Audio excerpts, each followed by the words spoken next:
Hi, Pluto. There. Now you don't chase those cats up those trees. Oh no, we don't chase any cats. No. We're big friends of Pickers, so we love him. He's the best. We're out looking for some treats, so have you guys found any? Or maybe you have some for Pluto? Nope, haven't seen any treats yet.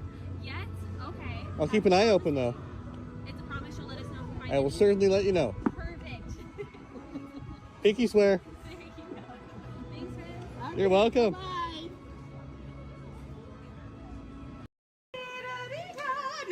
No. Isabella, fermati, Isabella, scusi. No, she's a bit feisty. Oh, scusi. Fermati, stop.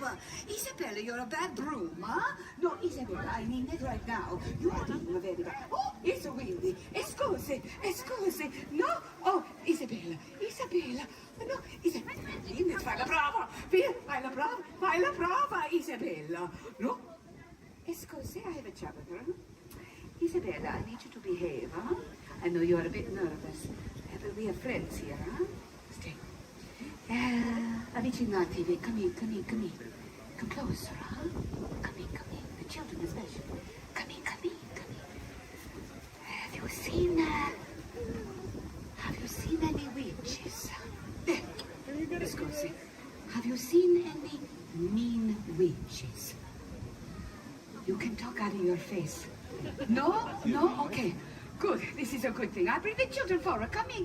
You can bring your food. Yes, dinner theater. Come in. Isabella, guess what? Our friends say no mean witches, so that means we are having a good day, huh? Buon Natale! You are here to hear my story, huh? Good. Come closer, please, to here. To the steps, huh? Come in. Very good. Now, my name is La Befana, and I am a witch. But I'm a good witch. I wear the scarf over my head because of the mean witches. You know what they do? They tease me, huh? Nobody likes to be teased. Huh? I think they do this, though, because they're jealous of me. I, La Befana, am the gift giver here in Italia. If the children are good, I bring the sweets, the treats, the goodies. If you are not so good, what do I bring? Coal.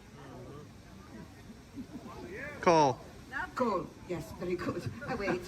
I don't like to bring it, huh? But there's a gift giver in America. He has a beard, and he says, ho, ho, ho. Who is this? Santa Claus! I don't want to brag, but I need to tell you this. I've been bringing the bambini the gifts down the chimney long before old Cindy was a bambino himself. That just means I'm old. Okay.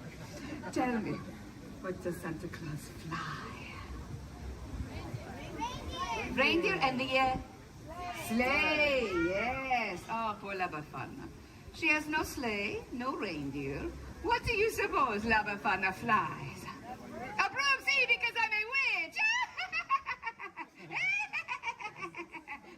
No, nothing. Not even a little scared, huh? That's because I'm a good witch. What if I only bring you socks and underwear for Christmas, huh? No, you like that, huh? Oh, yeah. You're cheap. Okay, good. All right, kid, I joke. So, Santa Claus, when does he bring the gifts? What night? Yes, when you are sleeping on the Christmas Eve, see? Yeah, the 24th. But when does La Befana bring the gifts? Okay. The eve of the Epiphany, huh? January 5th. Huh? Why? Everyone say, why, La Befana? Why, La Befana? There are many ways to tell my tale, but this is my story. Santa, camels, no running water. Once upon a time, over 2,000 years ago, Italia was the center of an empire, much bigger than it is today. And Rome reached all the way out to what is now known as the Middle East. Now, I lived in a little cottage at the edge of an old highway where caravans of camels would come by all the time. You don't see camels very often now, do you? Maybe some Teslas, but no camels. One day I was sweeping in front of my little house. We did that back then. Yeah, we swept outside. I don't know why. And I look, And I see that there are 3 travelers coming towards me, and they are on camels. They are so exotic, dressed like kings. The men, not the camels, huh? And they are pointing it this way, and that way. And they say a word that I remember. Bethlehem. You know this word? Yeah. Ah, you've heard the stories, huh? But you must understand, it was so long ago. La Befana did not know of the Bethlehem. La Befana, that big star in the sky is to tell that a great king was born in the Bethlehem, and we are following his star. Ah, yes, I have seen this star. It is why the sky is so bright the last few nights. And if I'm being honest, I was getting a little annoyed. It was keeping me up at night. But I am so excited. So caught up in the story of finding the young king that the men, these travelers, they asked me to come with them to the Bethlehem. And for a moment, I have such a longing to follow that star. And then I think, what? You crazy lot of fun. You pots, huh? Camels, stars, strange men in the middle of the night, huh? Not so good, ladies. No. No, I'm sorry. La Befana cannot come. No. So the men, they go to the Bethlehem without me. But you know, I stand outside for a while, and I look up at that star, and I wonder. A few days later, a young shepherd comes running into my village, and he comes to me, and he says, Befana, why do you not go to the Bethlehem? Everyone is talking about the baby king, the king that was born in a poor stable. And Befana, they are saying that he is the Son of God.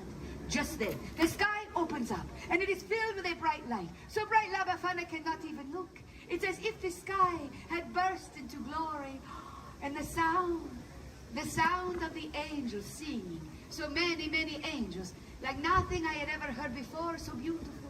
I knew then I must go to the Bethlehem. So I run inside to find a little gift for the special bambino. You see, the kings, they had brought the fancy gifts, but I had nothing. But I did not want to go empty-handed. So I look and I search, but all I can find are old scraps of wool. But I turn them into a little baby doll. Better than nothing, huh? I am so excited. I will go to the Bethlehem. I will see the little king. So I run outside to follow the star, but oh, it is gone. The beautiful star, she is no longer there. La Befana had waited too long. What would I follow to find the young king? And so, since then, I have been looking for the Gesù Bambino, the Christ child. And on the eve of the Epiphany, that is when the 3 wise men arrive in the Bethlehem, I climb down the chimneys and I look into the faces of the children and I think, oh, are you him? Are you the Christ child? And when they are sleeping, you think this could be so, huh? No, I do not find the Christ child. But when I look into the faces of the precious children, it reminds me of the miracle of that star. And I leave them a gift. Now, you are probably all thinking, oh, La Befana, the story is so sad. Huh? No, not so. Say why, La Befana? Why La Befana? I will tell you, because here in Italia, Christmas is a time of great celebration. It is a time to gather the family, and we cook, and we eat, and we laugh. We tell stories around the table, the bambini, they play with the gifts that I bring them. We sing, we dance, it's molto bello. I may not have found the Christ child, but in giving the gifts, I have found joy. Now, with that I say arrivederci, but before I go, you know what I must do? I must once again put on my disguise so that the mean witches do not find me, huh? You know, I should give the mean witches a gift of coal. No, I joke. You have all been so kind and listening, and in doing so you have given me, the gift giver, a great gift. So why do I do this? Why do I worry about what the mean witches say to me and think of me? Why do I hide? Do you think I should hide from them? No, you are right, I will not hide. Because you have given me the courage to be true to myself, huh? To follow my own star. I do not want to hide. I want to spread joy. So, I will leave you with this. My version of a saying we have here in Italia. Pasqua con chi vuoi, Natale con i tuoi. Celebrate Easter with whomever you choose. But Christmas, always with your own. Buon Natale! Buon Natale. Grazie, grazie, my friend. Grazie, grazie, grazie. If you would like a picture with me, I will come down here. I'm having a very good hair day. Hi, friends. Would you like a photo?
Here at the Archives, it is our mission to protect, preserve, and make available the history of the Walt Disney Company. So in celebration of 100 years of Disney magic and entertainment, it's my honor to welcome you to Disney 100, the exhibition. This very special exhibition will travel the world for 5 years in 2 units, one in North America and one in international locations. Both units feature hundreds of iconic Disney artifacts from throughout its history, including props, costumes, models, attraction vehicles, and artwork, as well as our original immersive activities that are sure to please visitors of all ages. We hope you'll enjoy your visit today and look forward with us to the next 100 years of Disney magic.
Hey, what's going on here? Where are we? Oh, looking on the wrong side of the screen. Oh, yeah, wow. Hey, look! Bunny rabbit. Get off. Come on, let's go. Oh, hi, there you are. Hello, I'm Rosie. And I'm Colin. And we've got 5 or 6 hours of vacation slides to show you. No, you don't, actually. We're here to tell you all about sourdough bread. We are?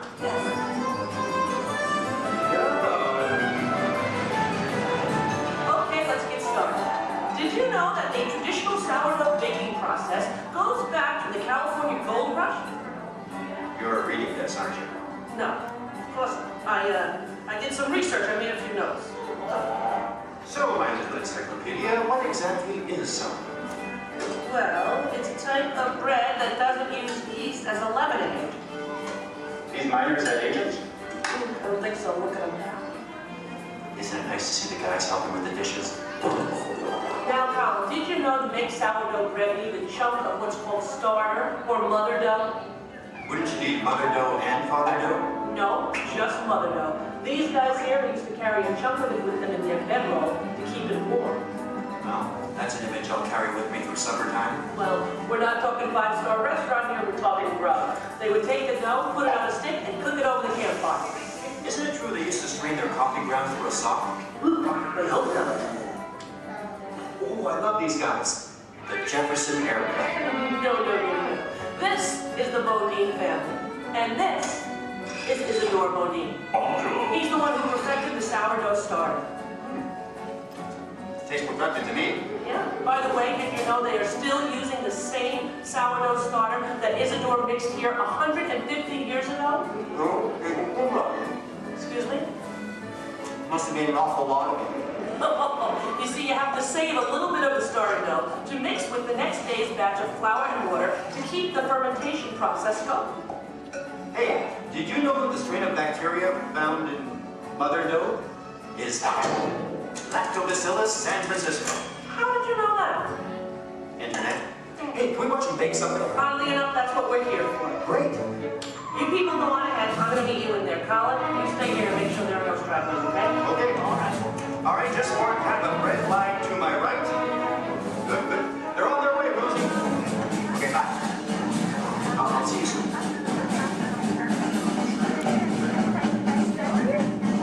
Okay, everybody, here we go. Come on in. There's plenty of room. Gather around the window right here. Make sure you can find a spot where you can see me on one of the screens. Come on, Colin. They can find their way, okay? It's not the California Trail. We lost a couple to coyotes along the way. Oh, that's so sad. Oh, well, but you did. Yeah. This is the bakery. That should be obvious to everyone. Even to... What's that? Oh, and I have one for you. Is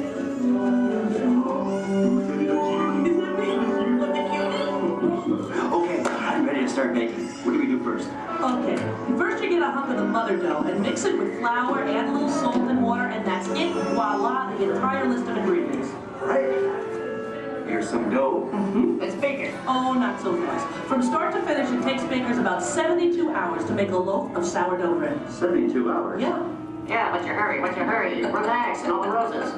Okay, so what's next? Well, you know, bakers actually think of dough as a living thing. So after it's been beaten up and kneaded by the mixer, it needs to sort of relax and calm down. Seems pretty relaxed to me. In fact, almost catatonic. Right. I internalize all my tension. Well, what happens then? Well, then we drop it into that funnel over there, above the divider. The divider cuts it into nice, even pieces. So for this, it has to be relaxed? Yeah. Okay, fine. Oh, what happens then when it goes down that conveyor belt? Well, it goes into the rounder. Do you know what the rounder does? Oh, makes it into squares? No. Tetrahedrons? No. Polygons? Is that your final answer? Okay, so now the dough is round. Yes. Then? Then we have my favorite machine, the overhead intermediate proofer. Wow, it's like a little Disney ride for bread. Attention, please keep your little buns in the vehicle at all times.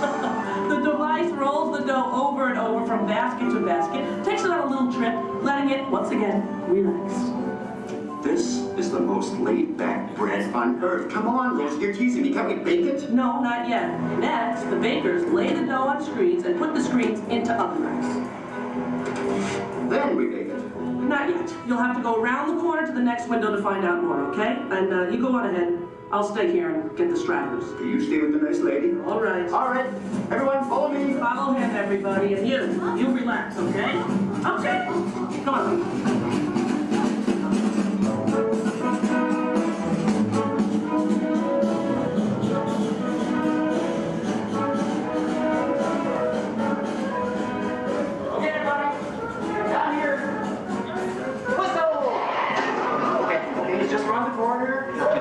Out along this window.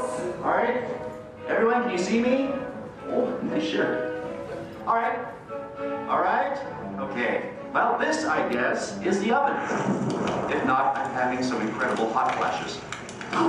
Slap some garlic butter on me and I'm ready to go. Hey, Colin. Okay, where were we? We were getting ready to bake some bread. No, we weren't. What, are you trying to confuse me? Let me think. I remember the racks of dough. The racks of dough are taken upstairs to a refrigerated fermentation room. Refrigerator? Yes. Look, I know a thing or two about baking bread. Well, actually I don't, but I'm pretty sure you have to have heat to bake something, right? Sounds right to me. For a technical question like that, I'm going to have to call in an expert. I'd like you to meet my friend, Tony, the baker. Tony! Hi! Are you enjoying your visit? Oh, we're having a great time. We really are. But I'm afraid I have reached my limit of baking knowledge. Tony, call it here. Give us the lowdown. Don't you think we've coddled this dough long enough? Isn't it time to turn up the heat on this baby? Well, no. The dough needs time to ferment in a refrigerated, climate-controlled room. Now that gives the bread a better flavor, texture, and color. It takes about 13 to 16 hours. You know, I like a man who can cook. Then what happens? In the proof box, the dough is slowly brought up to about 95 degrees, 90% humidity. Why not just take it to Florida? All right, so it's baking now, right? Because it's rising. No, it's still fermenting. The dough triples in size now due to the expansion of trapped gases. Hey, listen, we all have trapped gas occasionally. Well, now the bread is scored, so it won't split with its baked. Oh, so now I'm almost afraid to ask. It's time to bake it, right? Or do we have to take it out to dinner first? Maybe a bit of a rub-down? It's ready to bake. You're kidding. I hear they spin the bread around when they're actually baking. Is that true? That's right. And this of steam is sprayed on from time to time. This gives the crust a beautiful reddish golden color. Oh, so I'm thinking I probably couldn't do this at home in the toaster oven. No, I don't think so. Listen, Tony, thank you so much. Yes. It's been a thrill. Thank you. You were superb. I feel enlightened, enriched, fermented. My pleasure. Bye. Bye-bye. You know what? I'm going to spray you down because I think you could use some of that golden Okay, just color. a little on the... Okay, that's enough. All right, the hair. You know what deep frisking. Ladies and gentlemen, the moment you've been waiting for. A masterpiece of the baker's art. What are you doing? Hey, what are you... Waiting for that. That's not yours. When he gave it to me, he looked right at me. He didn't look at you. That was ours to share, Colin. No, it's mine. It's all mine. One piece, please. One little piece? A tiny piece? I'm telling Mickey. All right, here. Yeah, you see? Here, don't tell Goofy I owe money. You do? Well, don't even ask. I don't even want to get into that. Goodbye, everybody. Have a great time here. Bye. I'm going to go eat. Sharon.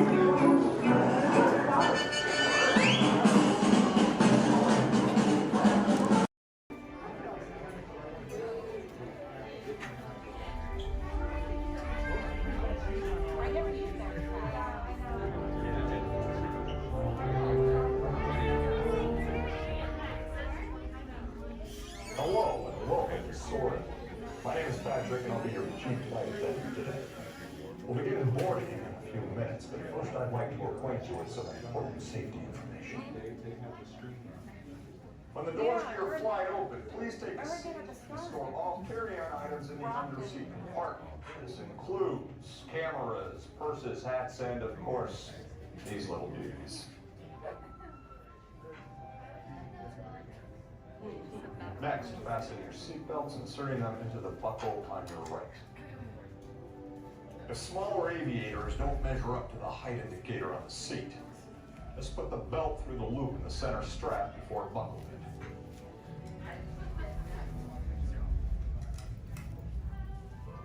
Nice work, pal. Soon you will be airborne. So if you or your little aviators have a fear of flying or of heights, you might want to wait for your party if you arrive in. Okay, let's review. That is seatbelt, carry-on item, safety strap, fear of heights, keep your hands and arms inside at all times. Anything else? Yeah. Have a nice flight. All right, my friends, we're going to load row 3, followed by 2, then 1. Row 3, please follow me. 2, you're going to follow 3. 1, you're going to follow 2.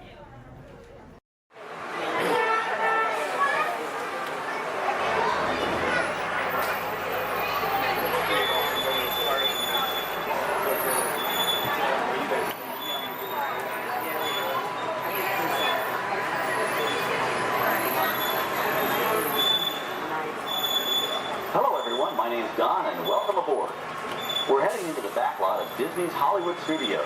This production area was built in 1988 as a Florida counterpart to the Walt Disney Studios in Burbank, California. We included sound stages, recording studios, high-tech editing rooms, all the tools needed to create movies, TV shows, and radio broadcasts. We've even got our very own water tower, too. It's up ahead on the left side of our shuttle. We call it the Earful Tower. It's inspired by the water tower Walt Disney had built for his Burbank studio in 1939. Our Florida tower stands a lucky 13 stories high, and we added our own creative touch, a giant set of Mickey Mouse ears. If you wanted to wear those ears, you'd have to have a hat size of 342 3/8. Up ahead, after the next bend in the road, you'll have a perfect opportunity to take a picture of this famous icon. In the world of entertainment, every project starts with a screenplay and a lot of creative ideas. A production studio is where the ideas of writers, producers, and directors are transformed into an on-screen reality. Within these huge spaces, filmmakers can literally create their own worlds. Our Florida sound stages are soundproof, weatherproof, and most importantly, air-conditioned, all vitally important for the cast, crew, and equipment. Many of the crafts needed for filmmaking are located right here on the lot. On the left, we have our own greens department. It grows flowers, trees, shrubs, and topiaries. A few well-placed plants can cover up empty spots in the set and add a touch of natural beauty to a scene. On the right are 2 of the aircraft from the 2001 blockbuster hit Pearl Harbor. These exact full-scale replicas of P-40 fighters were used in the special effect fight sequences. Of course, many of the planes we saw flying through the aerial battles or sitting on the ground weren't real at all. They were created entirely within a computer. Oh, keep your cameras focused to the right. We're coming up on that perfect angle of the Earful Tower I told you about. It's a true masterpiece.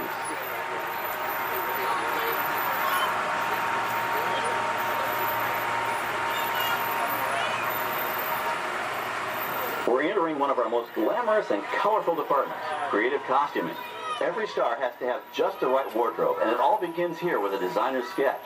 Our team of designers, seamstresses, and tailors can turn 1.5 million yards of fabric into over 25,000 costumes every year. Many of these costumes will become part of the shows and attractions of the Walt Disney World Resort. In fact, here in Florida, we have the largest working wardrobe department in the world. Why, Mickey Mouse alone has over 175 different outfits to choose from, while Minnie Mouse keeps more than 200 unique costumes in her wardrobe. On the left are costumes worn by the stars in recent studio productions. You'll probably recognize some of those costumes from the big screen. Every story needs a setting, and our design staff can create just about any place a script calls for, from an urban city street to a remote desert canyon. On the left is our scenic shop where large-scale sets and props are built.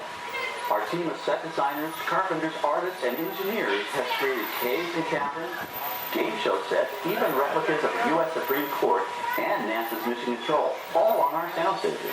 The shop also provides sets and props for our shows and parades here at Walt Disney World. The same skill and craftsmanship that goes into a movie set can also be used to create magic for our parks. Either way, it's all about making dreams come true.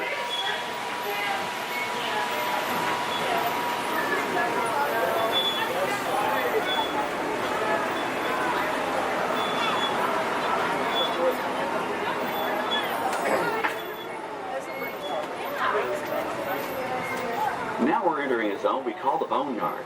It's an outdoor storage area for oversized props and vehicles. Cars, trucks, boats, planes, we often save these props in case we need them for future productions. In this backlot collection, you may find real working vehicles, non-working mock-ups, and even large-scale miniatures used in special effects shots. Large-scale models create a more convincing illusion on camera. We even place small cutout passengers in the windows of the plane.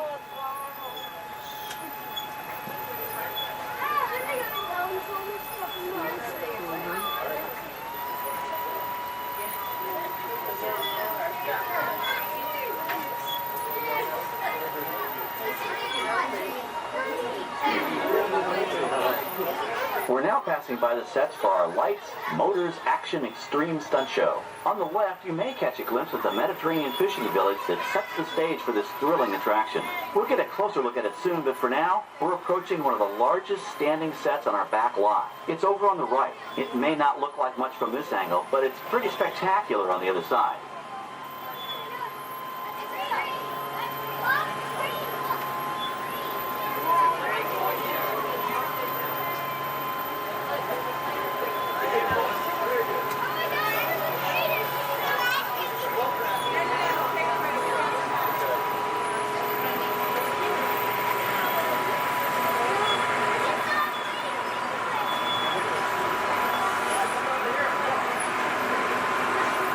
This is great, folks. The production crew has just given us clearance to enter the set. Hello, Backlot Tour. I'm Amy, a production coordinator here at the studios. I can see your shuttle heading toward our canyon set. I've given your driver permission to come in and take a look around. I'm up here with our effects crew, and we're getting ready to shoot a test sequence. Oh, on the way in, you're going to be crossing a wooden bridge, and things may get a little bumpy, so please, hold on to your belongings, especially hats, cameras, and glasses, and keep an eye on any small children in your party.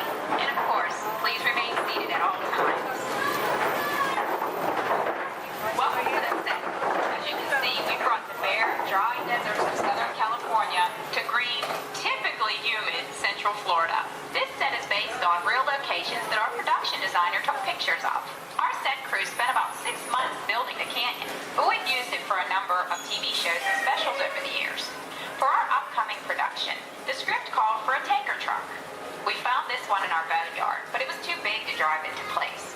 So we picked it up with a crane and set it down here. We're up on the overhead platforms, and I see our director has arrived. As soon as the rain effect is ready, we'll begin the sequence. This set and shower is really just a special effect. We rigged up a series of water nozzles just above your tram. The water sprays in a crisscross pattern to create a sense of depth. But this storm only covers the first few feet.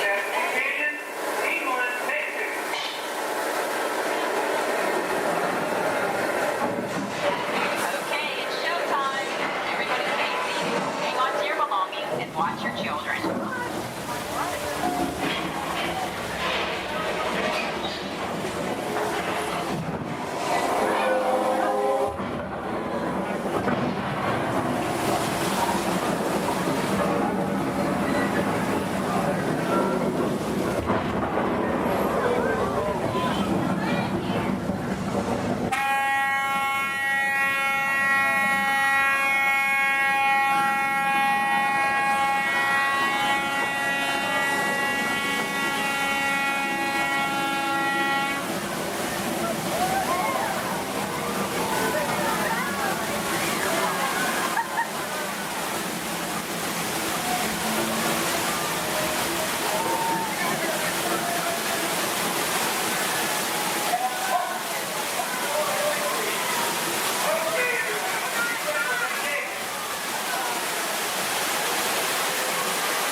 100% real water, about 70,000 gallons of it, dumped from overhead tanks. Oh, but don't worry, we recycle. All of that water will be pumped right back up to the top for the next take. We shoot some of the water through air cannons for an extra dynamic effect. Those air cannons are powerful enough to shoot a basketball over the top of a skyscraper the size of the Empire State Building. To top it off, our shuttle was sitting on hydraulic shaker tables. They provided the shaking, rattling, and rolling sensations for the scene. The entire sequence can be reset in 3.5 minutes. That's just enough time to bring in the next shuttle. Well, I've got to get ready for our next take. Thank you all for being part of the action. Hey, I'm needing back on the set, so enjoy the rest of your tour. Okay, well, thanks, Amy, for giving us access to the set.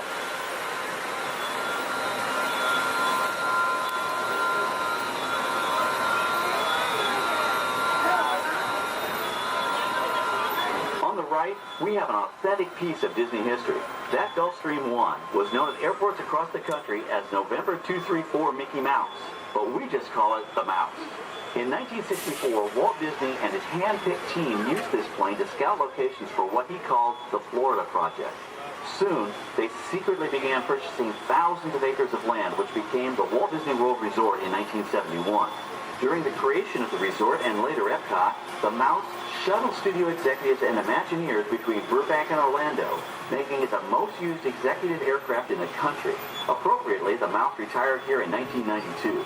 As Walt used to say, it was all started by a mouse. In this case, the 234 Mickey Mouse. On our right, we once again sweep past the magnificent Mediterranean village of our lights, motors, action extreme stunt show. This high-octane attraction is based on the hit show from the Walt Disney Studios Park in France. In this action-packed production, you'll feel like you're right there on the set during the filming of a spy thriller, complete with custom-built cars, motorcycles, even jet skis. You'll experience the split-second timing, coordinated driving, and fiery special effects that make action movies a real blast.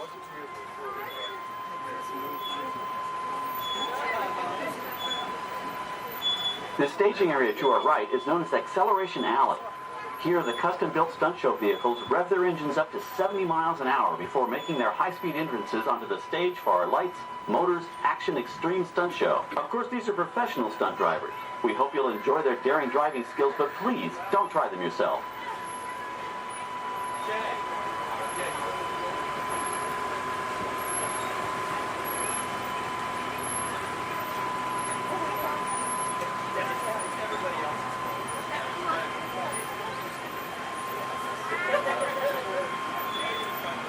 On the left, we've reached our second boneyard with more historic props and vehicles. When we reuse older props in a new production, they're often refitted with custom parts and given a whole new color scheme. You might not even recognize them the next time you see them on screen. For instance, coming up is our friend Herbie the Love Bug. He went through a special demolition derby makeover. Those dents and dings were added on purpose, but he can be polished up as good as new for his next starring role.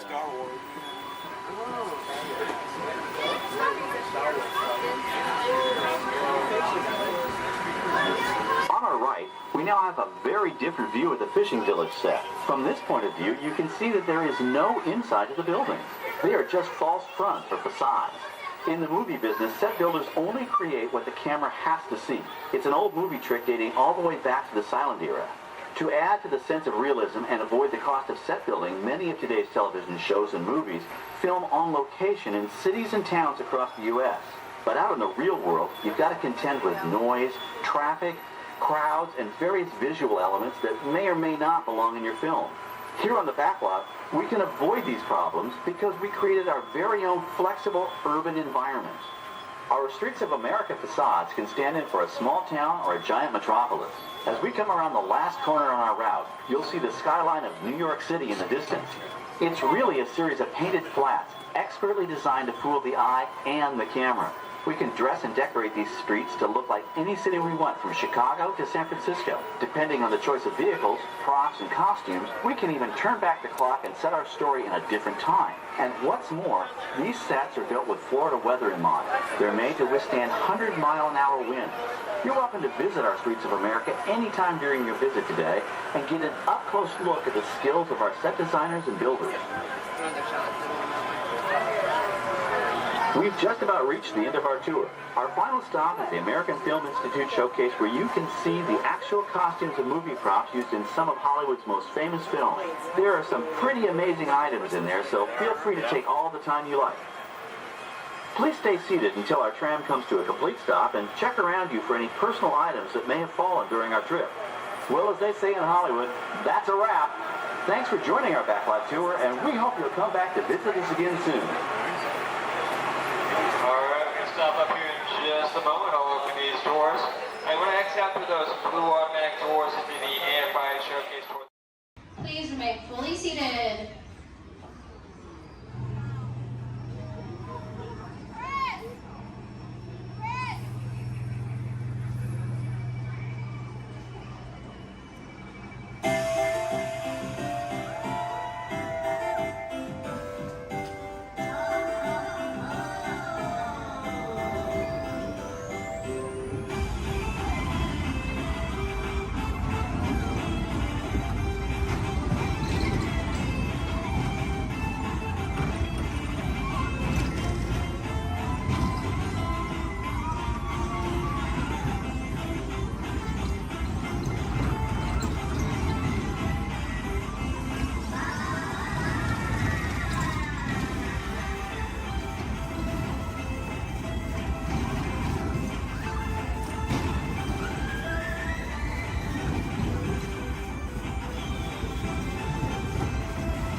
Terrans. I am Nova Prime Irani Rayan, Commander of the Nova Corps. On behalf of all Xandarians, I hope you have enjoyed exploring the wonders of Xandar. As you have seen, your world and ours were born of the same moment, one which you refer to as the Big Bang. As such, we are all galactic neighbors in a vast universe which we and countless others share. For you to travel to Xandar would take 2.5 million years, assuming you had a ship that could fly at the speed of light. So we decided to come to you. But even we could not have reached you so easily were it not for the Cosmic Generator, an advanced piece of Xandarian technology that creates jump points, artificial tunnels that act as shortcuts, linking distant points in space. It is our desire to share this wondrous technology with your people, so that together we might explore new worlds and create a brighter tomorrow. And now, as the culmination of the wonders of Xandar, you will be teleported to a Nova ship above your planet for a demonstration of the Cosmic Generator. I trust you will find it an unforgettable experience.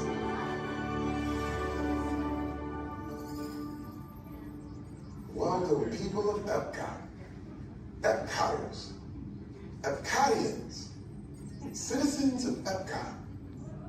Does anyone know what they call themselves? What? I'm on? Someone needs to tell me what I'm on. Welcome, Epcot Terrans. I am Centurion Talmeric, and we're just about ready to teleport you up to the ship for the demonstration. As you're about to enter a secure Nova area, I must ask you to put away your Terran communication devices at this time. Recording of any type is strictly prohibited. I am very serious about this. Now, please step forward into the chamber. You're gonna love this.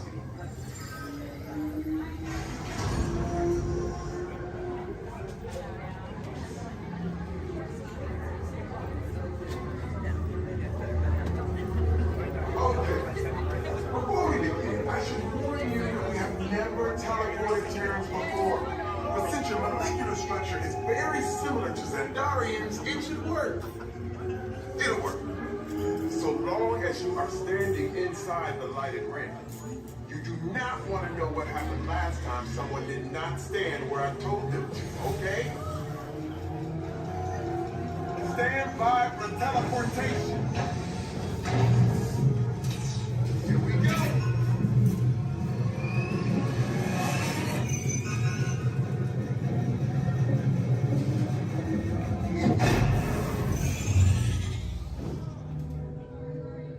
You made it. I mean, of course you did. Nova Prime, they're ready. Excellent. What you see before you is the cosmic generator. And in just a few moments, we'll be activating it so you can experience for yourself what's happening. I'm not sure. Our power's out. And the cosmic generator is gone. Cheerio, Monarch. Go to Code Red. Prepare the fleet. And call the Guardians. Now. There is no cause for alarm. Turn off that alarm. I've got an important transmission coming in. Hey, what's up, Nova Corps? Our cosmic generator has been stolen. What? How? Why didn't we think of that? That thing's gotta be worth a fortune. I am Groot. Good question. Yeah, who do you think took it? Perhaps that really big man outside your ship. That is a big man. I need to alert Nova Prime. I have been watching Terrans for dogs. That's not creepy at all. This species has failed. Wait, whoa. We didn't even know there was a test. He's got the cosmic generator. He's creating a new jump point. Jump point to where? It's some kind of mutant jump point. It's going back to the dawn of time. Dawn of time? Why? To erase an error. Well, that doesn't sound good. Your time is over. Wait, what do you mean? What do you mean it's so vague? The jump point is closing. Hey, Nova Dude, you're Nova Corps need to follow that whatever it is until we get there. We can't. Our power is down, and I've got to get these Terrans onto evacuation shuttles. I got it.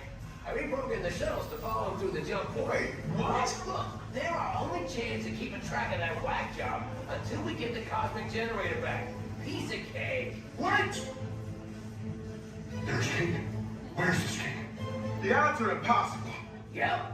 but it's our only shot. Good luck. Are you sure you can control it? Come on, it's me. We got this. We're all toast. First there was cake, now there is toast. This plan is making me so hungry. Terrans, listen up. You need to make your way to the evacuation shuttles now. We'll follow the fleet when we get our power back. I mean, when we get our power back.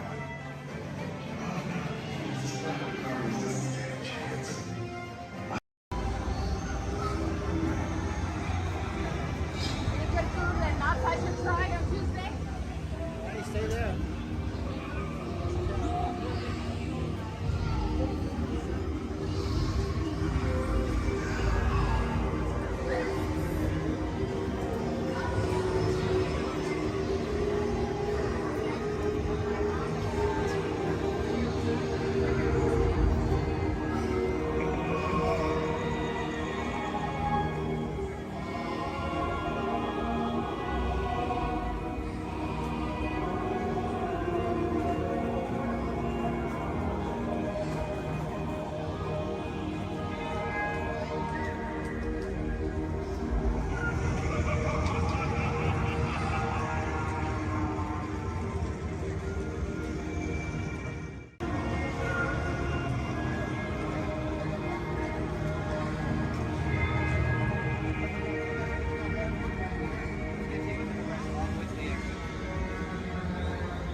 You guys are good to turn left here. It's gonna take you all the way through the rest of the trail.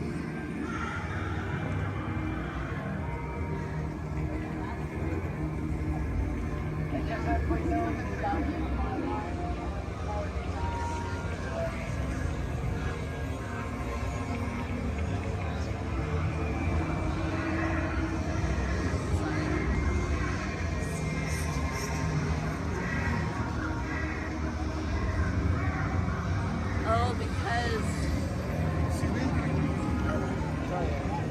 that's where Maleficent is, over there.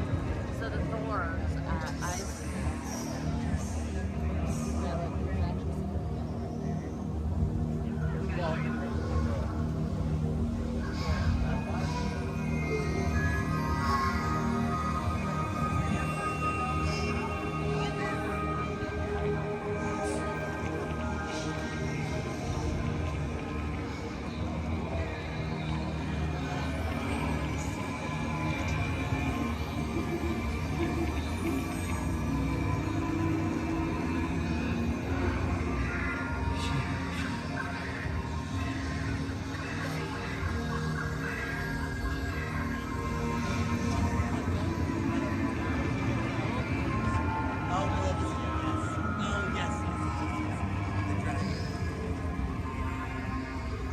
Oh, that's neat. Yeah.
sights on the Discovery River because he's at it again.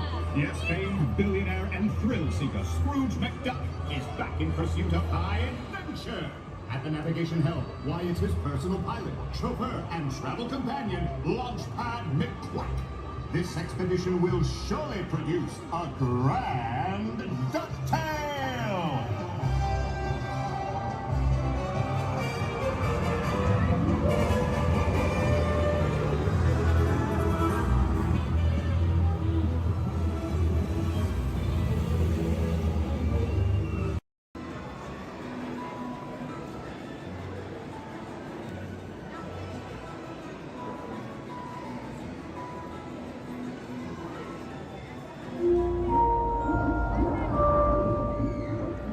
Hello, Aqua Adventurers.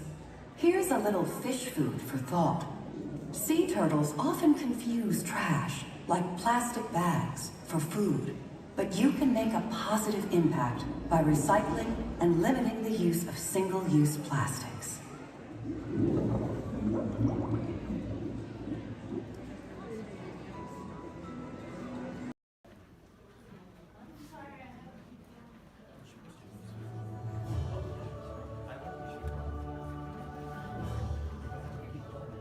Hello.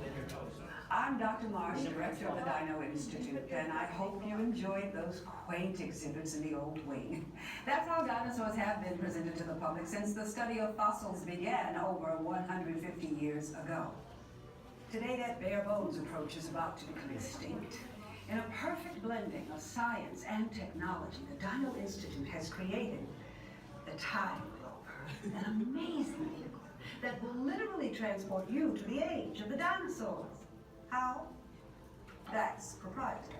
But the result is a breathtaking journey through a prehistoric world where you will witness the most spectacular creatures to ever walk the earth. In a moment, you'll be going live to our control center for a comprehensive safety briefing, and then it's on to the tour that will convince you forever that the future is truly in the past.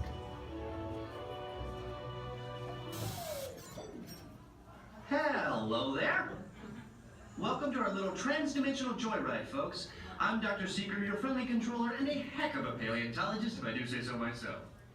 But let's not talk about me. Let's talk about you, and how you can help me make history today with the Time Rover. It's like this.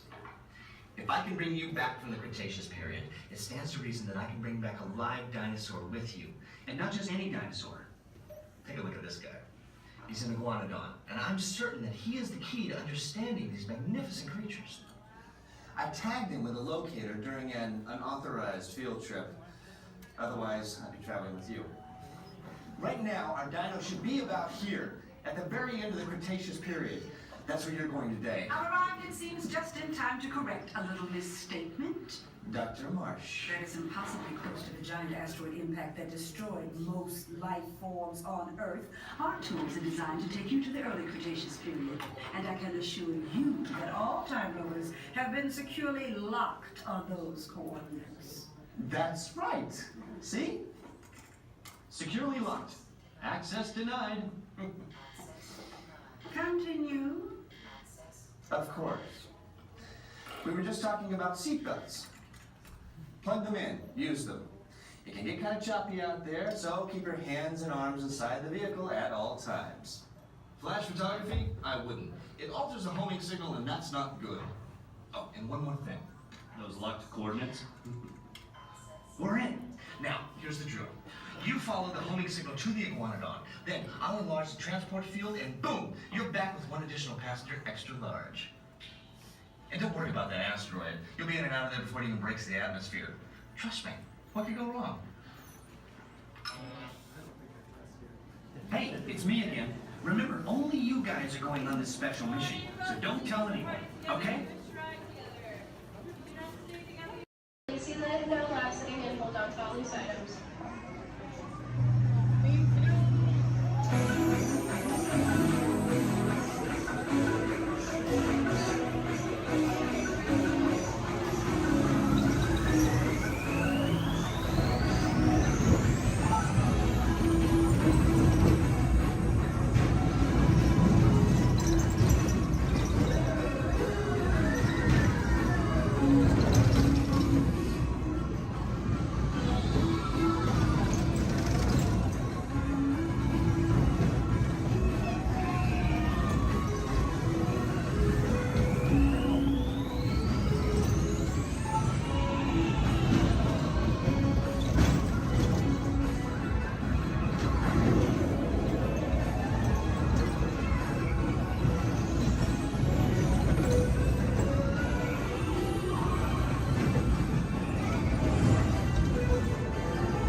stop. Remember to gather your belongings.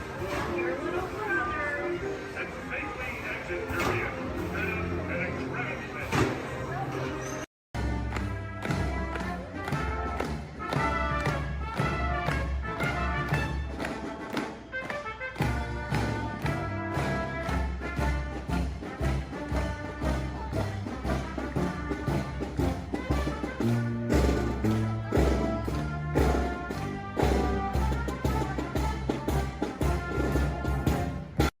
Up to the castle. And you all got to stay seated because we're going to be hitting speeds upwards of 5 miles an hour. Please stay seated. No eating on the bus, no drinking on the bus, and no dancing on the bus. Now feel free to wave to the folks as we go up the street. A little elbow, wrist, touch your lips, and blow a kiss. Here we go. We're going by the Opera House on the right-hand side there. They have great moments with Mr. Lincoln. That's a great show. You need to catch it before you go home. It's really good. Where are you off from? Camarilla, all right.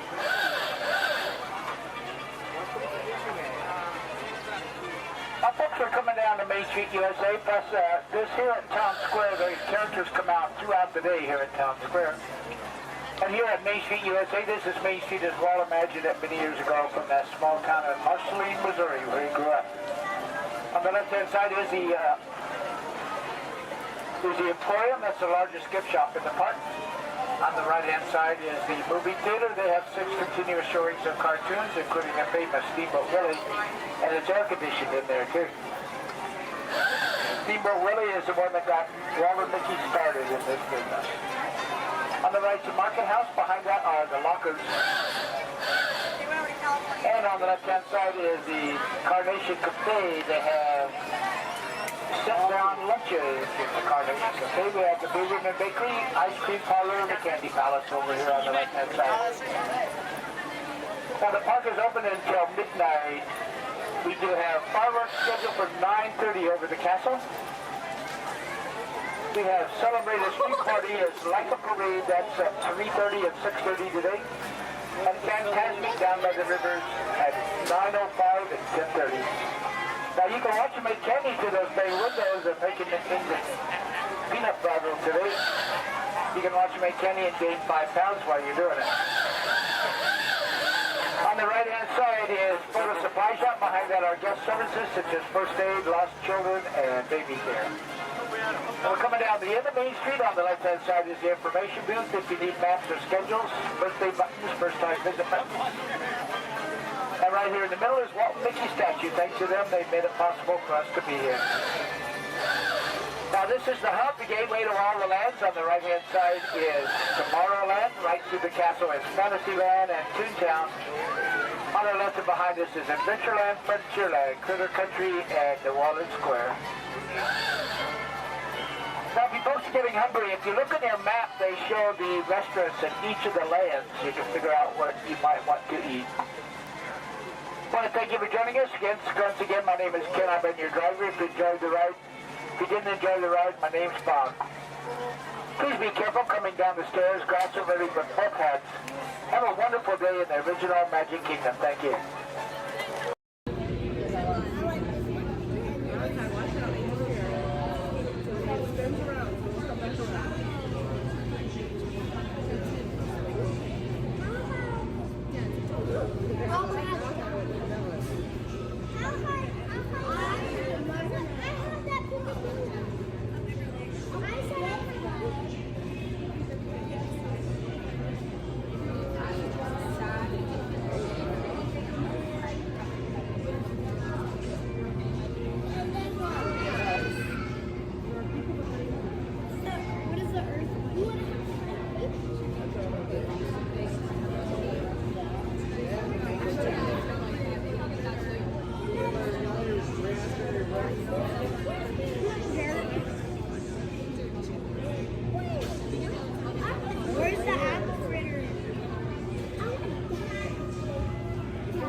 orbiter is now beginning its descent. Please remain seated until your rocket ship stops. Then follow the arrows to the flight deck. Welcome back, pilot.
Then walk to the nearest exit.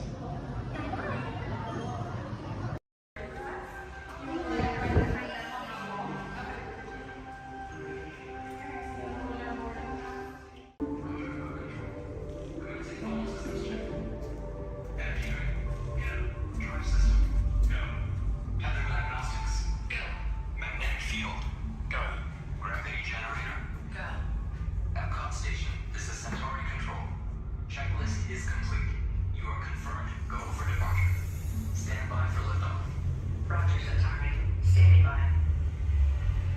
Welcome aboard this elevator. In just a few moments, you'll be on your way up to Space 220 aboard the Centauri space station. Enjoy the ride. SV1, you are clear for departure. Initiating in 3, 2, 1, liftoff. You're riding aboard the Mark V Stellarator, the latest in space elevator design and technology. Today, you'll have a spectacular view of Florida and the eastern seaboard. Enjoy the ride. I'll be back in a bit with arrival information.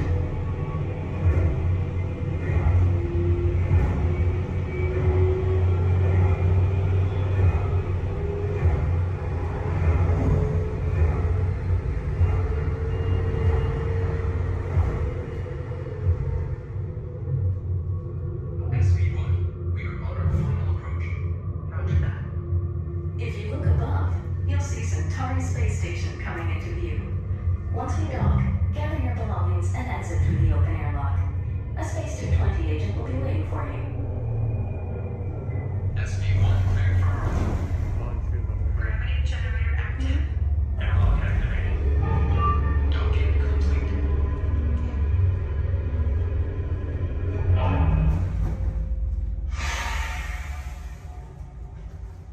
Welcome aboard. Is this where we go down? Yeah. Wait one moment. You guys are gonna head right down this way. Somebody should meet you there. If there's nobody, oh, there is somebody. Okay. Head on down. Thank you. All right, guys. Woo! You're slow. You okay? Good. We're safe.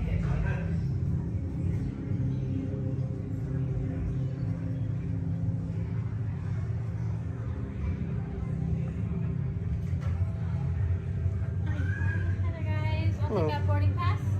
And what's the last name? Nice. Alright, so Joffrey? Yes. Alright, you guys can follow me. How was the trip up today? Was it good? Very good. Awesome.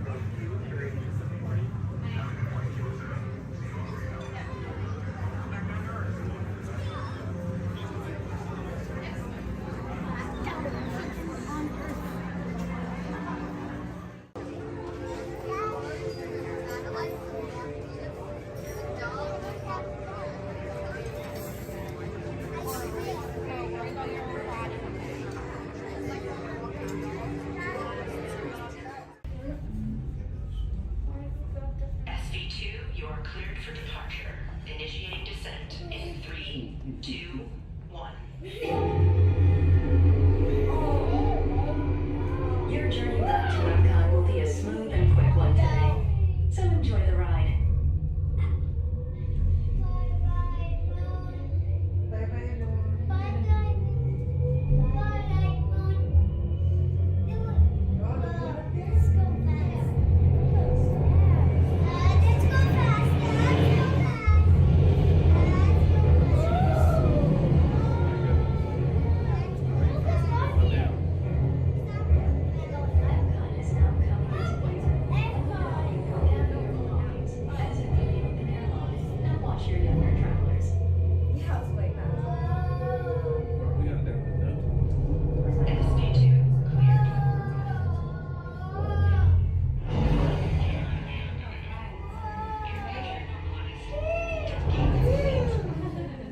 We hope you enjoyed your visit to Space 220 and look forward to seeing you again soon. The ground is in the sky.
That's an adventure for sure. Trying something new. And having a swinging good time. You bet. Finding the confidence to be true to yourself. That's right. Here's to all of us, old friends and new. Warm hugs for everyone.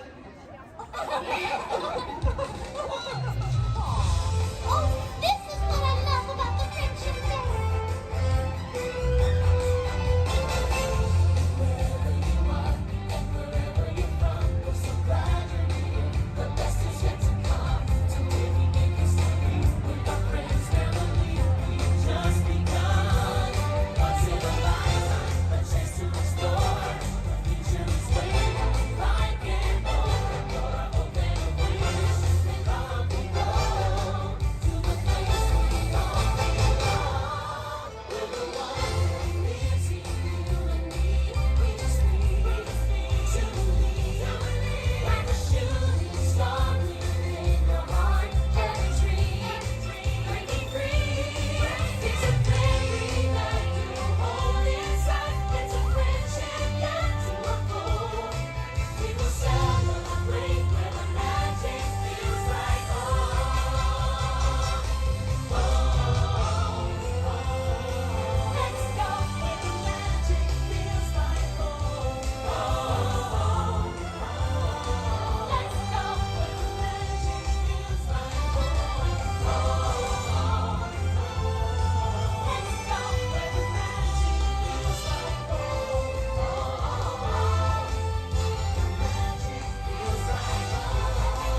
New visitors, welcome, Terrans, to the wonders of Xandar.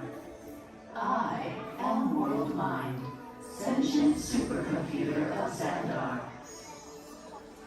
I hold the knowledge, memory, and experiences of all Xandarian citizens, past and present. This gives me extensive knowledge, yet I am constantly learning, and I am now learning about you and your planet, Terra.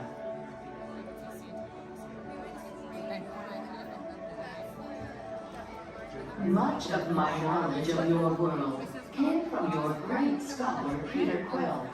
However, many of his facts have yet to be confirmed, such as the incredible importance of a legend called Footloose.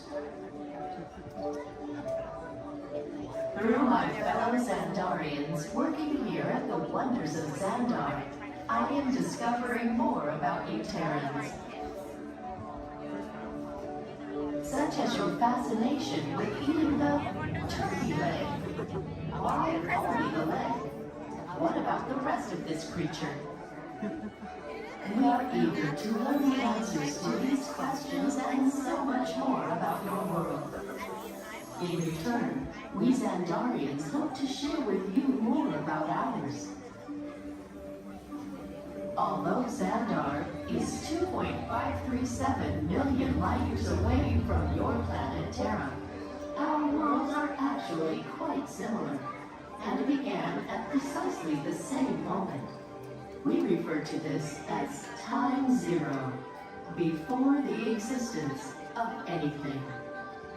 Our worlds were born of a single point of matter and energy that blasted outward in what you Terrans refer to as the Big Bang.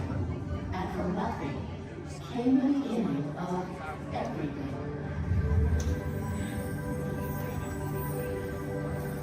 Incredibly hot and extraordinarily powerful, this explosion filled the cosmos with a cloud of rapidly moving particles.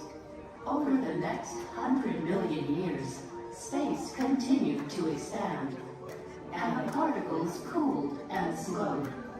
As they coalesced into huge swirling clouds, gravity pulled them into larger, denser clusters. At the heart of these clusters, the temperature rose, and the particles were compressed so tightly they fused, releasing enormous amounts of heat and light. This is how the very first stars in our shared universe were born.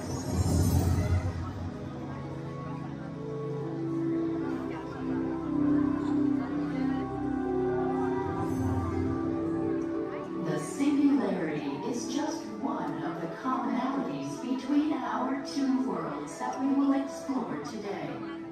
Welcome, Terrans, to the wonders of Xandar.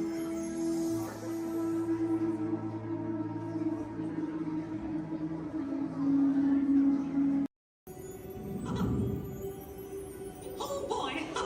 Oh, steady! Whoa! Hi, Musketeers! Well, here we go again, so hang on. Anything goes.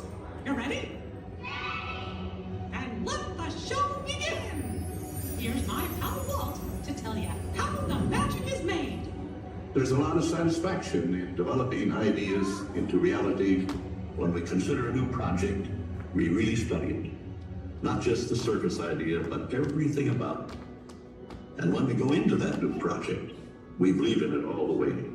We have confidence in our ability to do it right, and we work hard to do the best possible job. There's really no secret about our approach. We keep moving forward, opening up new doors, doing new things, because we're curious. And curiosity keeps leading us down new paths. We're always exploring and experimenting.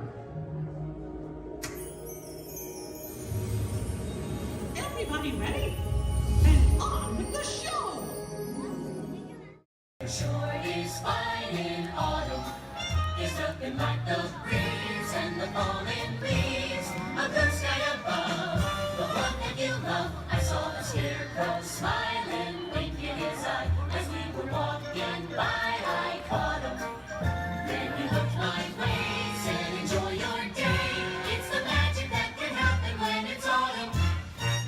Changing leaves of red and gold, all is in the air.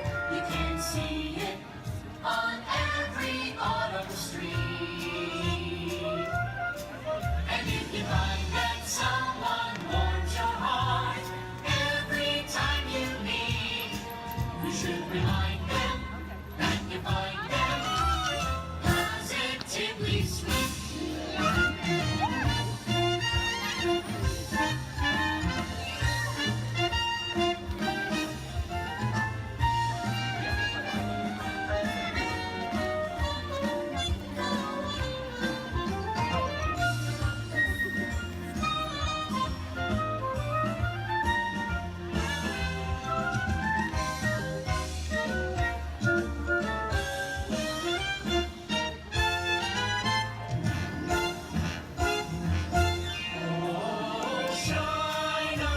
Shine on, harvest moon, up in the sky.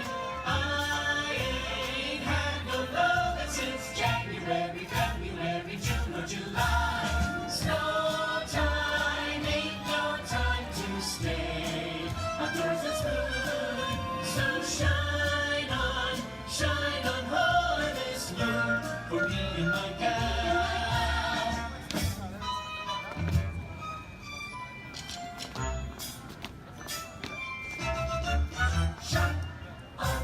Shine on harvest moon.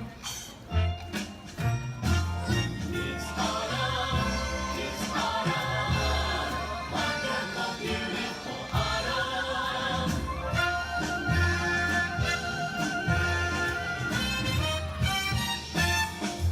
Let's take another hayride under the trees. It makes me smile from top to bottom, because the autumn chill gives me such a thrill. It's the magic that can happen when it's autumn. When it's autumn. When it's autumn. When it's autumn. It's the magic that can happen when it's autumn.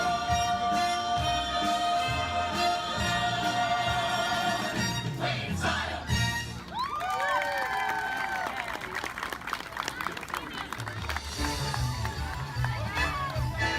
Thank you for joining us on Main Street, USA. And from all of us here in the Magic Kingdom, we hope to see you again real soon.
You see all the ears laying down there? The big Some drop. cute ones, too. Donut ears. I see Minnie Mouse ones. Donut ones.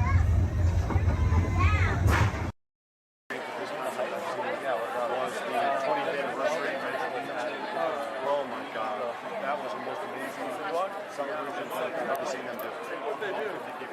It was.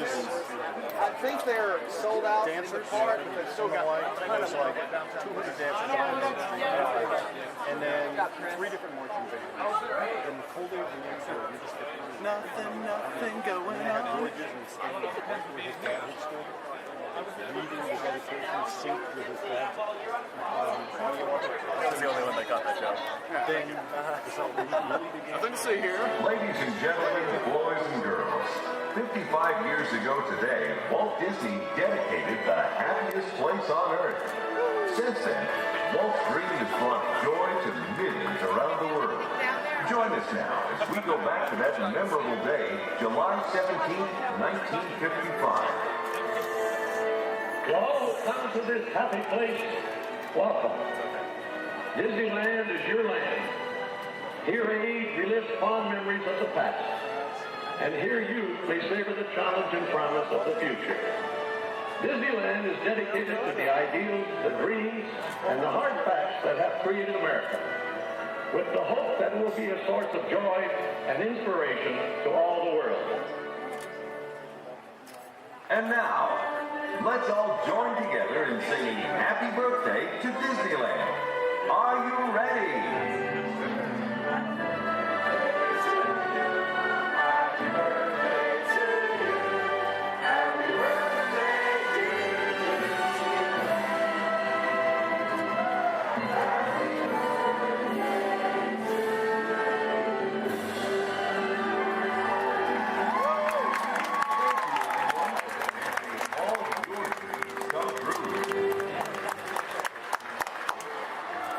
That's it. All right. Everyone go home. Oh, dancing.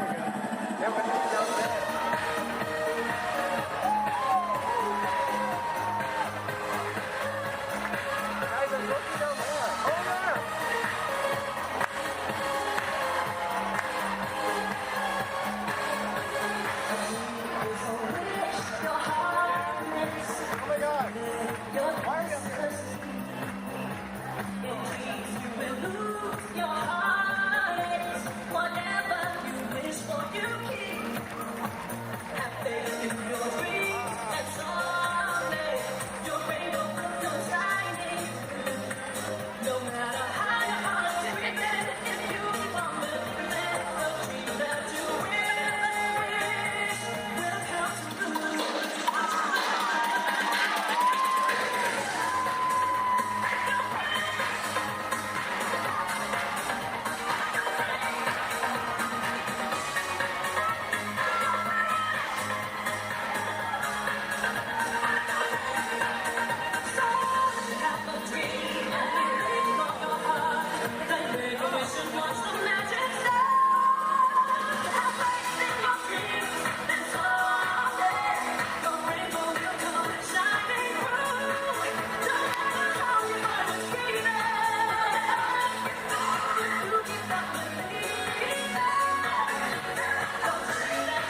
true. Oh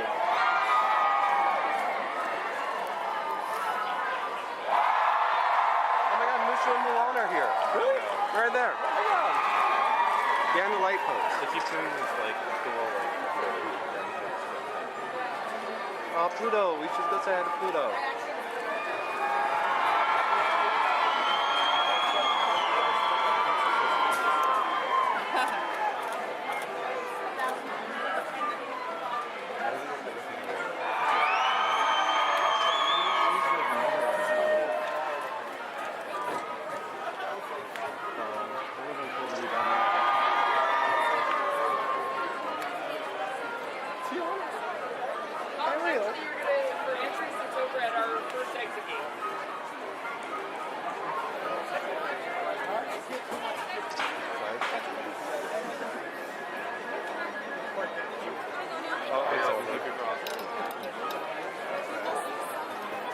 some of them are leaving now. It's over. Everyone go home.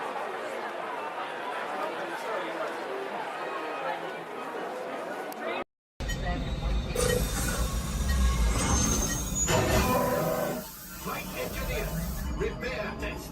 Hit your flashing buttons. You better be faster when you're in real trouble. Whenever the light green, press Right, pilot, push the flashing button to take off. Pilot on the left. Move your stick to fly right and left. I was trusting. Pilot on the right. Pull back on the stick to fly up. And push forward to fly down. Oh, watch it! Truly makes flying this thing look easy, eh? Weapons are online. Left pilot, hit the booster. Now let's go get that coaxium. Right pilot, make the jump to light speed.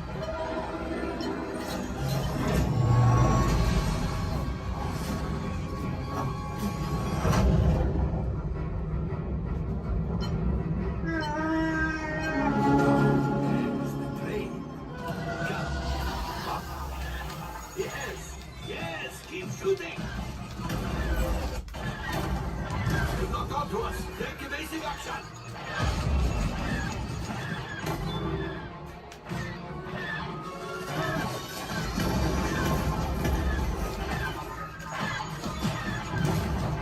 There it is. After that plane.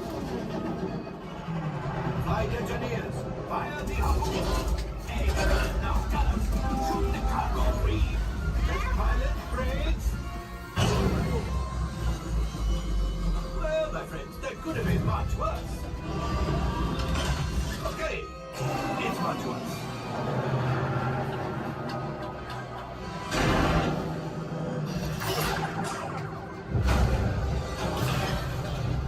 Yes, you got one. Excellent, my friends. How about ship? Well, I grab the coaxium.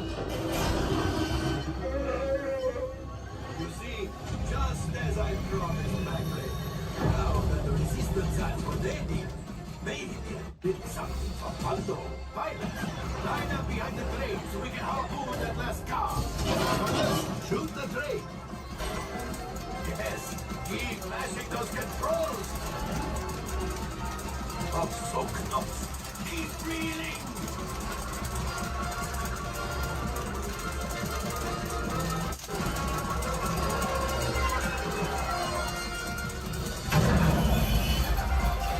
I thought you had it. Gunship. Oh, that's ridiculous. Things are getting too hot. We're trying to get out of here. Yes, a distraction. Fire the missiles at the train. Hurry.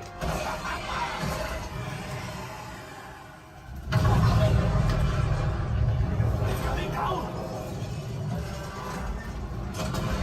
Left pilot, hit the boosters. Boost, boost, boost. Look, we did not die. Let's get out of here.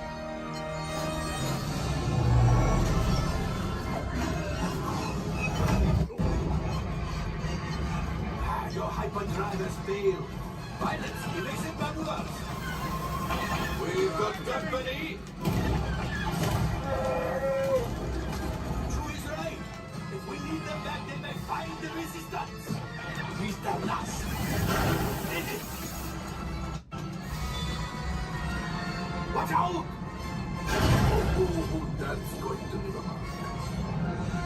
job, my friends. You retrieved 1 container of coaxium. This would greatly help the resistance. You heard the First Order and made Chewie proud. Now, after my modest profit, your cut minus what you owe me for damaging the Falcon is, hey, not bad.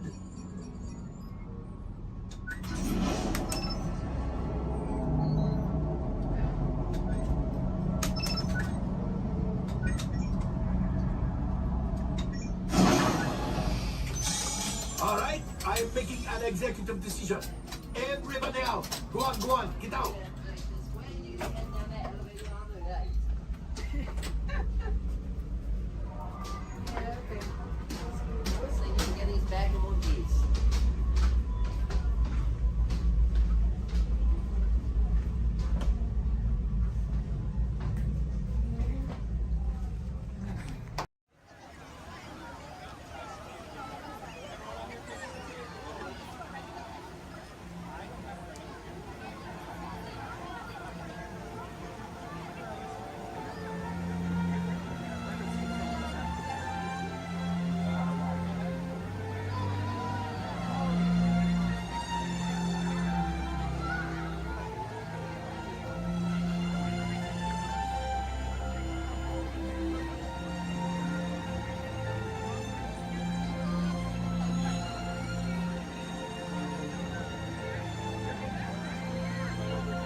adventures in Wonderland began when I followed the white rabbit down the rabbit hole.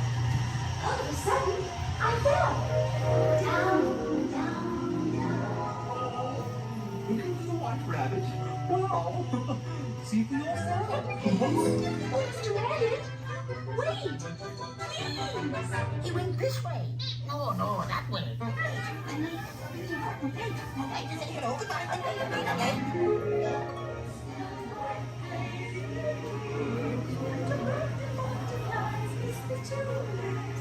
And the sun is like a toy.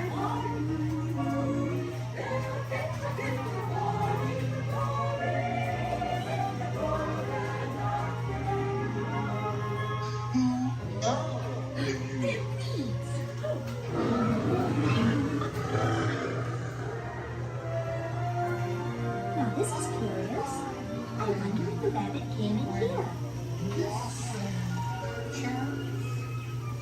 I'm not sure. Where I am. Wait! Don't go, please!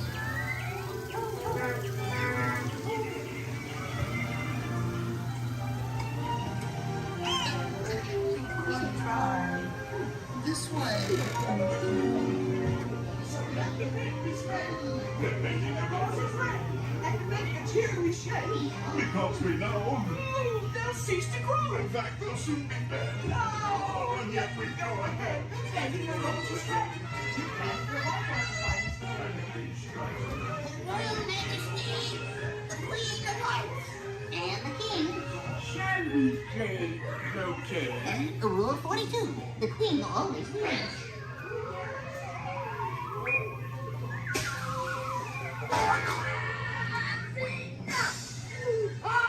With their heads!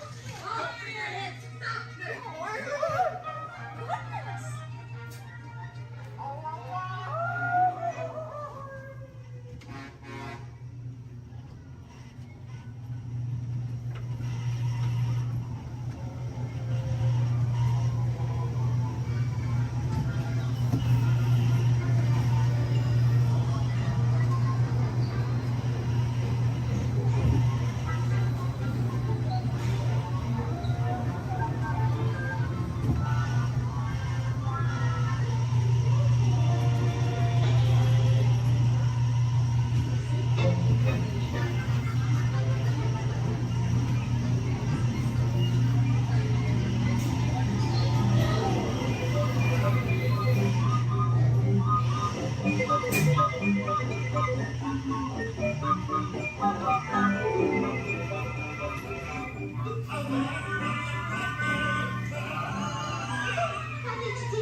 Robots have been a part of our imagination for longer than you might think. The idea dates back to ancient times, when Egyptians created talking statues to serve and protect people. And Greek engineers built water clocks with moving mechanical figures. As centuries passed, inventors built many mechanisms to imitate human movement. These early robots captured everyone's imagination. Who knew? Perhaps one day, a mechanical being might really be able to walk, talk. And here he comes, ladies and gentlemen, walking up to greet you under his own power. Even help people.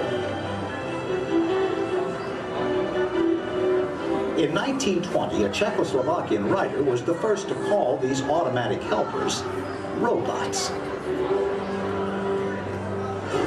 From then on, robots became popular in stories, art, and especially in the movies.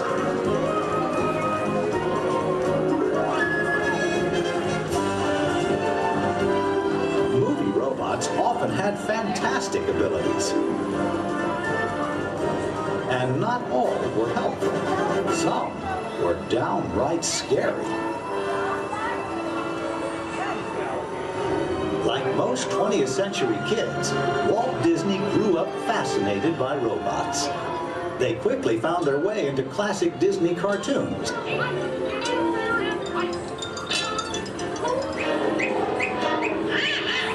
Walt's passion for robots soon took them out of cartoons and into real life. Whatever the man in the harness does, this figure will respond simultaneously in the same manner. What's your cup for life? I don't think we better go smoking on the stage. His magic kingdom became a welcome home for mechanical creatures of all kinds.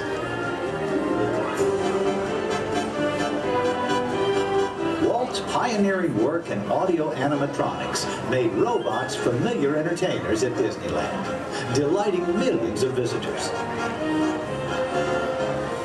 Meanwhile, in the world of science, advances in hydraulics, microcircuitry, and digital computers were turning science fiction into science fact. Robots had stepped out of the realm of imagination. Today, they are everywhere we and they look. In outer space, in factories, even in our homes. For years, the biggest challenge robotics engineers faced was something we usually take for granted, the simple act of walking. Of course, walking on 2 feet isn't always so simple, especially when we're young. Even as adults, walking has its ups and downs, because it requires well-developed balance and coordination. Making a humanoid robot walk on its own 2 feet is very complicated. Yet this is the challenge that Honda, the mobility company, took on almost 20 years ago. Honda's first prototypes walked in a straight line only, and falling down was a big part of learning. The next prototypes had better balance, but turning was a very slow process. Step by step, the engineers persisted. They built more and more capable models, and finally succeeded in making the most sophisticated humanoid robot the world has ever seen. A machine designed to help people. Honda's advanced step in innovative mobility. Asimo.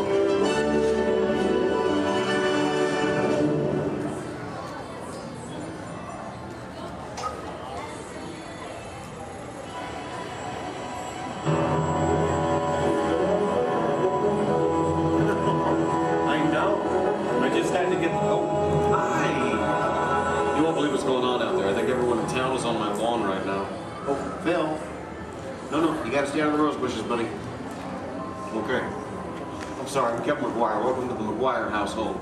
You see, we've been chosen as the first family to test the Honda Asimo robot, and I just sent it out to go check on the mail. It was so much fun watching the neighbors' faces when they first see Asimo. Like, they all... No, you can't borrow the robot. Just... Okay. Now, if you're not familiar with Asimo, you're going to be amazed at the way it... You know what? You're just going to have to see it to believe it. Of course, when we first met Asimo a couple of weeks ago, we learned that its name stands for Advanced Step in Innovative Mobility. Oh, here it comes now. Everyone, say hello to Asimo.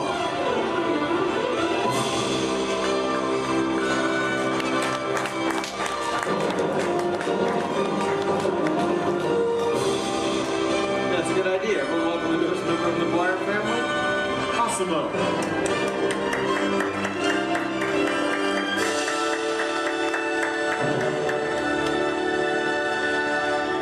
Hello, everyone.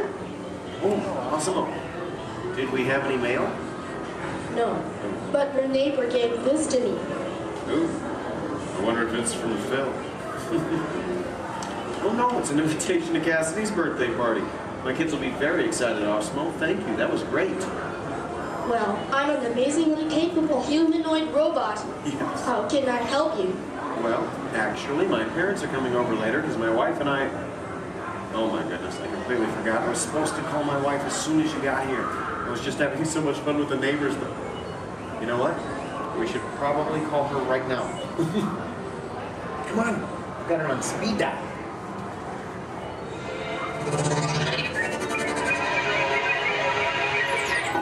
Hi, honey. Hi, hey, look what just arrived. Awesome-o. Yeah. Can I keep it? Sure. Hello. Hi, Asimo. I'm leaving work early today, and I'll pick up the kids. They are so excited. So I'll see you in a while. Oh, and honey, don't forget we're going out tonight. So remind your parents that they're babysitting and order pizza. Oh, yeah. Thanks. See you. Bye, honey. Bye. Bye, Osimo. Goodbye. Well, Osmo, welcome to the family. Thank you. I just need to remember to order that pizza. What do you think, sausage or pepperoni? What am I talking about? Now, developing the world's most advanced humanoid robot didn't happen overnight.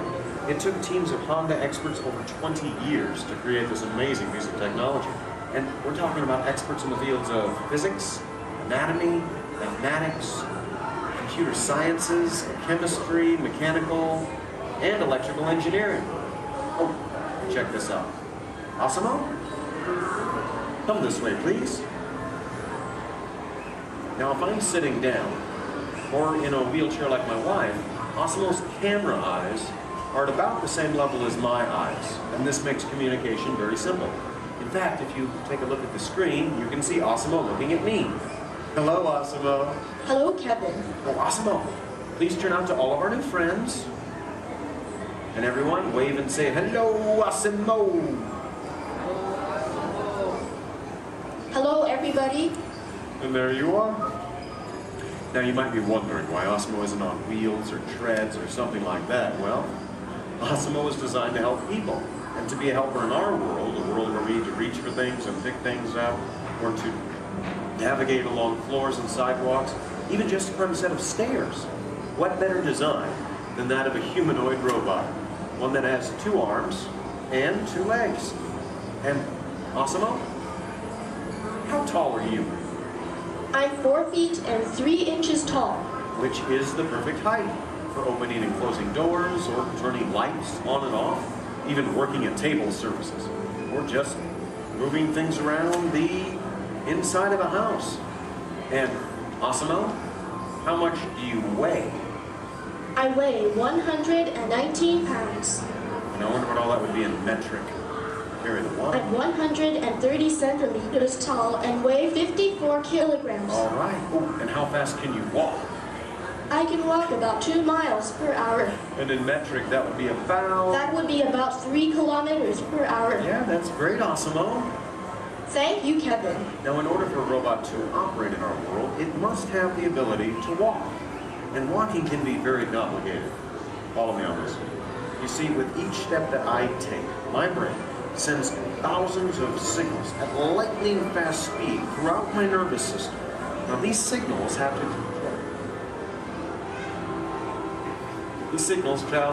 to the muscles, tendons, and ligaments in my legs, hips, arms, and shoulders, which all have to move in sync just for me to keep my balance. But the really amazing thing is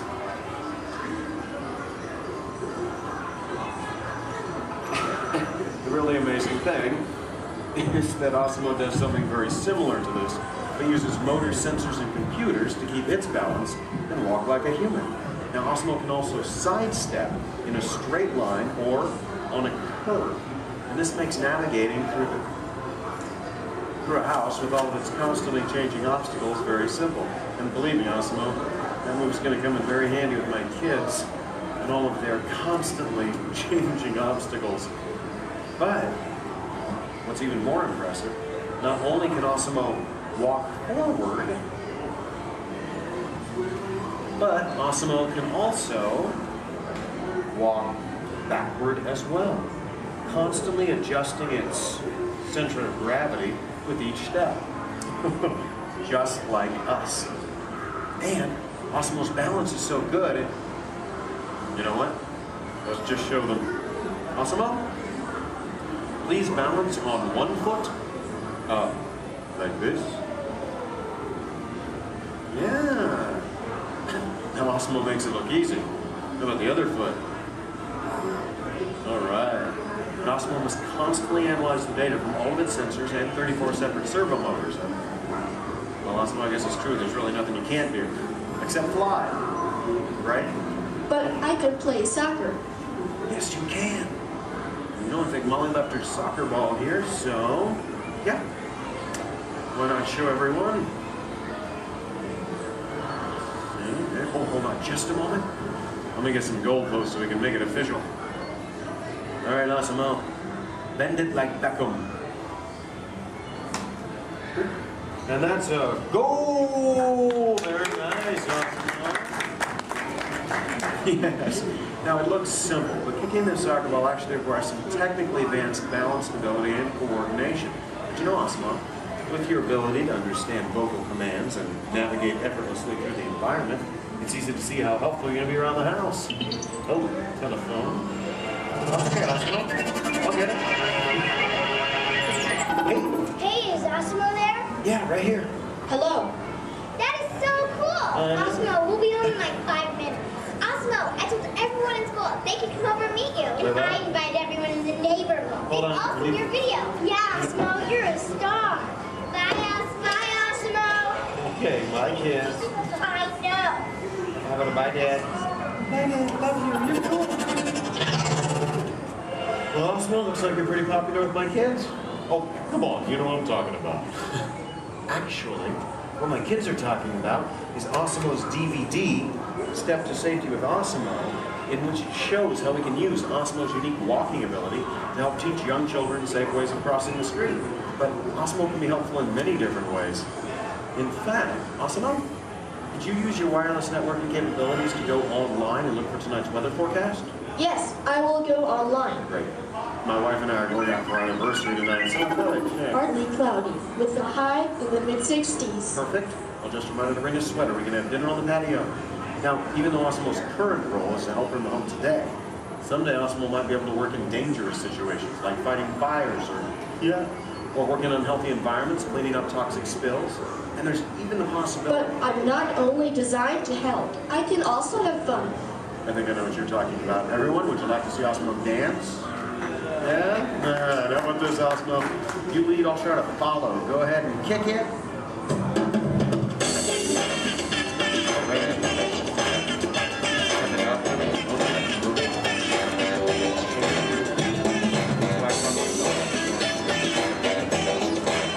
I have no real sense of rhythm. Maybe, I don't know.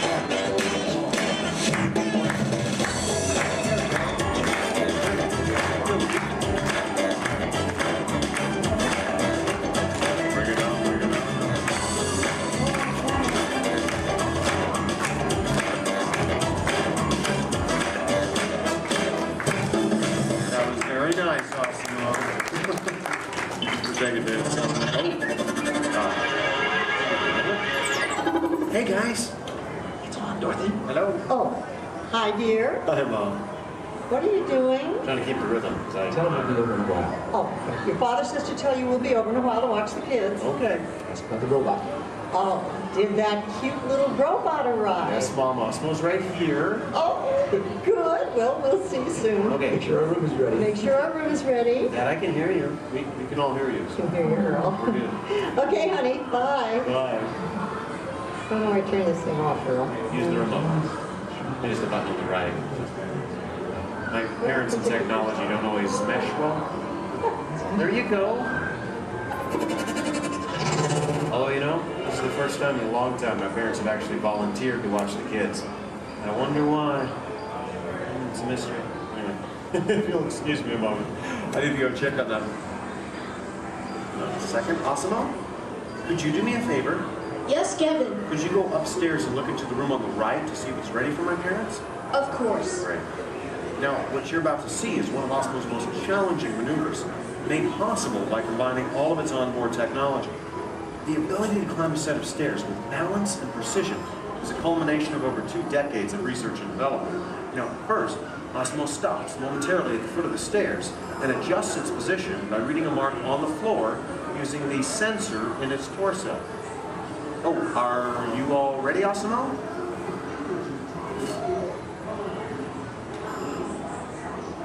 I am ready. Okay, then. Go for it. Now, with each step, Osmo must adapt and constantly counterbalance using all its computing power to remain upright all along the way. Way to go, Osmo! Now that is truly a historic step forward in human technological progress. Okay, Osmo, go ahead and take a look into the room and see if it's ready for my mom and dad, please. And, oh, that looks perfect. Thank you, Osmo. You're welcome. Now, if you thought going up the stairs was difficult, it takes even more balance and coordination to make it back down whenever you're ready, Osmo. Once again, Osmo will find its position by reading a mark on the floor using the sensor in its torso. And when it's ready, it will descend the stairs, constantly adjusting with each step.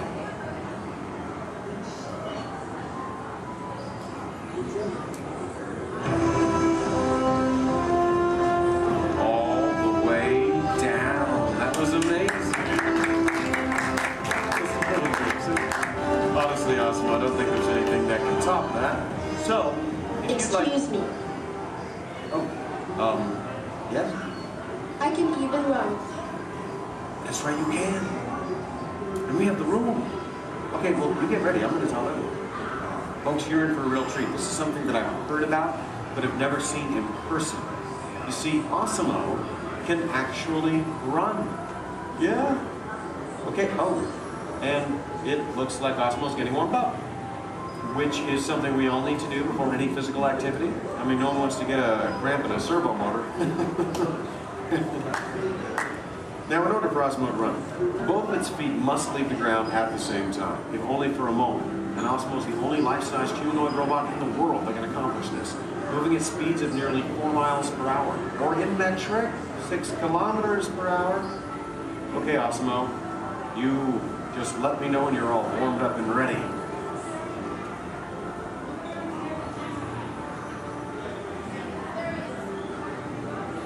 I am ready. Alrighty then. On your mark, get set, go!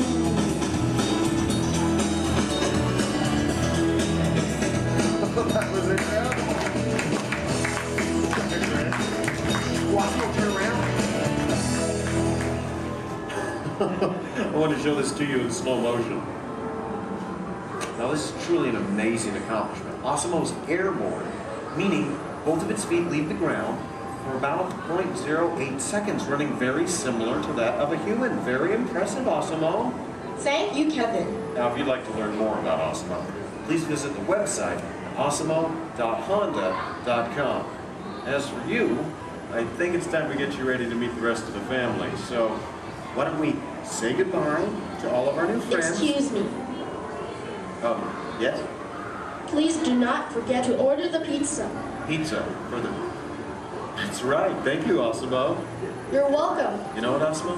I think this is going to be the beginning of a beautiful friendship. All right. And the kids are home. I hope you're ready to meet them. But before we go, let's say goodbye to all of our new friends. Goodbye, everybody. And everyone, let's hear one more time for Osmo.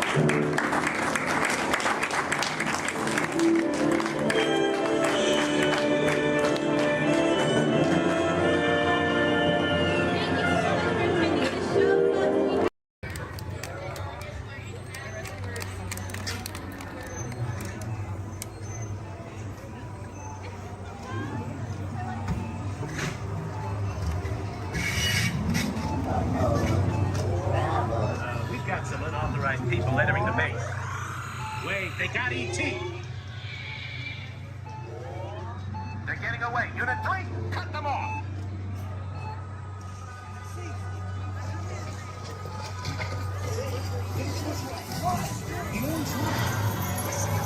Let's go.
E.T.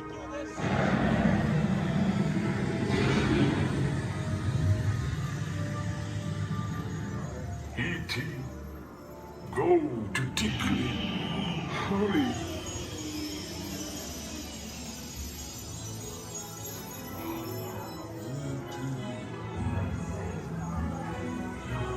Tickly. Ouch. Welcome home.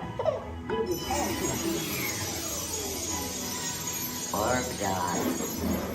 Welcome home.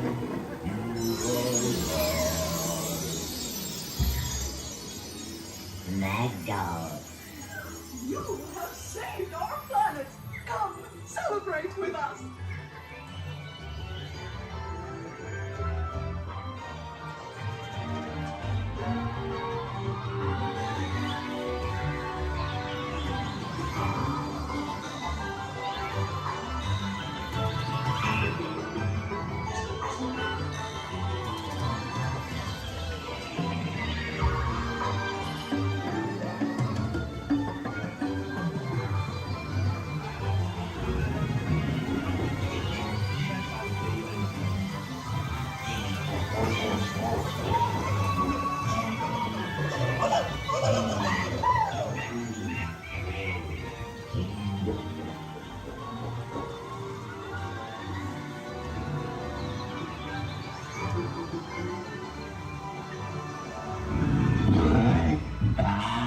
Beautiful, Riley, friend. Loopy, Keith, Tara, Brandon, Amanda.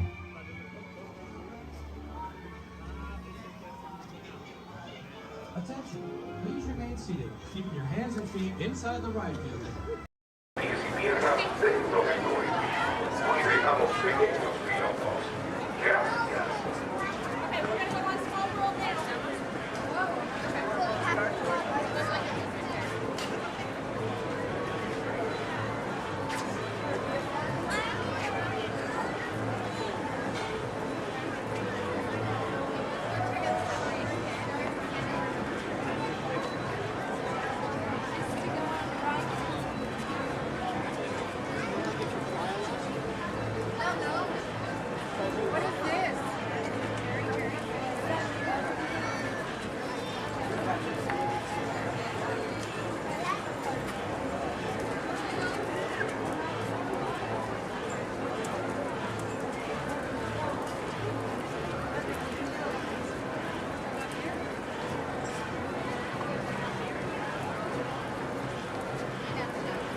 the Star Speeder, we'll begin our boarding procedures. Thank you.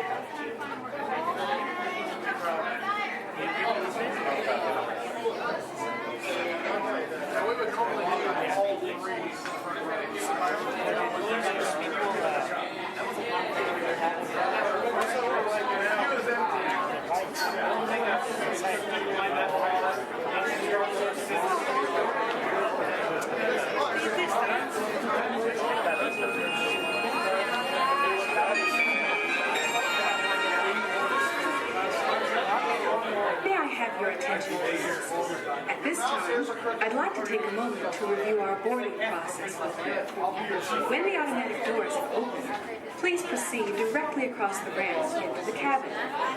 Continue to move all the way across the ramp, filling in every available seat. For your safety, all passengers are required to wear safety restraints throughout the flight. To fasten the restraint, pull the strap out from the right side of the seat and snap it into the console on your left. Galactic regulations require that all carry-on items be safely stowed beneath your seat. While on board, flashing toggles is not permitted. And please, no smoking at any time. If you have any questions, feel free to ask an attendant. You'll be boarding in just a few moments. Thank you, and have a pleasant flight.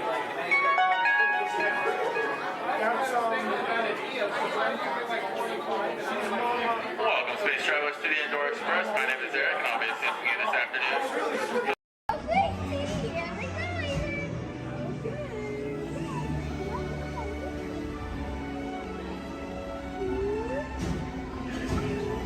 Are we going around? I went that side!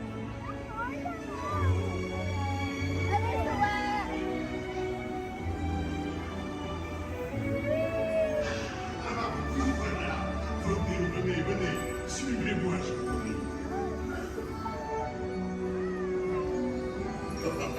The chef Happy is waiting for you.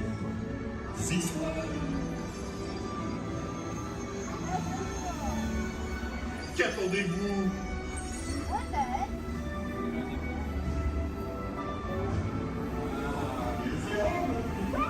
Invité pour le dîner. On aurait pas idéal. Encore un? Non. A simple omelet? Too simple. What? Mais oui, that's it!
What are you doing? Que magnifico.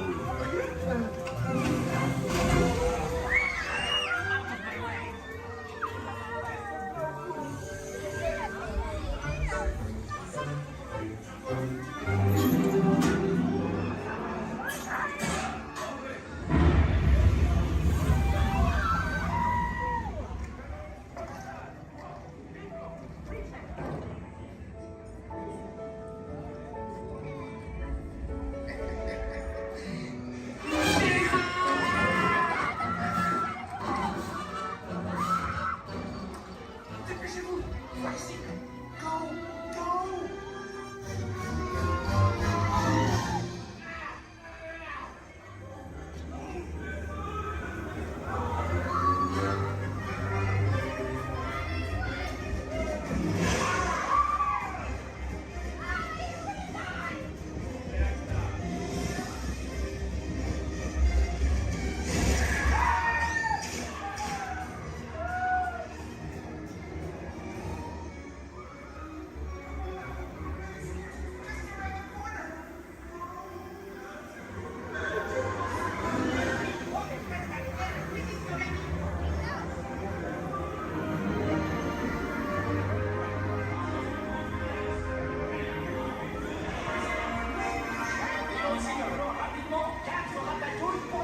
Greetings, Terrans.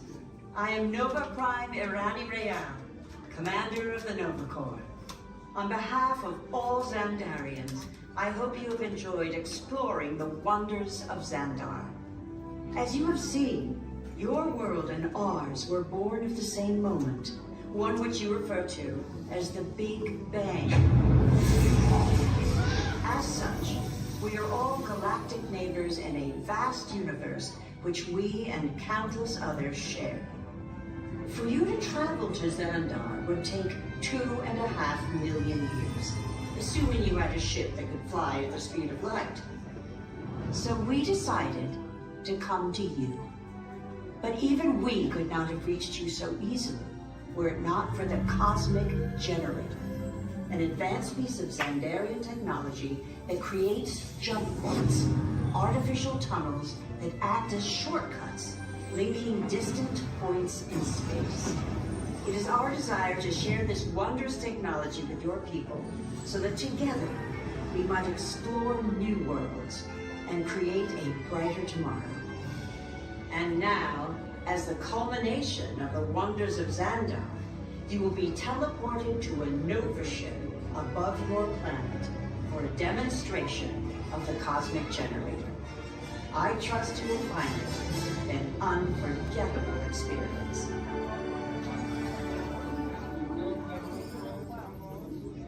Welcome, people of Epcot, Epcoters, Epcotians, citizens of Epcot. Does anyone know what they call themselves? What? I'm on?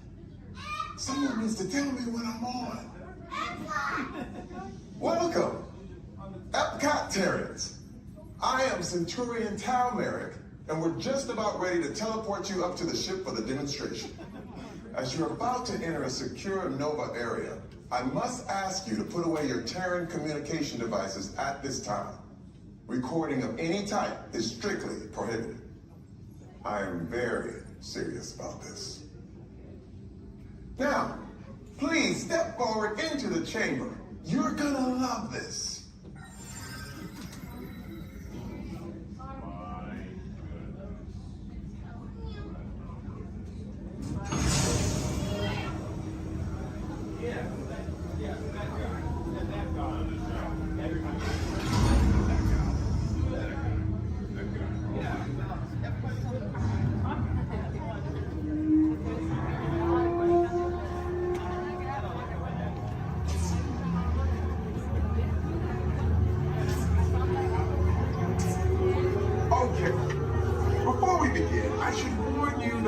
Never teleported Terrans before, but since your molecular structure is very similar to Xandarians, it should work.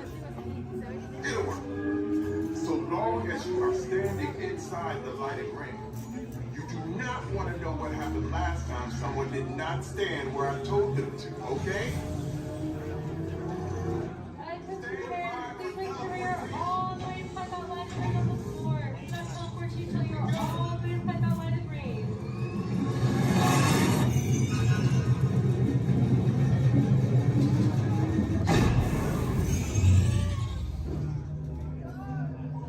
You made it! I mean, of course you did. Nova Prime, they're ready. Excellent. What you see before you is the Cosmic Generator. And in just a few moments, we'll be activating it so you can experience for yourselves what's happening? I'm not sure. Our power's out. And the cosmic generator is gone. Cheerio, Mark. Go to Code Red. Prepare the fleet. And call the Guardians. Now. There is no cause for alarm. Turn off that alarm. I've got an important transmission coming in. Hey, what's up, Novacore? Our cosmic generator has been stolen. What? How? Why didn't we think of that? That thing's gotta be worth a fortune. I am Groot. Good question. And who do you think took it? Perhaps that really big man outside your ship. Oh, that is a big man. I need to alert Nova Prime. I have been watching Terrans for dogs. That's not creepy at all. This species has failed. Wait, whoa. We didn't even know there was a test. He's got the cosmic generator. He's creating a new jump point. Jump point to where? Not where. When. It's some kind of mutant jump point. He's going back to the dawn of time. Dawn of time, why? To erase an error. Well, that doesn't sound good. Your time is over. Wait, what do you mean? What do you mean it's so vague? The jump point is closing. Hey, Nova Dude, you're Novacore need to follow that whatever it is until we get there. We can't. Our power is down, and I've got to get these Terrans onto evacuation shuttles. I got it. I reprogrammed the shuttles to follow them through the jump point. Wait, what? Look, they're our only chance of keeping track of that whack job until we get the cosmic generator back. Piece of cake. Wait! There's cake. Where's this cake? The odds are impossible, Yeah. but it's our only shot. Good luck. Are you sure you can control it? Come on, it's me. I got this. We're all toast. First it was cake, now there is toast. This plan is making me so hungry. Terrans, listen up. Now, sit back, relax, and enjoy living with the land. Con su seguridad, permanezca sentado con sus manos y brazos, pies y piernas dentro del banco y cuida a los pequeñitos. A manera de recordatorio, no tomar foto con flash y luz de video antes de llegar a Ninandero.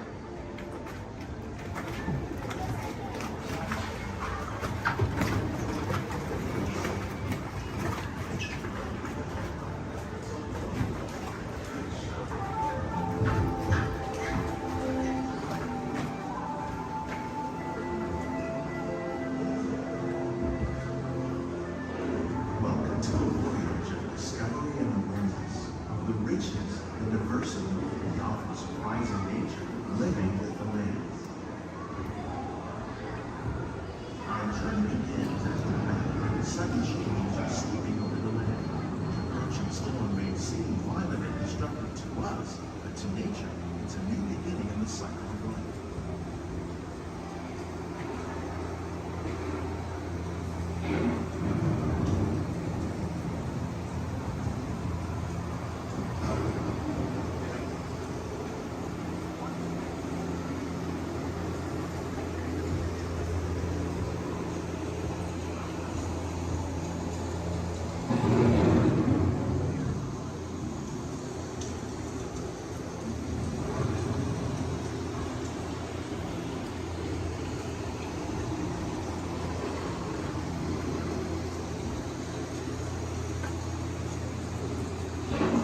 Beneath the surface of the land, roots trap water from the flowing mud, extracting precious nutrients and minerals.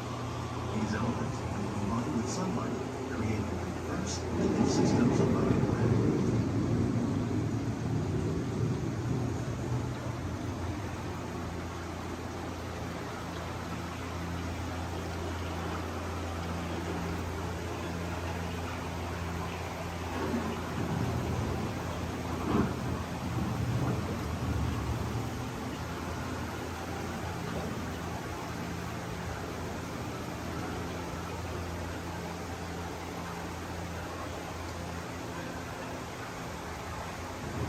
One of those living systems is the rainforest, home to the most amazing concentration of life on our planet.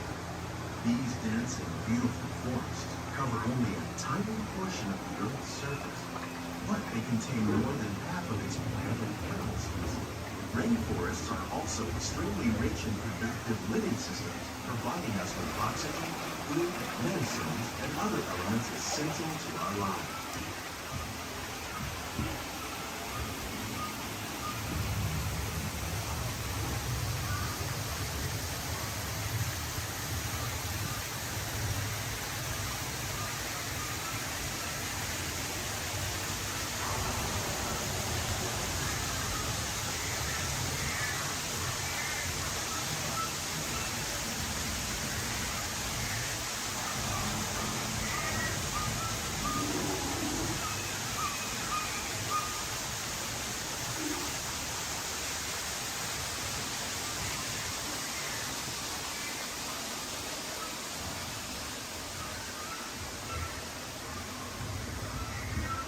desert, nature has created a very different, no less beautiful living system. And while this arid landscape may seem lifeless, it is very much alive. The plants and animals that have learned to survive in these harsh conditions make use of what little water they can find and avoid the scorching rays of the relentless sun.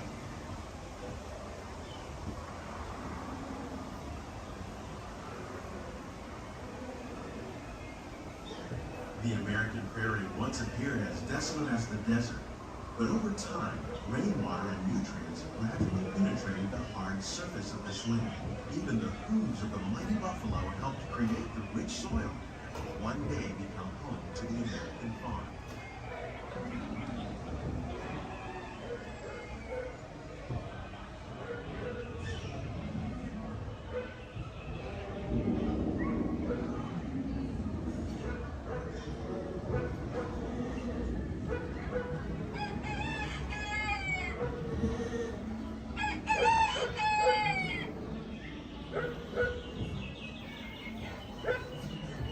Of all the forces at work on the land, humans have had one of the most profound effects.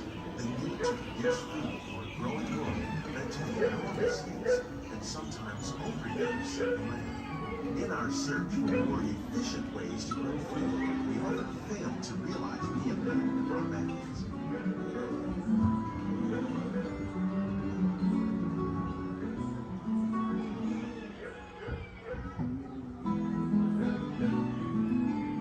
Today, we're learning to live with the land, discovering better ways to grow food that will assure both human and environmental well-being.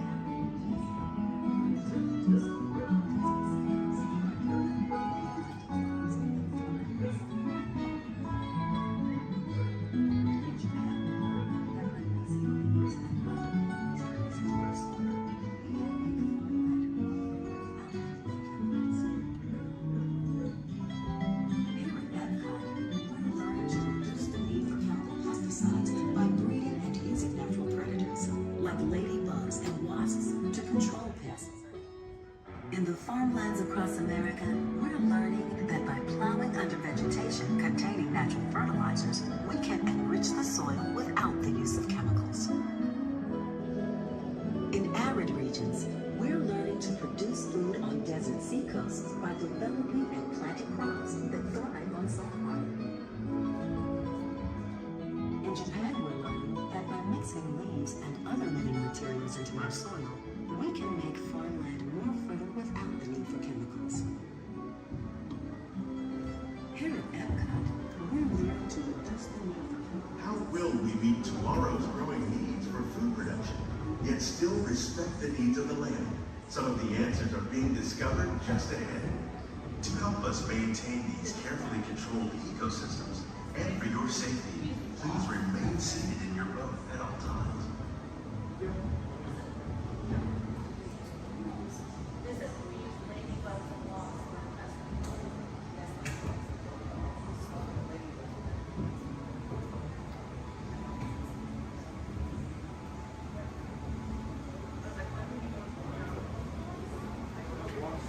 Welcome to our living laboratory, where scientists from Epcot and the U.S. Department of Agriculture are exploring innovative ways to produce culinary harvests now and into the future.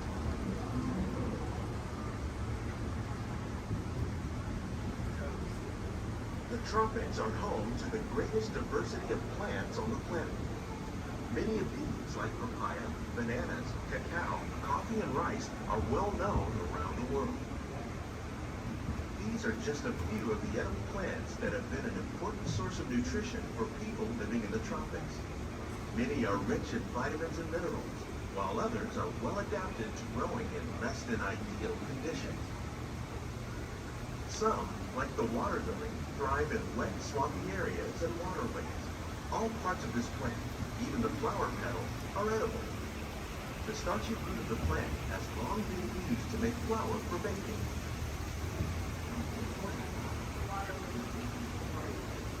One day, many of these lesser-known tropical plants may be as important as the bananas growing on both sides of the boat. More than 28 million tons of bananas are eaten annually, making it the most popular fruit in the world.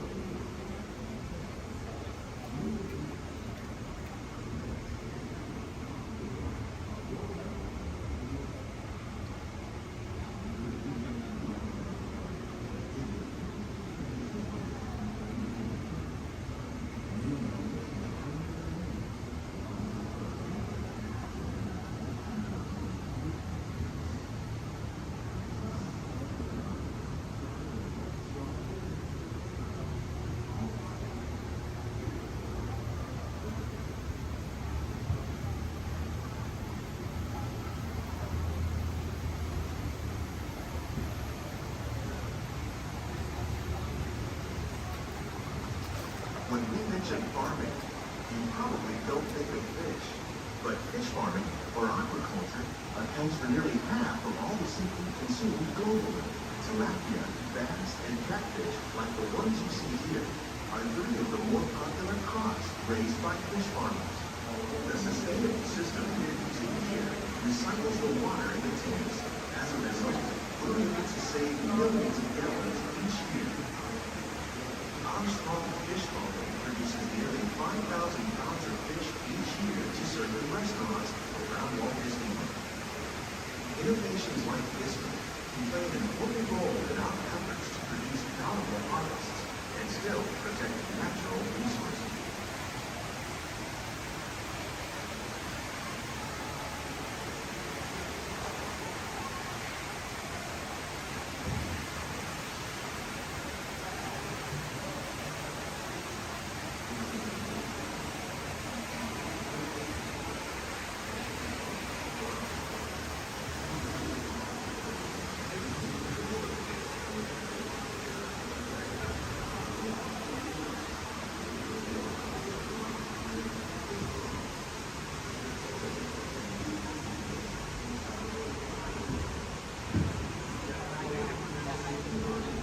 While there are more than 50,000 edible plant species in the world, most of us are only familiar with a handful that make up our everyday diet. The common grains growing here, maize, sorghum, and millet, plus rice, account for nearly 2/3 of our global food consumption. Learning how to increase yields of these staples is an important goal of research around the world.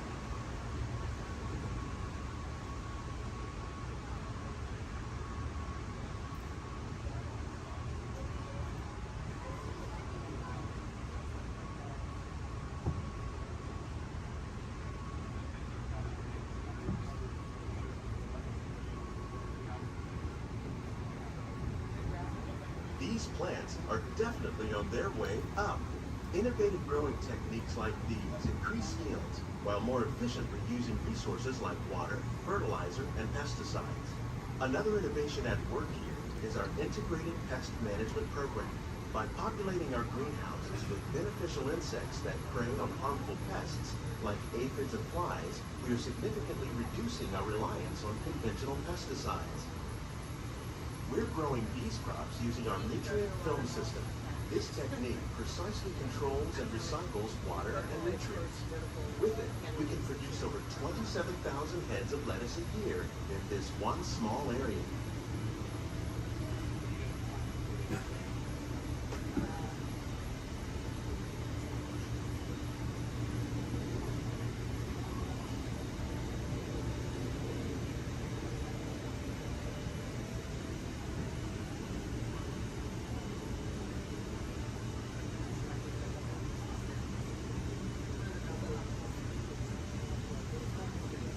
Some of our best ideas have been inspired by nature, like these fruit and vegetable trees.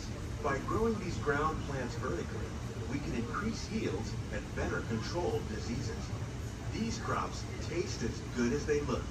In fact, we serve more than 15 tons of produce from our greenhouses in restaurants here at the land every year.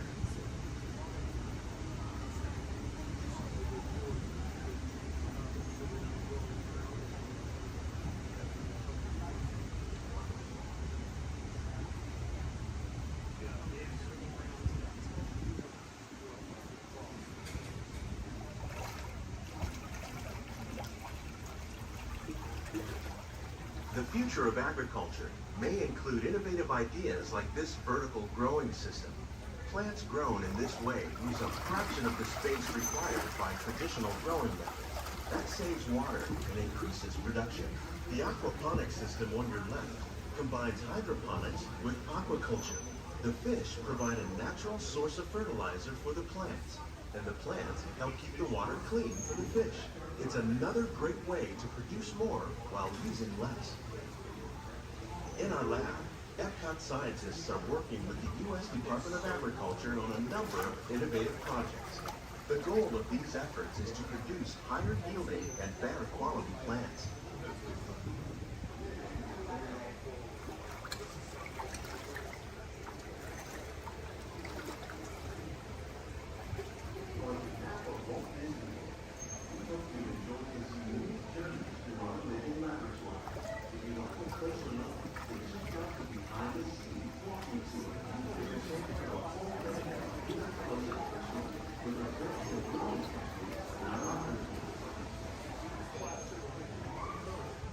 Please keep your hands and feet inside the boat and remain seated until the boat comes swimming on the side.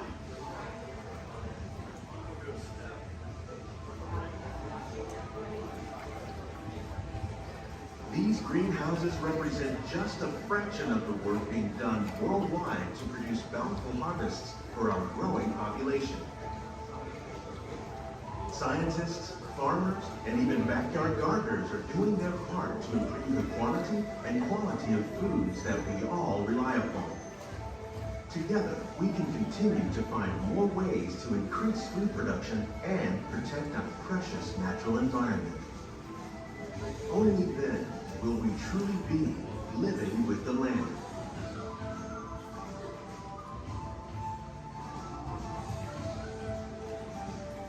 On behalf of Walt Disney World, we hope you've enjoyed this unique journey through our living laboratory.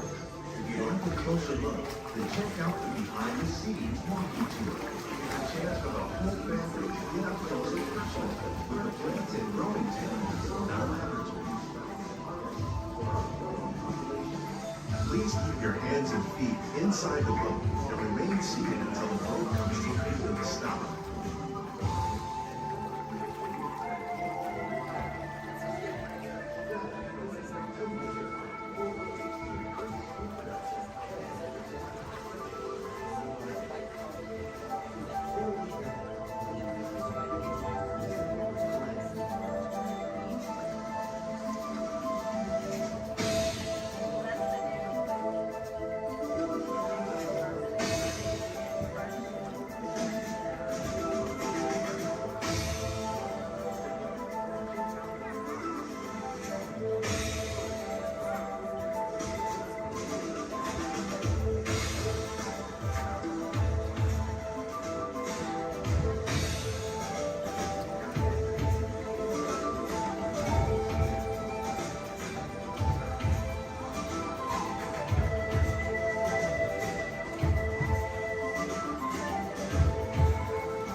much for being here.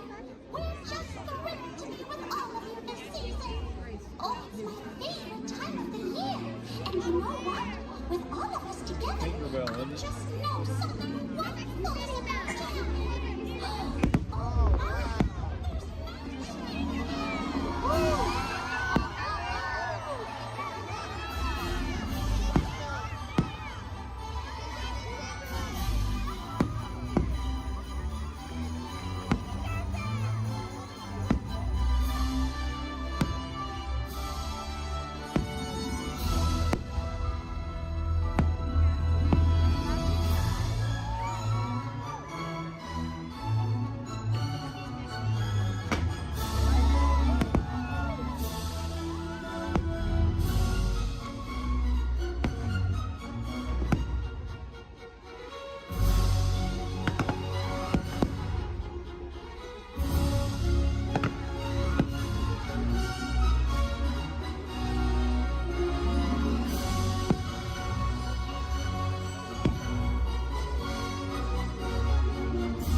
Oh my goodness, I can hardly wait! With all the holiday magic this time of year, I'm so happy we get to share it with all of you. And there's no better time to celebrate than right now.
We take these moments and we turn them into memories. Memories we can cherish forever and ever. And that's the kind of magic that only happens when we're all together. Oh, it's nice to open a gift. It's tied up with a perfect bow. But the greatest present of all was given to me long ago. It's something I would never trade. It's the family that we've made. 'Cause when we're together, I have everything on my list. And when we're together, I have all around the Christmas tree. There'll be dreams coming true. But when we're together, then my favorite gift is you.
Welcome home.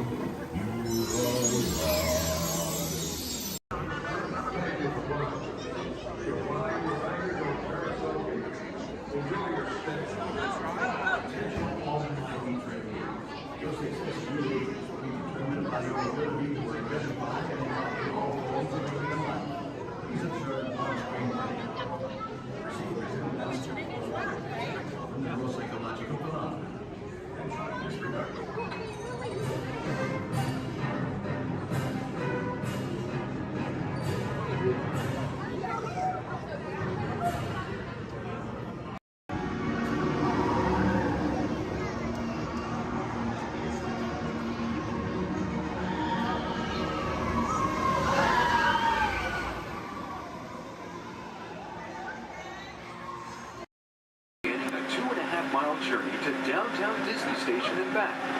For a safe trip, remain seated, keeping your hands, arms, feet, and legs inside the cabin. Be sure to watch your children, and no smoking, please. Bienvenidos.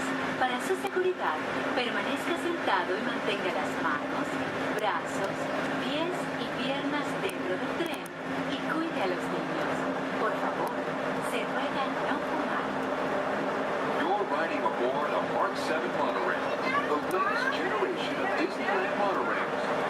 When Walt Disney introduced this attraction in 1939, it was the first daily operating monorail system in the Western Hemisphere.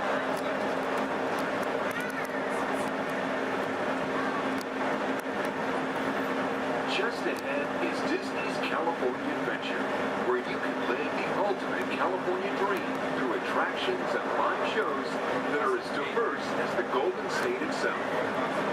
The Towering Hotel is home to the Twilight Zone Tower of Terror, where you can literally take a thrilling drop into Hollywood history. The bear-shaped rock formation is part of the Grizzly Peak Recreation Area, a haven for outdoor adventures. Beyond it, you'll find the high-energy fun of Paradise Pier. Coming into view on the left are the villas at Disney's Grand California Hotel and Spa. It's the first Disney Vacation Club resort on the West Coast and shares the same arts and crafts style as the famous hotel, which we are now entering.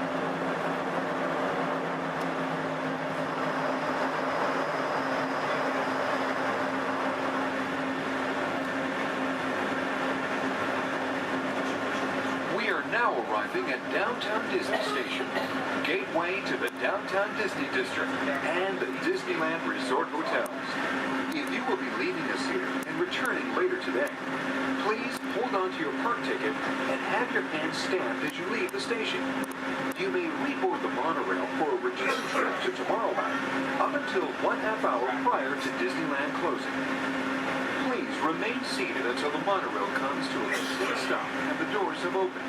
Then, gather your belongings, lower your head, watch your step, and exit to the left of the monorail. Thanks for traveling with us today, and we hope you enjoy your visit to the Disneyland Resort. For those of you continuing with us, we'll begin our return trip to Tomorrowland in just a few minutes. Thank you.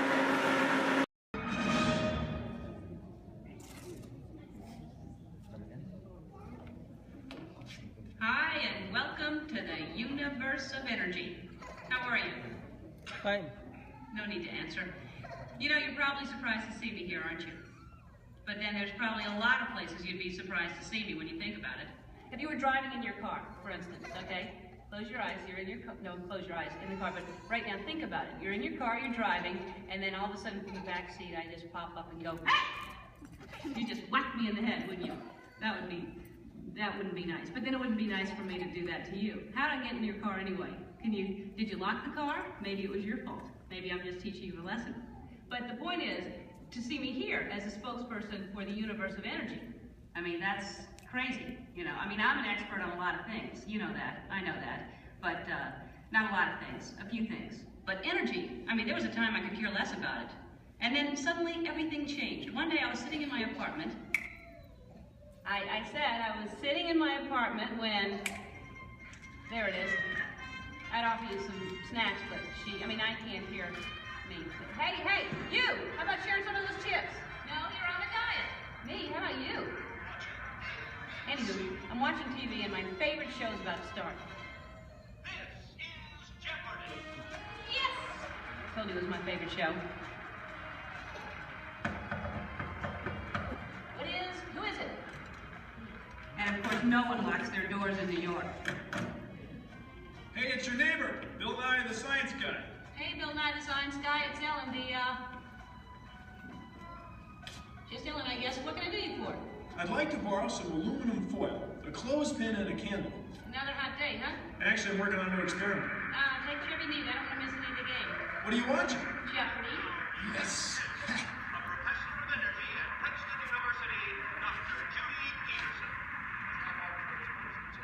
Oh my gosh. What? It's my old college roommate, Judy Peterson. She was such a smarty pants know-it-all. I had the best nickname for her, though. What was that? Stupid Judy. Ellen, that makes no sense. She has a PhD. I know, but it made me feel better. So now I guess she's some hotshot, energetic professor. She's a professor of energy. Whatever. Who cares about stupid Judy and her stupid energy? Ellen, energy's the most important thing in the universe. Oh, yeah, sure. Take her side. I'm not taking her side. It's just that without energy, nothing would go. Nothing would happen. I mean, there'd be nothing. Well, then we'd really be in jeopardy now, wouldn't we? Yeah, well, what is, thanks for the supplies, and see you later. What is? Bye-bye. It's the Parliament of Israel. Right ahead. Go. Right again, Judy. Stupid Judy, stupid energy. Maybe the universe needs energy, but I don't. I'll take a nap for 100. I know. Big piece of corn right there in the teeth. How could you not see it? I'm gonna have to call you back. Now, as most of you know, when someone falls asleep watching TV, that person is going to have a what? Anyone? Sequence. Anyone? A crick in the neck? Bad hair day. A dream sequence. That's right, ma'am, a dream sequence. Right. Mine was more of a nightmare, actually. And actually, we should get some fog in here. Always nice to spice up a dream sequence with fog. No, not in here. Over there. The dream. Scary, huh? This is Jeopardy! Now here are today's contestants. Dr. Judy Peterson, Dr. Albert Einstein, and finally, just Ellen.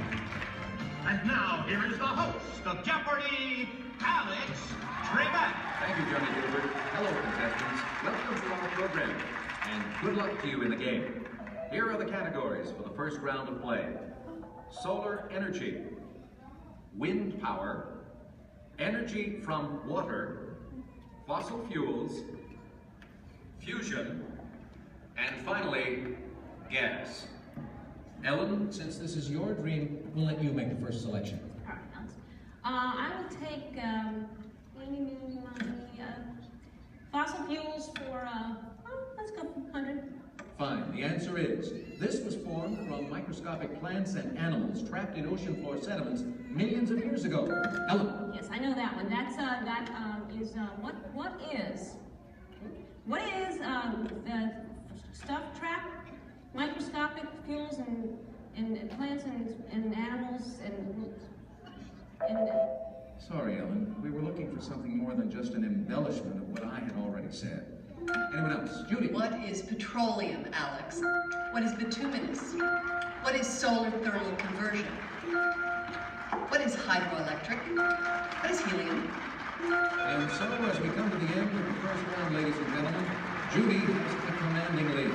Ellen has her work cut out for her, and Dr. Einstein is nowhere, relatively speaking. Is this a nightmare or what? Oh, Ellen, your first correct response. Wait a minute. Dreams! This is my dream. I'm in control now. I can still win. I still have a chance to. Ellen! Who is it? It's me, Bill Nye the science guy. Hey, I'm glad you came to help me. Actually, I came to see Einstein. Wow, you're getting clobbered. Yeah, this Nightmare Jeopardy version's a lot harder than the home version. Can you help me? Sure, but first we have to go back. Back stage? No, way back, like many billion years ago. Okay, but can we stop at a mini mart or something to get some snacks? Because I have a tendency to get hungry after a couple billion years. No can do. Time's wasted. Come on. Wait, it's not even over. It gets really weird from here. Now some person I don't even know reminds me there's no eating, drinking, smoking, or flash photography allowed in my dream. There is no eating, drinking, smoking, or flash photography allowed in Ellen's dream. And she forgot something. And no videotaping, okay? And those of you who are just walking in right now, you're late. Where have you been? I love your hair. No, not you. No, I mean, it's all right, but that's cute, yeah. Anyway, so you're not completely lost. Here's a recap of what has been going on. I'm Ellen. Hi. I love Jeopardy. I used to not care about energy at all until I had a nightmare that I was on Jeopardy and all the categories were about energy. Oh, don't I know, it's scary. So my neighbor, Bill Nye, stepped in to help me out. Bill Nye, the science guy. You know him? Anyway, so he comes in to help me out. That's what's going on. Got it? Good. If you don't, then that's your problem because you're late. And you think about that next time.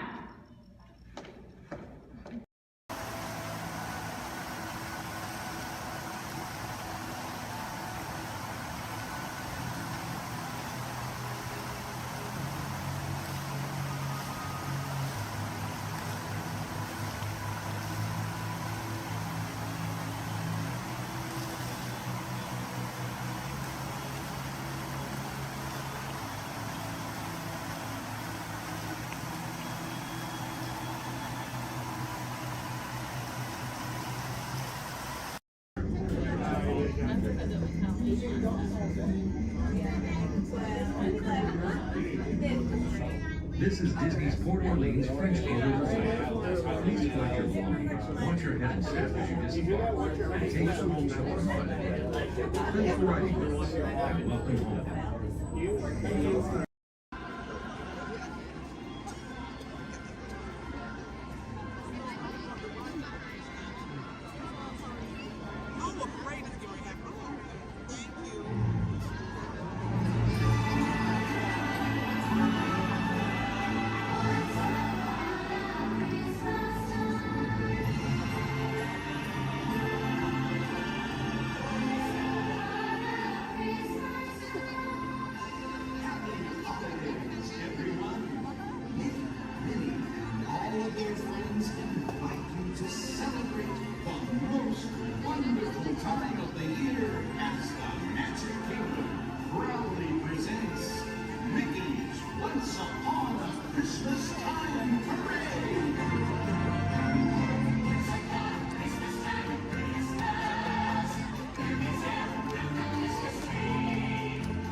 tour guide culturalizing ceremony.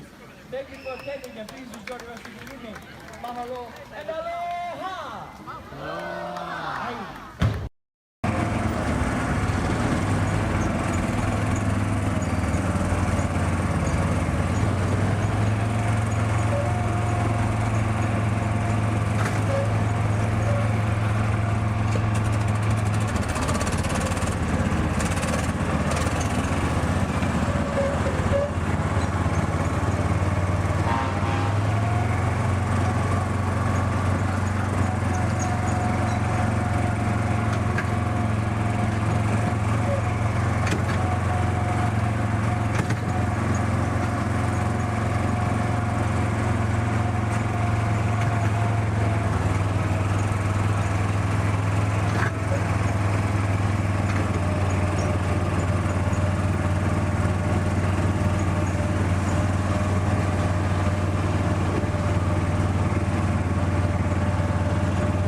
everyone. Welcome aboard the Disneyland monorail. We are now beginning a 2.5-mile journey to downtown Disney Station and back. For a safe trip, remain seated, keeping your hands, arms, feet, and legs inside the cabin. Be sure to watch your children, and no smoking, please. Bienvenidos. Para su seguridad, permanezca sentado y mantenga las manos, brazos, pies y piernas dentro del tren y cuide a los niños. Por favor, se ruega no fumar. You're riding aboard a Mark 7 monorail, the latest generation of Disneyland monorails. When Walt Disney introduced this attraction in 1959, it was the first daily operating monorail system in the Western Hemisphere. Just ahead is Disney's California Adventure, where you can live the ultimate California dream through attractions and live shows that are as diverse as the Golden State itself.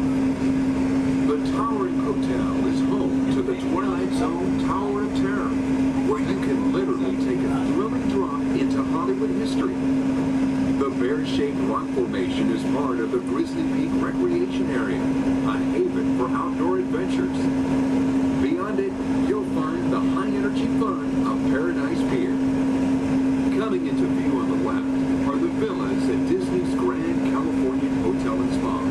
It's the first Disney Vacation Club resort on the West Coast and shares the same arts and crafts style as the famous hotel, which we are now entering.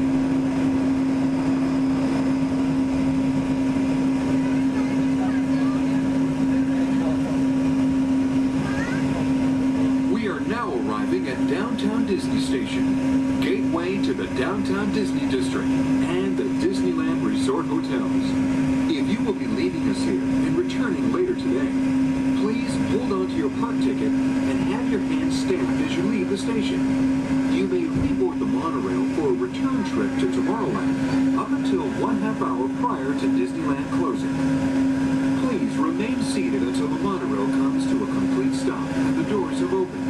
Then, gather your belongings, lower your head, watch your step, and exit to the left of the monorail. Thanks for traveling with us today, and we hope you enjoy your visit to the Disneyland Resort.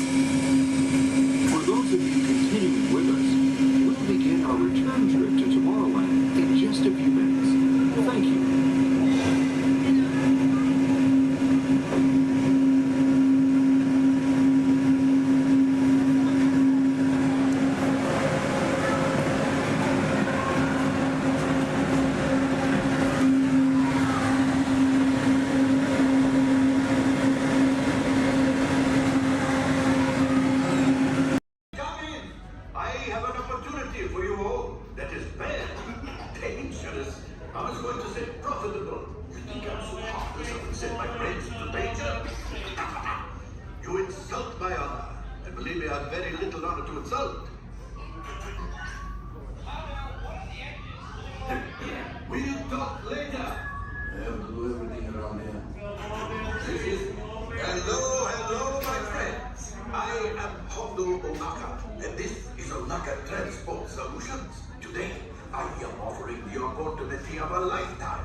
I need flight crews to transport this valuable merchandise across the galaxy.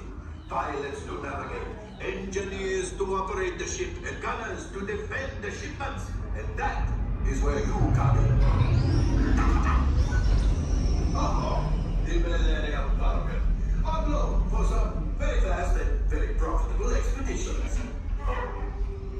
Chewbacca, my fine furry friend. Yes, as we agreed, you let us use the ship.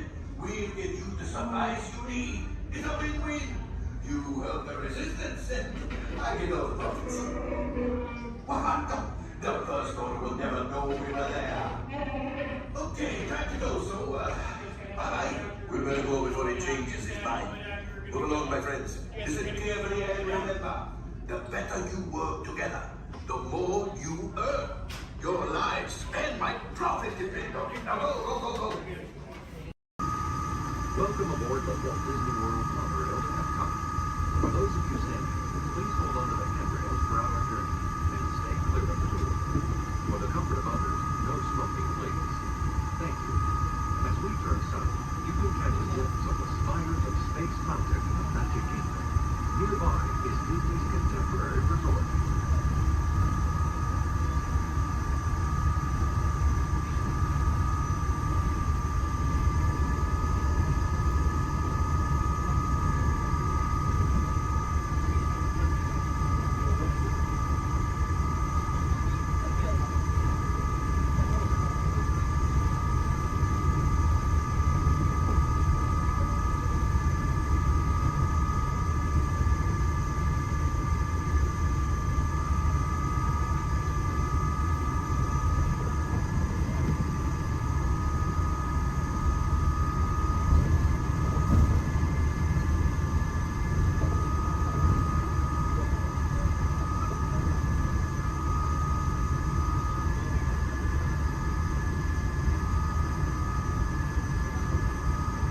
dreams are on the horizon near the future.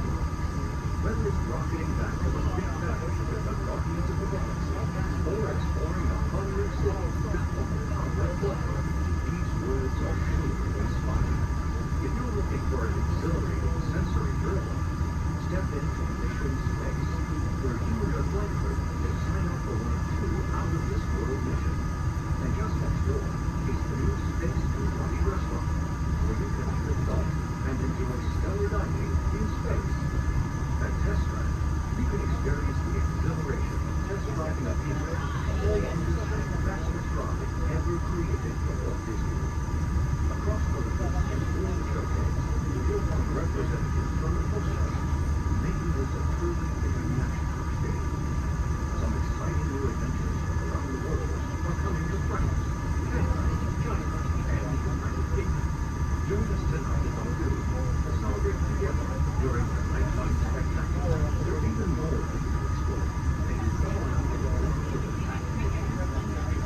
inside those glass pyramids, unleash your spark and journey into imagination with pictures and experience your favorite short films like never before at the Disney Pixar Short Film Festival. Next is the Land, where you can celebrate Earth's great diversity. The Land is also home to Soar, a free flying adventure across the wonders around the world. Here at the sea, you'll be able to meet some of your favorite undersea pals from Disney Pixar's Finding Nemo. We're approaching the Epcot monorail station. For our smoking guests, there are designated smoking areas just outside the park. Please hold on to the handrail and stay clear of the doors until the monorail stops completely and the doors open. On behalf of the cast of the Walt Disney World Resort, welcome to Epcot.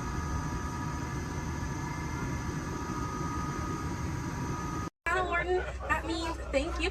Another word that we say here on the reserve is Twin Day, and Twin Day means let's go. Jumbo everyone, my name is Selena. I'm going to be your safari guide here today.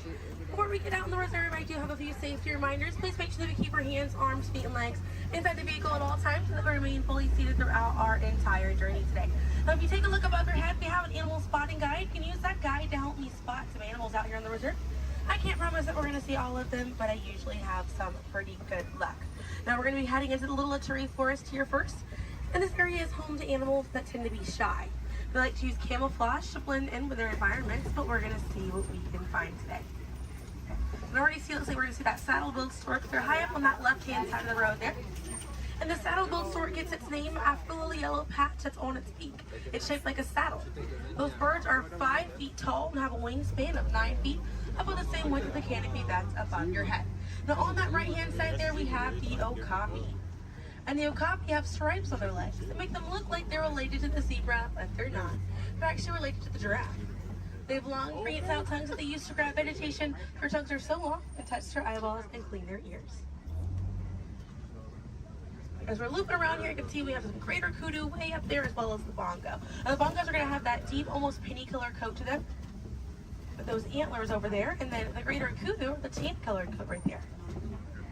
Now the bongos are known as the ghosts of the forest because of how rare they are to spot in the wild. And their antlers, they angle backwards, and that's to help them get through thick vegetation and underbrush very quickly. Now the greater kudu that we see right there, the greater kudu are one of the tallest antelopes in Africa, or the second tallest antelope here on the reserve. They stand at 55 inches tall at their shoulder, and they can leap about 8 feet forward. Now coming up here on the left-hand side, we're going to see the black rhino.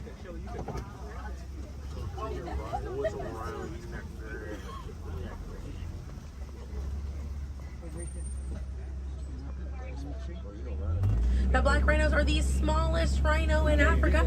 They weigh about 3,000 pounds. Rhinos are poached or hunted for their horns. Some people believe that they have medicinal value, but they do not. Their horns are not valuable at all, made out of keratin. And that's the same thing that our fingernails are made out of.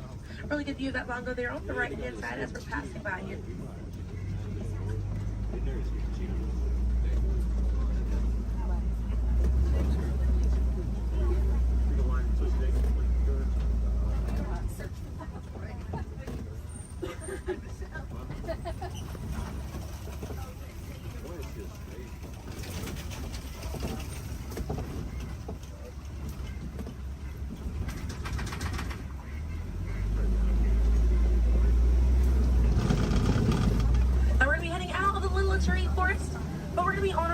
the Safi River. And animals in this area like to hang out in and around the water.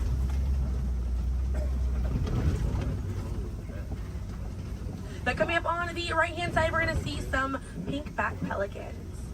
And the pink-back pelicans get their name for the pink skin that occurs on their back during mating season.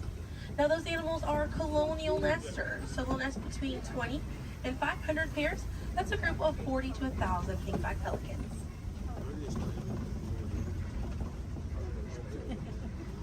A view of the Savi River coming up on the left, and we have some Nile hippopotamuses. Now a group of hippos is called a bloat, and they spend most of their time submerged in that water to avoid overheating, but they will come out to graze. And they can stay submerged in that water up to 8 minutes at a time. And instead of swimming through the water, hippos will actually walk or run along the bottom of the riverbank, helps them glide through that water right there. One of the ways you can help out your waterways is by checking your sunscreen to see if it's reef safe. Another way is just being aware of how much water that you use and trying to conserve as much as possible.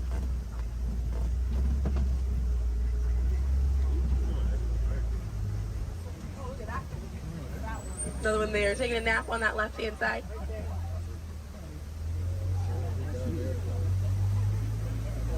Now coming up on the left, we're going to see the Nile crocodiles.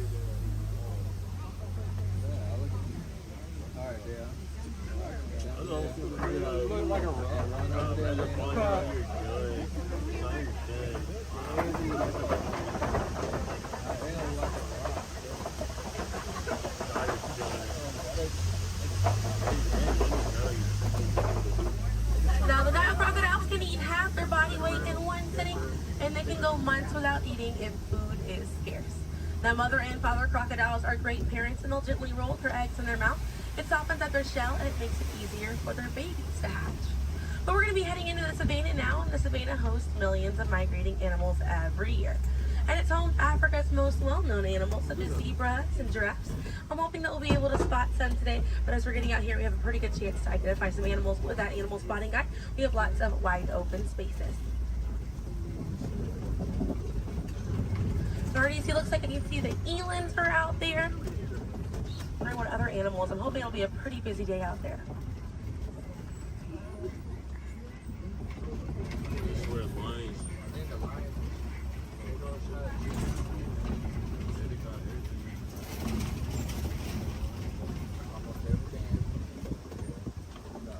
Let's see, also some springbok. It does look pretty busy out there.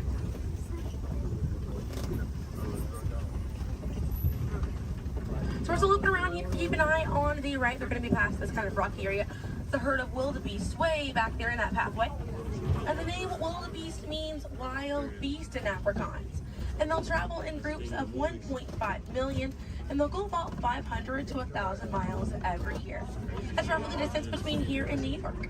And during a wildebeest great migration, they can kick up so much dust that their dust cloud can sometimes be seen from space.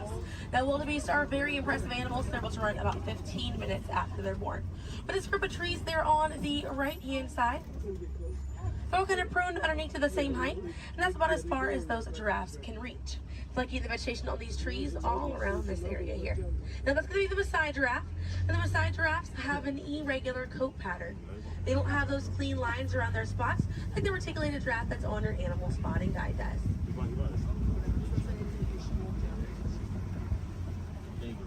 Now on the left-hand side, we do have the African painted dogs. There might be a little bit more people once we're a little bit further up here. Now, African painted dogs get their name after their fur pattern. It kind of looks like they have paint on them. It's unique to each animal, and that's how they identify each other.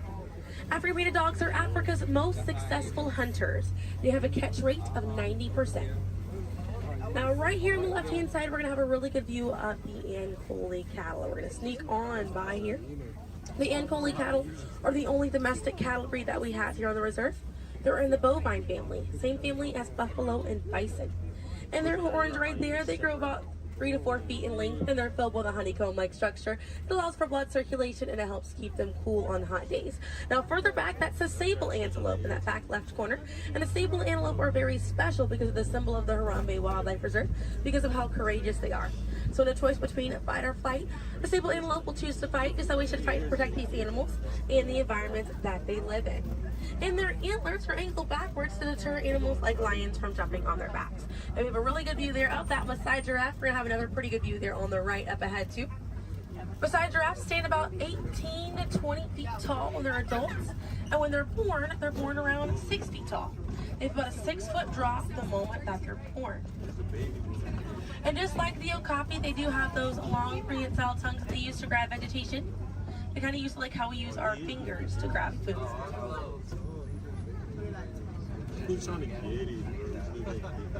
Really good view of them right there. They're actually the same number of neck bones or vertebrae in their neck as we do in ours. Theirs is just bigger.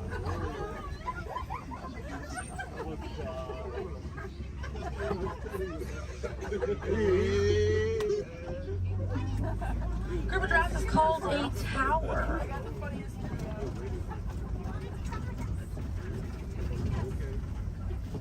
Now we're going to see on the left-hand side we have the elands. Now the elands are right next to the springbok. The elands are the tallest antelope on the reserve. They stand at 6 feet tall at their shoulder. One of my favorite eland facts is they'll make a flower crown with their antlers to impress the females during mating season. Now it's not a perfect flower crown, they'll kind of root up at plants and bushes, but it's the thought that counts. Another eland right there, a couple of elands right there. And then we have the springbok, and the springbok are the smallest antelope on the reserve. They're able to jump 6 feet straight up into the air repeatedly and about 13 feet forward. And they're a symbol of a lot of sports teams over in South Africa. Now those elands right there, they can weigh up to 2,000 pounds.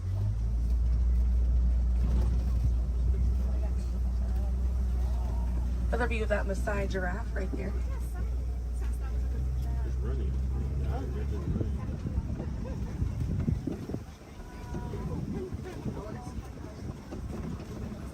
See what else we have waiting around the corner for us. Another Maasai giraffe there. But a bit big for these giraffes.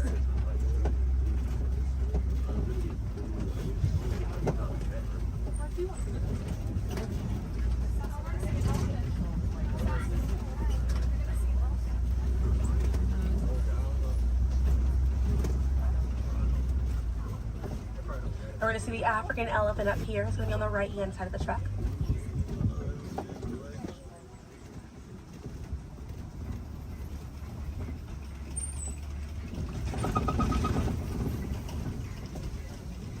Really good view of that African elephant there on the right-hand side.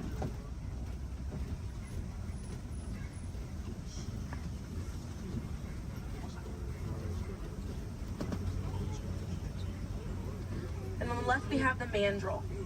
That's the male mandrill on the left. Lots to look at right here. Male mandrills weigh about 100 pounds. Females grow up to 30 pounds. And they can bare their teeth at each other as a sign of aggression, but they usually don't. They usually do it as a friendly gesture. So it's kind of like the mandrills are smiling at each other. Now we can see that elephant back there. And elephants are social creatures. That's going to be the African elephant. The females and their young will hang out in large groups together, and the males will form a loose bachelor group, or sometimes they will kind of hang out on their own, depending on their mood. And the way that African elephants stay cool is by flapping their ears. It runs air over the blood vessels that are dispersed all throughout their ears, and it helps bring their body temperature down.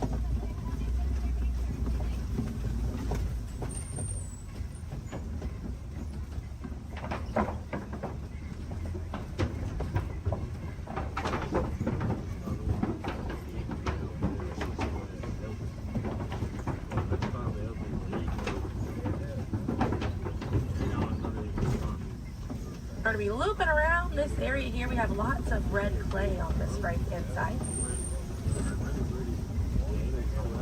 And if you keep an eye out, we'll be able to see some tusk marks right around the corner here.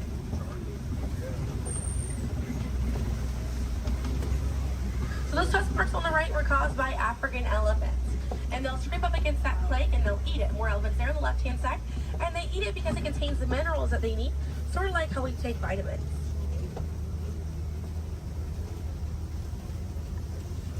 They're way out there on that left-hand side, they kind of look kind of tiny from here. We'll see if we can get another view of them a little bit further up.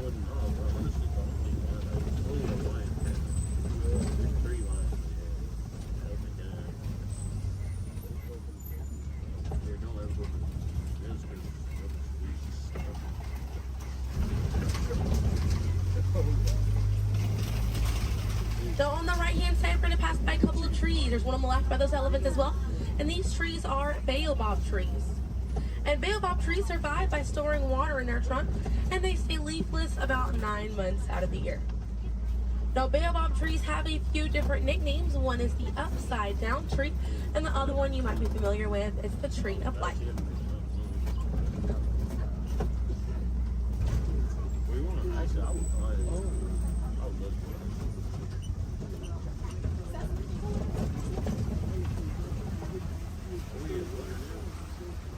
And we're coming up here on a group of flamingos.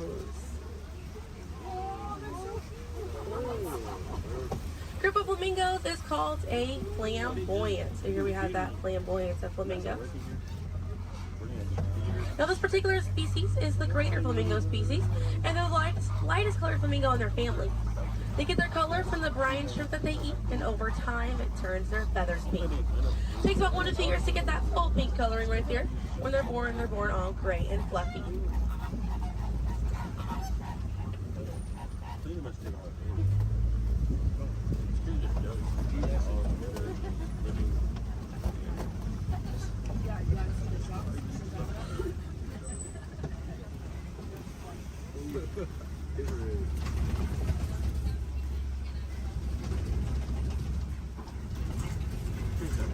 We have some white rhinos right around the corner here. So they're going to be hanging out by a mud wallow on this left-hand side, and they'll use this mud wallow to cool off it. And they'll coat their skin in the mud to act as a natural sun protectant, sort of like how we use sunscreen. Now, elephants do something very similar, and they'll fling dirt and mud on their backs as well. Shows how important it is to protect ourselves outside in these environments by wearing hats, sunglasses, sunscreen. Very, very important, as well as staying hydrated. Now that white rhino right there, they weigh about 4,000 to 5,000 pounds. Group of rhinos is called a crash, and they can run at 35 miles an hour. Now on the right hand side, those are some ostriches way back there. Ostriches are the largest bird. They have wings, but they do not fly. They use those wings for balance and to help them change direction. Comes in handy because ostriches can hit speeds up to 40 miles an hour.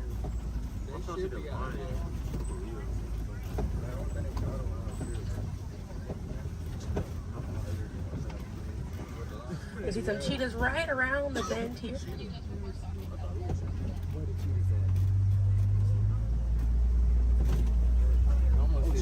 That's a good view of that cheetah there on the left. Now cheetahs are the fastest land animal. They run a little over 60 miles an hour. And they have 2 black lines on their face. Those black lines are called tear marks. And they help reflect the sun.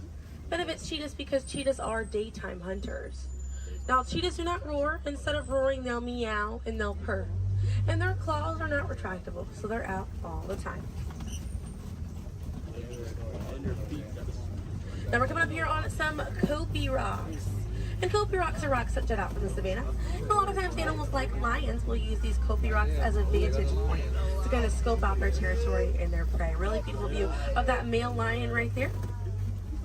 Now at full volume, their roar can be heard up to 5 miles away. And they can sleep about 16 to 20 hours a day. Really impressive view of imposing right there. Now, female lions will do most of the hunting for the group, and the male lions will stay back and kind of guard the territory and guard their cubs. And the Swahili word for lion you're probably already familiar with. The way that you say lion in Swahili is Simba. And we're going to see some more ostriches. We have some white rhinos over here too, and the lioness is there on the left. Looks like she's posing for us as well. Really cute view of that white rhino as well on the left here. Or excuse me, yeah, right hand side. I think that's what they have like wild rocks, so they can't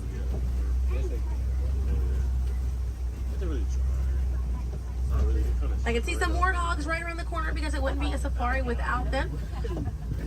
Few of them over here. Warthogs are in the same family as domestic pigs. They're really intelligent animals and are the largest burrowing animal as well. And oftentimes they'll reuse burrows made by other animals and they'll back themselves into it with their tusks spacing out for protection. They're pretty fast. They can also run at 35 miles an hour. They're kind of rooting up over there. And they also have a mud wall that they use to cool off and to coat their skin in it to get some relief from bugs and insects. Also have a really good view of these white rhinos again on that right hand side.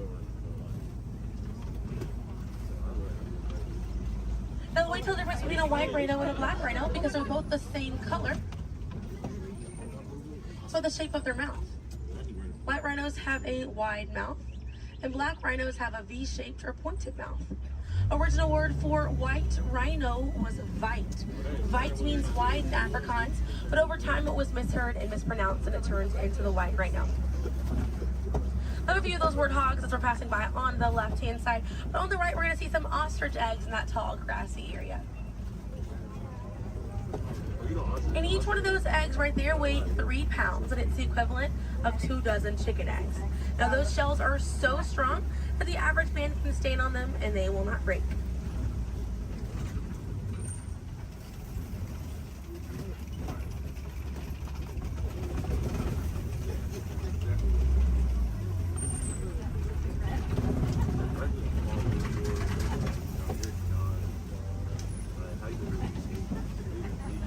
We're gonna see, looks like we have some Nigerian dwarf goats over here. And these goats are used for their dairy products, such as milk and cheese. So they take up a lot less land than cattle, so they're easier on the environment, and they're very cute. Now their milk is considered high value, so selling that milk helps take away the need to rely on wildlife. Now if you do want to see some more goats today, you can head over to Rafiki's Planet Watch. They have a petting zoo area, an animators area, and a kind of behind the scenes look at Disney's Animal Kingdom. Very, very cool. Definitely check it out if you have the time.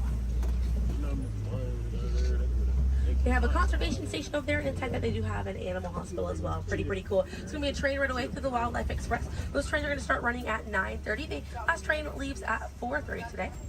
The petting zoo is going to close at 5 o'clock once you're over there, and the animators experience is going to close at 4:45. But we got to see a lot of really cool animals today. If you'd like to learn some more information, you can check out DisneyAnimals.com, or National Geographic is a really good resource. Some ways to help out these animals at home include volunteering at your local nature center, or a conservation organization, or even joining a local beach or river cleanup. Some more simple ways to help out at home include turning off the water while you brush your teeth, or using reusable water bottles instead of disposable ones. Now, those small changes really add up to make a big difference. And on behalf of Kilimanjaro Safaris, my name is Selena. I'm from Pensacola, Florida, and it was an honor to be your safari guide here today. I hope that you were able to see the importance of these animals and the environment that they live in. Now here in the reserve, we don't like to say goodbye because goodbyes are far too sad and far too final. So I will leave you with the Swahili word, kwaherini. And kwaherini means to go well, with the intentions of seeing each other again one day. So kwaherini, my friends. Another word that we say here on the reserve is asante sana. And again, that means thank you. So thank you for joining me here at Kilimanjaro Safaris. I'll be dropping you off right around the bend here, right where I picked you up, so we still have a bit more of a journey together.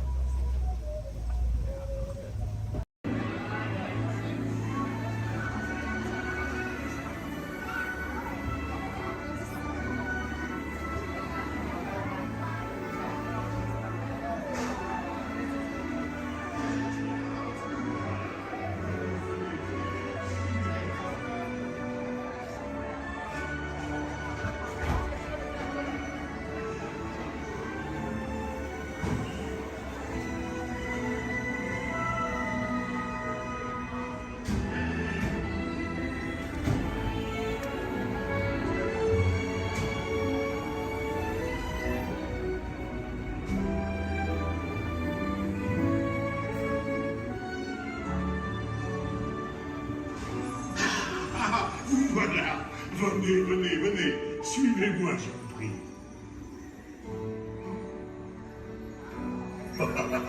Chef Rami is waiting for you. This way.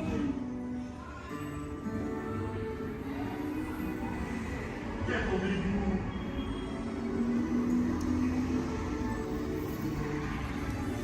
Ils et hommes, des invités pour le dîner. On n'aurait pas idée en commun? Non. C'est pour un oui. Tout simplement. Voilà. Mais oui, that's it.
Louis, what are you doing?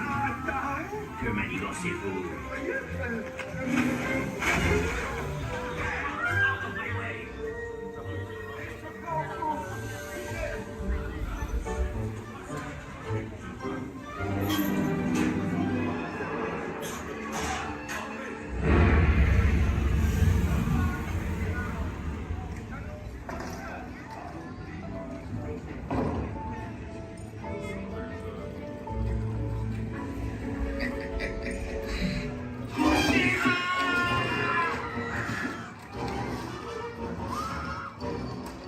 Dépêchez-vous! Par ici! Go! Go!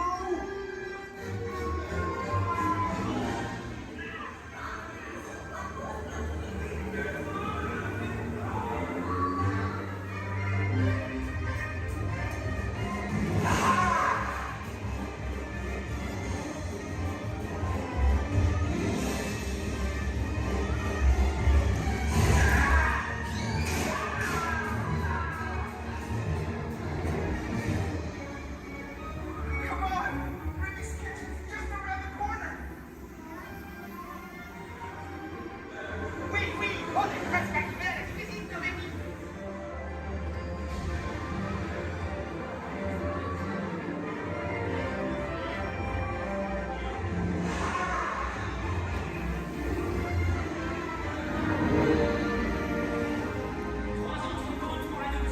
Une à trois, une bleue et une signante. Il va aussi me falloir rapidement 4 ratatouilles pour la table.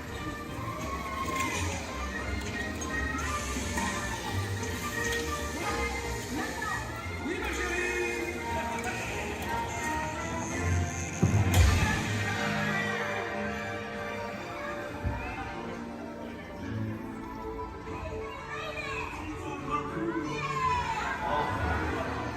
Hey, thanks for coming, everyone.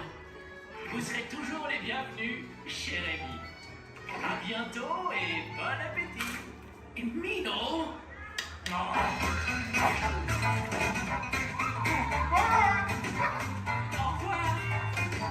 Never for you, right this way. You are always welcome at Bistro Chez Rémi. Au revoir.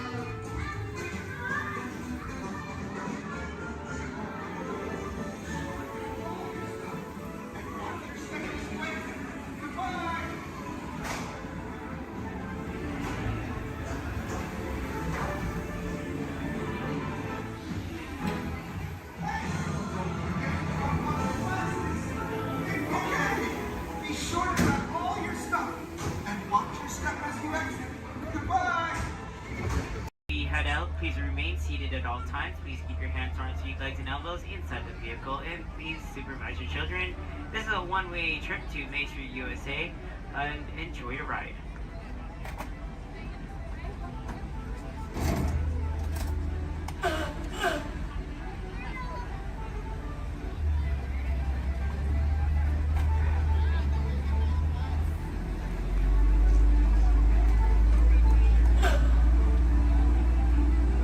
On your right-hand side is Sleeping Beauty Castle, your gateway to Fantasyland.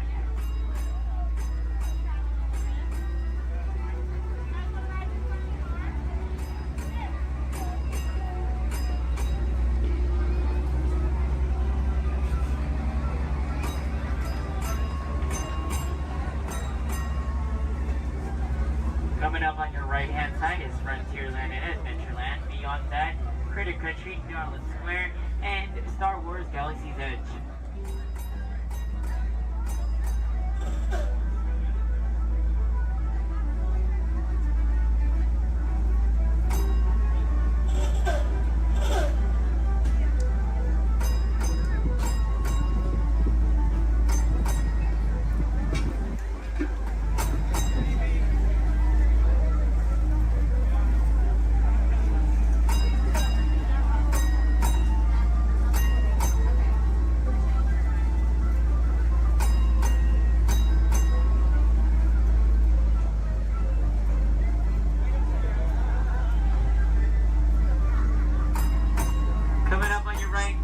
left-hand side, there's our first aid center, our baby care center, and our lost child center.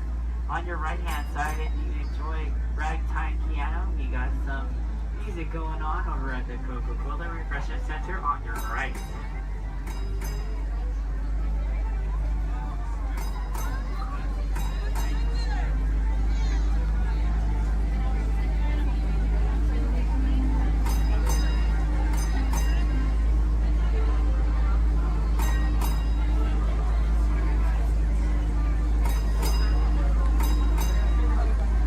If you get hot later, on your right hand side is our Dixon Girl Ice Cream Parlor.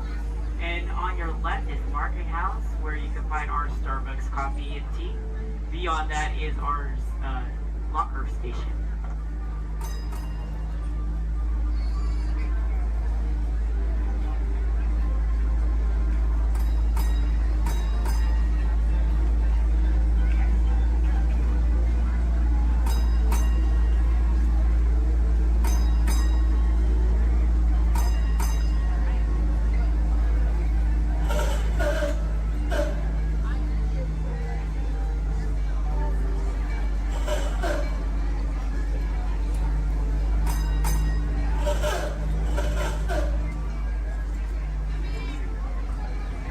To our final destination in front of Disneyland City Hall.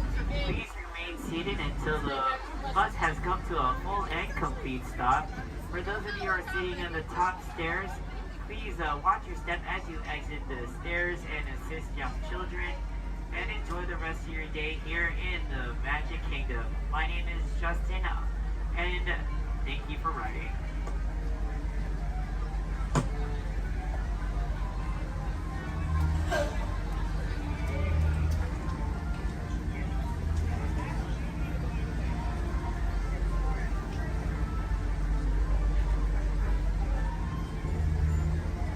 Thank you. Please remain seated, folks. I do need a park deck right over there. Yeah.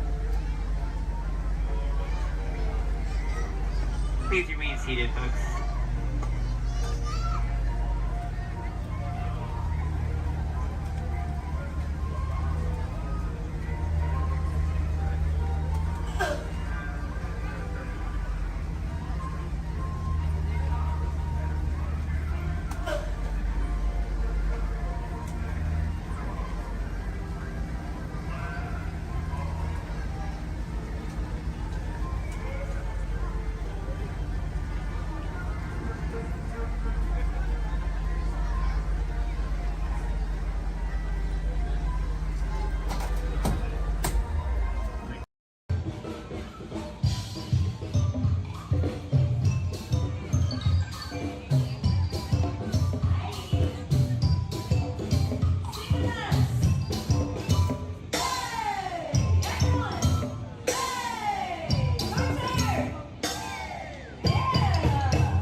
Through this land, a magic of fantasy, swirling with pixie dust, made more brilliant by the light that lives within you.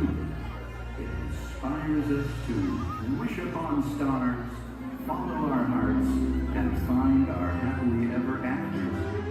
Tonight, as we gather together under the spires of this majestic castle, our dreams ignite the magic to create a beacon shining out and celebrate 50 years of the most magical place on earth.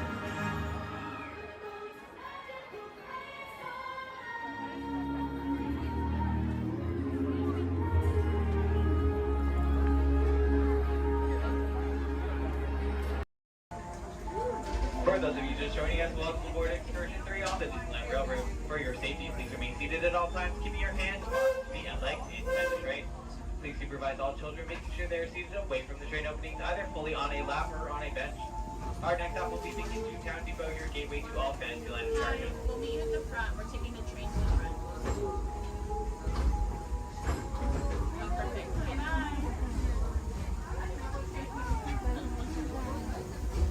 To those just joining us, welcome aboard the Disneyland Railroad. To ensure a safe ride, stay seated with your hands, arms, feet, and legs inside the train. And please watch your kids. Para su seguridad, permanezca sentado y mantenga las manos, brazos, pies y piernas dentro del tren y fuera de ellos. We're now entering Splash Mountain, rumored to be the location of a one and only ramen place. If you look real hard, just for a moment, it's where the critters are celebrating a zippity-doo-dah day.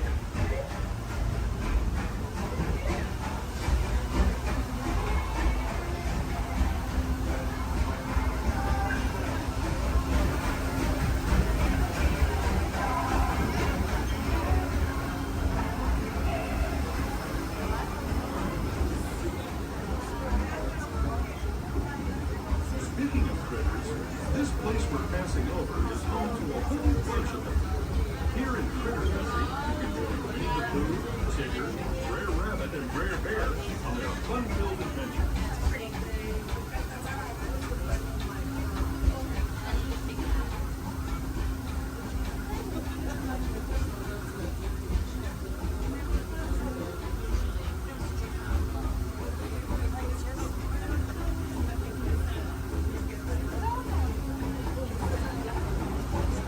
As we steam past Hungry Bear Restaurant, the last outpost in these parts, we're now joining up with the Rivers of America and entering the frontier as it looked more than a century and a half ago.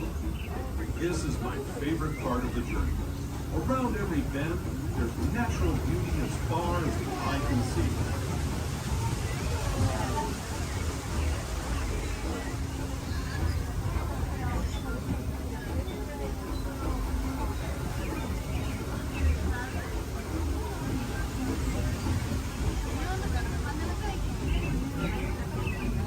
There is the revered Indian shaman, sharing his stories with those in the great river valley below.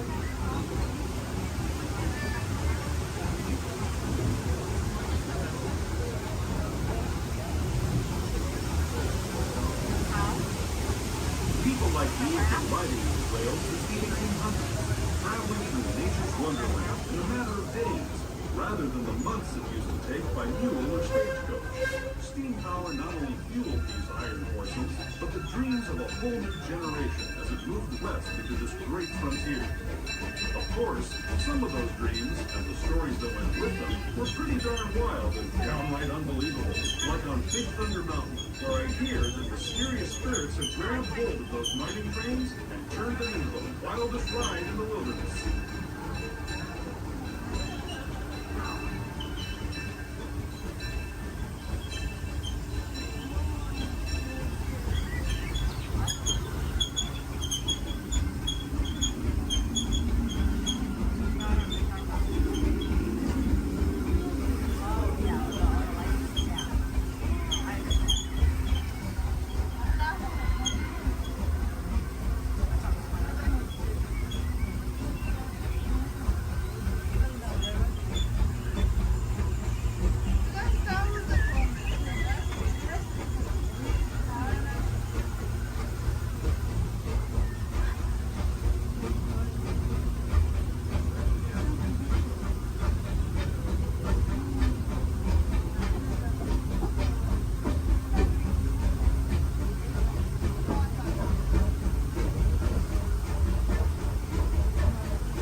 Toontown Depot is also the gateway to Fantasyland, where you'll find many of your favorite Disney animated characters and As we make our way to Mickey's Toontown Depot, we do ask that you please remain fully seated until the train has come to a full and complete stop. Some of your stop for all Fantasyland attractions, including Extreme Small World, Alice in Wonderland, Peter Pan's Flight, and our other favorite little train, Casey Jr.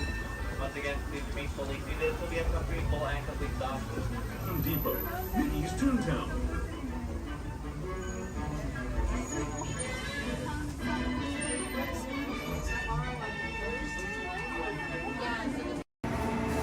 Welcome to the Sim Track.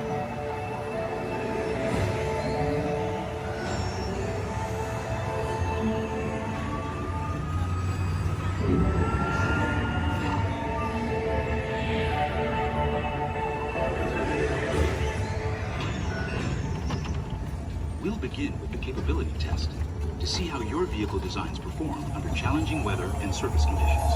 Monitoring road surface. Connecting to OnStar. SIM card performance data acquired.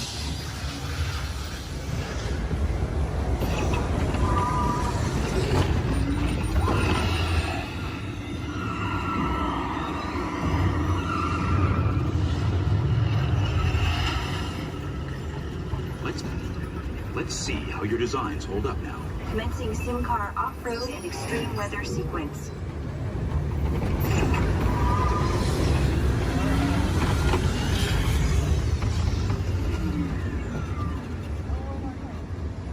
Capability test results displayed and verified. Now let's see how your vehicles compare when it comes to their efficiency.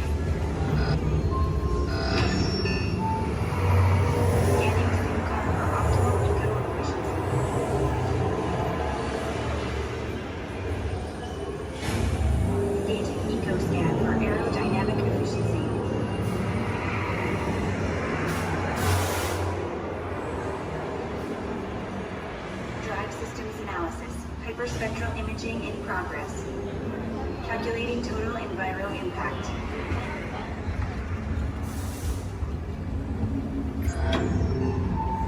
Commencing responsiveness test. Okay, responsiveness data is now being synchronized. Automated driving technology verified and active.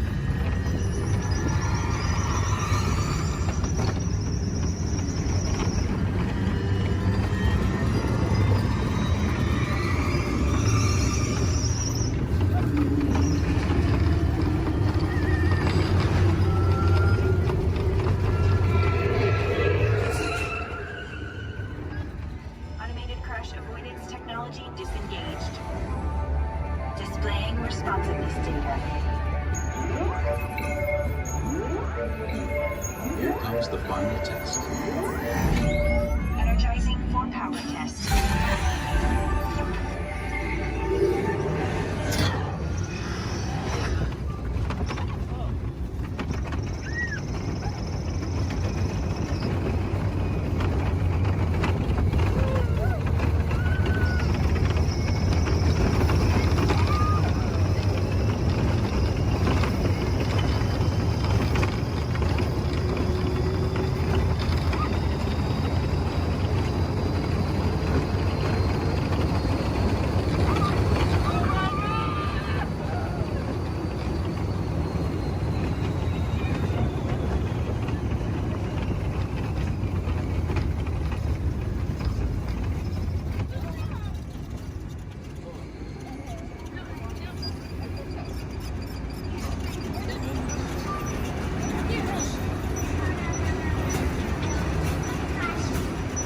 Displaying power test results.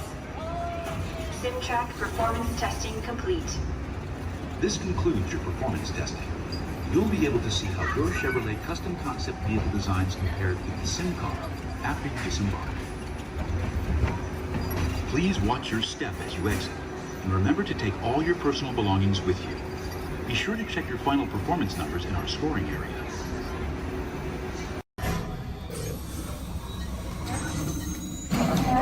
Engineers, automatic repair engaged.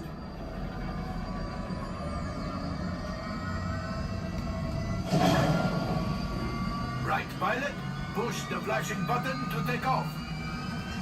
Pilot on the left, move your stick to fly right and left. I was just about to say that. Pilot on the right, pull back on the stick to fly out and push forward to fly down. Oh, watch it! Chewie is flying this thing look in the air. Weapons are online. Left pilot, hit the booster. Now let's go get that coaxial. Right pilot, make the jump to light speed.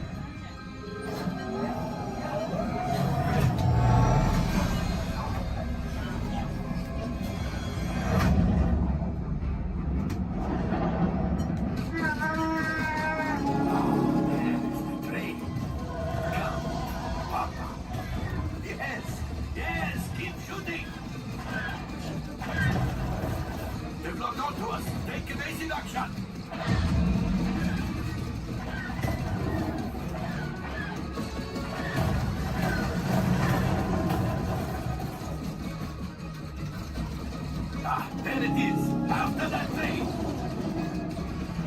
Gunners, fire the harpoon.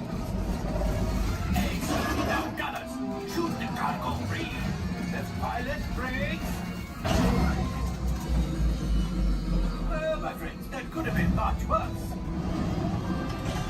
Okay, it's much worse.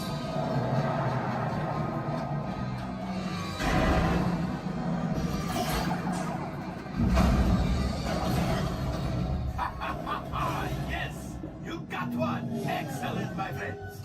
Now power up the ship. Well, I grab the coaxial. You see, just as I promised, my friend. Now that the resistance has what they need, maybe I need something for Hondo. Pilots, line up behind the train so we can harpoon that last car. Gunners, fire the harpoon. Gunners, shoot the train. The cargo is breaking free. Keep shooting. Good job, my friends. Yes, yes, yes. We got the coaxial. I will grab it. You keep up to the train.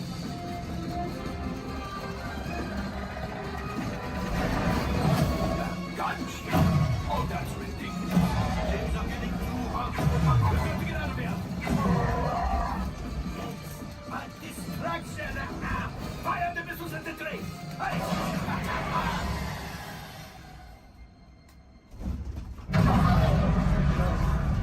Watch out! The Star Destroyer is collapsing!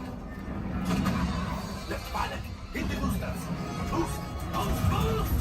We made it! I don't believe it, but we made it! Now, let's get out of here!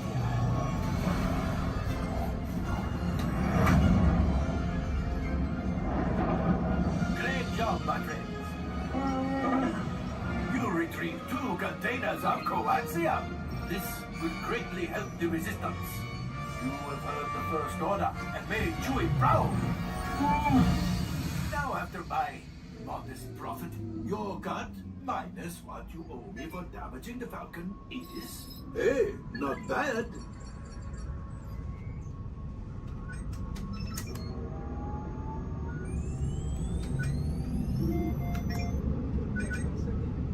R5, damage report. Engine failure. All right. Hyperdrive leak. That is not too good. Multiple hull ruptures. Well, it could be worse. All right, I'm making an executive decision. Everybody out. Go on, get out.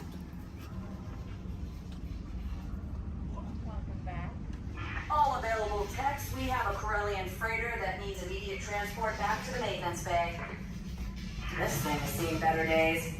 Better fix all that before the Wookiee sees it.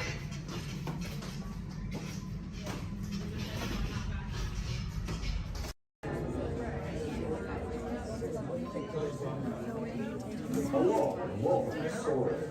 My name is Patrick, and I'll be your chief flight attendant today. We'll begin boarding in a few minutes, but first I'd like to acquaint you with some important safety information. When the doors to your flight open, please take a seat and store all carry-on items in the underseat compartment.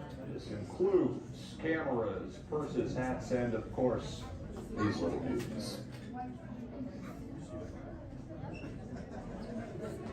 Next, fasten your seatbelts, inserting them into the buckle on your left.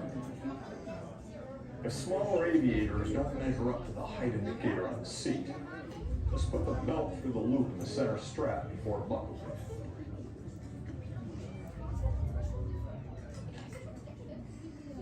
That's worked out. Soon you will be airborne. So if you or your little aviators have a fear of flying or of heights, you might want to wait for your party at the arrival.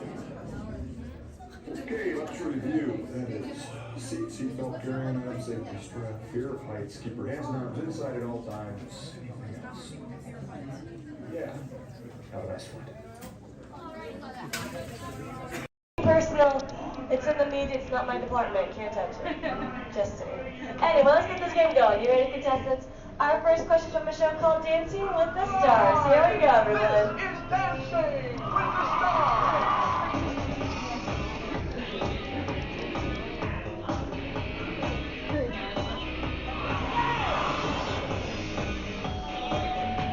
The NFL legend who danced his way to victory in Season 3 of Dancing with the Stars is A.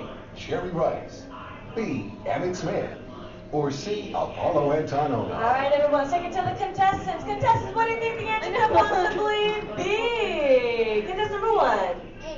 You sure they're going to be another answer? Like maybe like change it B? Maybe like to change it to something different? Like maybe you see something. B, Emmett Smith. Okay, how about you, Team 2? What do we think? You sure you don't want to change it to what contestant 1 said? Like, because I think there could be a better answer. Like maybe if you change it. B. Okay, you sure? Last chance. You're sure? All right, contestant 3, what do you think then? B, Emmett Smith. Well, let's find out what we've got. Emmett and Sharon! Sharon, let's go, Bobby. Emmett Smith. Good job, contestant 1 and 3, getting a shine started up on your board. Don't worry, still 2 questions left to go. And this one's from a long-time running show. It's called America's Funniest Home Videos. Here we go. Oh.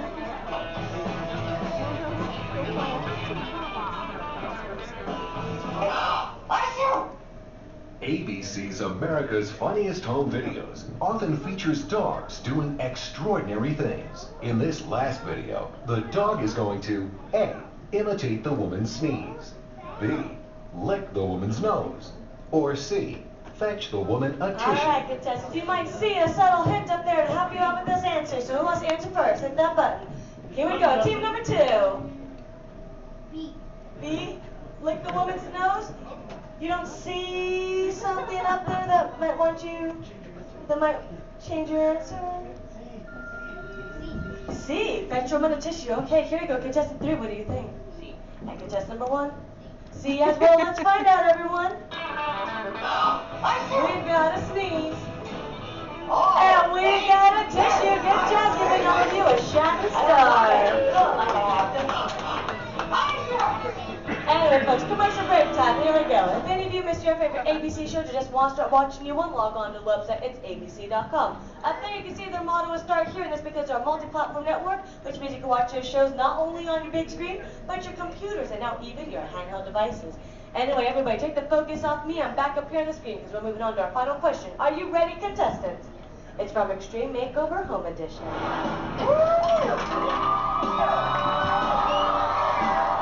We finished the house! You want to say with me, bus driver! On ABC's award-winning Extreme Makeover Home Edition, Ty Pennington is famous for saying these words before every new home is revealed. A. Bus driver, take it away.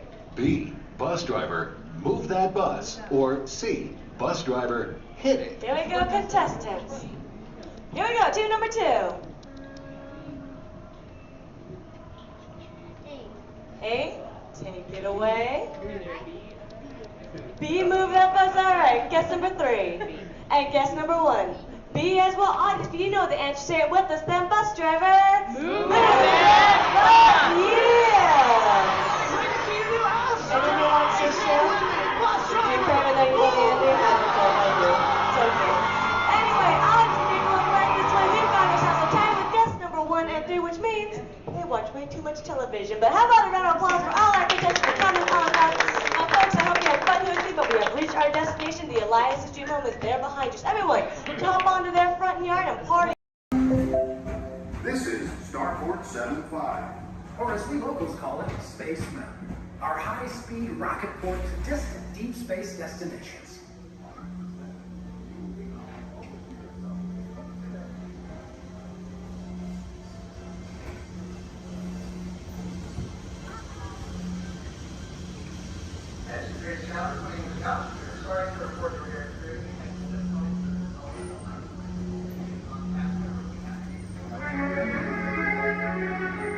Let relaxation wash over you at the most refreshing retreat in the galaxy, the coral rooms of Pisces 7.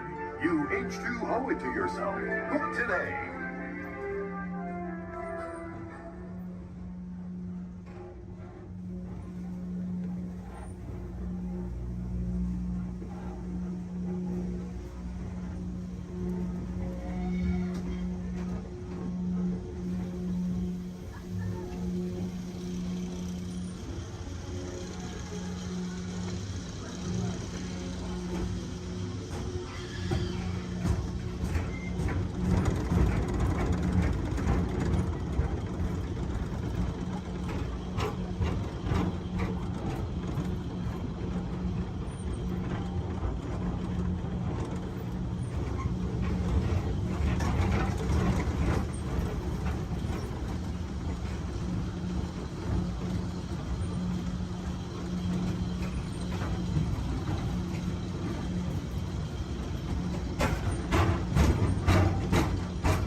I'm supervising you. Here. Now everyone pick up your favorite hand and wave goodbye to those people on that dock. Bye. Goodbye. Yeah, you're never gonna see them again. But you don't know them, so why would you see them again, right? Unless that was your family up there, then you know what? You're welcome. I just got you a 10-minute break from them. You probably need it. You've been at Disney World all day with them. But now let's see. Is this anyone's first time on the Jungle Cruise? Can I see a raise of hands? Perfect. Me too. Is this anyone returning to the Jungle Cruise? Can I see a raise of hands? Perfect. I can't wait to be a sore disappointment for all of you and exchange a lot of awkward eye contact has already started. How beautiful. But hello everybody, welcome in. My name is Skipper Kevin. First name Skipper, last name Kevin. I'm going to be your best friend, guidance counselor, dance instructor, tour guide, dragon slayer. And if you don't laugh at my jokes, I'm going to be your swimming instructor. I said that just for you. I said that just for you because I knew you were going to interrupt me. Yeah, thank you so much. I really do appreciate it. Wow. But now here we are in the Amazon rainforest. If you look over to your left-hand side, you're going to see what I like to call an inspiration ball. I call it that because the longer you stare into it, the more it's going to inspire you to go. Oh, deeper into the jungle, of course. Yeah, I don't know about you guys, but that certainly does look like inspiration to me. So much that I now feel inspired to take you guys into the Congo River. So why don't we see how far this boat can go? Okay, I'm glad of you if you did not like that. Don't worry, my jokes, they don't get any better yet. So buckle up, we're going to have an amazing time together. And if any of you have not seen the Jungle Book or you'd like to see it again, don't worry, it's right over there in 3D and the box set edition. Yeah, it really was the bare necessities here in the jungle. Oh wow, this is awkward. I'm sorry guys, I was trying to throw you a surprise party, but it looks like no one's here. I can't see anyone. Canoe? Yeah, I cannot. It really is an either-or situation if you get what I'm trying to say. I even brought out that giant python snake. I just would not recommend getting too close to him. He will develop quite a crush on you. It's what I like to call a constricting relationship. It never ends well. What in the jungle? Oh, sorry. I hope that did not alarm anyone. Those are just my roommates. Yeah, looks like they got into the explosives, but I'm sure they were just trying to find the bananas. They do find them very appealing. Yeah, they kind of go ape over them actually, but you know, I think we should make like a banana and split. So we're now going to head down the Nile River, which is the largest river in all of the jungle. It goes on for Niles. And Niles. And Niles, thank you. And if you don't believe me, you are in Denial. disbelief. I bet you believed you had that one. No. Yeah, you did. I heard you say it. But if you look right there, everybody pay attention. This is super cool, super rare. It's honestly an African bull elephant. You could even say it is a once-in-a-lifetime opportunity. You will never see one of those again in your entire life. A twice-in-a-lifetime opportunity. You will never see one of those again. How majestic that is, the common African elephant. Okay, but now here we are on our African bell, which has some of my favorite animals on it. If you look up behind those boulders, you're going to see those tall-necked cheetahs. Right here in the front, those are the ones that killed Mufasa. Over there, we have the scary-looking chickens. Look at all those chickens. And then we have that beautiful pride of lions protecting that sleeping zebra. Yeah, who am I kidding? I can't lie to you guys. That zebra's dead. Those lions are chowing down on some lunch right now. But kids, don't worry. I like to call it zebra plastics. There's lots of trust issues here in the jungle, I know. Wow. Okay, this is not something you see every day. Wow, all right. So, are you all looking like that's what you normally see on a Saturday afternoon? That's concerning you guys. I'm a little nervous now. I don't know about you guys. I don't think I have ever seen that many rocks on the beach before. Yeah, there's like, what, 200 rocks up there? Maybe 300 rocks, but then again, I'm not a geologist, so what do I know? Yeah, but what I do know is we're not going to look up both the rocks. That just sounds like a lot of paperwork, and I hate paperwork, so instead we'll ignore it and hope it goes away. Yeah. Oh my goodness, there they are. Those are my friends who are going to go to that surprise party. We have Old Smiley and Ginger. Just be careful, Ginger snaps. Yeah, she is one tough cookie. And I'm not sure why, but my jokes, they kind of get crummier from here. I guess it's just the way the cookie crumbles. I don't really understand. It's unfortunate. But behold, straight ahead, we do have Schweitzer Falls, named after a famous and beloved founder of the Jungle Navigation Company, Dr. Albert. Wow. Yeah, don't worry if you didn't get that. We're going over it later. Yeah. So I really hope you know how to swim, and if you don't know how to swim, stop being dramatic. Stand up. The water's only 3 feet deep. That kind of is not that difficult. But if you guys are starting to wonder, Skipper Kevin, how on earth did you land your job here? I'd like to say it's plain to see. Yeah, I took a crash course, which was half off, and you know, I've been winging it ever since, but that's kind of the tail end of that story. There's not much to it. And now it does look like we are entering a hippo pool, and I need everyone to be very careful. These do look like some dangerous animals. In fact, you could even say they are some hungry hippos. So if you guys could do me a favor and hold on to your marble. I lost mine a long time ago. That's why that boat's halfway underwater. Oh no, I'm just kidding. The legal team said I can't keep saying that. That's gonna get me fired. Yeah, the last time I took a boat out, I went to a volcano and everybody came back without eyebrows. But lucky for you guys, I took a wrong turn this time. But this is not really the point in the cruise where people start thinking my job is so easy, I'd let a monkey do it. But I promise you, that's not true. Those are chimpanzees. Yeah, there's a very clear difference between the two. Just don't ask me what it is. I have no idea, and I didn't think we'd actually see any, so that's kind of crazy. But lucky for you, I do have a very fun fact about monkeys. So apparently, humans eat more bananas than monkeys. But I don't know if I believe that, because I don't know the last time I ate a monkey, do you? Yeah, that's bananas. And don't worry, if you don't get that joke, I'll give you about 10 seconds. I get it. You're a late bloomer, you just need a moment to digest that one. You're welcome. Yeah, so please take your time. And it is now the moment that we have all been waiting for. It is the amazing, the colossal, it is the eighth wonder of the world. The backside of water! O2H! O2H! Alright, I got a few chemistry nerds on board. That was the reaction I was hoping for. Everyone else, don't worry, I only tell those jokes periodically. It just gets me by element sometimes, you know. I did have a joke about oxygen and potassium. You could say it's okay. Yeah. I also had one about sodium, but no, you guys don't look interested. So instead, we're gonna head down the Mekong River into the ancient Cambodian shrine. If you've never been in there before, be careful. There is a 10-foot drop. So make sure your seatbelts are buckled left to right and tug on that yellow strap. Yeah, if you're looking for your seatbelt, you can't find one, hold on tight. Let me know how that goes for you.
Here we are in an Indian elephant bathing pool, and I bet you guys even think that's water coming out of their trunks. But don't worry, it's not. Yeah, and as a double feature, if you look up ahead to your right, you're going to see those two baby elephants playing under a full moon. Yeah, I bet you don't see that very often, do you? No, I'm just kidding. Don't answer that. If you do see that often, I don't want to know why that's weird. Please keep that to yourself, okay? But you know, since we are here in the jungle and there are plants everywhere, I'd really like to take a moment and show you guys some of my favorites. So, that one.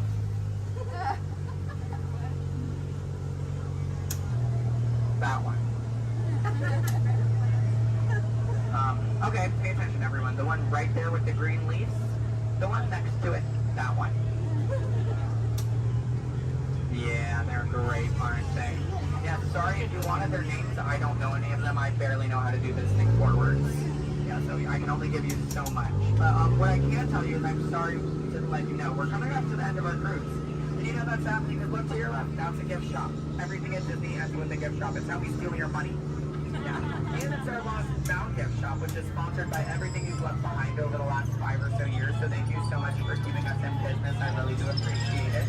And if you're curious about who's in charge of this gift shop, I know it can be kind of confusing because there's a sign that says back in 15 minutes by Sam.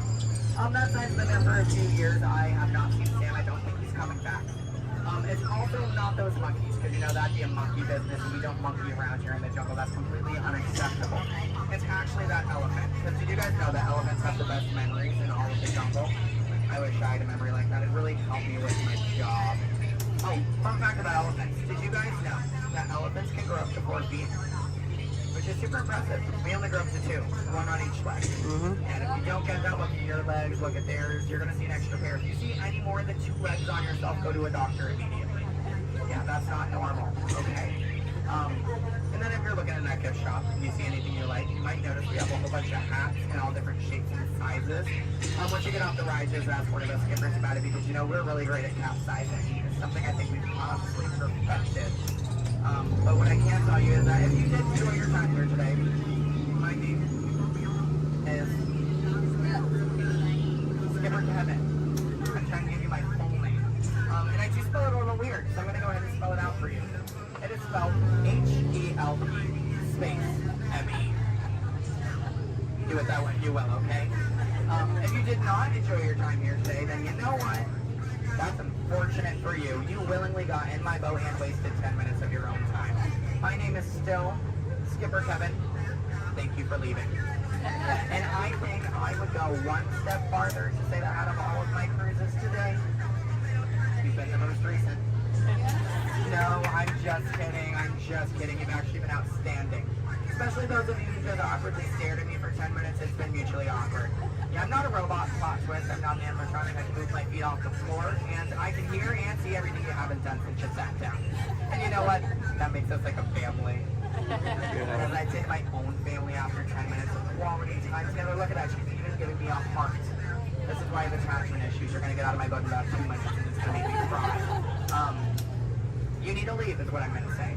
So in just a moment, you're going to be outstanding on that dock. Yeah, it really is great. Oh, and while we're looking over at the dock, let's do a little bit of a dock orientation. Everybody on this side, this is where we're going to be getting out. So if any of your rebels are hanging out of the boat right now, leave them there, stay comfortable. But when we get over there, you might want to pull it in the boat because that dock is really hard to replace. Yeah, your elbow, I can send you to an urgent care lab dock. I don't have a contact card for it. I don't know how to replace it. But you're going to see those 2 docks in between the boat. I like to call them the paradox. Yeah. The 2 skippers, they're paradorks. Yeah, they really are adorkable, aren't they? And you can tell them I said that. They're going to hate it, but I love it. Yeah, and thank you for saying I'm so funny. You're really inflating my ego as we speak. Yeah. I'm getting some compliments from you. She's falling in love with me. She's stealing my jokes. He's recording me. This is like a reality TV show. I'm better than the Kardashians. Yeah. Oh my goodness. And what do you do? What's your story? Do you walk across the country? Yeah. You do? That's I have insane. medal spreads. Do you? Yeah. What kind of medal? Golden ones, silver. Do you sell them? No, I just wear them. You just, but, so have you not won any? No. You haven't, yeah, you're not wearing any, so I kind of assumed. Yeah. When you get one, are you just going to wear it all the time? Yep. Oh, are you going to name it? Probably not. Why not? If it's going to be that important to you, I think it deserves a name. Why do you think your mother named you? I'm just saying. Okay, your story's boring me now. What is your story? Talk to me, Miss Epcot Center. She's wearing a shirt that says Epcot. Is that your story? Yeah. That's it? Yeah, and I'm sticking to it. That was a pretty short story. Yeah. It's been a long life. Short story for a long life. Something about that doesn't make sense. Oh, goodness gracious. My friend in the middle with the Leia shirt. Hello. Are you a Star Wars fan? Good to know. What's your story? Alabama? My friend's from Alabama. He's bald. He normally works here, but he's not. His name's similar to mine. It's Brevin. I'm Kevin. We also have a Devin and a Heaven. If you can, yeah. How do you think we feel? You hear us on the microphone, you just hear a name, all you hear is Evan. We all come flocking too. Yeah, it's great. Okay, my friends in the back, why are you so quiet? You're still quiet. Are you having fun back there? Just making sure you're not asleep. Your bucket has a little no. You're wearing sunglasses. You're wearing sunglasses. He's behind my engine. Can't see any of you. And then what about you two over there with the extra set of ears? How you doing? Thank you. Are the nicest one here. No one asked me how I'm doing. Thank you. You are all horrible people. Just know that. Just know that, please. Except, well, no, you can love me all you want, but that doesn't mean you ask me how I'm doing. You know what? I think I'm ready to cut our time a little short together. So, now this is a word for legal. Make sure your hands, arms, legs, and feet are inside the boat. Parents, supervise your children. I don't have any, I don't want yours.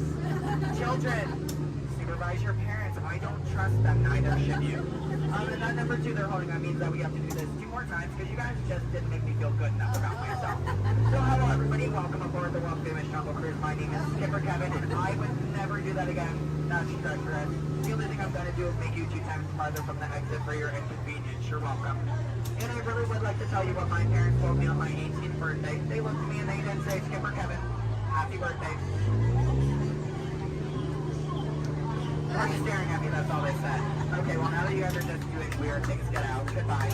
Yeah. Yay. Stop. Okay, don't stop. I need it. Yeah, guys, give me a standing ovation. I am a middle child. I love validation. Yeah, thank you. This is Starport 75, Or as we locals call it, Space Mountain. Our high-speed rocket port to distant deep space destinations.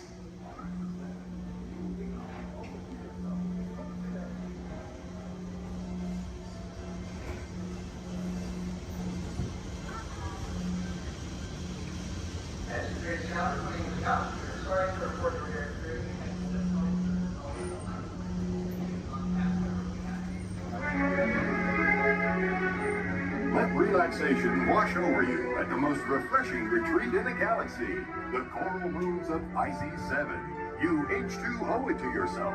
Book today.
Thanks. What'd you say? Yes, you did? Oh! So I said like no. I knew Motion tracking, assigning individualized color profiles, web shooters calibrating. Woo! You there, Spider-Man? I'm here. Where are you? On our way. Okay, please sit back and enjoy your ride until we reach the destination faster. Wait, I thought you were still an exponential movement. Yeah, disaster sounds right. I'm not here today.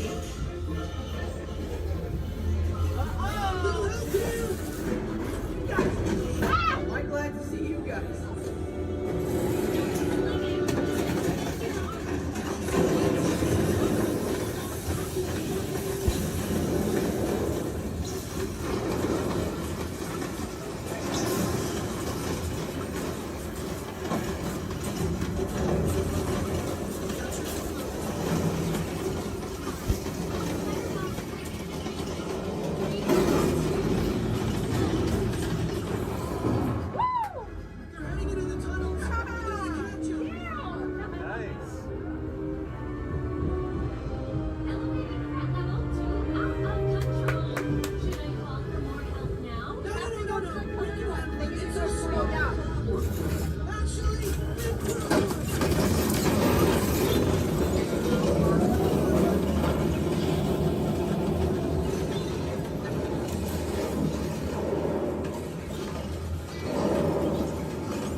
robots, maybe we'll trigger a chain reaction. I think you're right.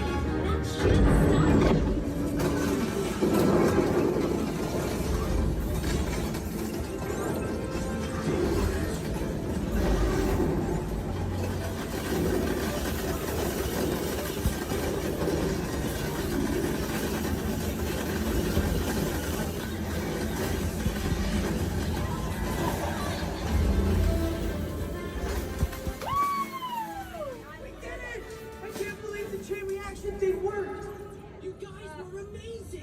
I'm very impressed, Spider-Man. You really solved the problem. Well, it's only done without them. That was also your idea.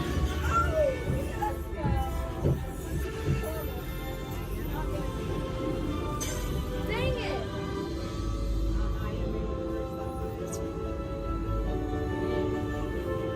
For your safety, please remain seated. We failed. I didn't know better this morning. Jackson did so good. My arms are tired. Reinforcements, remain seated inside the transport.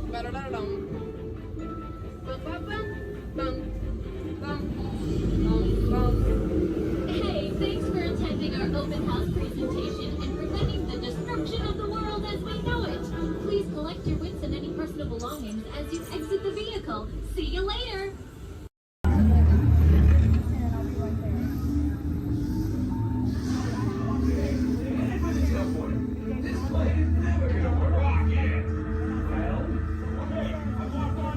We'll be right behind you. Nothing to worry about. Unless we cannot stop this unusually large man, then you're likely doomed. You're gonna need it.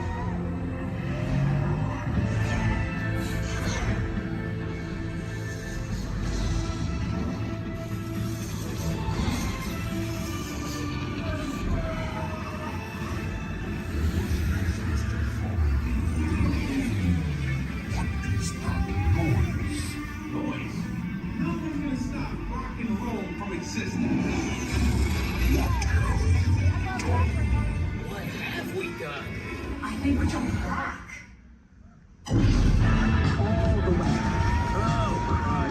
Without the stingers, the big bang. Let's be bigger. We gotta get that generator. It's the only way back. We got the generator.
Please stand clear of the doors. Por favor, manténganse alejados de las puertas.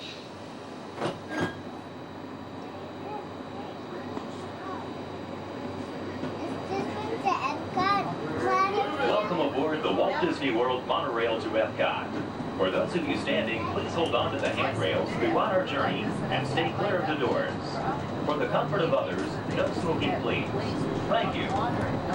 As we turn south, you can catch a glimpse of the spires of Space Mountain in the Magic Kingdom. Nearby is Disney's 8th-ranked contemporary resort. Where are we at? That's where we were just at.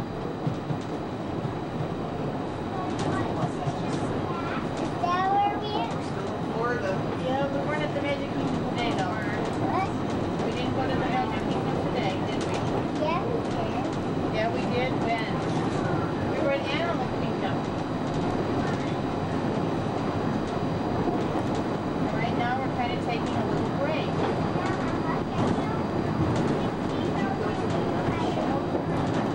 Not today. Yeah, we've seen it. Yeah. Earlier in the week, we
together, now is a great opportunity to pick a time and place to meet should you become separated in the park. If you should need any assistance, please go to Guest Relations, located in Interventions East. Guest Relations can also assist you in making dining arrangements, provide special tours of Epcot, or make other suggestions for planning your visit to Walt Disney World.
Traveling to Epcot, where nations celebrate human achievement and potential. Its 300 acres are divided into two worlds, Future World and World Showcase. Future World offers fascinating explorations into realms of energy, transportation, and imagination. You'll also find adventures in communications, sea exploration, food production, and other vital topics. World Showcase is a community of nations, highlighting the accomplishments and cultures of people around the world. On the banks of the 40-acre World Showcase Lagoon are Mexico, Norway, China, Germany, Italy, the American Adventure, Japan, Morocco, France, United Kingdom, and Canada.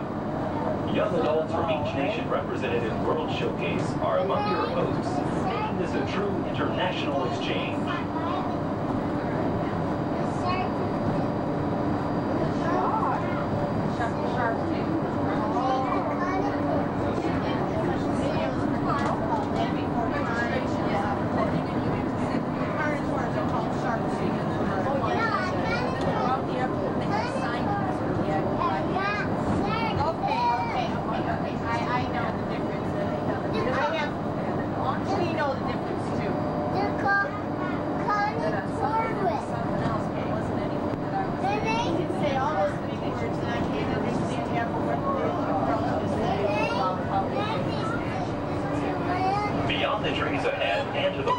Inside of our forward motion is Spaceship Earth.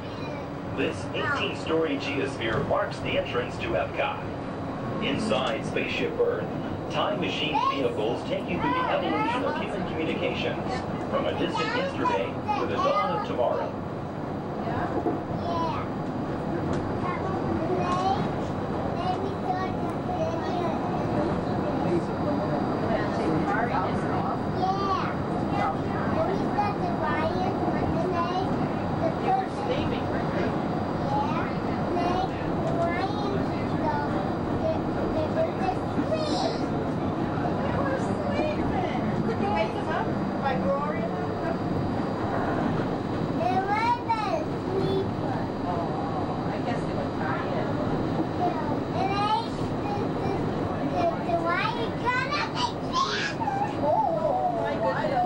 Coming up behind Spaceship Earth is Innovention. Inside this hands-on area, you can explore and interact with the ever-changing technologies and products for everyday living in the near future. To the opposite side is the universe of energy.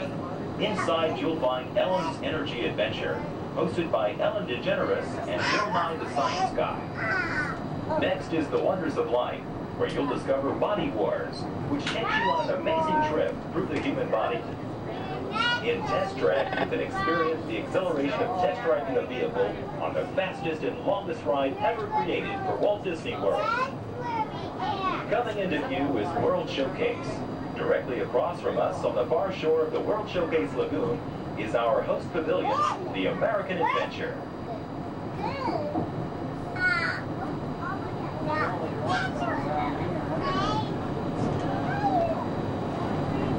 The glass pyramids are the gateway to your journey into imagination.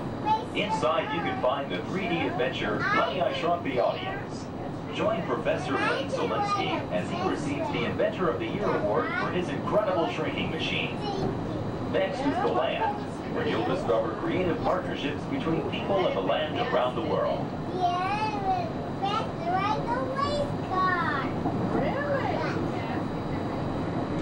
In the living seas, you can descend via hydrolator to Seabase Alpha and navigate the largest, most spectacular coral reef environment ever created by humankind.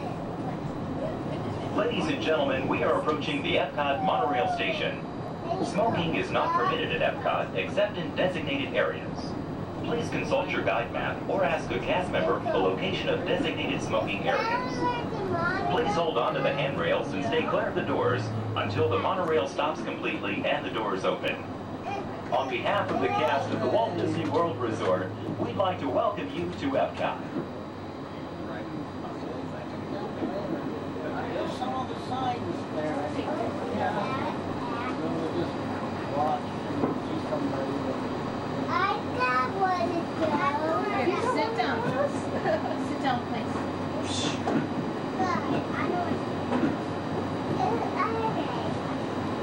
Ladies and gentlemen, please remember to collect your belongings and take young children by the hand. As you exit, please lower your head and watch your step. Thank you.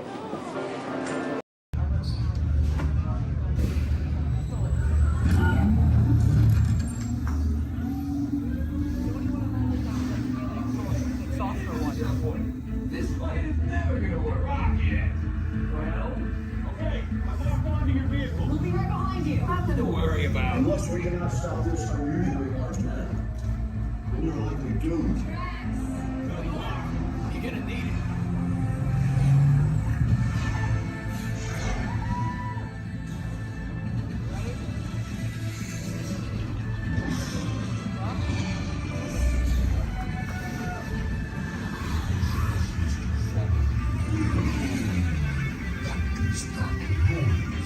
Noise. No one's gonna stop rock and roll from existing. What have we done? I think we're coming back.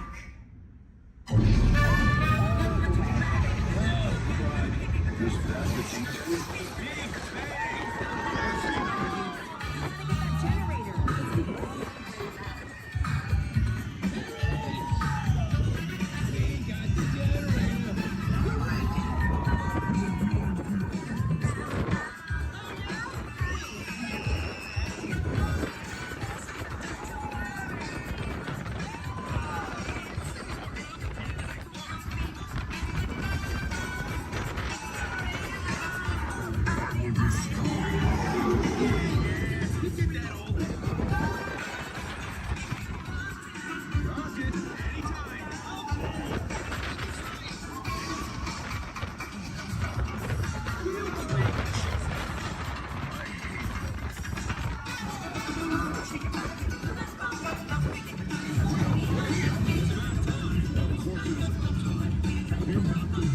action?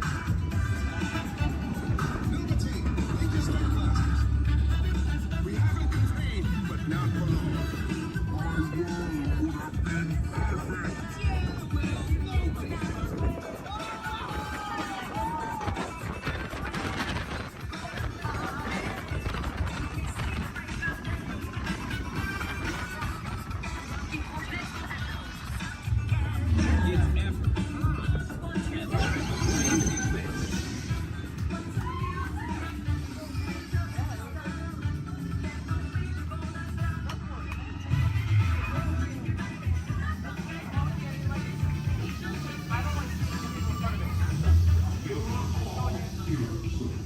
You really think they deserve to be called heroes? Did you see how they chase? It's just a figure of speech, Drax. You are lying to them. Now I understand. Welcome to the Guardians of the Galaxy.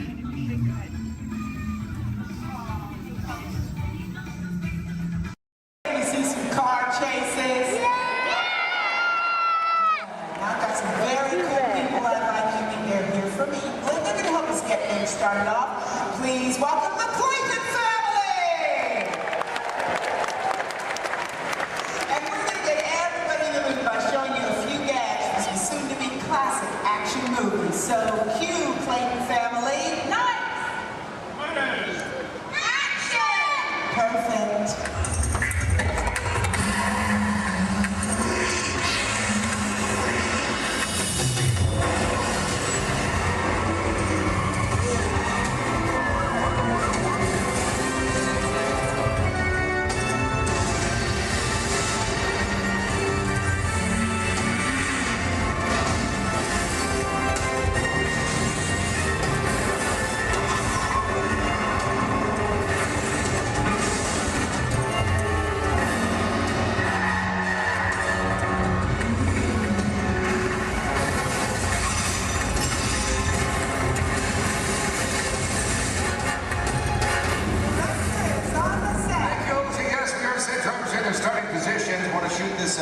First scene as quick as possible. Just need to know, is everybody fired up? Are you ready?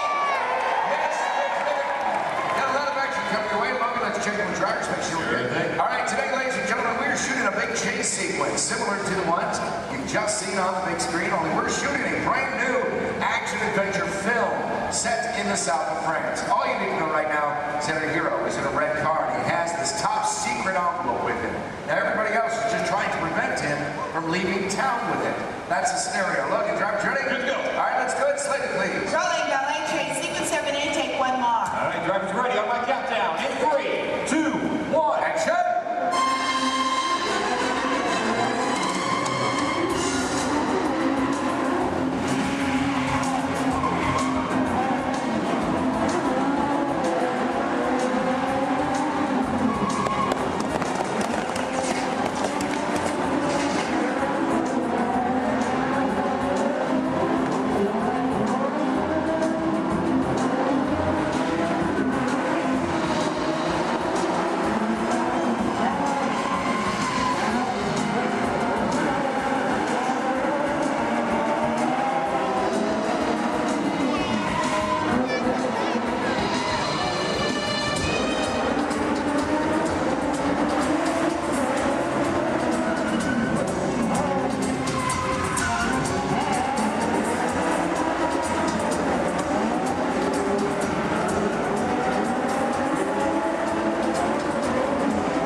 the creative team, our lead stunt coordinator, Logan Newell. Hey, good afternoon, everybody!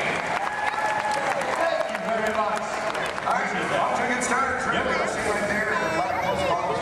It's good stuff. Love that for Chase Mills. Tell our guests what you do for us. Yeah, sure thing, Don. Folks, basically my job out here is to choreograph some of this action and bring these scenes together with our stunt team, our director here, but biggest responsibility is safety. Absolutely. We talk safety every single day here with these extreme stunts. It's our number one priority. Well, it's critical. The drivers make it look easy on here. There's a lot of planning that goes into everything we do. In fact, I better get on. And your playback's ready. Great, let's do video assist camera one. Video assist is coming up. You're going to see some black and white images up here on the screen. This just helps us preview what we've shot before the film gets developed. And it's called video assist. We have cameras all over the set. Most displays I'll take it from my two cameramen. I got everything down here in the slab chair and on the camera truck. But I just want you to notice how we're framing the action in some of these shots. Keeping the camera low actually makes it look like these cars going faster than they really are.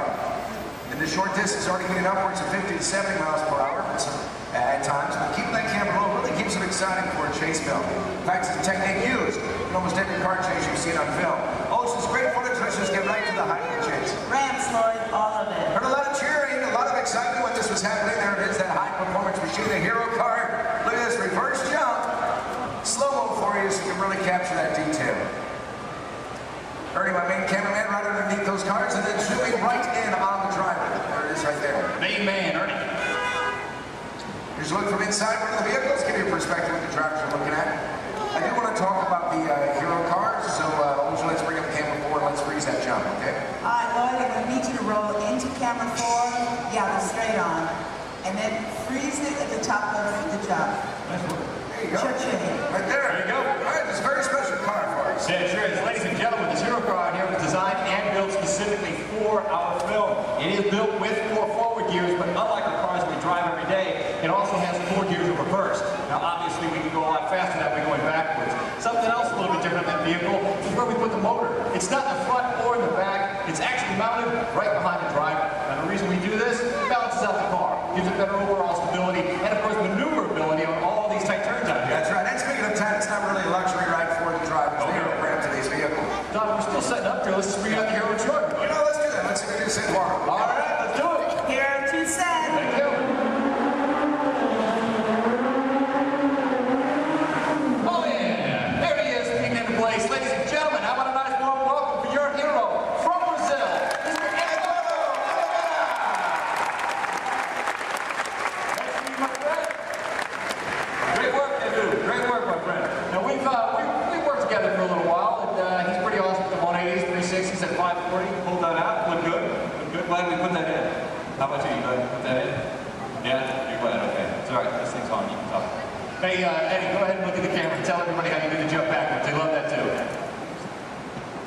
It's going to take a long time? Yeah. All right. Well, I'll summarize for you guys. As good as he is at what he does, this unique, one-of-a-kind car has its win. Let's check that out. Hero 2 on set.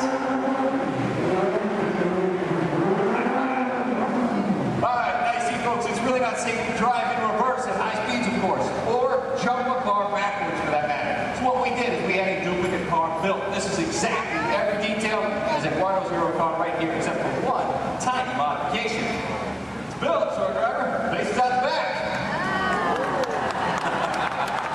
Check this out. We even took it a step further. Built a reverse stunt driver. It made it look like he was facing out the front. Hello, everyone. I'm not Bill. So reverse hero. Let's hear for Ron Fox. Nice work, guys. Great shape.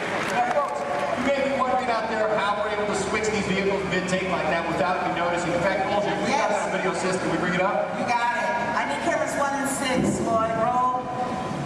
There we go, guys. You can see right over here, this is our first hero, Eduardo. Drove on the set. Our reverse hero, well, he was actually waiting in position to take over for him. That's right. The 2 cars are like runners passing a baton in a relay race. Once the main car disappeared, well, this reverse car took over without missing a beat. Let's hear it again for these drivers.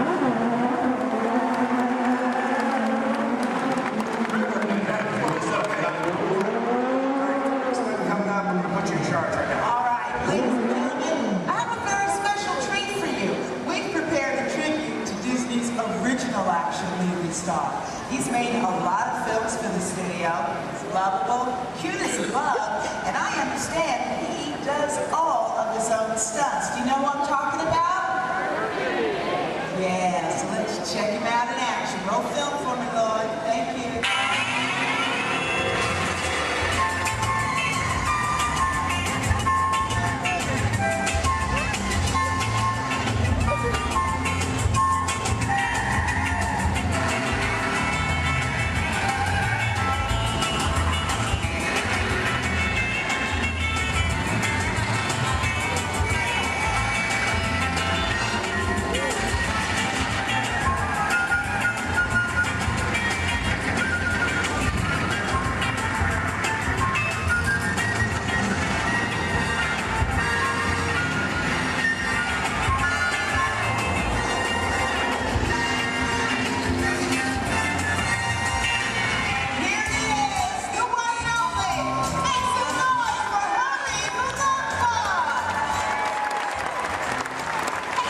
understand. Now look, we gotta finish setting up for the next sequence, so hey, why don't you head over and let everybody get a good look at you. Getting on up and go. Y'all put your hands together for Herb and the Love Bug.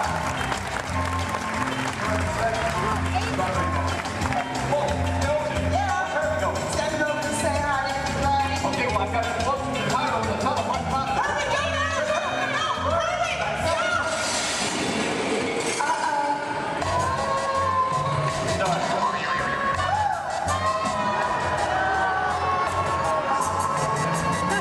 Let's do this. Let's get ready for stage 2 loading. Let's take it with Eduardo.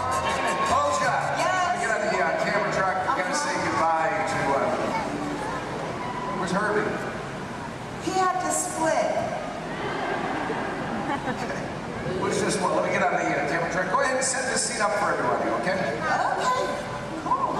Now, ladies and gentlemen, this is another segment of our chase. The hero's still being pursued, but it is getting harder for him to maneuver. Our marketplace is now a whole lot smaller thanks to the addition of the big trucks and the market parts.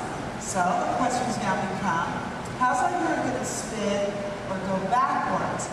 Where's he going to go? And what's he going to do?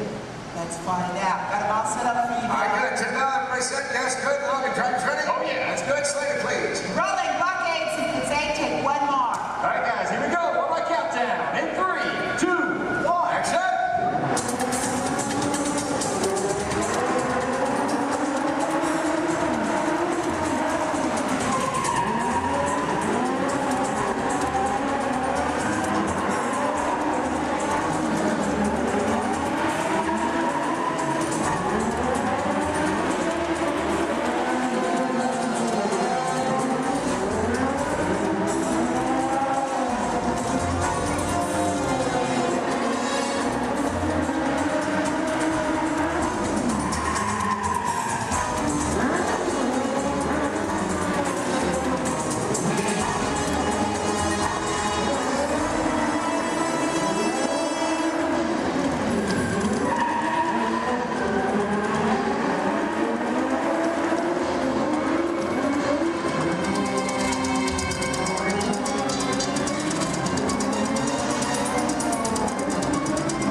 Really? You really want a kid?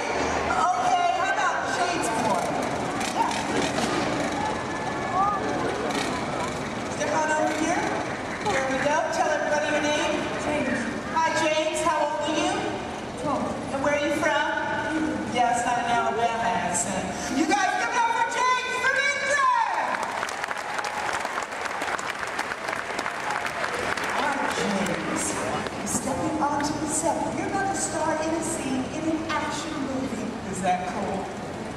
high five to that.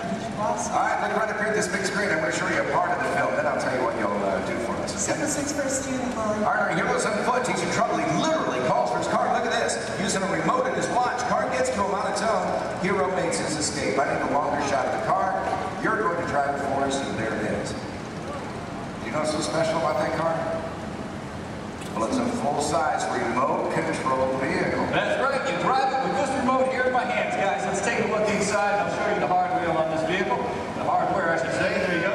Now take a look at the steering wheel. I'll give you guys a quick demonstration. If I want to turn this vehicle to the left, all I do is press this lever here to the left like this, and then to the right. There you go. Right in the center.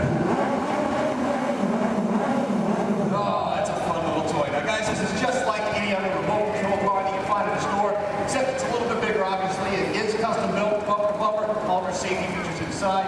The great advantage of having a remote car out here on set is that we can operate safely from a distance, especially when this even requires explosion. Pyrotechnics, we've got to keep everybody away, of course. So there you go. All right, beautiful. Have you ever driven a remote control car before? Yeah. Just keep in mind that this is a $100,000 vehicle. Now, James, is going to be really easy. As a matter of fact, Logan's already shown you how to steer. But for this particular sequence, dude, you have so got to concentrate on directional. Now, make it go forward. You can push the knob straight away from you. For reverse, pull it straight down towards yourself. Does that make sense?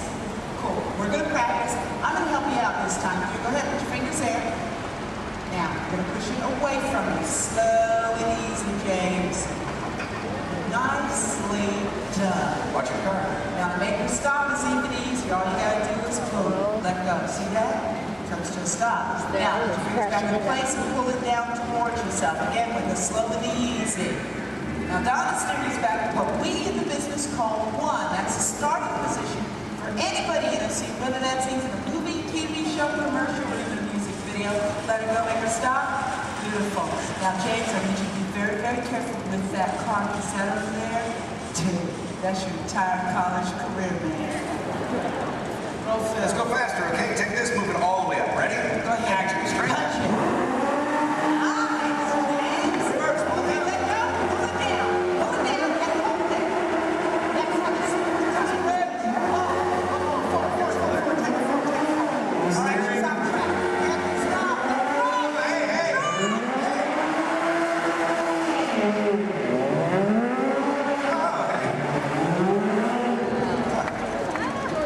Drive on the side of the... How they do special. Are you released? We're just having fun here, but there's a part of the movie we use a remote car. That's how we do it. This is our remote car driver, Corey. You're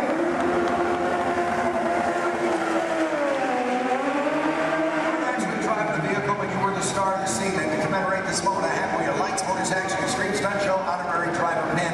Can't get this been anywhere in the world except for starring in the role you just did. That's how exclusive this is. All yours.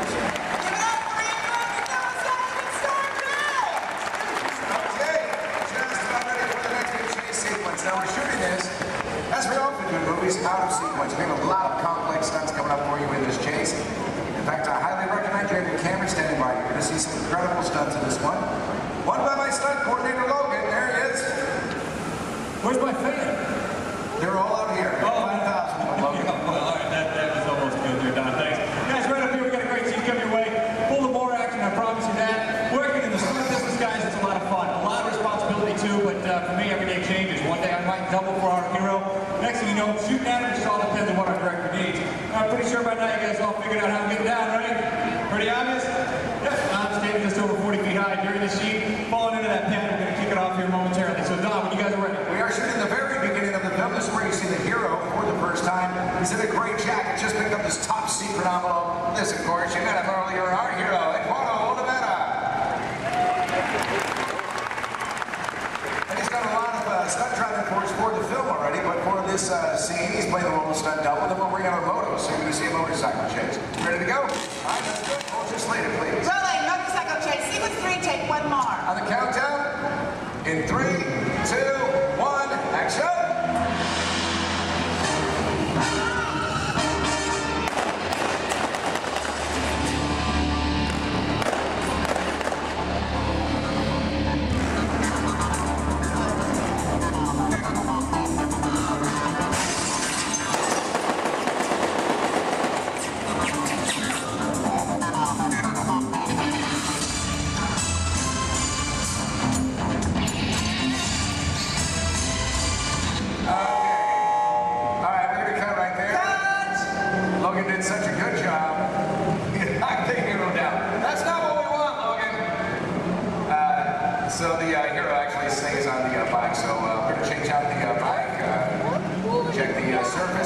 there's no oil spills or brake fluid, and then we'll pick up the scene probably right from the top again, okay?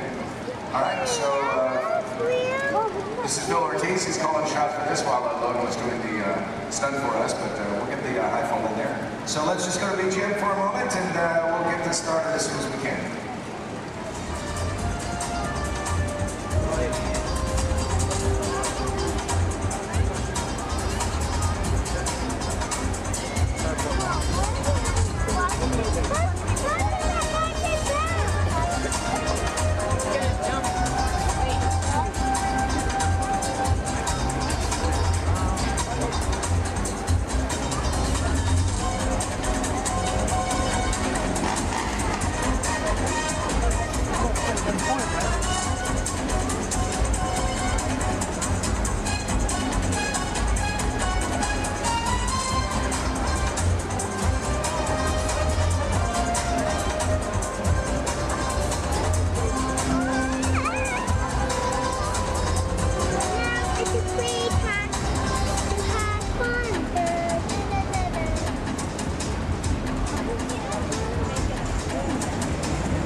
You all right?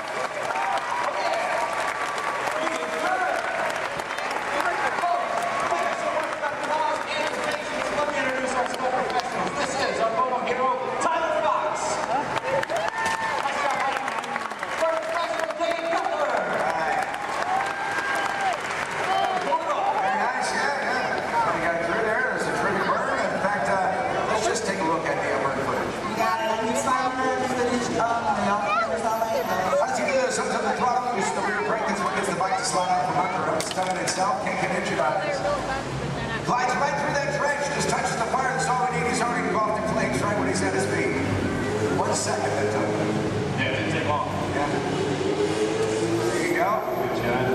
It's nice right there. A lot of this one's going to end up in the fire. Love it, the hero. Background there. 10 seconds in, Nick starts feeling the intensity. You know what, as soon as he goes down, our crew right there to put him out. Absolutely. Then we'll wait for his thumbs up, make sure he's not feeling any hot spots over any part of his body. Which we get right there. Yeah. For stunts like this, we use as many different cameras and angles as possible. Well, folks, we have to. It's a big stunt, a lot of safety. We need it in one take. That's right, elaborate stunt, a lot of prep time involved. That's exactly right. A good half an hour of preparation just for Dave, our bird guy alone, folks. He is wearing 5 different layers. Now, the first layer that we put on him is a dry layer of Nomex. That's your fire retardant material. Then we throw on some pads, of course, for the impact of that fall. Another layer of Nomex. There it is. And the fourth is a specially designed suit for saturated cool gel. That acts as a thermal barrier between Dave and those flames. The last is his moto driving suit. And what we do with that is paint it with a flammable gel. Now, ladies and gentlemen, it is the flammable gel that you notice burning and not Dave's moto driving suit itself. Now, one can do amazing things with digital effects, but nothing beats capturing fire stunts live. Yeah, that's what I like it. That's right. Good. Hey, you know what? This is what I want to do. I know we're set up for the final race. Let's get a pursuit route to camera out. Let's go inside and show our guests how much we modify these vehicles. I got you what you need. Let's do it. Guys, let's get V2 out to camera out. V2 set, camera out. V2 is on set.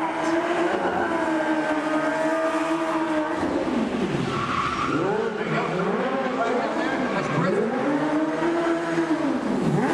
Slow it down, boy. Hey, there you go. Folks, how would you like this guy to be your valet? Put your hands together for Mr. Nick Keeley. Hey,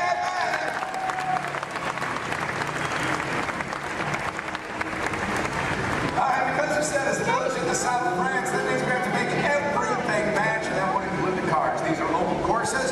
We have them shipped directly to us from Europe, and then we literally gutted them out. We modified them to suit every need that we have. Yeah, absolutely. Which basically included losing a lot of weight on these cars. We wanted to make them lighter. We rebuilt these cars from the ground up. Let me show you how we reinforced that interior. We did it by installing this rally car crash cage that is fused throughout the entire vehicle there.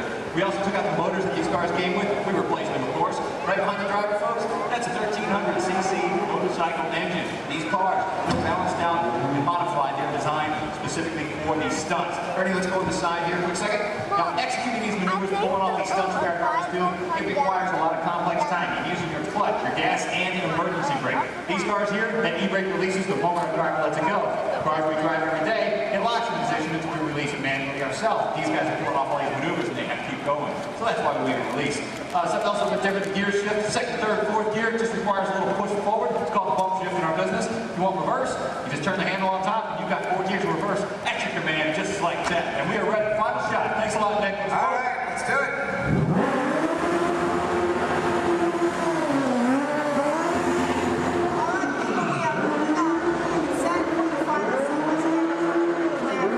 We showed you a lot what goes into creating complex vehicle stunts. Right now I want to show you the film. And I want you to find the scenes you just saw shooting here. Remember that first scene called the ballet chase? Then there was the jump in the semi.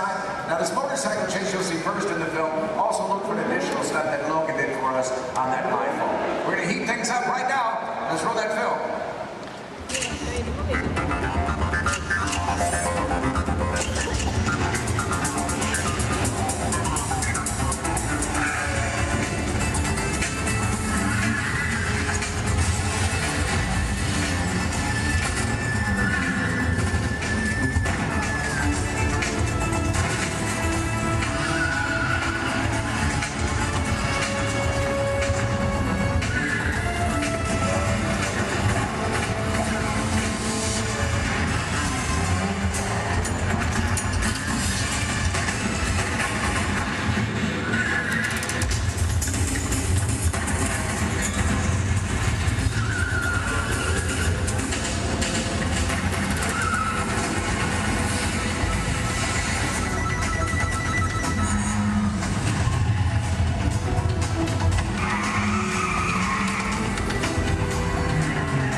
users. Prepare to be digitized into the world of Tron.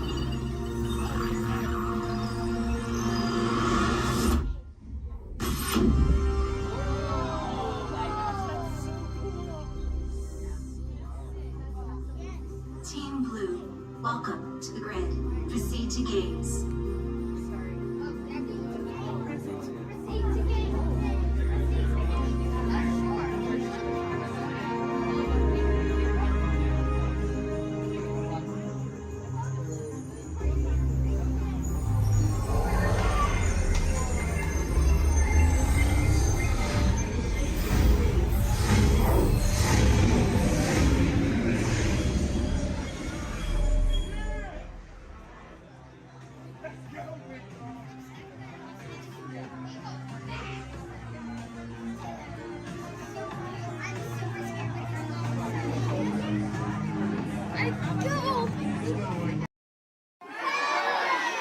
That's right, let me show you how it's going to work. Behind me is our window to the Pacific. It allows us to see all of the undersea life that swim by. Up there in the corner is our hydrophone. That allows us to communicate with all the undersea life. So it's going to be very conversational, meaning Crush will talk to you. You'll be able to talk to Crush. He's got questions for you, and hopefully you all have some questions for him. You can ask him anything you want. You can ask him what he likes to eat, what he does in his free time, what's the meaning of life, anything like that. He'll be happy to try to answer. If you do need to leave at any time during the show, it's okay. Just use the doors on the opposite side of where you enter, back there. Again, if you need to exit during the show, use those doors back there. Back there is my pal Rachel. Everyone say, hey, Rachel! Hey, Rachel! She'll be back there to assist you if you should need any assistance during the show. I'm going to turn down the lights and the music now so we can see and hear just a little better. We do have some last-minute rules and regulations to go over, but my friends the Moonfish have volunteered to show you the rules visually. So, hey, Moonfish, come on out. All right, first rule inside, please no eating during the show. And no drinking, no smoking. And the last one, take all the pictures and video you like, just please no flash photography or video lighting. Round of applause for the Moonfish! All right, Crush is up there serving. He said when you're ready, just call him down. So, on the count of 3, yell, hey Crush. Ready, 1, 2, 3! Hey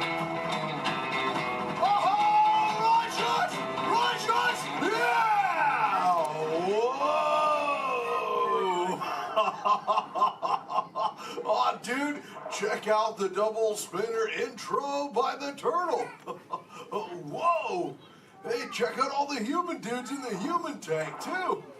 Well, hello, human dudes. I said hello, human dudes. There you go. Whoa, hey, look at these little dudes, sub-level. Hey, little dudes. Focus, little dudes.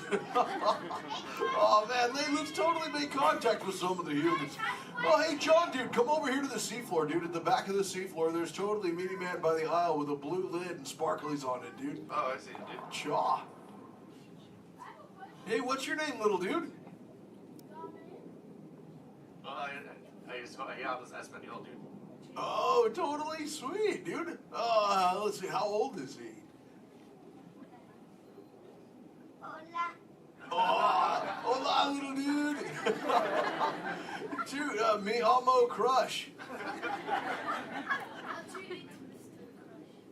6. Cool, dude. I'm 150, dude. Hey, I still got my washboard abs. Well, cool. It's actually nice to meet you. It's nice to meet all you humans. I'm here on a mission today. My youngest son, Squirt, he's got lots of questions about you human dudes, but I don't have all the answers. So, I have come to get the answers from you. If you dudes think you could help me out with that, say chaw. Oh, you so totally rock! Oh, dude, hey, for those of you that don't know, when a turtle says, you so totally rock, respond by saying, dude, nice and loud. Try one for practice, you dudes.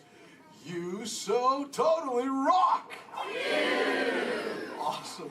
Okay, Squirt wants to know how many of you know how to swim. Hey, raise your fin if you know how to swim, dudes. Wow, we got lots of swimmers out there. Hey, let's stay up in the seats, dude, over on this side. Last row, dude, like second noggin in, there's a dude with a white shell, kind of like lots of colors on the front, dude. Chaw, what's your name? Tyler? Oh, nice to meet you, Tubular Tyler. Hey, dude, when you go swimming, do you like to swim fast or take it nice and easy? I like taking it nice and easy. I'm Oh, pretty Chuck. relaxed. Yeah, dude, just kind of like kick back on the shell and be like, dude. Totally, dude. Hey, I like to swim fast though too. Dude, you want to see me shred some biscuits? Say chaw. Chaw. Okay, dude, let me get my motor revved up. Human dudes, I want you to time me, okay? Start counting when I say go. Ready, set, go. Back, dudes. Totally just swam all the way around the world. Twice. Ah, dude, I can't swim that fast. Only about what you call 20 miles per hour. Hey, but check it out, dude. If I got a tiger shark on my tail, I can go way faster, dude. Hey, but I'm doing all the talking here. Humans, if you got a question for me, like totally raise your fin, dude. Talk to the dudette right there, waving me down from the second row. Hey, what's your name, dudette? Morgan. Oh, cool. It's Mondo Morgan. What's your question? Do you know any twins? Oh, I know. Yeah, dude, I got lots of twins of my own, dude. There's my twins, Bill and Ted. I got my twins, Cheech and Chong. I got my triplets, Mary, Kate, and Ashley. It's really cool. What about you? Do you have lots of twins, too? Yeah, well, I'm a twin. Oh, you're totally into... Wait, that dude in front of you looks just like you. Is that your twin? Yeah. I would hope so. That'd be an odd coincidence. That's cool. Where are you dudes from? Castro Valley. Oh, where's that? Same by the Bay Area. Oh, okay. That's cool. That's cool area up there, dude. Way too many sharks, though. That's totally sweet. Well, thanks for your question. Who else has a question, dude?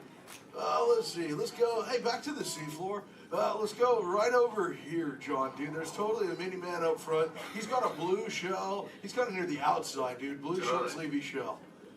Hey, little dude, what's your name? Dominic, Nice to meet you, Deep Sea Dominic. What's your question, dude? have you ever been married or divorced?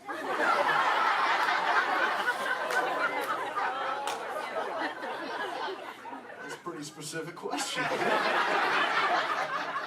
Actually, dude, most turtles, dude, we don't stay with the same dudette like our entire lives, but I have actually found one that's kept me around forever, dude. Her name is Shelly.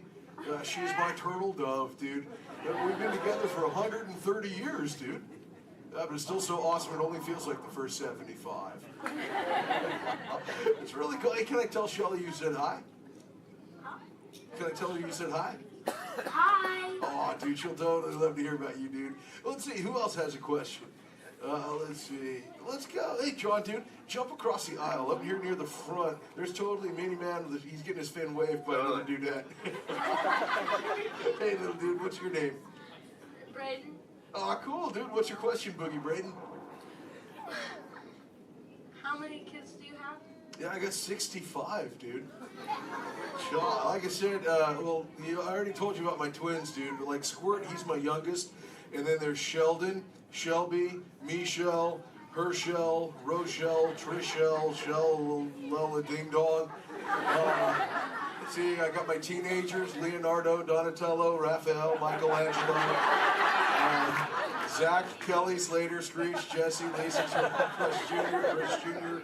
Let's see, there's John, Paul, George, and Ringo. John's going through a really weird phase right now, though, dude. He thinks he's a walrus. So there's Michael, Janet, Tito, Jermaine, LaToya, Randy, Marlon, Chris Jr., Chris Jr., Chris Jr., Chris Jr., Chris... Well, there's lots of Chris Jr.'s, dude. All the way up to my oldest son. His name is Keanu. Keanu's not very bright, but we still love him anyway. My What's that? sister's name is Trishelle too. Oh, Trishelle, dude, that's a totally sweet name. She must be part turtle. That's what Actually, hey, maybe you can help me out with something, dude. I got a question for you. I found a thingy on the beach the other day. Not really sure what you human dudes call it. Where did I put that? There it is. Hey, dude, what's this? That's a bikini. Oh, cool, a bikini, dude. Do you use a bikini when you go swimming? Oh, why not? Because I'm not a girl.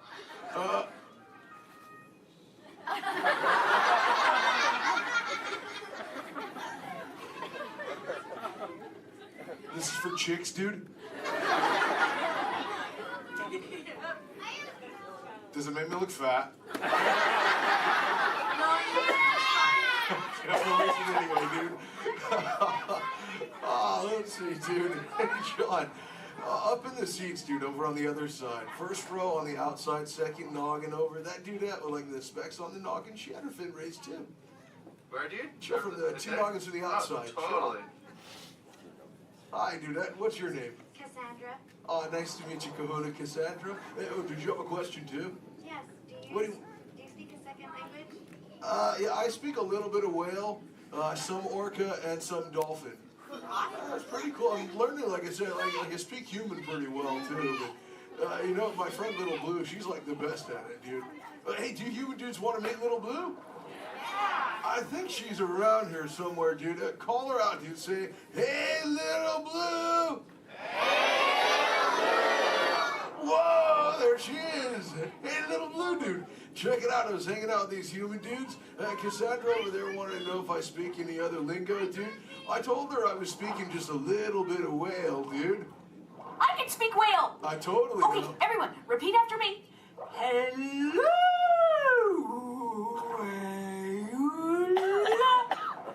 Okay, try that one all together, human dudes. Go.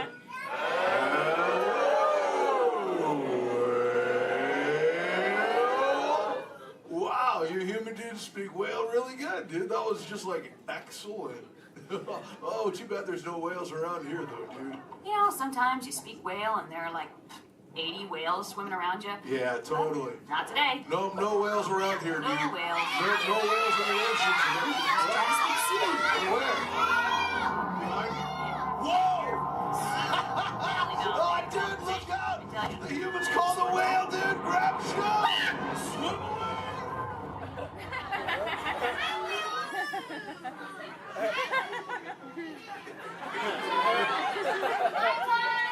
Dude, Little Blue, you're totally a squishy fishy.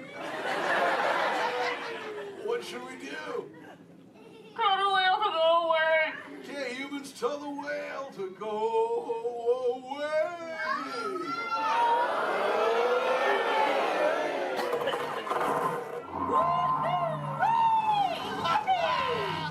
Most excellent. Oh, see you later, Little Blue. Hey, humans, put your fins together for saving Little Blue. You so totally rock. Yeah. Awesome. Thank you so much, human dudes, for sharing with me. I can't wait to get home and share all this knowledge with Squirt. Hey, but before I go, human dudes, remember this. We all share the same ocean, humans and turtles alike. So treat everyone you meet like an oyster, dude, because you never really know when you just might find a pearl, dude. That was like a warm and fuzzy moment, wasn't it?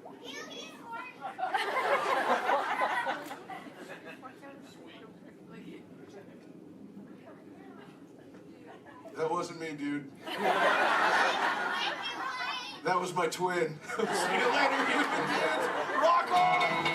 Later, Missy Ellen the Coachman. Awesome. All right, you dudes, find your exit buddy and discover into the doors in the back. Thanks for swimming by.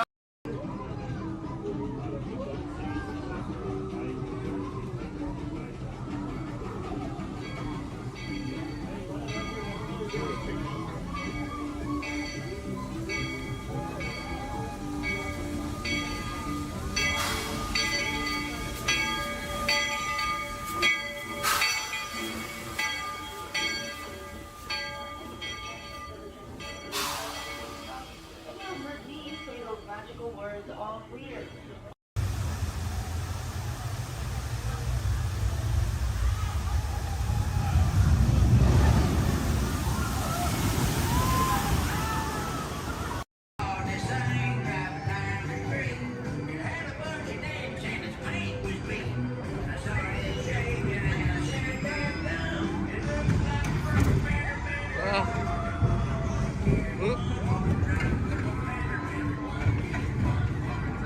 Wait, what?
In this scene, Crow is on a surveillance mission, searching the skies for enemy aircraft. The crew is caught off guard with the real danger surfaces from beneath the sea. This is going to require a full range of physical effects, split-second timing, and careful direction. We have the lights, we have the cameras. All we need now is the action. All right, now if anybody knows this serious action, it definitely would have to be director Michael Bay.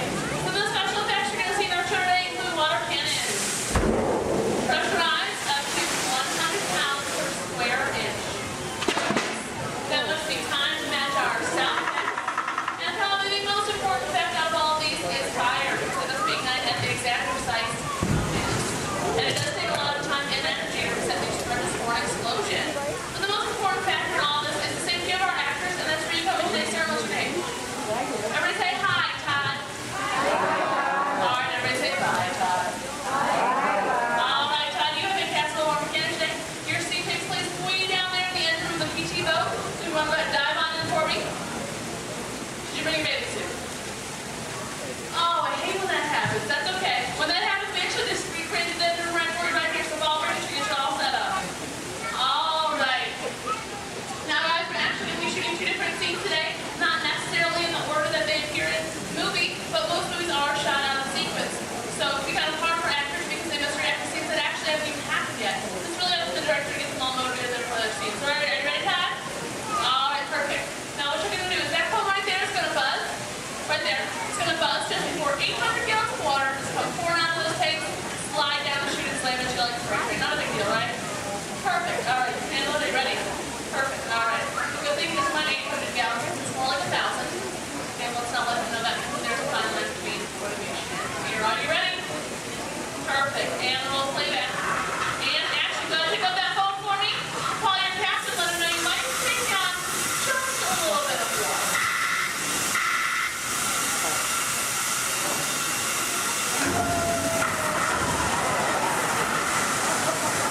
And cut. Everybody give him a nice round of applause.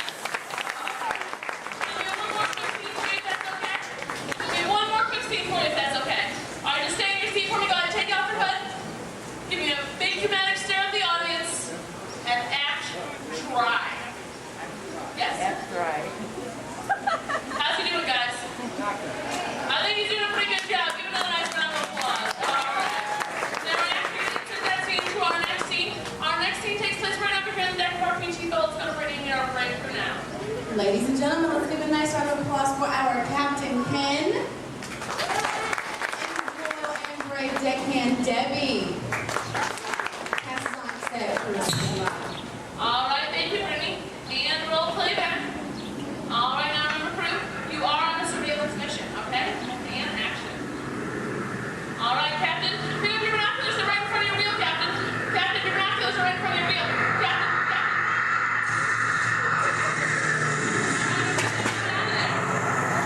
All right, Captain, spin your boat, hurry. He's coming back for another round. Get your boat out of there.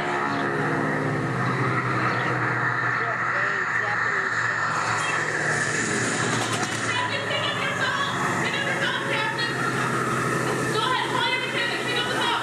No, that hand's right over here. That hand's right over there. You see it? What is that? Looks like all right, guys. Go ahead, Captain. Hang up that phone for me. Go ahead, guys. Take a deep breath. You start to relax because you think it's over. It's not. Go ahead and point to the audience for me. Enemy bombers at 12 o'clock. Bombs away. Everyone get back.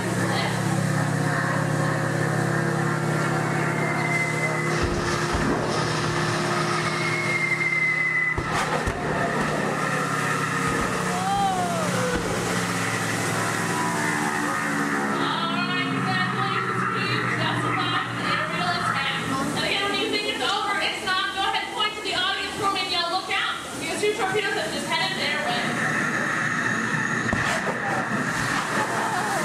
And everybody give them another nice round of applause. All right, put those two things together. Add some computer-generated images, pre-recorded dialogue, and then a rousing musical score. Turn your attention to the overhead monitors as we proudly present our first cast.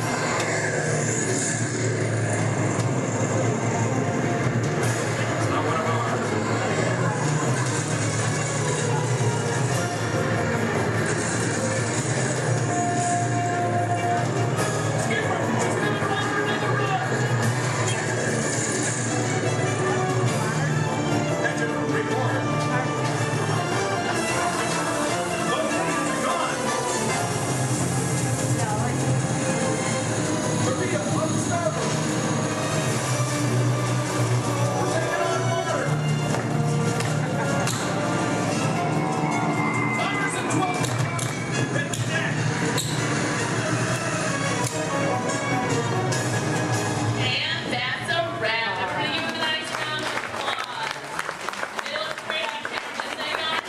grab the anti-aircraft Myself and guns. my assistant Brittany would like to thank you all for coming out Oh, to they our should. attack. If you're waiting for any of our brave volunteers, just stay right where you are.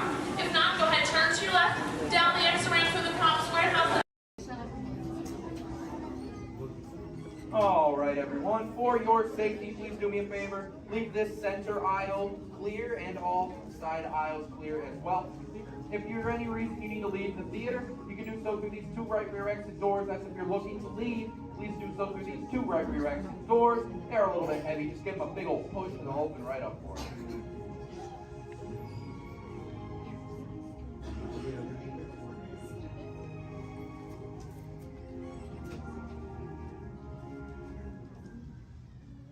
Welcome to Turtle Talk. My name's Andrew. Before we get started, there are a few things that I would like to go over with everyone. Now, here at Sea Base, there is absolutely no eating, no drinking, no smoking or vaping, and no flash photography. Thanks, guys. Now, this piece of equipment here is known as a hydrophone. It allows us to hear sounds from beneath the sea, and it's also going to allow us to hear from our very special guest today. Does everybody know who our special guest is? Please shout it out. Crush is coming to talk to us to learn more about the human world, and we're going to get the chance to ask him a couple questions about the turtle world. So, little ones, be thinking of questions that you may get to ask Crush, okay? Now, it does seem like Crush is off surfing at the moment. In order to call him out, we need to yell, "Hey, Crush!" on the count of 3, all right? 1, 2, 3. Hey, Crush! Well, righteous, well, awesome. Check it out, man. Hey, dude, look. Double barrel, 360, totally tubular. Whoa, look at the humans in the human tank. Hello, humans. Righteous, man. Oh, dude, speaking of most righteous, look at this, bro. Hatchlings, grommets, offspring, totally chillin' sub-level. Look at this, right next to you, you got a little dudette, blue shell, brown noggin, goggles, and extra ears. Yeah, right there on the coral. Hey, bud, what's your name down there, dudette? Bella. Hey, what's up, bud? Are you having a good day, man? Yeah. Awesome. Can you talk like a turtle? No. Oh, I got your back. It's really easy. Just say, awesome. Awesome. Nailed it. Try this one. Say totally. Put them together. Say totally awesome. Totally awesome. Give it up for that dude. Righteous. Good job, bud. Totally good. You talk like a turtle. Hey, I got a dude over here with a gray shell, curly noggin, and goggles too. Sweet. Hey, man, what's your name down there, bud? Gustavo. Hey, where are you from, Gustavo? Where are you from? New York. Whoa, dude. Who brought you here today? I went on my car. Oh, we'll find out together. Don't sweat it. Hey, dudes, is there like maybe a parental unit, a life guardian of the Gustavo? If anybody's with them, right? Okay, let's talk to that chick and see what's up. All right, awesome. Hey, dude, what's up, bud? What is your name? Karen. Hey, Karen, what's up? How many kids you got? My English is not good. I'm from Brazil. Oh, I don't speak English either. I talk turtle. Karen, does it freak you out Gustavo has no clue you're here? Don't worry, Karen. They come back when they get hungry. Karen, did you feel it, bud? Did you feel it? We're sharing a moment. Awesome. Dude, my son Squirt, he's like this. He goes, Dad, what's up with all the humans? And I go, dude, I do not know. Human dudes, I need human help. Can all of you help out and answer Squirt's questions? If you want to help, say, Chaw! Righteous! You so totally rock, dude! Oh, wait a minute. Sorry, dude, my bad. Check this out. When a turtle says, you so totally rock, everyone says, dude! Here we go. You so totally rock! Dude! You so totally rock! Dude! Now all of you totally talk turtle. So, on to Squirt's question. Numero uno. He goes, Dad, if humans go to a beach, what do? I said, bro, I do not know. Humans, do you go to the beach? Yeah. Awesomeness. Okay, answer it for the Squirt dude. What does a human do at a beach? Shout it out. No way! Who likes to swim? Wave some fin if you love to swim, man. Oh man, I got wavers, like even on the bench. What's up, wavers? Nice. Dude, want to see me swim? Say go crush. Go crush. Let's rock. Everyone yell. Rip it. Rip it. Roll it. Roll it. Punch it. Punch it. Rip it.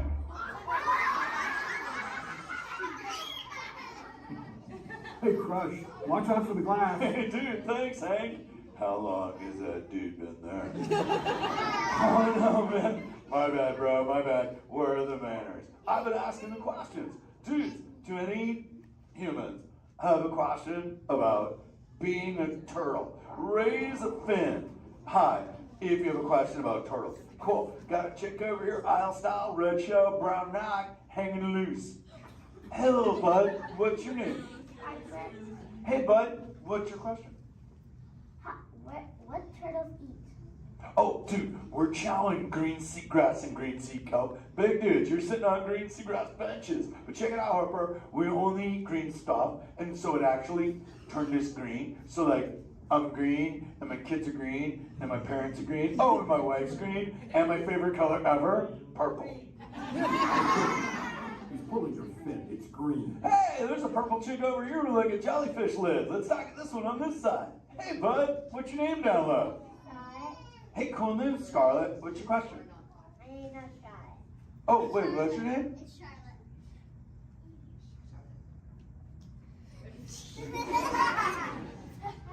You don't have to tell me. Okay, what's your question, little bud? My name's not bad. Okay. Hey, let's head over here. We got like a little friend on this side. Looks like a light blue shell, brown noggin. Let's talk to this bud. Hey, what's your name, dude? My name's Marley. Hey, Marley, what's up? What's your question? What's your favorite food? Oh, dude, besides eating green seagrass and green sea kelp, we totally chow on the jellies. Yeah, they're like so tasty. Hey, wait, Marley, do you eat food and sleep and stuff? Yeah. Do you know how to swim? Yeah. You're a turtle. Because all we do every day is eat, sleep, and surf. Hey, we got a bud by the bench. He's got a red shell curly noggin. Let's talk to that guy. Sweet. Hey, big man, what's your name, dude? Ezekiel. Hey, Ezekiel, what's your question, friend? How do turtles breathe? Okay, here's the deal. We have to go up every 15 minutes, bud, because I'm like you. I breathe oxygen. But here's the deal. We have to go up every 15. But when I sleep, Ezekiel, we can go in this little cave right there. See the green shelf sticking out over there? We got to tuck under, and we can sleep 5 hours straight and absorb oxygen out of water when we're underwater. Who else has a question? This is kind of cool. Oh, whoa, dude, check it out. We got like a little friend chilling on this side by the bench. Looks like a grayish blue shell, brown rock sitting on her own flips. Dude, what's your name over there, bud? Abby. Hey, Abs, what's your question, Abby? How many babies can a turtle have? Well, mommy turtles, man, they go to a beach, but it's the same beach every time. And they drop off like 90 to 100 eggs. But here's the cool part. When the sand is really warm, Abby, everybody is a dudette. And when it's cold, they're all dudes. So we say, dudes are cool and chicks are hot. This is awesome, humans. Hey, the Jelly Man. I was talking about you, buddy. Oh, Crush. Hey, man. I'm trying to get away from a turtle pile. Marlon, turtle piles are a celebration. Everyone yell, turtle pile!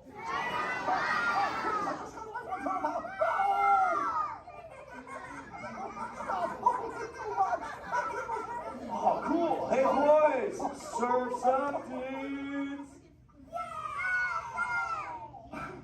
Thanks a lot, Crush. For what? The turtle pile? Shout it out, humans! That dude has serious thrill issues. Humans, you rocked it! You so totally rock! Okay, like 4 kids remembered. The rest of you dudes pulled a hard dory. Dudes, don't space out! Remember, Turtle says you so totally rock. Everyone screams! You so totally rock! There you go, you're back again. bummer. Hey, bro, the frequency thing is not working. Whoa, it's Bailey. Call him back with your fins. Put your both fins up. Yeah, put your both fins up. Go.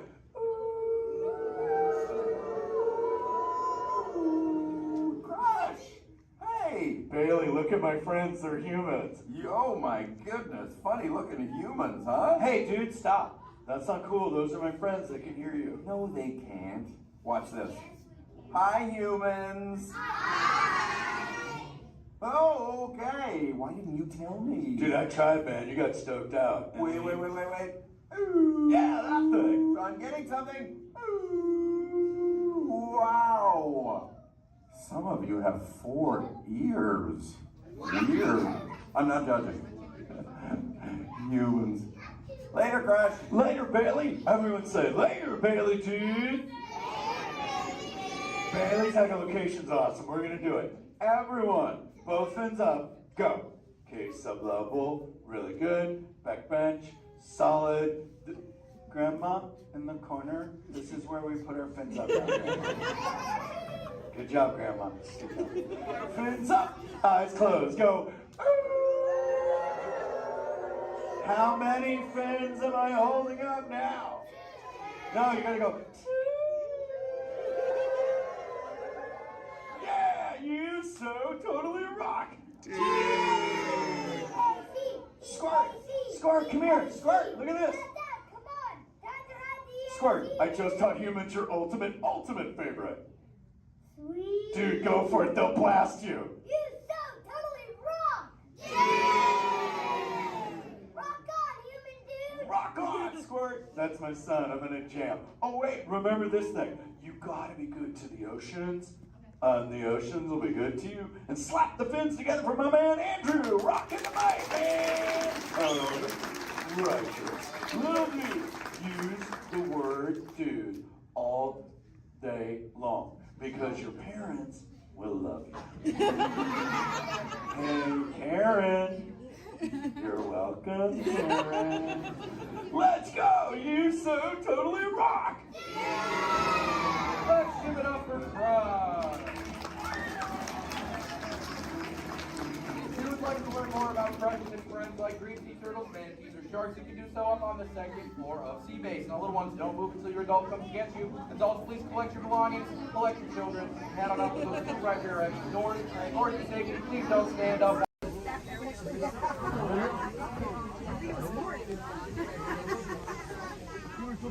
Looks like we're on our way, and I'm so glad to have you with us.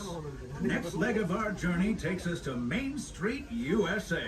We'll head for Frontierland after that. Stay seated and keep your hands and arms, feet and legs inside the train at all times. Oh, and please keep an eye on your children. Para su seguridad, permanezca sentado y mantenga las manos, brazos, pies y piernas dentro del tren y cuide a los pequeños. Gracias.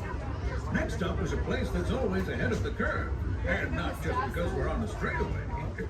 Our metropolis of mechanical marvels, Tomorrowland.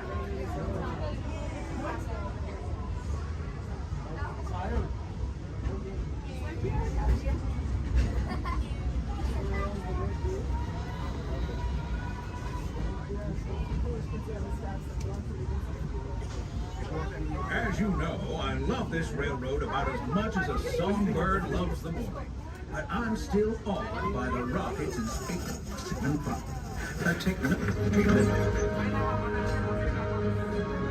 Unidentified users detected in upload conduit area. Scanning. Calculating. Locomotive maintaining trajectory. Intervention not required.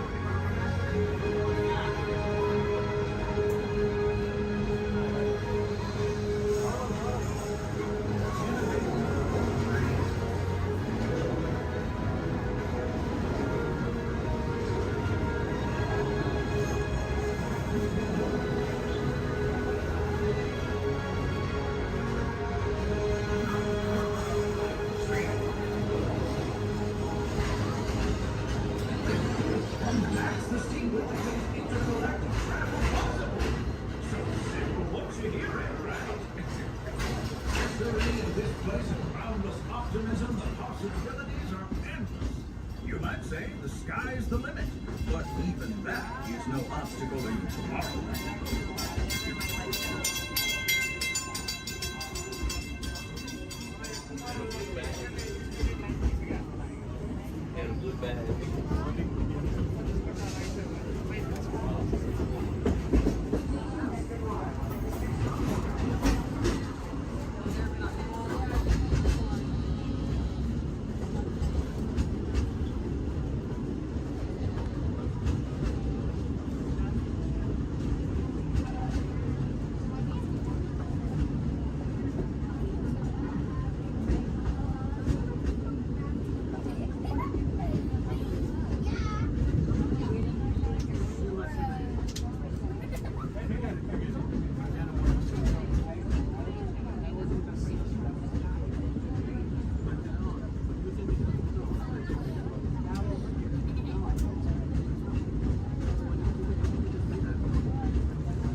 Our trip around the Magic Kingdom is almost complete. I can't thank you enough for spending part of your day with me. And I hope you've enjoyed your journey as much as I've appreciated being a part of it. We're now approaching our most charming destination, Main Street, USA. A place where the only thing sweeter than the townsfolk is the treats. After our stop, we'll be heading for Frontierland, followed by a visit to Fantasyland. For now, stay seated until our train comes to a complete stop. Then pick up your belongings and carefully disembark. If you have strollers to unfold, please take them all the way beyond the platform so new passengers can safely hop aboard. It'd be mighty kind of. And while we're being neighborly, what say we give our fellow travelers a friendly wave hello? This is Main Street Station. Welcome to Main Street, USA. As we come into Main Street Station, please remain seated until I give the all clear. Please remain seated.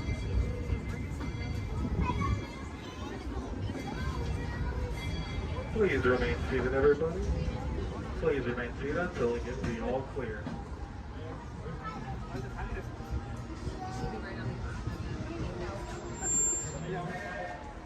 We are now all clear to enter Main Street Station.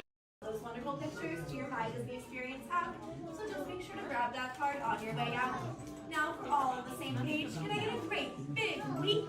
Whee! Awesome. All right, now my friends in here, how many of us are familiar with the story Beauty and the Beast?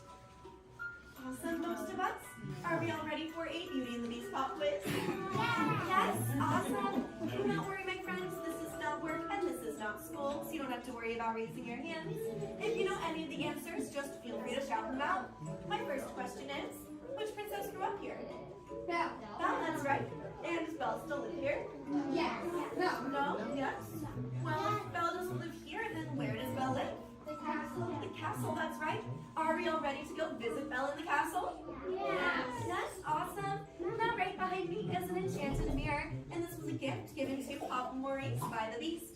It lets him visit Belle in the castle at any time he wants, and I know the perfect time we can go back to. So everyone, please repeat after me. Take me back to the day Belle and Beast fell in love. Take me back to the day Belle and Beast fell in love.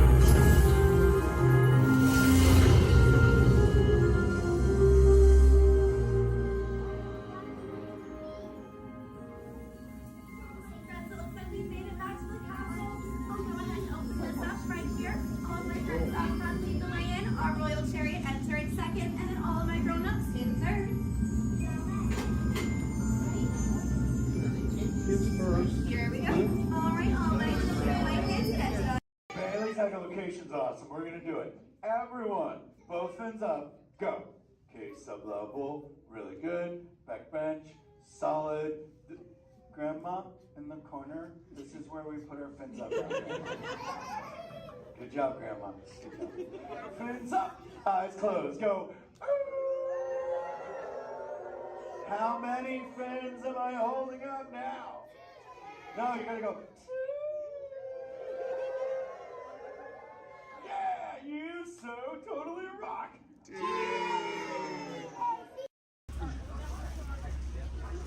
Everybody make sure we're staying seated. Sante Sun Award, and that does me. Thank you. There's another word we like to say out here in her outfit, which is Tuwende, and Tuwende means let's go. Jumbo, everyone. My name is Julia, and I will be your safari guide today.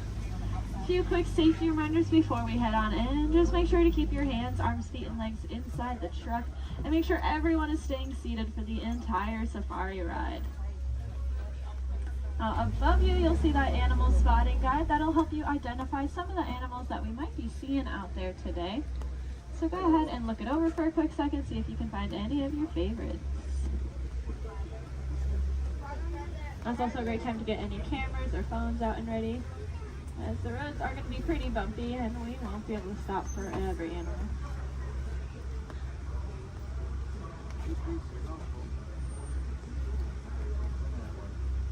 We are going to be starting our journey here in the Little Aturi Rainforest. The animals that live out here are going to be more shy and reclusive. So keep your eyes open for any stripes or camouflage.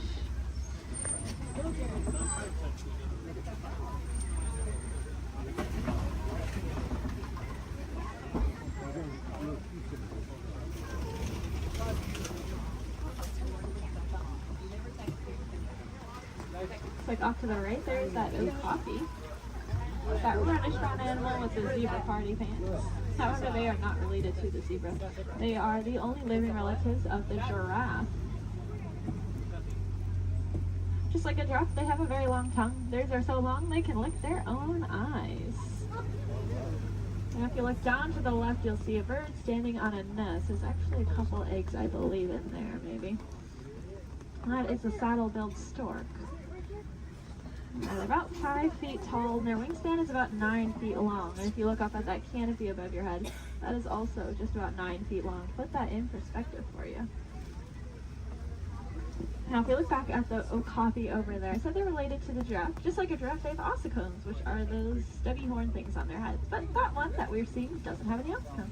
That's because she's a female. Only male okapi will have them, whereas all giraffes will have them. Up on the hill to the right are the greater kudu. And we can tell they are female. That's because they don't have any horns on them. The males will have horns that can spiral backwards up to 6 feet long. If you look off to the left against this cable wall here, you'll see a black rhinoceros. Kind of looks like one of those boulders, just a lot smoother. Now, these black rhinos are unfortunately critically endangered. There are less than 10,000 individuals left in the whole world, and that's including the one we are looking at. They don't have any natural predators, though. That is all due to the poaching of their horns. Their horns are thought to have medicinal value to them, so they'll be rounded up and used in medicines. However, those horns are made entirely out of keratin, which is the exact same thing that our hair and our fingernails are made out of.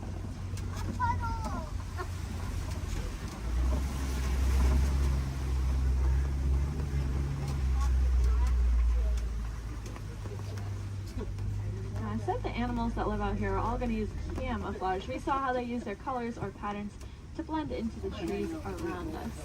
That's why it's really important that we use our paper products responsibly, since our paper comes from the trees that these animals' lives depend on. Looks like we are getting to the edge of the forest here. We're going to make our way down towards the Safi River. The animals that live here naturally spend most of their time underwater, which will keep them cool and camouflaged, so keep your eyes open on the surface for any bubbles or ripples that you might see.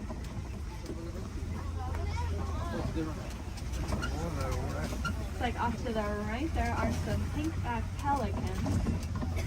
You get that name for that slight pink coloring on their back. That'll be there all year round. It'll get brighter during mating season, though. I like to say it's because they're putting on their blush. And if you look off to the left, you'll see a bloat of the Nile hippopotamus. Make sure we're staying seated, friends. Make sure we're all staying seated. These hippos can hold their breath anywhere from 5 to 8 minutes at a time, which is going to allow them to sleep underwater. They'll float to the surface every couple minutes, take a big breath of air, and then sink back down and fall completely asleep. They are herbivores, meaning they only eat plants. They'll come out towards nighttime and graze on about 80 pounds worth of grasses. And they'll go back in the water.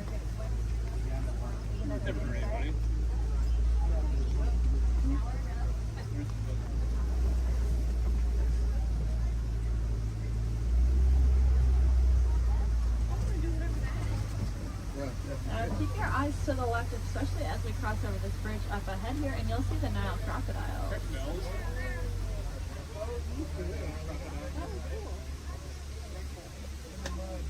Three of them.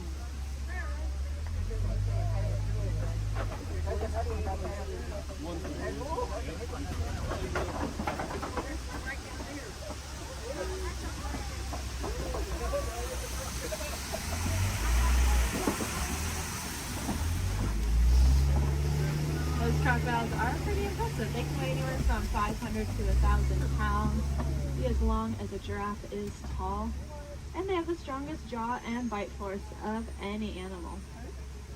Being said, they are really amazing parents. They're going to take their eggs, put them in their mouth, and roll them around very, very gently. That'll help break up the shell, making it a lot easier for those babies to hatch. Oh, it sounds like there is an animal in the road up ahead, so I think we're going to hang tight here for just a second. This is their home, and they can go wherever they want, and sometimes they choose the middle of the road. But we'll just wait for them.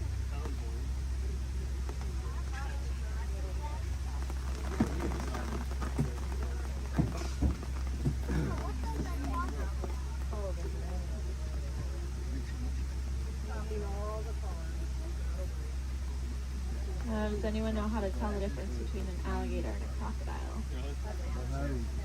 Yeah, a lot of people say the shape of their snout, which is true. That personally confuses me though, because it's the opposite of what you think it would be. So what I do is I look at their teeth. When their mouths are closed, if you see teeth sticking up and out, then it's a crocodile. And if you don't see any teeth when their mouth is closed, it's an alligator.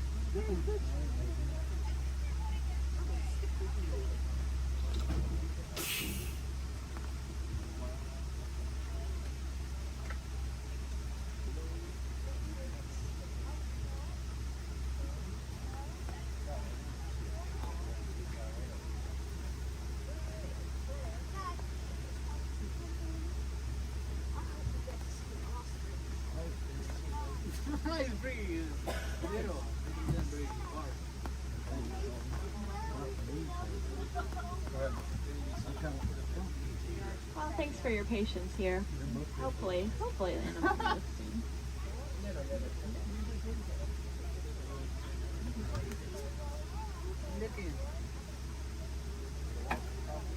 Crocodiles are also something that are called a living fossil, which just means that they were alive way back when all the dinosaurs and all them were alive, but they never went extinct and they didn't evolve into a different species. They kind of just stayed.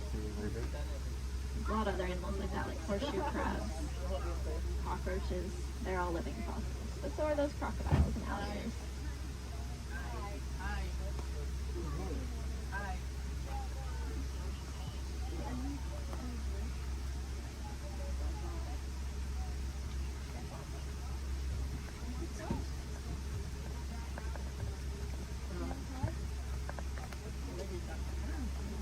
Sounds like there are some giraffes that just keep walking in the road. This is just what we call a giraffic jam. Now you can say you went to Disney World and got stuck behind a giraffe.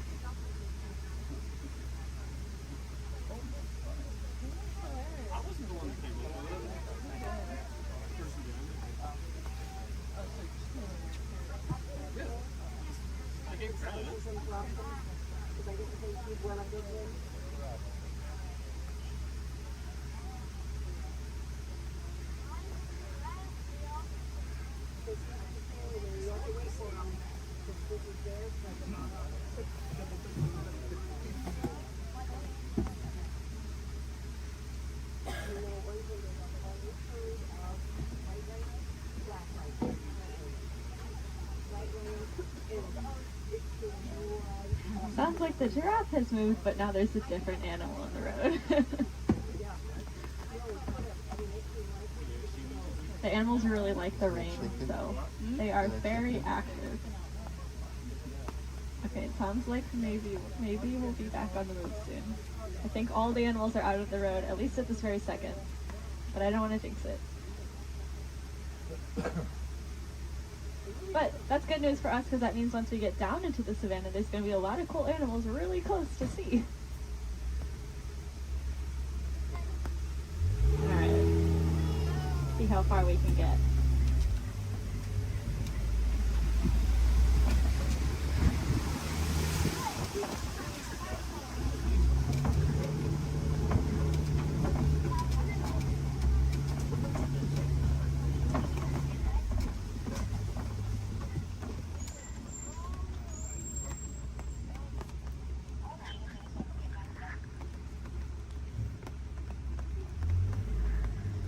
Now, this might sound really ironic considering that it is raining, but we are leaving the river and heading towards a much drier area, where it really does not rain as much.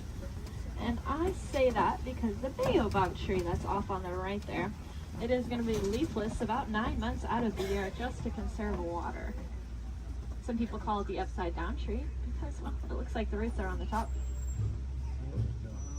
It's also known as the tree of life. That's because it stores a lot of water in its trunk there. So other animals will use it as a water source. We can even use the bark as medicine. One of my favorite things about the baobab tree is that it does have flowers, but they only bloom at night because they're pollinated by bats. Alright, looks like we are finally able to head here into the savannah.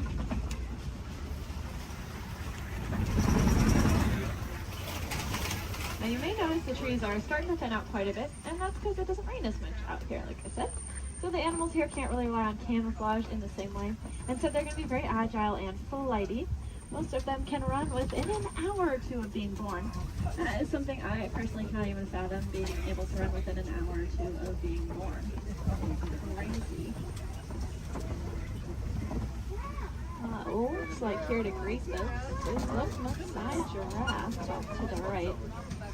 They are, of course, the tallest land animals, averaging at about 18 feet tall. You can see that really long, dark tongue. That dark coloring is there to act like sunscreen. And that's because giraffes eat most of the day. And by most of their day, I don't mean like half the day. I mean they eat about 20 to 22 hours. Out of that 24-hour time period, they're going to spend eating. So that tongue is that dark coloring just to protect it, since it is out about 20 hours a day.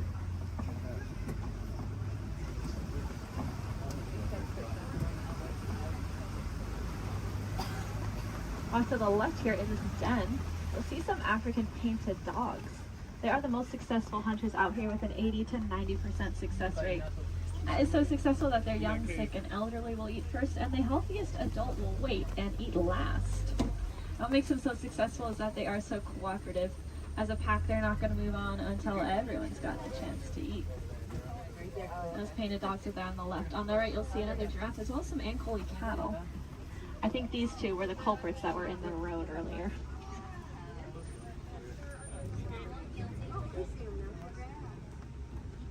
Those cattle have those really large horns on them that look pretty heavy, but they are hollow with a honeycomb-like structure on the inside. That'll help blood flow to keep them nice and cool. If you look to the left, you'll see the sable antelope, those 3 brown antelope back there. You'll also see some Hartman's Mountain zebra. Now take a really good look at the zebra here, because one of them is a little bit smaller than the other one, and that's because she's about 7 months old. That's her and her mom there. And if you look at her legs, though, her legs are just as long as her mother's, and that's because zebras are born with their legs fully developed. Running, as I said, is very important out here, so those zebra babies are born with long, lanky legs, ready to run within half an hour of being born. Their stripe patterns are going to be unique to them in the same way that our fingerprints are unique to us. That's actually true for a lot of animals, not just those zebra. It's true for those painted dogs we saw, and it's also true for these giraffes up here.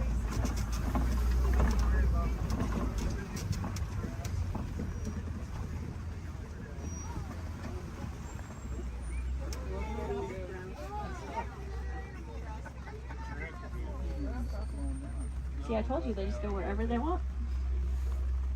Oh, look, the zebras are in the road now. Over here they're not too. Yes, look over there. Zebras are in the road over there.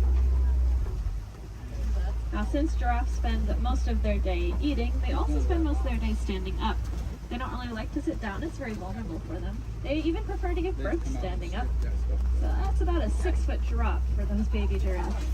I like to say the first thing a giraffe experiences in life is gravity. Of course, when you're born already about 6 feet tall, I guess it really doesn't matter that much. It also is going to kickstart their heart, that drop. So maybe it's a good thing.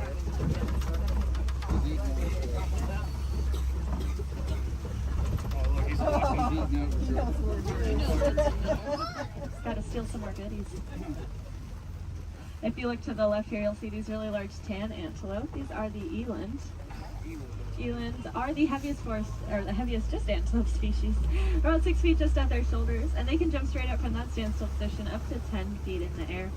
My favorite thing about those eland, though, is that they make flower crowns to attract each other, and I think it's adorable. The males will gather up a bunch of branches and twigs and leaves and even flowers and decorate his horns with them, and then walk around proudly to attract all of the females. I would highly recommend looking up a picture of that if you have never seen it before. It is, like I said, adorable.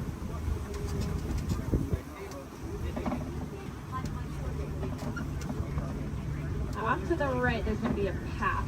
We're not going down that path, but if you look down it, you'll see some little tiny antelope called the springbok. They get that name because they can jump about 6 feet up and 13 feet across. When they do that, it kind of looks like ping pong balls hopping across the savannah. It makes it really confusing for those predators out there. Now, all the animals that live out here have a very important job to do. They're going to be the landscapers. So those antelope will be the lawnmowers, giraffes will prune back the trees, and then larger animals will be the bulldozers. They'll knock over trees. And if you look around us, looks like there have been a whole bunch of trees knocked over. There's really only one animal I can think of, though, that is large enough to act as a bulldozer and knock over an entire tree. Let's see if we can find them. There's also a really large watering hole. There they are. Like off to the right is an African elephant. We are going to get a really good look in a second, though, so I don't mind looking over to the left because there are some mandrills walking around. Mandrills are the largest world monkeys, and they have that distinctive blue coloring on them. Might remind you a little bit of Rafiki. Let's see, I promised a good view of this elephant here. And I know the road up ahead has been closed, so I think we're going to get a really, really good view. Yeah.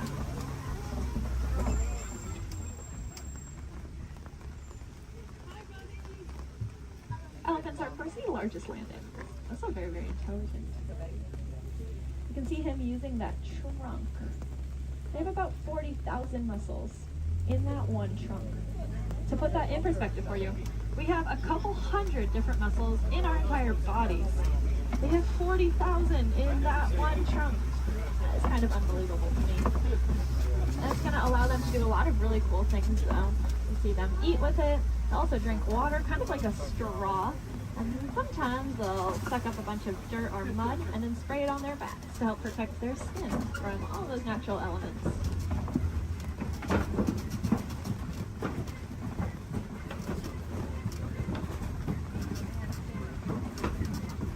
Lucky for us, I think we are headed deeper into elephant country here. And I say that because elephants love to eat red clay. If you look around us, it looks like we are surrounded here by this red clay.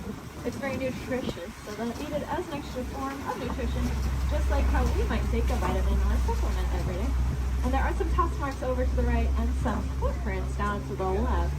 So the herd must be nearby. I think I see them off to the left there. Elephants are matriarchal, and that means the oldest or wisest female is going to be the dominant one in charge.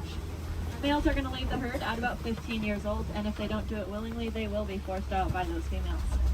They're going to go hang out in bachelor herds, which can consist of up to 140 individuals that come and go as they please.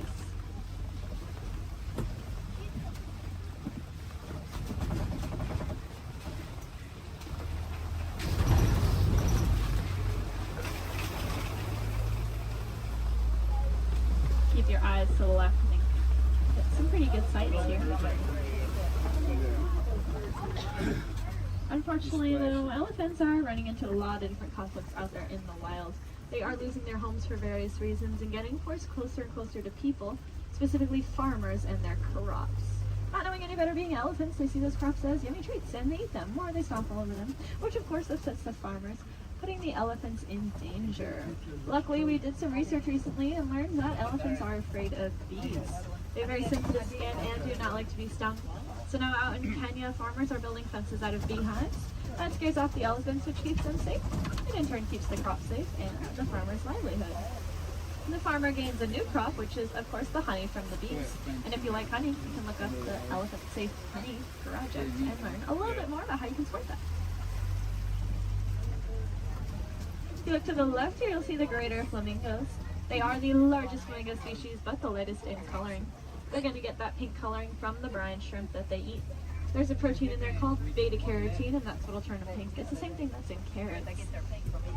They're going to get their food by doing something called filter feeding. So if you can picture a pasta strainer, the noodles get stuck inside and the water comes out. That's how their beaks work. They take a big mouthful of water, the food gets caught inside, and the rest of the water flows right on out.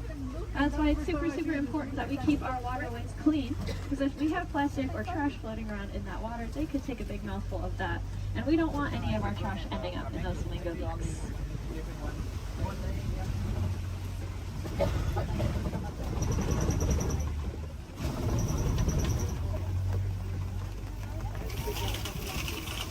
Looks like this side of the savannah is getting a little bit more tree coverage here, which leads me to believe there might be some cats nearby. Please help them out while they are hunting. Keep your eyes open. I know I've seen cats roaming around on the hills up ahead before. Look down that path though on the right. You see a white rhinoceros.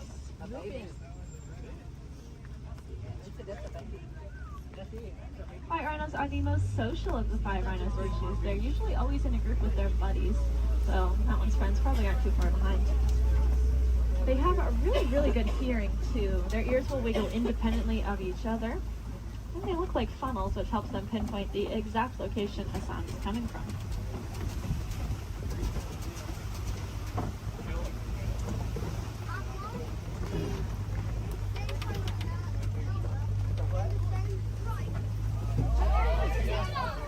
Like off to the left there behind that orange rock. See a cheetah. Cheetahs are the fastest land animals. They can go from 0 to 60 miles per hour in 30 seconds or less. They're going to use their tails to help them steer, very similar to a boat's rudder. And they're the only cats that are going to hunt during the day instead of at night. That's just because they don't have very good eyesight at night, so if you can picture what we see at night, that's about the same as what a cheetah can see at night. To help them out though, they have that black stripe under their eye that acts like built-in sunglasses, helping protect their eyes from the sun. Looks like up ahead are some Kopi rocks. And on top of those Kopi rocks, looks like a female lion up there.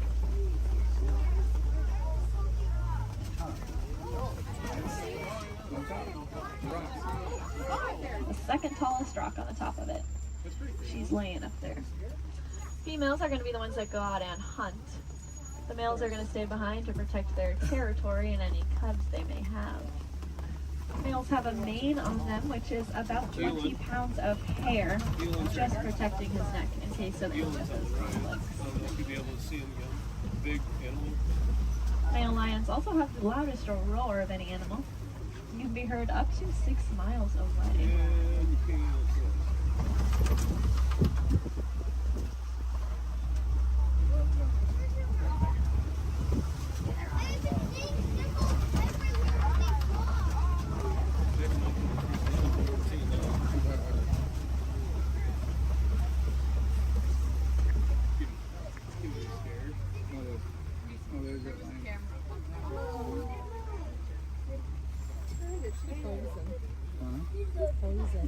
She is looking at us. That is so cool.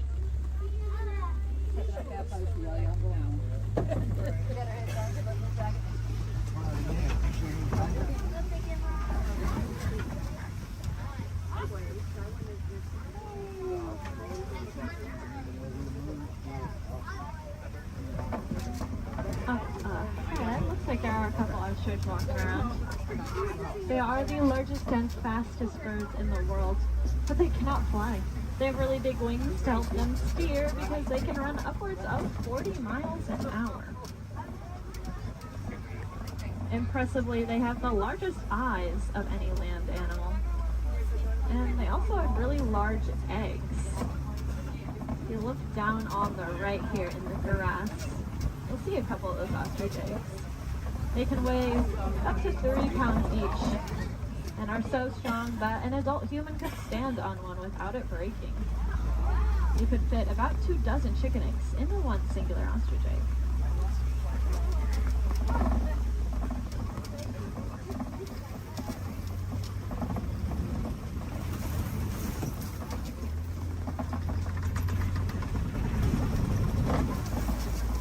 Up ahead is the warden's post. The warden takes care of all the animals out there on the reserve.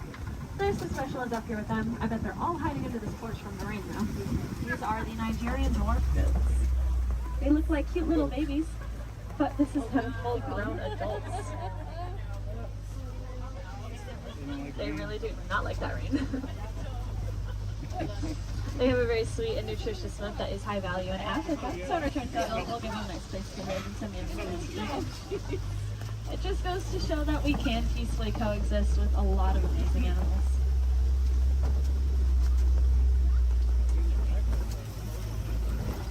Unfortunately, those gates do signify the end of the reserve and our return back to the village.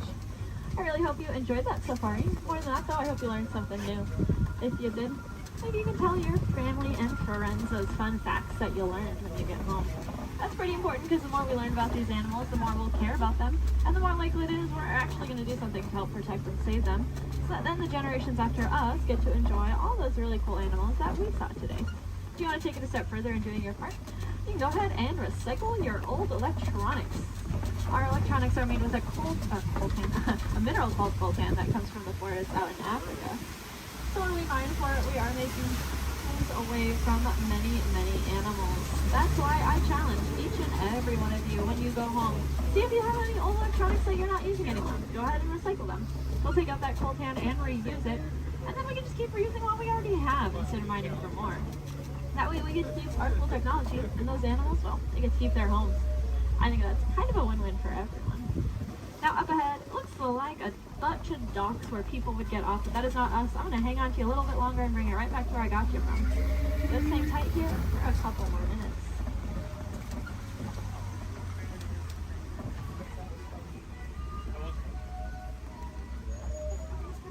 These people watching.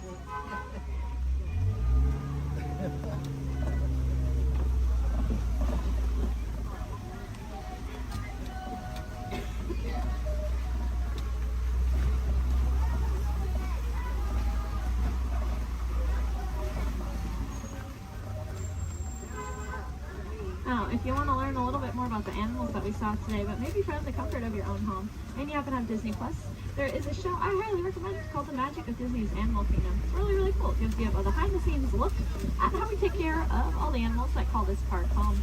It is one of my favorite shows, but I am, of course, not biased at all.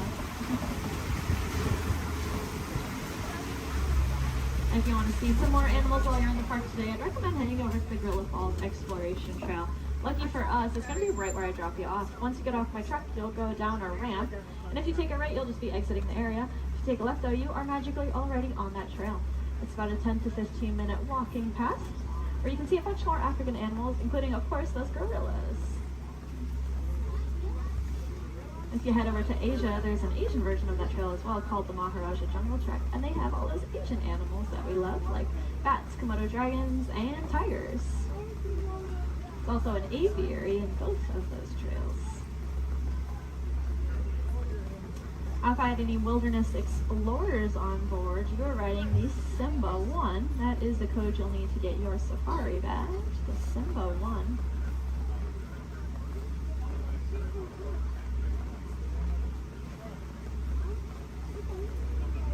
You might have also heard a train.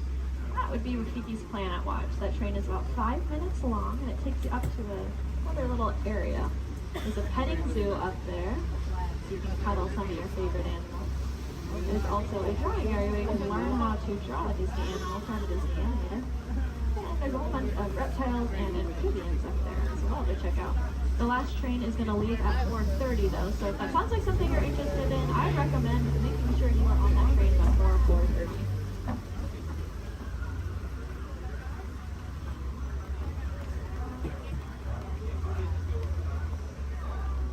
Looks like we are almost there. Thank you for your patience. I know that was a little bit longer than expected.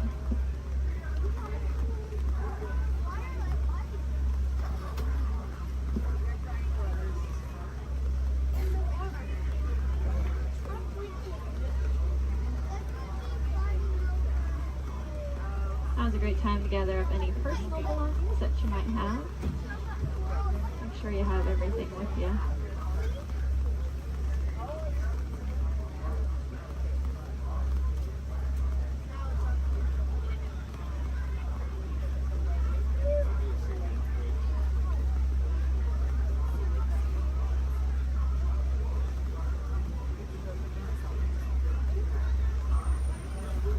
Here in Harambe, we do not like to say goodbye because it is far too sad and final.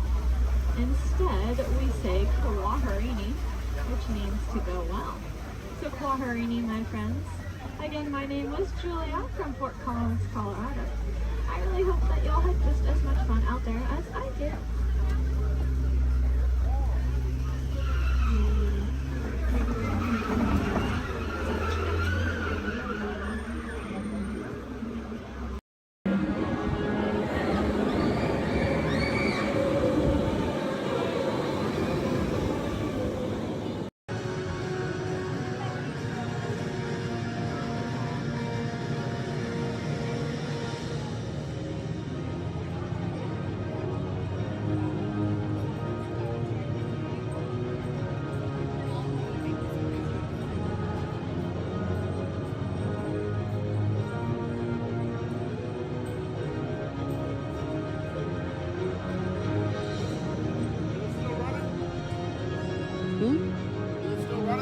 No. Your time has come. The master awaits. Yeah, I'm a little scared.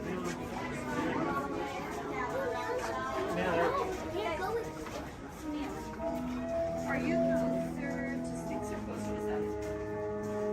When hinges creak in doorless chambers, and strange and frightening sounds echo through the halls, whenever candlelights flicker, where the air is deathly still, that is the time when ghosts are present, practicing their terror with foolish delight.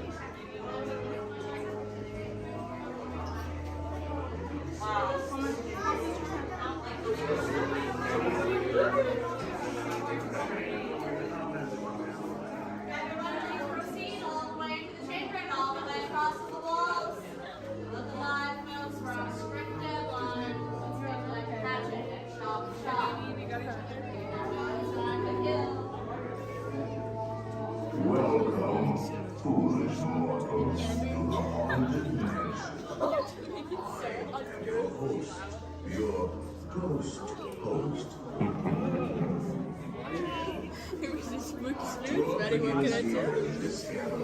Here where you see paintings of some of our guests as they appeared in their corruptible, mortal state. Kindly step all the way in, please, and make room for everyone. There's no turning back now. Now everyone, gather your bodies away from the walls and into the dead center of the room.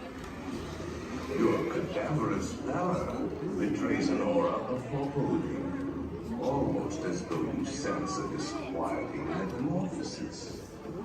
Is this haunted room actually stretching? Or is it your imagination?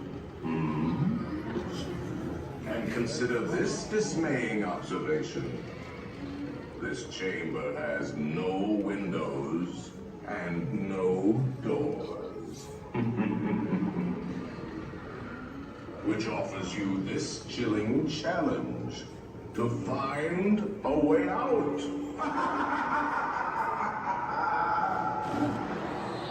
Of course, there's always my way.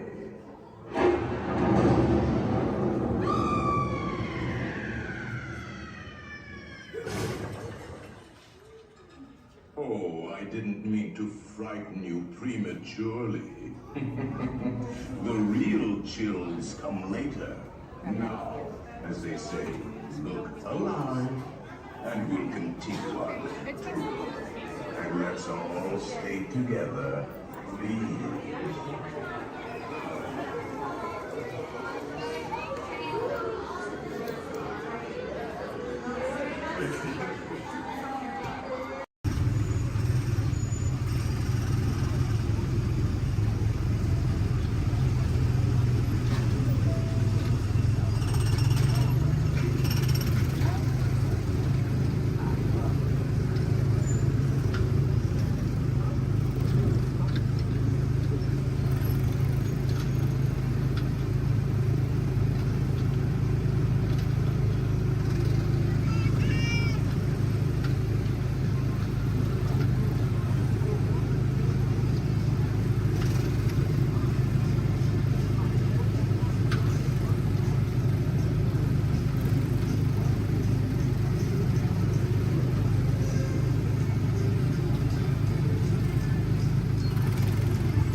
Attention pilots, the rocket ships have initiated landing procedures.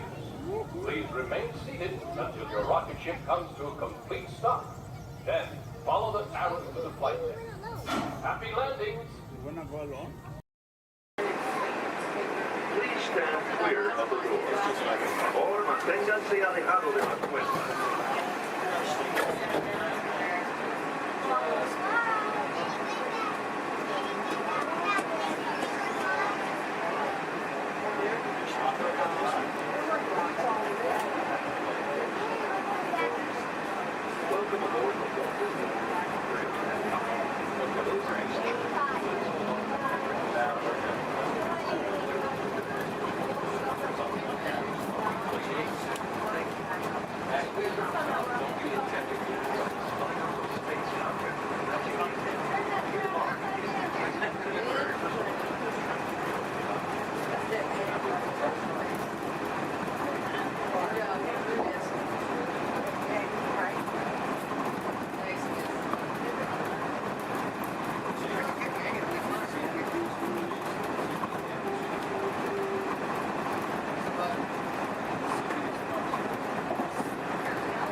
To the magical Friendship Fair!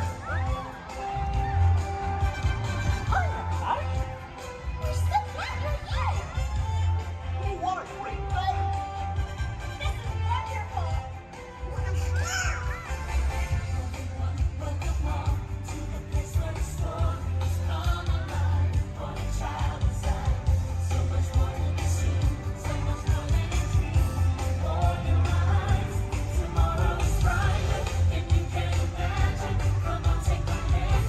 Leave you with my with hope and a wish, and off we go to the place we all belong. Where the one lives in you and me is free to believe, like a shooting star within your heart and a dream. Break free, it's a thing that we hold inside. It's a friendship that you uphold. We will celebrate when magic feels like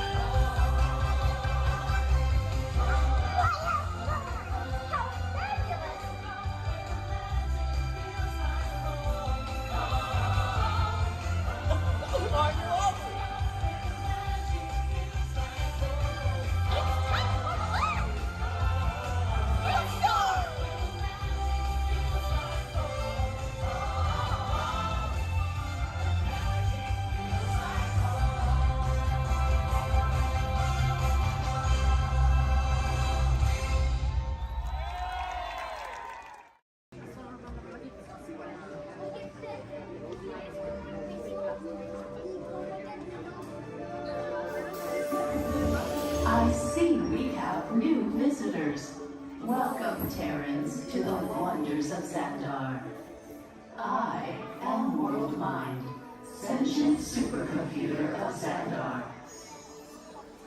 I hold the knowledge, memory, and experiences of all Xandarian citizens, past and present. This gives me extensive knowledge, yet I am constantly learning, and I am now learning about you and your planet, Terra.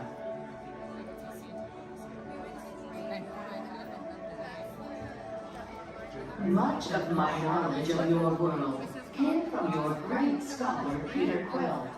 However, many of his facts have yet to be confirmed, such as the incredible importance of a legend called Footloose. Through my fellow Xandarians working here at the Wonders of Xandar, I am discovering more about you Terrans. Such as your fascination with eating the turkey leg. Why only the leg? What about the rest of this creature? We are eager to learn the answers to these questions and so much more about your world. In return, we Xandarians hope to share with you more about ours. Although Xandar is 2.537 million light years away from your planet Terra, our worlds are actually quite similar and began at precisely the same moment. We refer to this as time zero, before the existence of anything. Our worlds were born of a single point of matter and energy that lasted outward in what you Terrans refer to as the Big Bang. And from nothing came the beginning of everything. Incredibly hot and extraordinarily powerful, this explosion filled the cosmos with a cloud of rapidly moving particles. Over the next 100 million years, space continued to expand, and the particles cooled and slowed. As they coalesced into huge swirling clouds, gravity pulled them into larger, denser clusters. At the heart of these clusters, the temperature rose, and the particles were compressed so tightly they fused, releasing enormous amounts of heat and light. This is how the very first stars in our shared universe were born.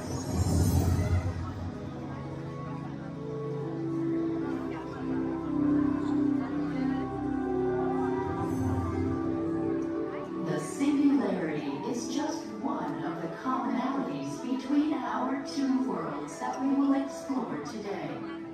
Welcome, Terrans, to the Wonders of Xandar.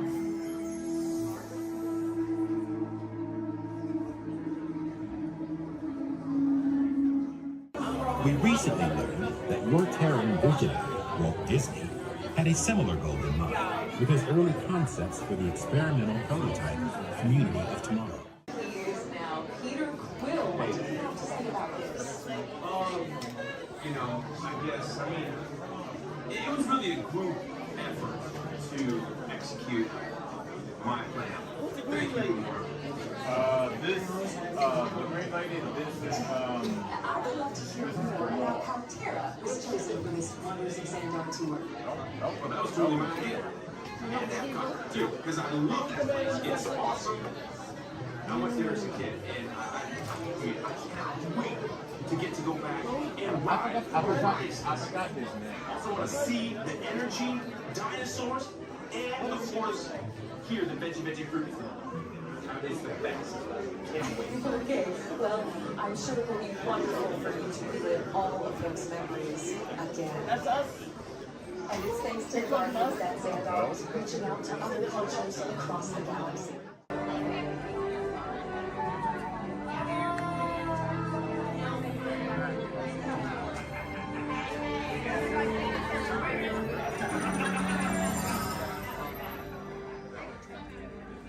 Greetings, Terrans. I am Nova Prime Irani Rayab, Commander of the Nova Corps. On behalf of all Xandarians, I hope you have enjoyed exploring the wonders of Xandar. As you have seen, your world and ours were born of the same moment, one which you refer to as the Big Bang.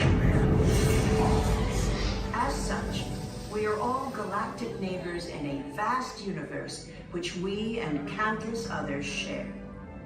For you to travel to Xandar would take 2.5 million years, assuming you had a ship that could fly at the speed of light. So we decided to come to you.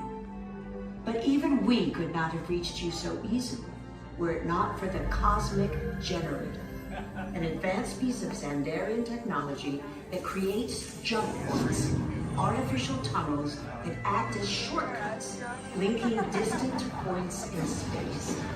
It is our desire to share this wondrous technology with your people so that together we might explore new worlds and create a brighter tomorrow. And now, as the culmination of the wonders of Xandar, you will be teleported to a Nova ship above your planet for a demonstration of the Cosmic Generator. I trust you will find it an unforgettable experience.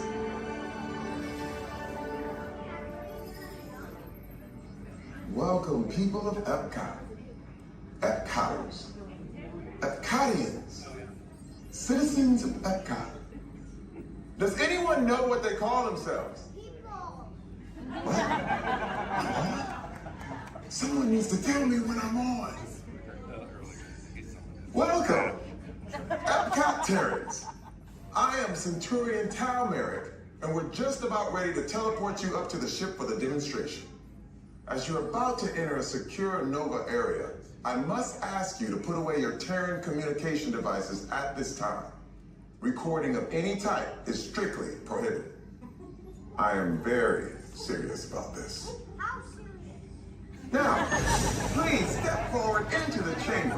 You're gonna love this. You're on! That was the best. That was like probably highlight. You're on! Someone get that guy.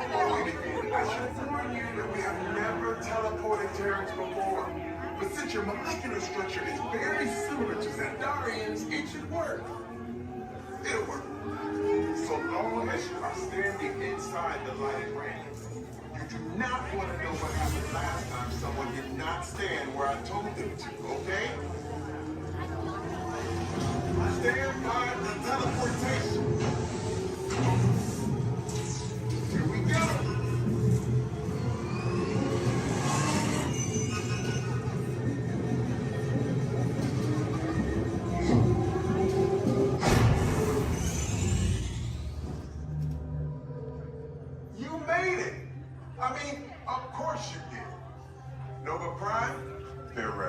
Excellent. What you see before you is the Cosmic Generator. And in just a few moments, we'll be activating it so you can experience for yourself what's happening. I'm not sure. Our power's out. And the Cosmic Generator is gone. Interior Mod, go to Code Red, prepare the fleet, and call the Guardians. Now! There is no cause for alarm. Turn off that alarm. I've got an important transmission coming in. Hey, what's up, Nova Corps? Our Cosmic Generator has been stolen. What? How? Why didn't we think of that? That thing's gotta be worth a fortune. I am Groot. Good question. Yeah, who do you think took it? Perhaps that really big man outside your ship. Oh, that is a big man. I need to alert Nova Prime. I'm watching Terrans for dogs. That's not creepy at all. This species has failed. Wait, whoa, we didn't even know there was a test. He's got the Cosmic Generator. He's creating a new jump point. Jump point to where? Not where. When? It's some kind of mutant jump point. He's going back to the dawn of time. Dawn of time, why? To erase an error. Well, that doesn't sound good. Your time is over. Wait, what do you mean? What do you mean that's so vague? The jump point is closing. Hey, Nova Dude, your Nova Corps need to follow that whatever it is until we get there. We can. Our power is down, and I've got to get these Terrans onto evacuation shuttles. I got it. I reprogrammed the shuttles to follow them through the jump point. Wait, what? Look, they're our only chance of keeping track of that whack job until we get the Cosmic Generator back. Piece of cake. What? There's chicken. Where's this chicken? The odds are impossible. Yeah. But it's our only shot. Good luck. Are you sure you can control it? Come on, it's me. We got this. We're all toast. First there was chicken, now there is toast. This plan is making me so hungry. Terrence, listen up. We need to make our way to the evacuation shelter now. We're following the plane to get our hour. Okay, they're headed for the jump point. This plan is never gonna work. Well, Okay, I'm locked onto your vehicle. We'll be right behind you. nothing to worry about. Unless we do not stop this unusually large man, then you're likely doomed. Good luck. You're gonna need it.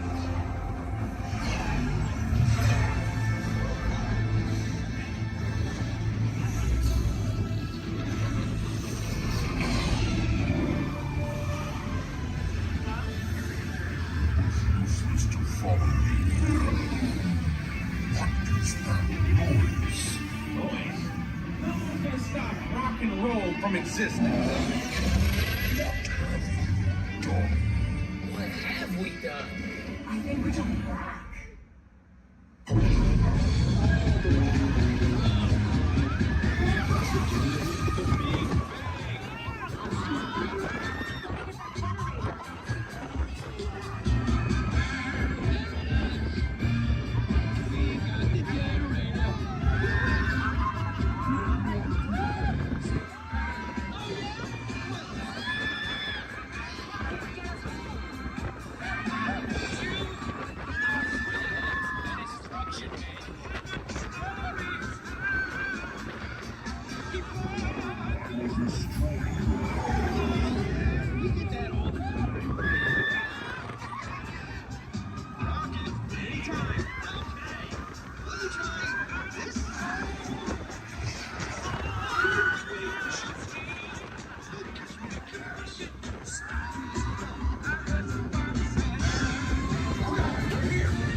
Heroes.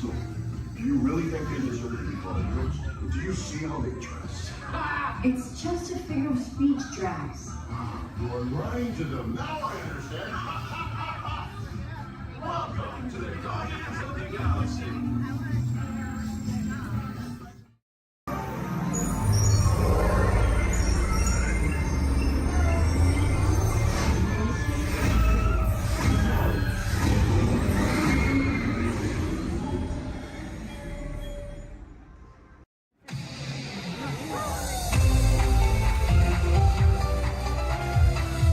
To all who come to this happy place, welcome and good morning.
Okay. Good luck. Take this corridor to the turbo lift. Then head down to the escape pod base. Those droids are programmed to return you to Batu. Hurry and don't get caught. Lieutenant Beck will guide you. Recruits, for your safety, stay seated with seatbelts securely fastened. Keep hands, arms, feet, and legs inside the transport and supervise your children. Tell them it's a prisoner transfer. Did it work? Good. Now get a move on. There's a clear path to the turbo lifts at the end of the hallway. Turn right. Probe droid. You're lucky it didn't spot you. Take those turbo lifts and stay out of trouble. Hey, you're not authorized. Wait, go to the prisoner.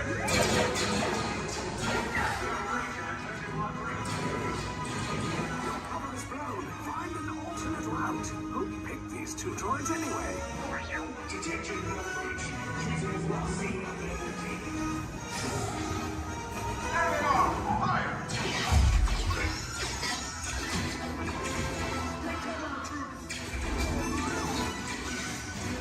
The escape pod just below us. Take those down. Hurry! No, not up! I said down!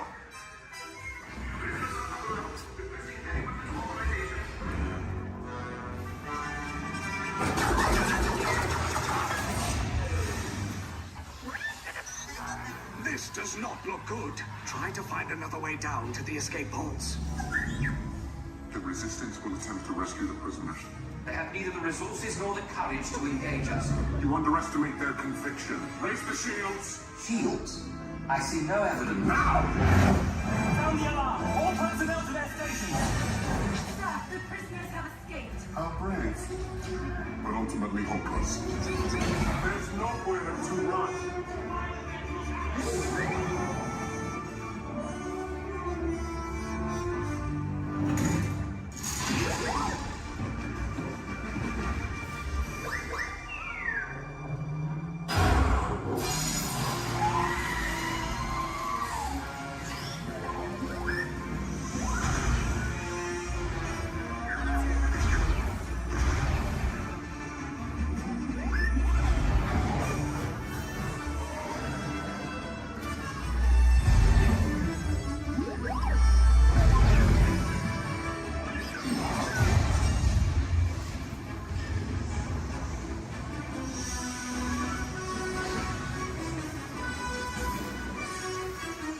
Attention, all resistance personnel. Abandon ship. I repeat, abandon ship. This destroyer is about. There's no escape. You will tell me the location of the secret base, and then I will destroy you and the Resistance.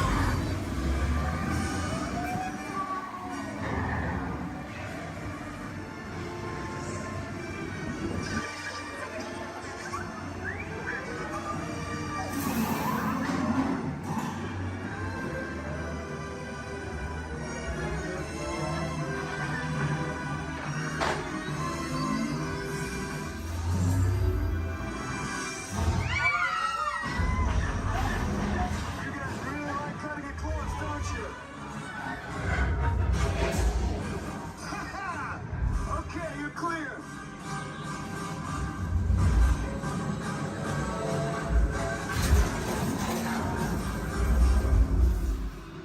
Your escape pods came in a little off target.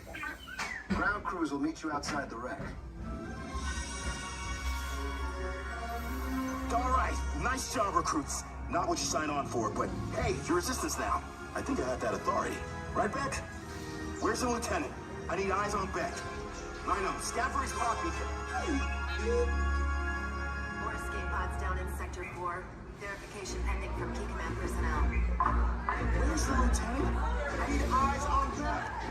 Lieutenant Beck here. Beck! You're alive! I should hope so. Great job, recruits. Thanks to your heroism, the location of the Resistance base is secure. Bravo! Yes, R5, you too.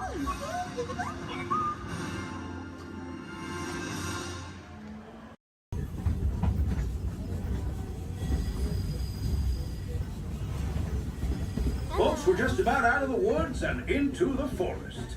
The enchanted forest of Fantasyland, where magic... Listen. Hear that? There it is! On that big metal snake. Oh, please, Dad. That's not a snake. It's a train.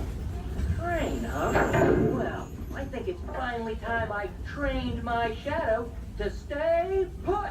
Come here. Hey!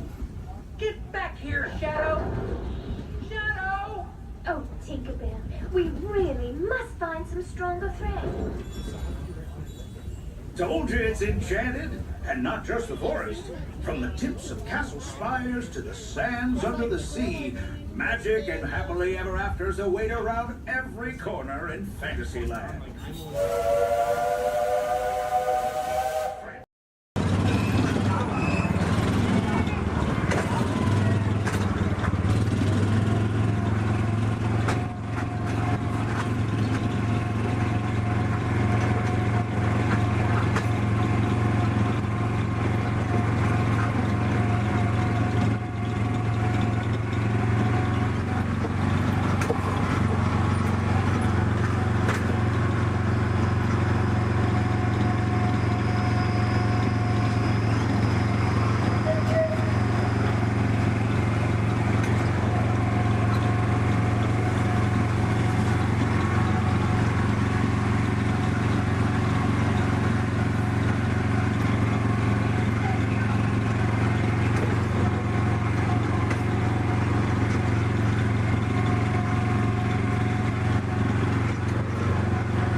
llegando a la zona de desembarque. Por favor, reduzcan la velocidad y mantengan una distancia mínima de un largo de auto entre su vehículo y el de adelante. Para parar su auto, quiten el pie del pedal. Gracias.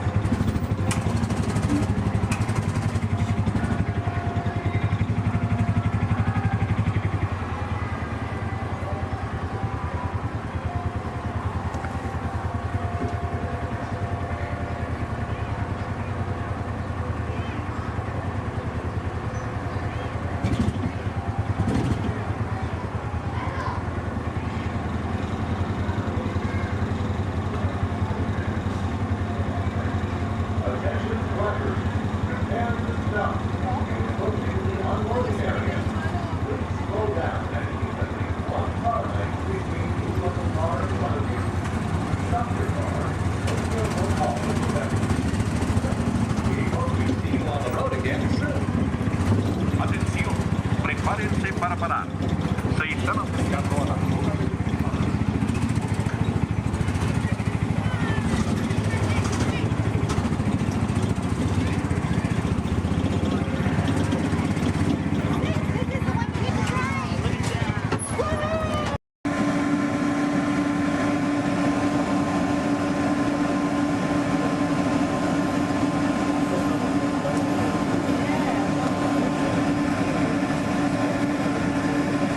To those of you who have just joined us, welcome aboard the Disneyland Waterway. For your safety, please remain seated. Keep your hands, arms, feet, and legs inside the train. Watch your children, and no smoking, please. Bienvenidos a bordo. Para su seguridad, permanezcan sentados y mantengan las manos, brazos, pies y piernas dentro del tren y nunca les por favor, se quedan cómodos. Gracias. We're now approaching to our final stop, the Tomorrowland Wonderland Station. Along the way, you can get a bird's-eye look at the downtown Disney District, Disney's Grand California Hotel and Spa, and Disney's California Adventure. To the left of the monorail is the main entrance of Disneyland, the happiest place on earth. Disneyland is truly a powerful picture. Since its opening in 1955, it has hosted more than 500 million guests around the world, including presidents, kings, and celebrities. It is the original Disney theme park, created and enjoyed by Walt Disney himself. To the right is our transportation plaza, where you'll find taxis, hotel shuttles, and public transit stops. We are about to enter Disneyland. Some of the houses are fantastic, so be sure to remain seated, keep your hands and arms inside the cabin.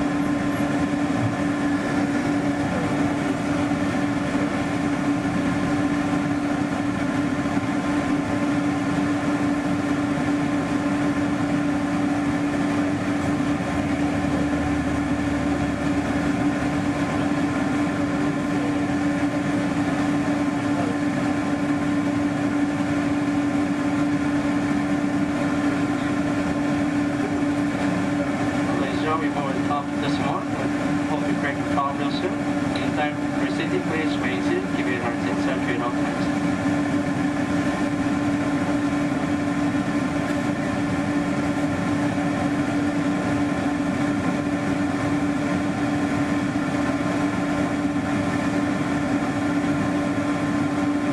All right, ladies and gentlemen, now clear to proceed. Please remain seated. Give you an artist century at all times.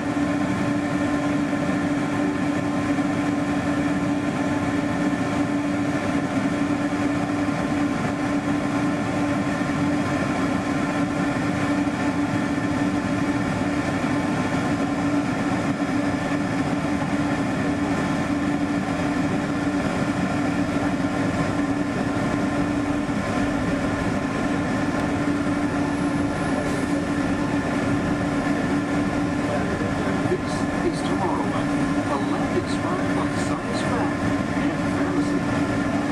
Directly below us is the submarine lagoon, where you can dive into an exciting underwater adventure aboard the Finding Nemo submarine voyage.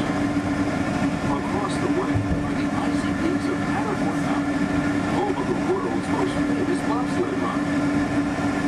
And beneath us are the roadways of Utopia, where drivers of all ages can ride the road to tomorrow. As we cruise over Tomorrowland, our pilot would like to share a few program reminders.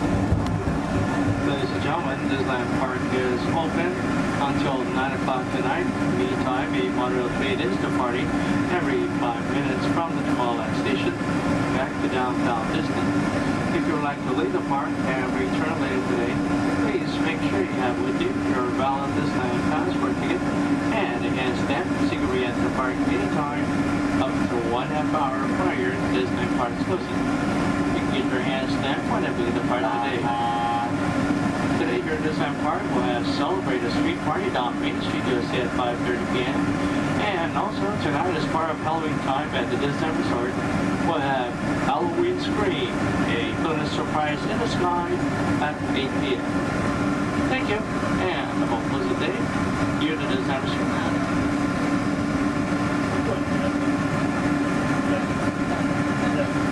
Just into the right of the train are the sparkling gold spires of one of Disney's most beloved attractions.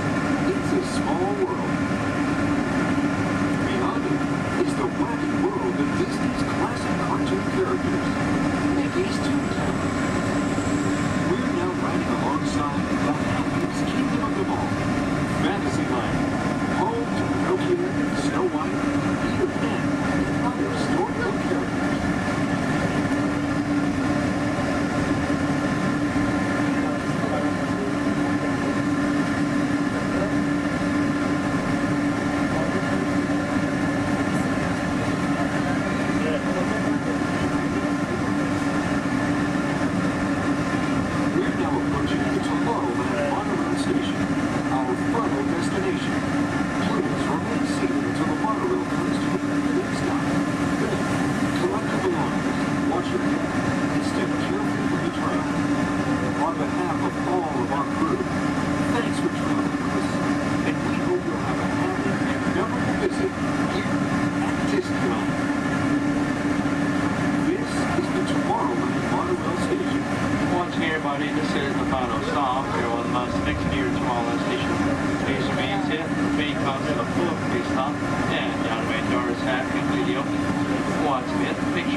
We can look around a little bit too.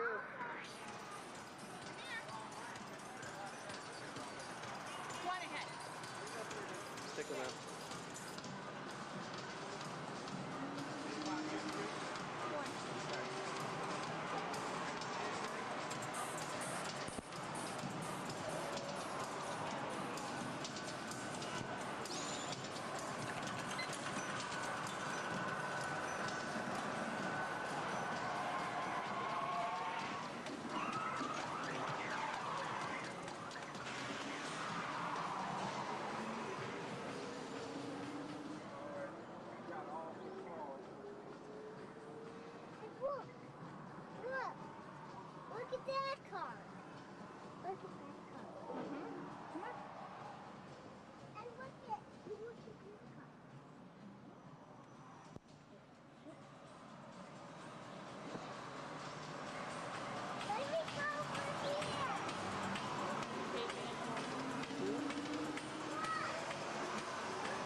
Luminary.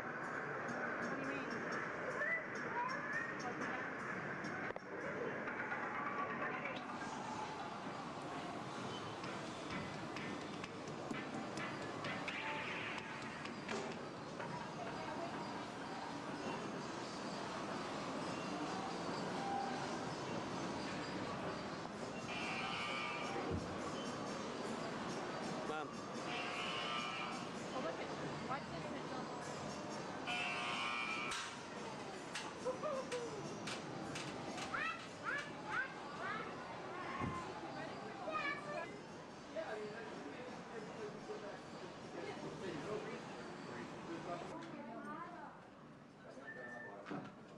Yeah. Uh-huh. Oh, yes. Oh, okay. Hold on. 1 second. Okay, got it. Yeah? Okay. Thank you.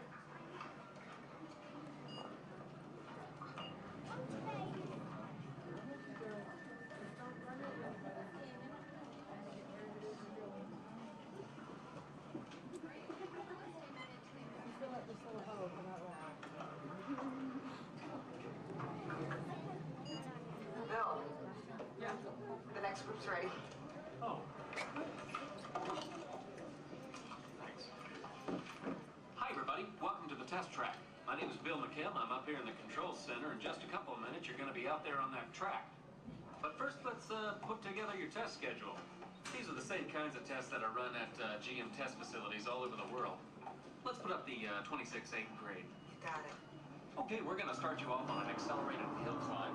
Now, these steep grades give us a chance to evaluate the effects of heat and stress on your engine and on the transmission. Twisted or blocks? Let's put up the blocks, German and Belgian. Next, your vehicle is going to go over a variety of rough road surfaces. These are designed to test the integrity of the suspension and the chassis. It's going to get a bit bumpy. Yeah. Next, you're going to see and feel what it's like when your brakes lock up and you lose control of the steering. Not such a good feeling, but hang in there because we're going to do the test one more time, this time with the ABS or the anti-lock brakes. Okay. All right. What's next? Let's do some environmental tests. Put up 2, 5, and 7. 7? Yeah, 7. Okay. After that, we're going to subject your vehicle to some extremes in temperature, as well as corrosive conditions, to see how it handles nature's worst. And finally, we'll take you out for some handling runs. Off-road or corner? Let's do the corner. I'm going to send you through some hairpin turns, and then we'll take you out and do the high-speed loops. And depending on how your vehicle and you hold up, we'll even throw a few surprise tests in there. Surprise test? Yeah. Pick one. Now, if this whole routine seems a bit extreme, you're absolutely right, but that's what a test track is all about. The cars you drive at home are made up of over 15,000 different parts, and every one of them has to pass the test under very extreme conditions before we ever let it off that test track and out onto the road. Now, as you can imagine, safety is a big concern of ours, so we're going to insist that you buckle up your safety belt securely. You'll be glad you did. Oh, we're ready. Oh, great. Well, Sherry says we're ready, so we'll see you out there on the test track. So please make sure your safety belts are securely fastened, as they always should be in your vehicle. We're clear for dispatch. Okay, let's move them up to the test area.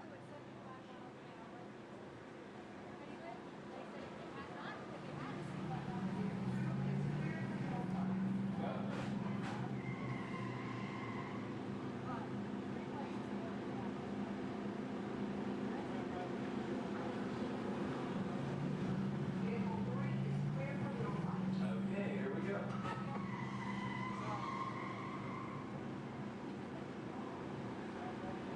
Mitchell? Vehicle 4 is clear for hill climb. Okay, here we go.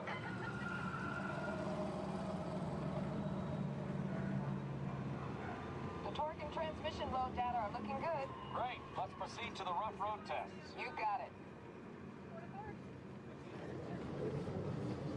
Like your car.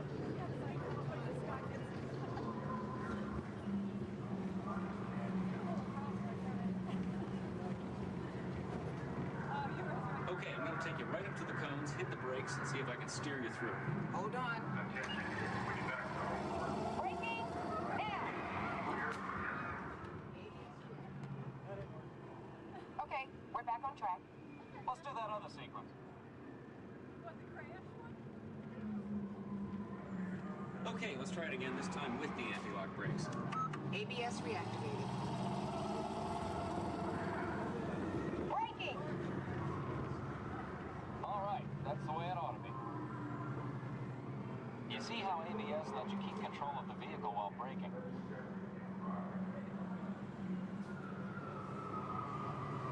Let's demonstrate some extreme test conditions.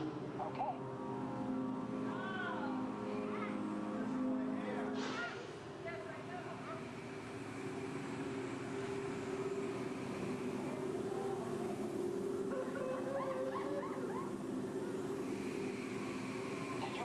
Turn off those robots?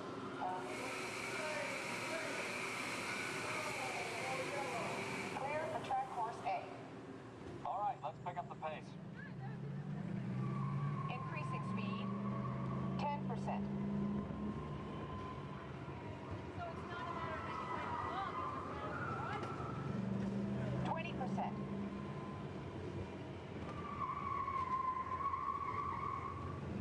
30%. Are you seeing an increase in lateral forces? Sure am.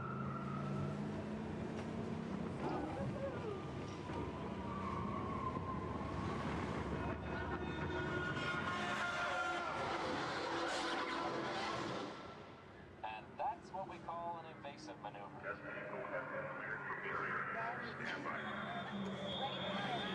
for jump.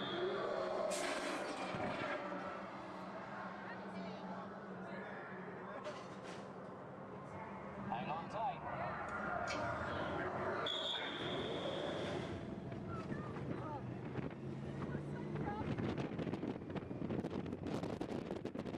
Increase speed for the loop. Accelerating.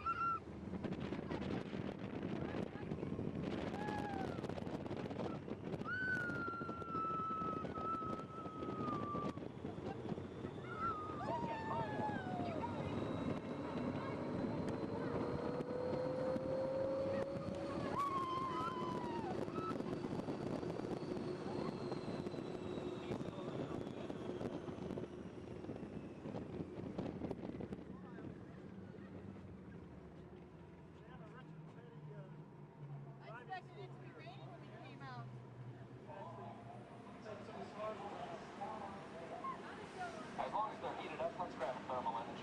Will do. Cameras on. Looks like all components are well within test parameters.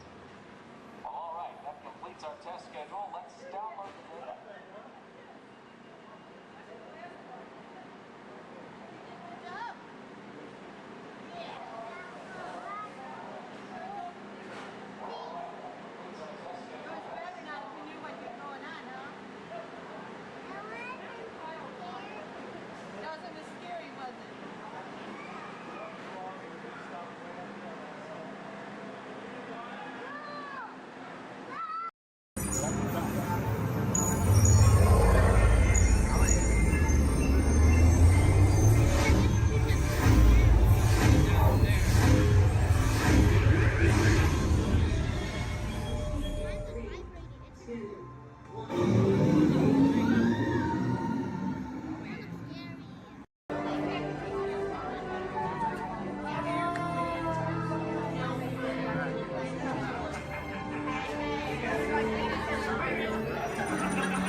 Greetings, Terrans. I am Nova Prime Irani Rayal, Commander of the Nova Corps. On behalf of all Xandarians, I hope you have enjoyed exploring the wonders of Xandar. As you have seen, your world and ours were born of the same moment, one which you refer to as the Big Bang. As such, we are all galactic neighbors in a vast universe which we and countless others share. For you to travel to Xandar would take 2.5 million years, assuming you had a ship that could fly at the speed of light. So we decided to come to you. But even we could not have reached you so easily were it not for the cosmic generator, an advanced piece of Xandarian technology that creates jump points, artificial tunnels that act as shortcuts, linking distant points in space. It is our desire to share this wondrous technology with your people so that together we might explore new worlds and create a brighter tomorrow.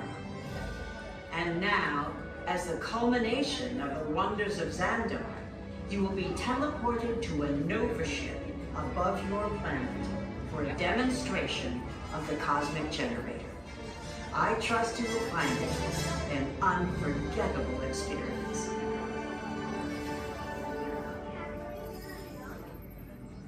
Welcome, people of Epcot, Epcoters, Epcotians, citizens of Epcot. Does anyone know what they call themselves? What? Someone needs to tell me when I'm on. Welcome, Epcot-tarians.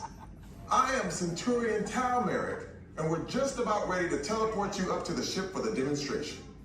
As you're about to enter a secure Nova area, I must ask you to put away your Terran communication devices at this time. Recording of any type is strictly prohibited. I am very serious about this. Now, please step forward into the chamber. You're gonna love this. You're on! That was the best. That was like probably highlight.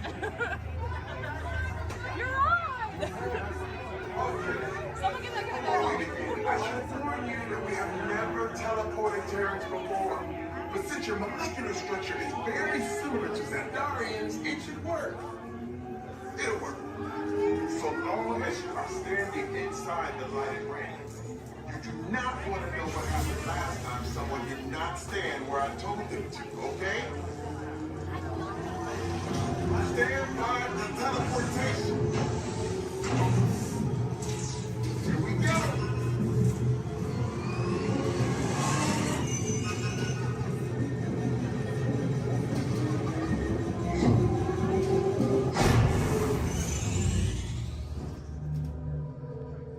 You made it. I mean, of course you did. Nova Prime, they're ready. Excellent. What you see before you is the cosmic generator. And in just a few moments, we'll be activating it so you can experience for yourself what's happening. I'm not sure. Our power's out. And the cosmic generator is gone. Interior Mark, go to Code Red. Prepare the fleet. And call the Guardians. Now. There is no cause for alarm. Turn off that alarm. I've got an important transmission coming in. Hey, what's up, Nova Corps? Our cosmic generator has been stolen. What? How? Why didn't we think of that? That thing's gotta be worth a fortune. I am Groot. Good question. Yeah, who do you think took it? Perhaps that really big man outside your ship. Oh, that is a big man. I need to alert Nova Prime. I'm watching Terrans from beyond. That's not creepy at all. This species has failed. Wait, whoa. We didn't even know there was a test. He's got the cosmic generator. He's creating a new jump point. Jump point to where? Not where. When? It's some kind of mutant jump point. He's going back to the dawn of time. Dawn of time, why? To erase an error. Well, that doesn't sound good. Your time is over. Wait, what do you mean? What do you mean that's so vague? The jump point is closing. Hey, Nova Dude, you Nova Corps need to follow that whatever it is until we get there. We can't. Our power is down, and I've got to get these Terrans onto evacuation shuttles. I got it. I reprogrammed the shuttles to follow through the jump point. Wait. What? Look, they're our only chance of keeping track of that whack job until we get the cosmic generator back. Piece of cake. Wait! There's Kate. Where's this Kate? The odds are impossible, Yep. but it's our only shot. Good luck. Are you sure you can control it? Come on, it's me. We got this. We're all toast. First there was cake, now there is toast. This plan is making me so hungry. Terrence, listen up. We need to make our way to the evacuation shelters now. We'll follow with the plane to get our power. Okay, they're headed for the jump point. This plan's never gonna work. Rocket! Well, okay, I'm locked onto your vehicle. We'll be right behind you. Nothing to worry about. Unless we cannot stop this unusually large man, we are likely doomed. Good luck. You're gonna need it.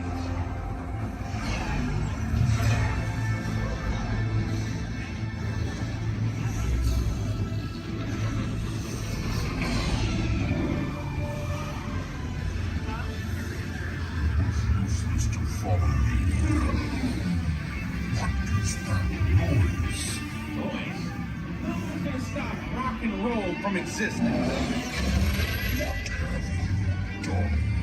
What have we done? I think we're jumping back.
It's just a figure of speech, Drax. You are lying to them. Now I understand. Welcome to the Guardians of the Galaxy.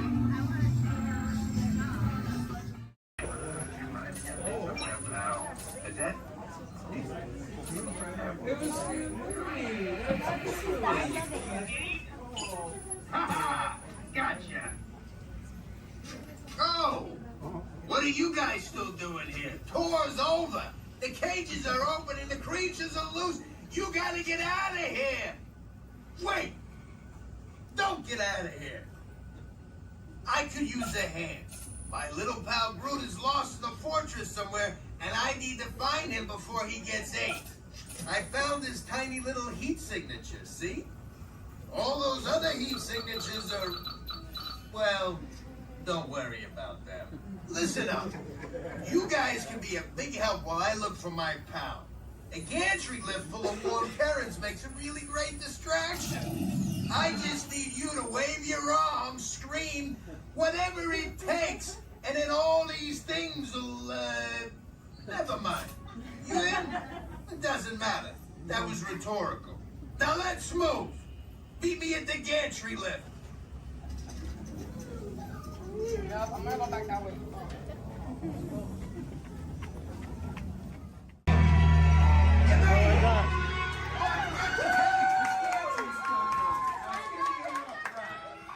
Remember, if you see a scary creature, scream real loud and look delicious.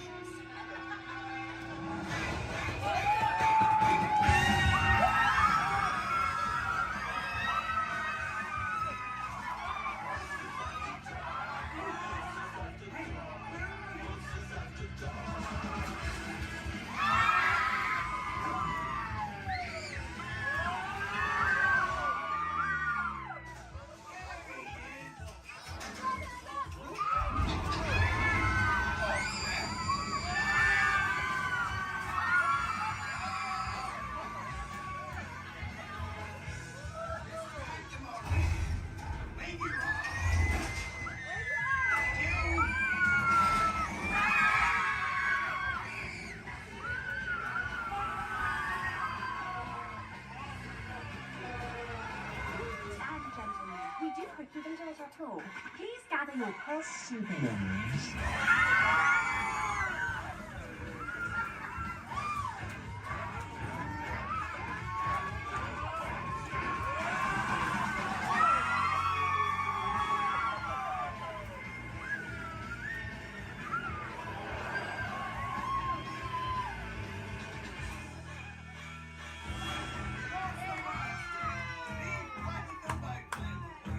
Spit that out, it's not candy. What's your language?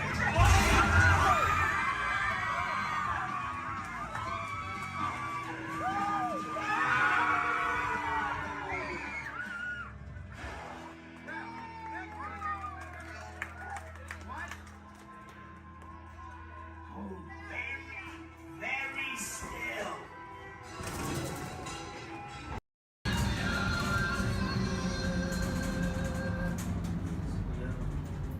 Ladies and gentlemen, this is Disney's All-Star Movies Resort.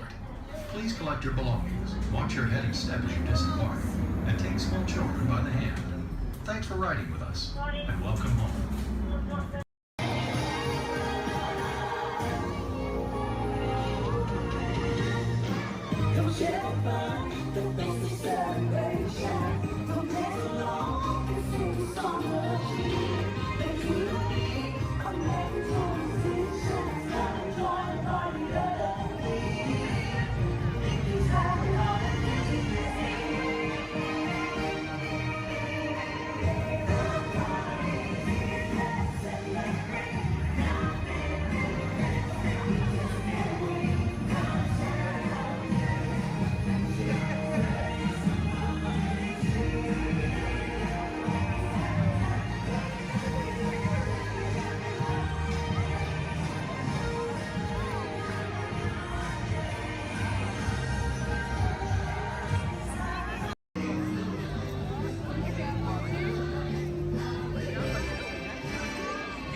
Children, making sure they're seated away from the train openings, either fully on a lap or on a bench. Our next stop will be New Orleans Square Station.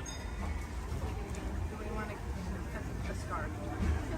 Do we want to stop at Nora? No, do you want to go all the way around?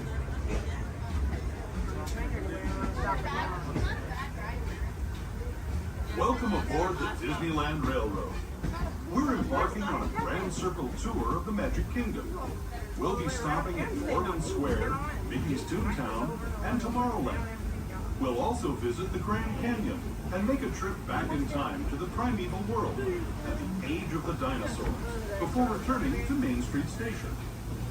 As we begin our journey, remember that for a safe trip, you need to stay seated, keeping your hands, arms, feet, and legs inside the train.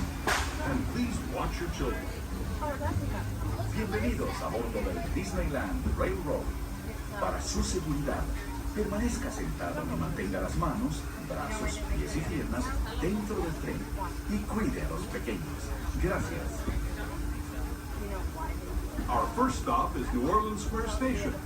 But to get there, we need to pass through the wilds of Adventureland. It may seem peaceful through here, but trust me, it's a real jungle out there. Literally. So be on the lookout. You just never know what might be lurking along the rails.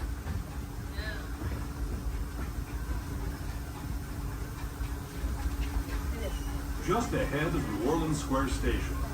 This station also serves Frontierland and Critter Country. If you'll be leaving us here, please remain seated until the train comes to a complete stop. Then watch your step as you're getting on. For those of you continuing on with us, we'll be resuming our trip in just a moment.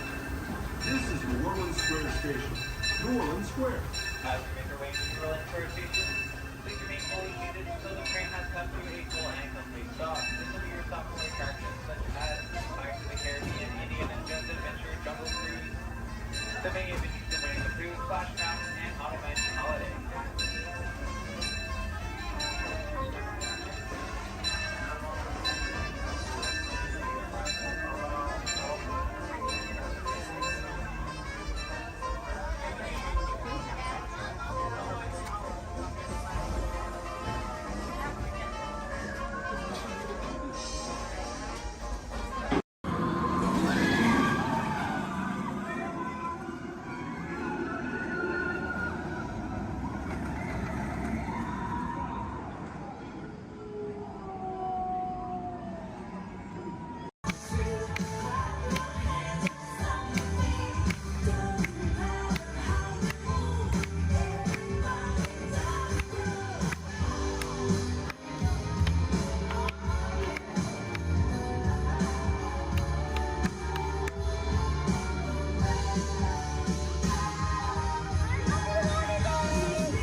contain 100-acre wood, peacefully traded.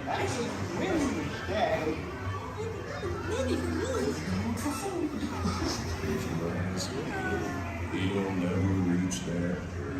Bonnie! Bonnie! Oh dear! Can you talk to them, Mom? Look, Mama, look! I'm a bite!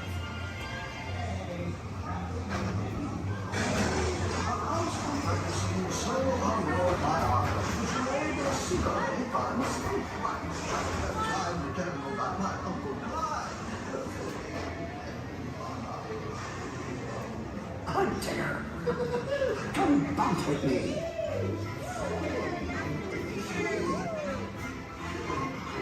Music makes you feel just great, doesn't it?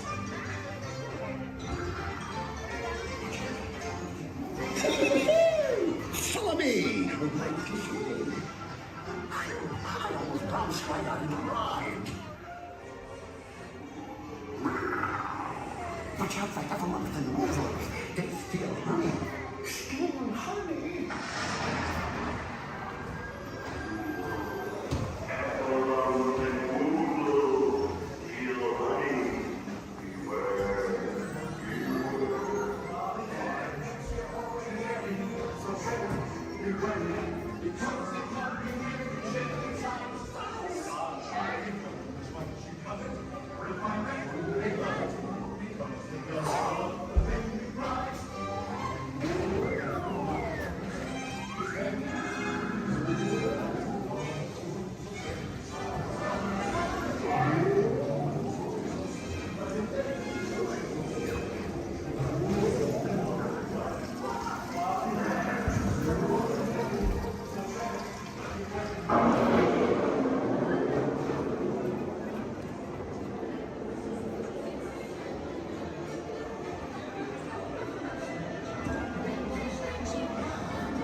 Rain went away, and everyone gathered together to say,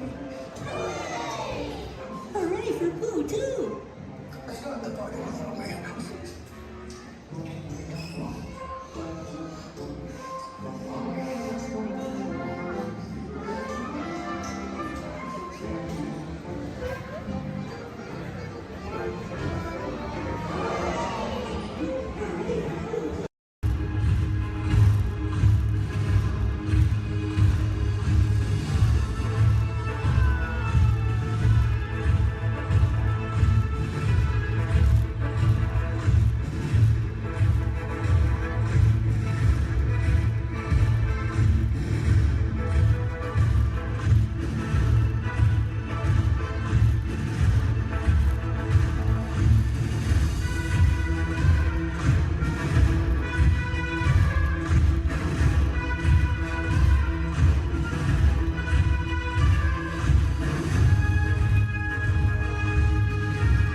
Under the authority of General Hux. You are here under the authority of me. Stand proud.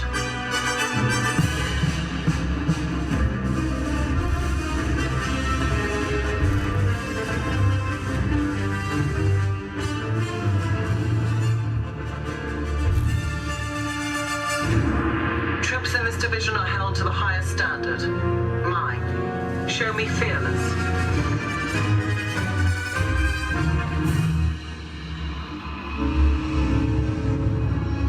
Under my will be proud to wear the armor of a stormtrooper. You will learn discipline, loyalty, and what it means to be a stormtrooper.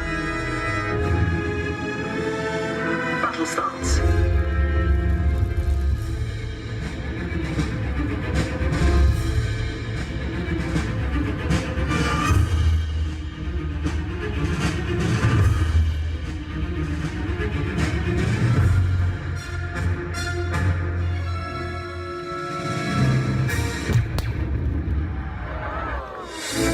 Acceptable. Attention. We do not tolerate traitors, nor those who hide them. Move out.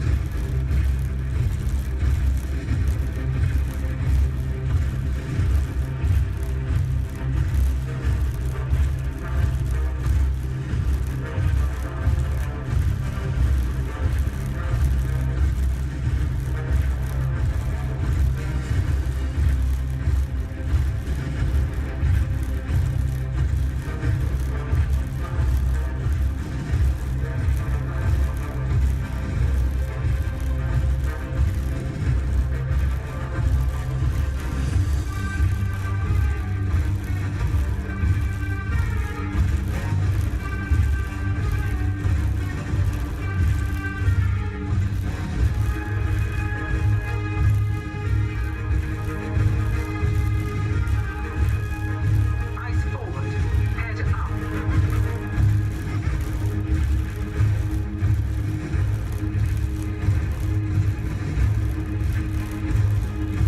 Advance.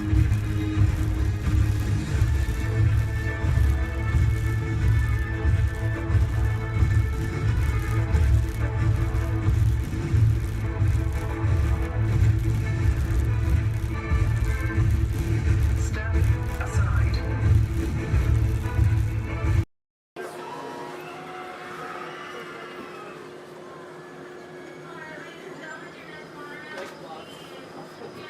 Hello, everyone.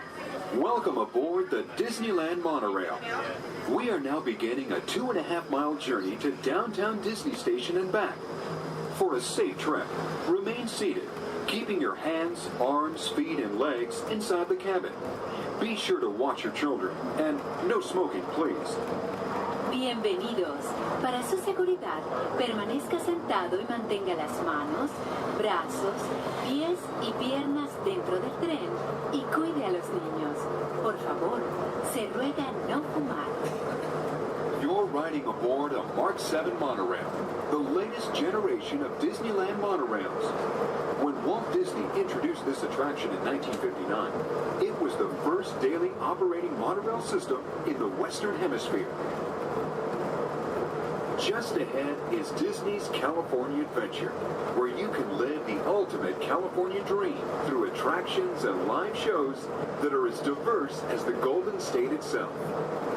The towering hotel is home to the Twilight Zone Tower of Terror, where you can literally take a thrilling drop into Hollywood history. The bear-shaped rock formation is part of the Grizzly Peak Recreation Area, a haven for outdoor adventures. Beyond it, you'll find the high-energy fun of Paradise Pier. Coming into view on the left are the villas at Disney's Grand Californian Hotel and Spa. It's the first Disney Vacation Club resort on the West Coast and shares the same arts and crafts style as the famous hotel which we are now entering.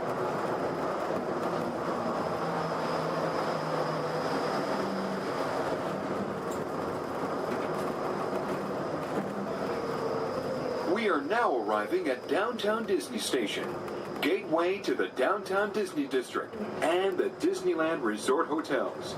If you will be leaving us here and returning later today, please hold on to your park ticket and have your hand stamped as you leave the station. You may reboard the monorail for a return trip to Tomorrowland up until 1/2 hour prior to Disneyland closing. Please remain seated until the monorail comes to a complete stop and the doors have opened. Then, gather your belongings, lower your head, watch your step, and exit to the left of the monorail. Thanks for traveling with us today, and we hope you enjoy your visit to the Disneyland Resort. For those those of you continuing with us, we'll begin our return trip to Tomorrowland in just a few minutes. Thank you. Ensure the safe and glorious triumph in the eternal sea. And off it walks!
Jefferson, the town crier of Liberty Square. But my friends call me JJ. Come on, everyone, gather round. You're just in time. Come closer, all ye people, gather round and listen well. I've got a satchel full of history's greatest tales to tell. Your hair will stand on end with all the history and such. Unless, of course, you're bald like me, in which case, not so much. Hey, Sam! It's Sam Eagle, everybody! Tell us, Sam, what great American story are we sharing today? Today we shall salute the Declaration of Independence. Ah, a great story indeed. The people of the colonies, they said, let freedom ring! Declared their independence. And they overthrew the king. There were battles, there was violence, there were spies and traitors too. We won't speak about all that. This is wholesome through and through. Right, let's bring out some friends to help us. Hey there, that's your cue. Welcome! Hiya! Woo! Great moments in history. La la la la la. Great moments in history. And this one features more. And here's what you will take away in all your minds and hearts. Great moments in history. Great moments in history, but just the American parts. Hi-ho, and welcome to Great Moments in History. But just the American parts. That's right, Sam. And as the official Liberty Square historian, I have drafted tributes to every important event in American history. JJ, please remind everyone which great moment we are sharing today. The Declaration of Independence! Excellent! I read it every night before bed, and so should you. And now I will recite from memory the entire Declaration of Independence. When in the course of human... Excuse me, Sam? Kermit, you are interrupting America. Sam, the gang and I were talking, and we had some ideas to make your show more entertaining. Entertaining? Mm-hmm. In a theme park? Yeah. Highly unusual. Aw, please, Sam? JJ, I could use a little help here. Sure, Kermit. Let's put this to a vote. All those in favor of making Sam's story a little more entertaining, say aye. Aye. The ayes have it. Oh, it appears democracy has spoken. All right, Kermit, you and your band of weirdos can go. Okay. But please, do it with dignity. Oh, sure, Sam. We always do things with dignity. Hey, Kermit, the all-chicken chorus is ready for their big number. The cluck heard round the world. Hit it, girls! Too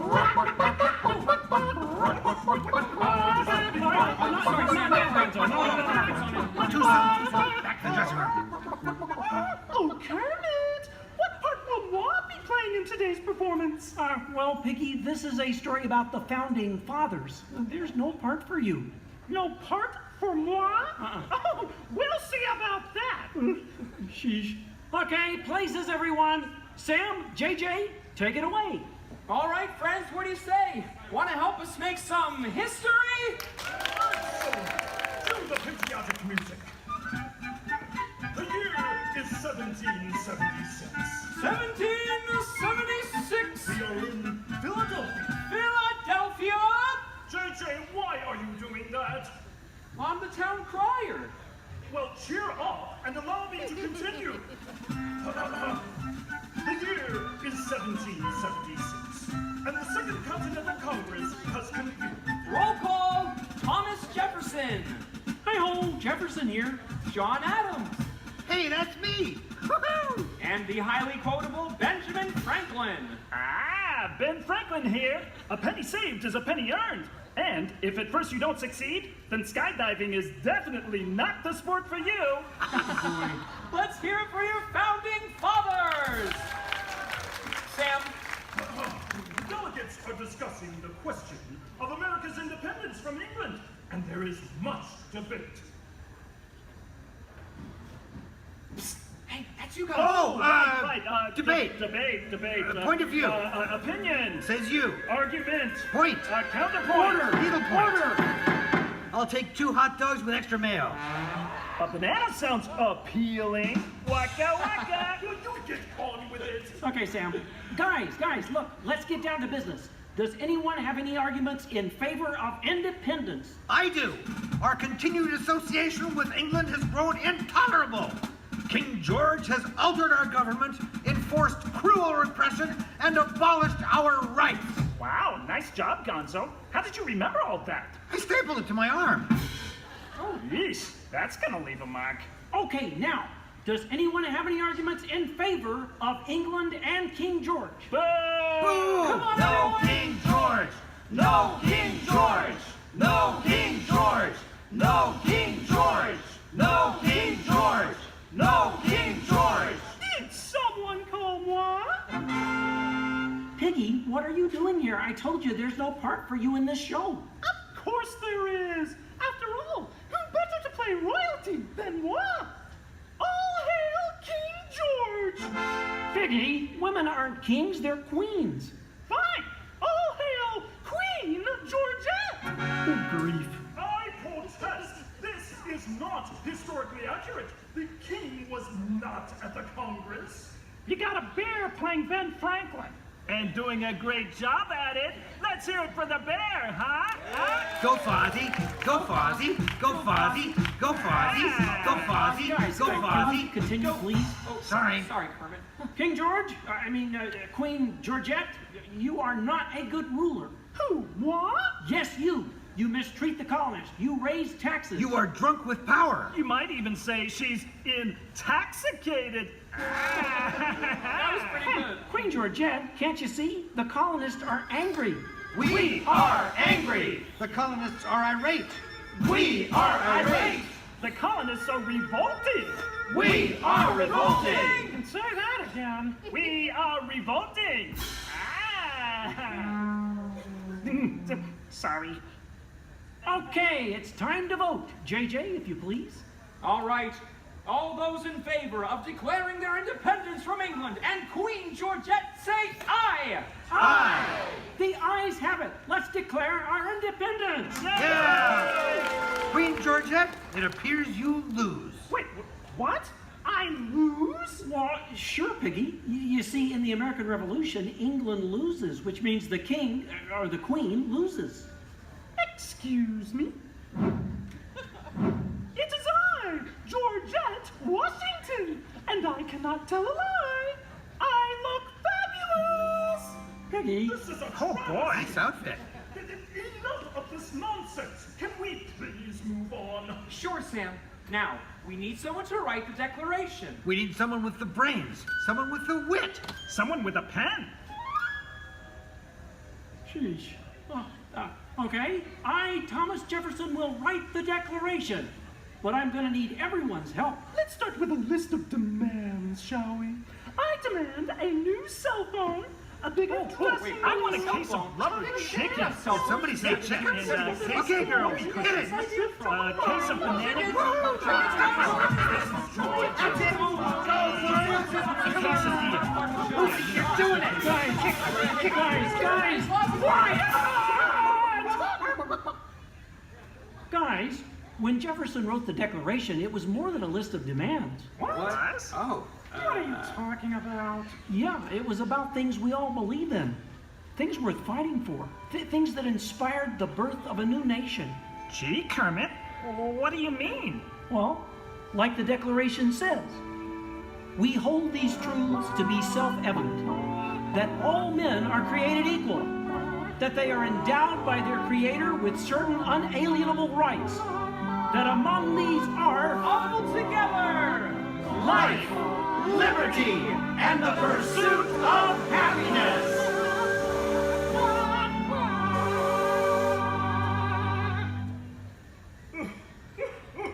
Sam, why are you crying? I thought that was pretty good. It wasn't good. It was glorious. Yes! Way to go, everyone. Hey, Sam, looks like now you're the town crier. Just ring the bell. Let freedom ring! Great moments in history, the 4th day of July. Great moments in history, we said King George goodbye. And here's what you will take away all your minds and hearts. Great moments in history, great moments in history, great moments in history. we go!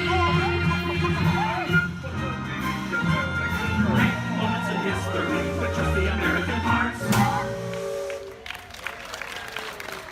Thanks, everyone. We couldn't have done it without you. And to England, no hard feelings. You're still one of our best friends. Thank you all for joining us for a great moment in American history. We hope you come by again soon and have a magical stay here at the Magic Kingdom. Bye-bye. Bye-bye. Bye-bye. So long, everybody.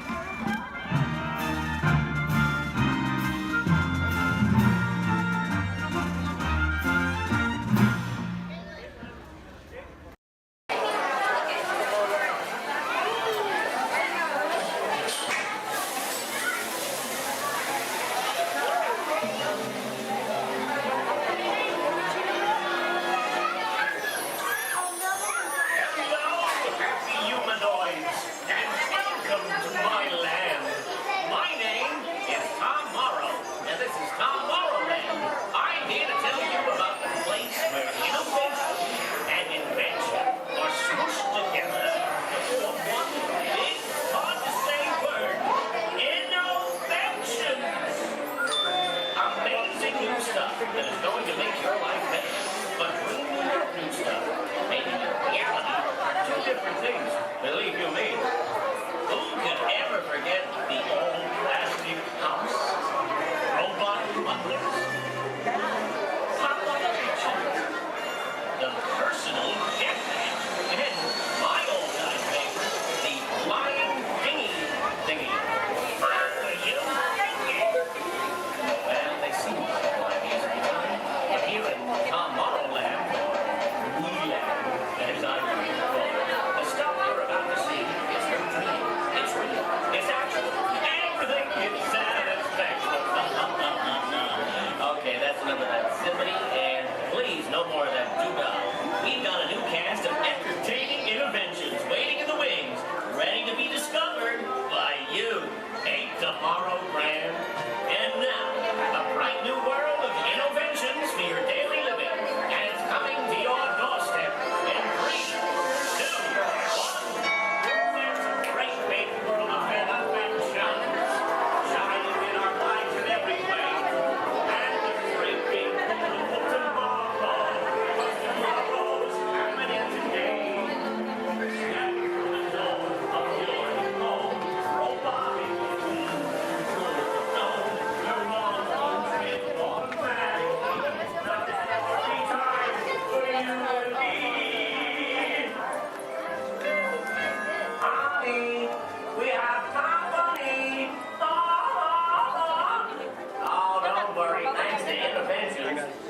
Unexpected company is a snap.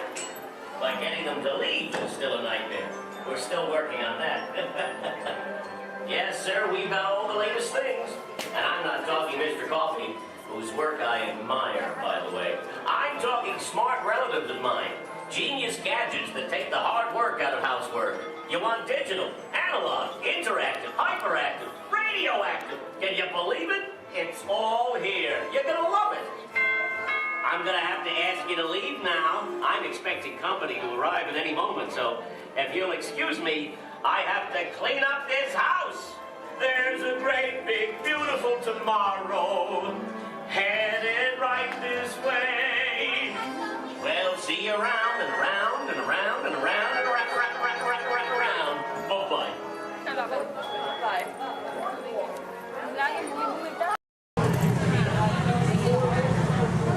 Hello. If you are new to the area, the Monstropolis Chamber of Commerce would like to welcome you. While you're in town, be sure... We interrupt this program for a special report. A child is on the loose in Monstropolis. A human child! If witnesses are to be believed, there has been a child security breach for the first time in monster history. We can neither confirm nor deny the presence of a human child here tonight. I tried to run from it, but it picked me up with its mind powers and shook me like a dog. It's true! I saw the whole thing! Happy birthday, Smokesy Poo! Oh, goodly bear!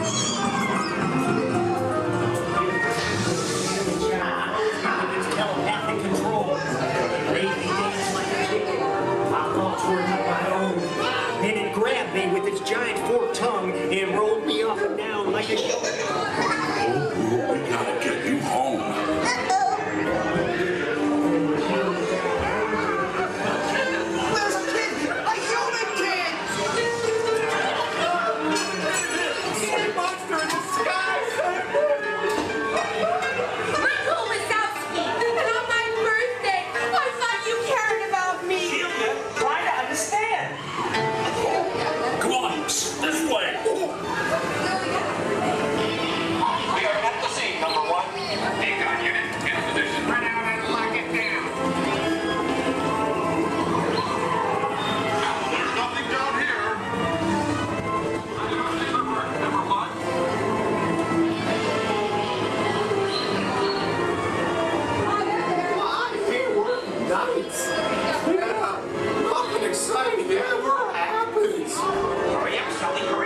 scare floor.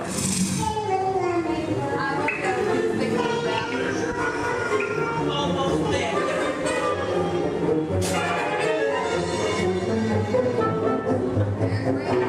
They'll never find her door now.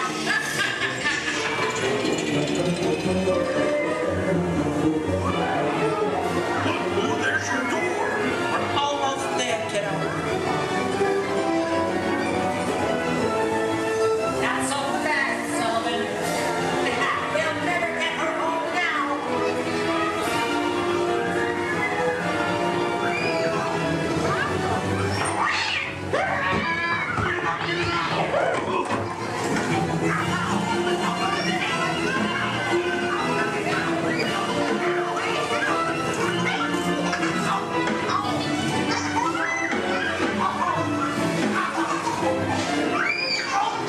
It's been the most terrifying day of my life. But I love you, kiddo. Good night. Kitty's gotta go now. Sleep tight.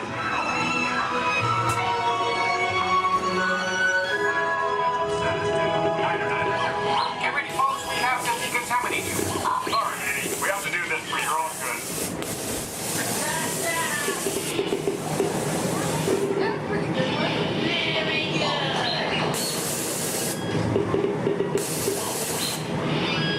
Sorry, sir, you're not my type.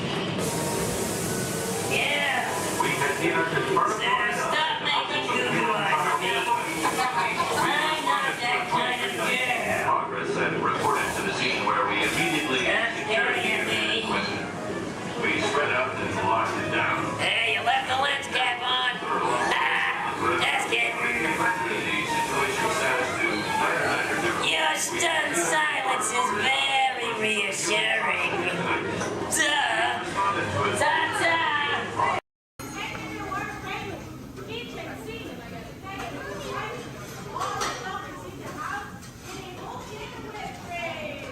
whole can.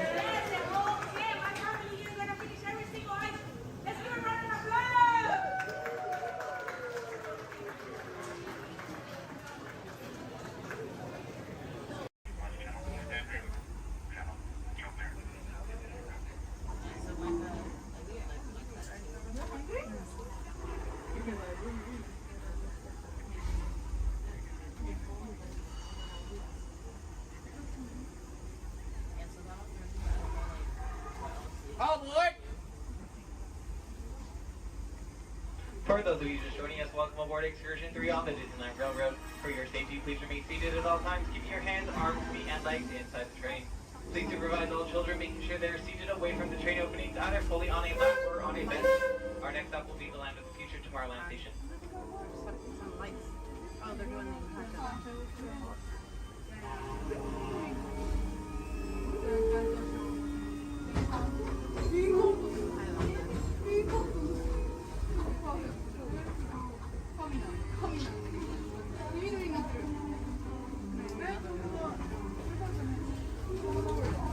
Hello, everyone.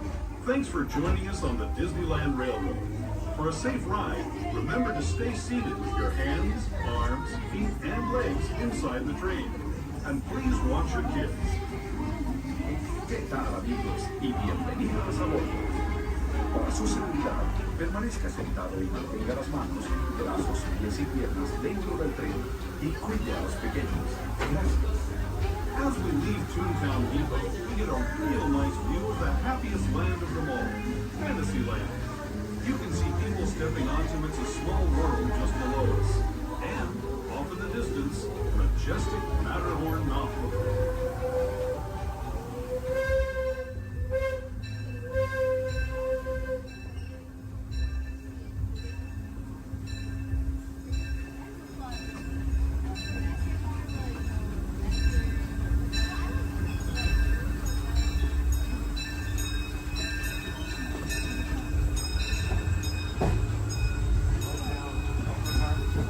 We're now steaming forward into the future to a land inspired by visions of tomorrow, both practical and imagined. Here you'll find rocket ships and star speeders, submarines and astroblasters. And if you look overhead, maybe a glimpse of a Mark 7 monorail. This is the latest version of the first daily operating monorail system in the entire Western Hemisphere, gliding above Disneyland since 1959. Below the monorail, and us, are the fun-filled roadways of the Autopia. Drivers of all ages can get behind the wheel of these cars. No experience or license required. If you're into soaring spaceships or doing battle with evil empires and emperors, Tomorrowland is definitely the place for you. Speaking of which, we're pulling into Tomorrowland Station right now. If you're leaving us here, just stay seated until we come to a full stop. Gather your belongings, including lightsabers and astro blasters, and step carefully from the train. Thanks, and have fun in the future. For the rest of you, just sit tight. We'll be on our way again in just a minute.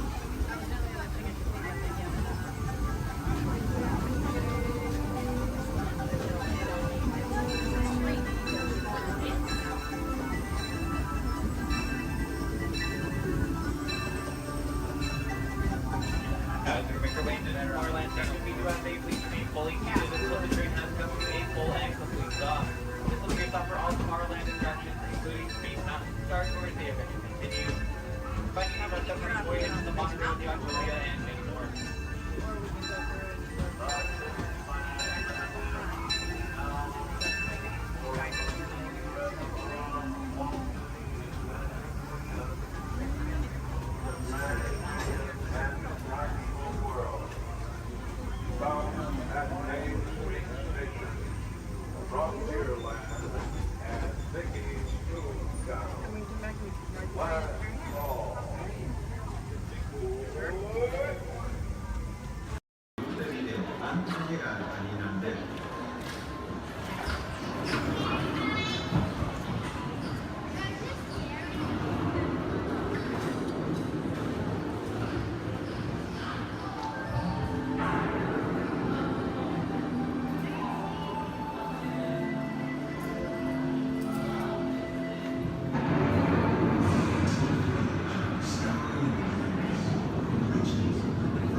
One of those living systems is the rainforest, home to the most amazing concentration of life on our planet. These dense and beautiful forests cover only a tiny portion of the Earth's surface, but they contain more than half of its planetary atmosphere. Rainforests are also extremely rich in protected living sectors, providing us with oxygen, food, medicine, and other forms essential to our lives.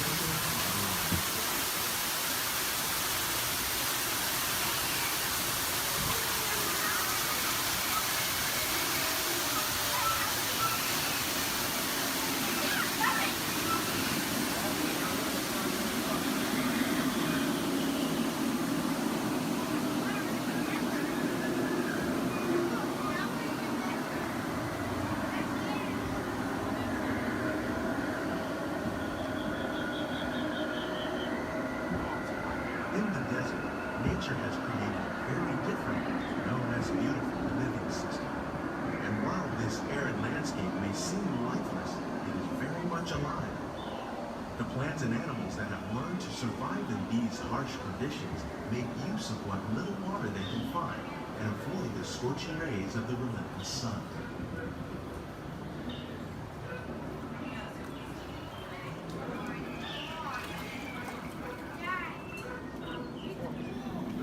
The American prairie once appeared as desolate as the desert, but over time, rainwater and nutrients gradually penetrated the hard surface of this land. Even the hooves of the muddy buffalo helped create the rich soil that one day become home to the American farm.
Discovering better ways to grow food that will assure both human and environmental well-being. We can enrich the soil without the use of chemicals. In Saudi Arabia and Mexico, we're learning to produce food on desert seacoasts by developing and planting crops that thrive on salt water. Here at Epcot, we're learning to reduce the need for pesticides by using natural predators like ladybugs and wasps to control pests. In Japan, we're learning that by adding composted leaves and other plant material to our soil, we can reduce the need for fertilizers. In farmlands across America, we're learning that by plowing under vegetation containing natural fertilizers, we can enrich the soil without the use of chemicals. In Saudi Arabia and Mexico, we're learning to produce food on desert seacoasts by developing and planting crops that thrive on salt water.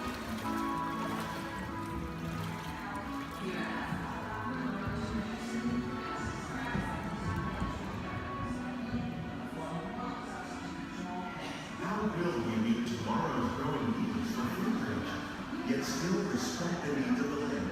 Some of the answers are being discovered just ahead.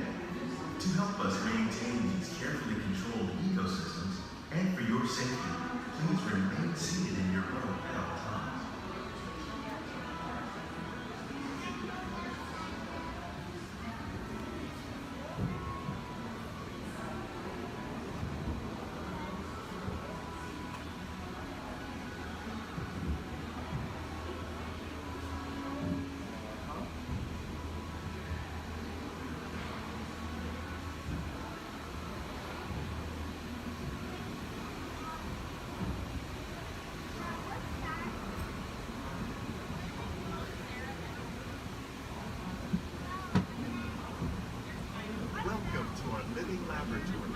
Scientists from Epcot and the U.S. Department of Agriculture are exploring innovative ways to produce bountiful harvests now and into the future.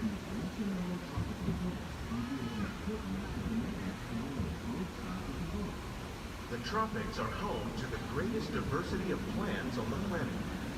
Many of these, like papaya, bananas, cacao, coffee, and rice, are well known around the world. These are just a few of the edible plants that have been an important source of nutrition for people living in the tropics. Many are rich in vitamins and minerals, while others are well adapted to growing in less than ideal conditions. Some, like the water lily, thrive in wet, swampy areas and waterways. All parts of this plant, even the flower petals, are edible. starchy root of the plant has long been used to make flour for baking.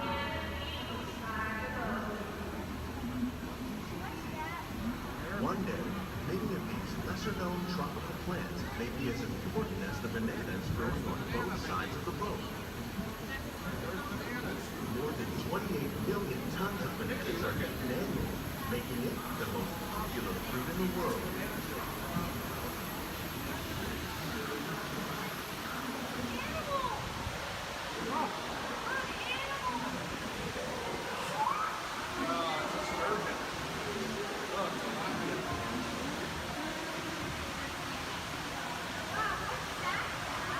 When we mention farming, you probably don't think of fish, but fish farming or aquaculture accounts for nearly half of all the seafood consumed globally.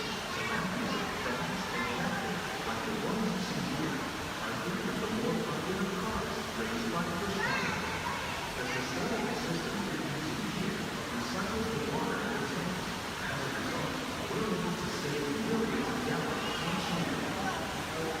Our small fish farm produces nearly 5,000 pounds of fish each year to serve in restaurants around the nation. Innovations like this one can play an important role in our efforts to produce powerful harvests and still protect natural resources. Shrimp. That's a big shrimp.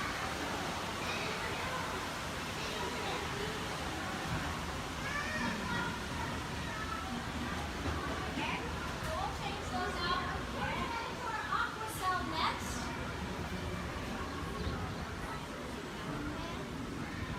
Little sunflowers.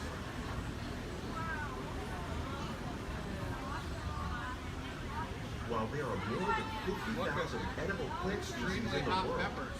most of us are only familiar with the handful that make up our everyday diet. The common grains growing here, wheat, maize, sorghum, and millet, plus rice, account for Look at nearly pomegranates. 2/3 of our global food consumption. Learning how to increase yields of these staples is an important goal of research around the world. A blue agave.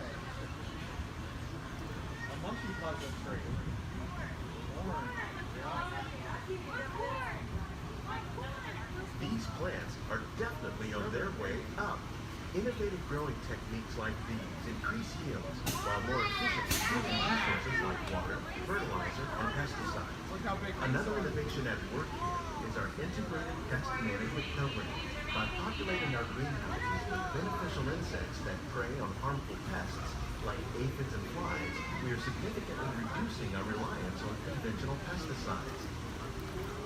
We're growing these crops using our nutrient film system. This technique precisely controls and recycles water and nutrients. With it, we can produce over 27,000 heads of lettuce a year in this one small area. Look at the cucumbers.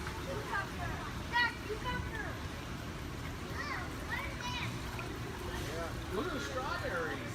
Some of our best ideas have been inspired by nature, like these fruit and vegetable trees. By growing these ground plants vertically, we can increase yields and better control diseases. These crops taste as good as they look. In fact, we serve more than 15 tons of produce from our greenhouses in restaurants here at the land every year. Look at the jalapenos. That's a great idea.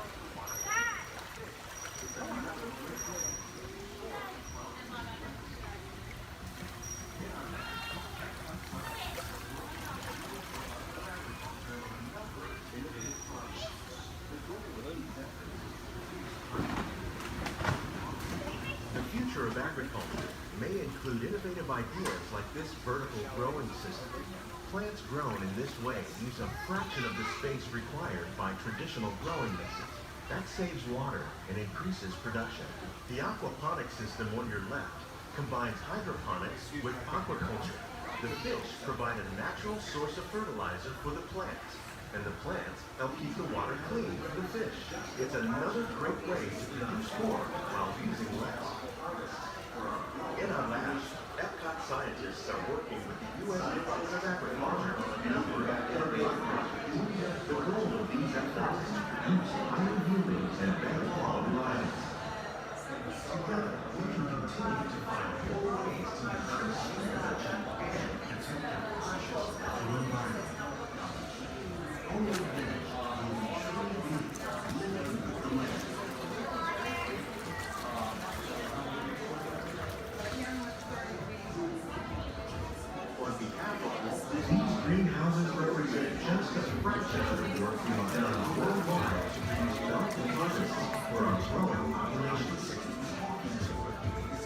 Scientists, farmers, and even backyard gardeners are doing their part to improve the quantity and quality of foods that we all rely upon. Together, we can continue to find more ways to increase food production and protect our precious natural environment. Only then will we truly be living with the land.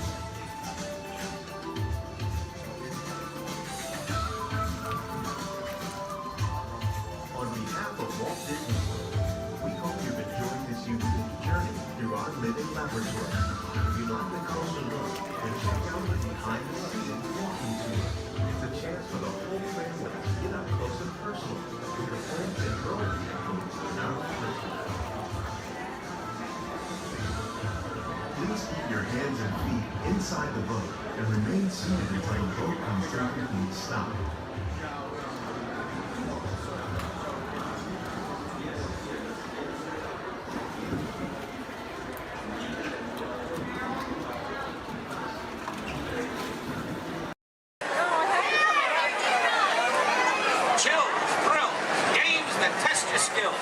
It's all right here at Toy Story Midway Mania. Do you think I'm kidding? Do you think we call it Mania for nothing? Oh no, you gotta see it to believe it.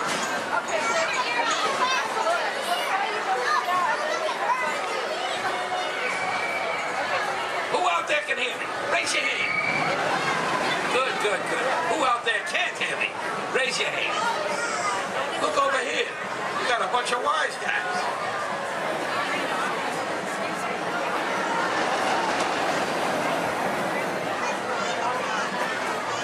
Now where was I? Oh yeah. Hurry, hurry, hurry. Right this way. The Toy Story Midway Mania. It's a ride that's a game. It's a game that's a ride. Step right up and see what's inside. Now where was I? Hurry, hurry, hurry. Right this way. The Toy Story Midway Mania. It's a ride that's a game. It's a game that's a ride. Step right up and see what's inside. Oh my God, you're kidding me! Do you think I'm kidding? Do you think we call it Mania for nothing? Oh no. You gotta see it to believe it.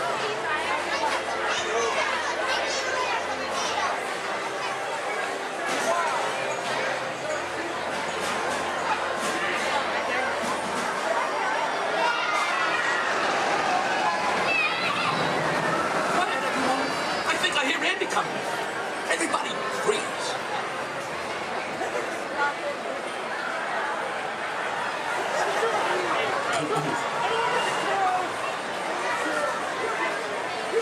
Greetings, everyone. We are pleased to announce that tonight, Disney's California Adventure will remain open until 10 p.m. for your enjoyment. Again, Disney's California Adventure will remain open until 10 p.m. this evening. It's okay, folks. Hold so long.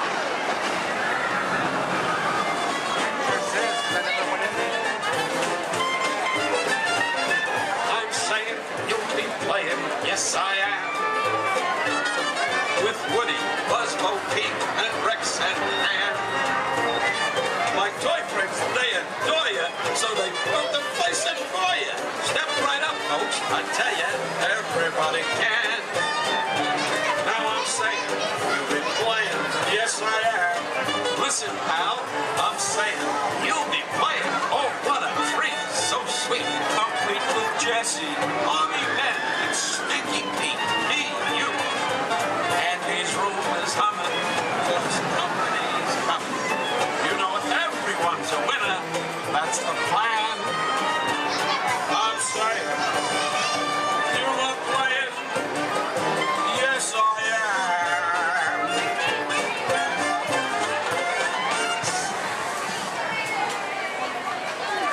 Thank you, thank you.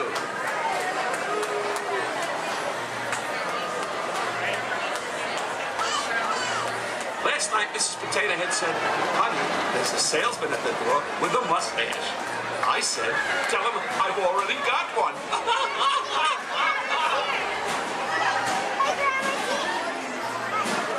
Check out my new hat. The coolest man alive.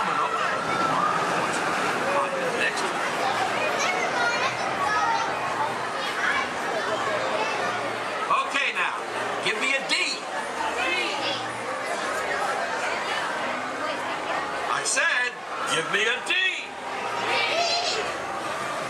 Give me another D. Give me another D. What do you got? 3D. Yes, that's right, folks. Midway Mania is in 3D. So don't forget to pick up your game glasses just ahead.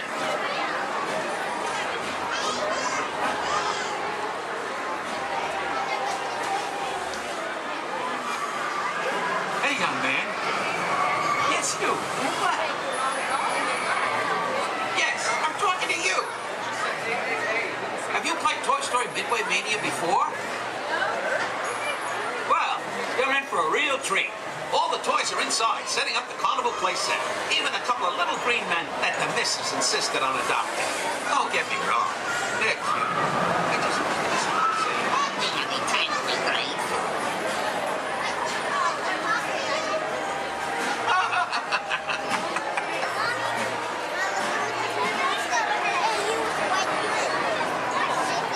Hey, young lady.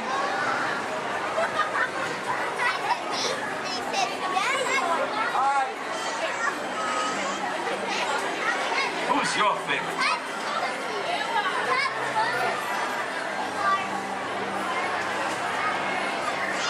Speak up, princess.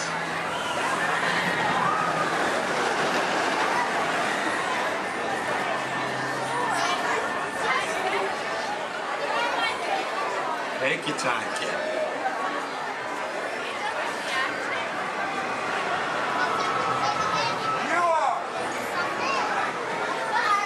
Thanks. You're my favorite too.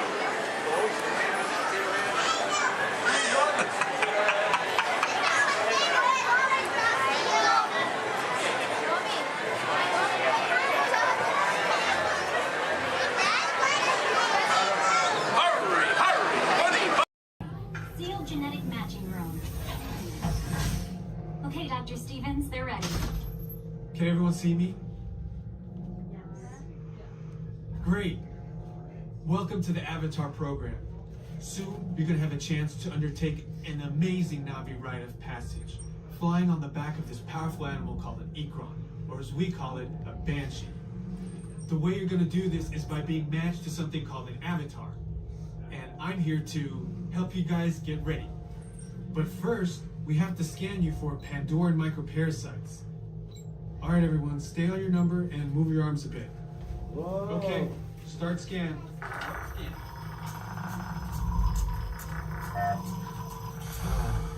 You've all got them.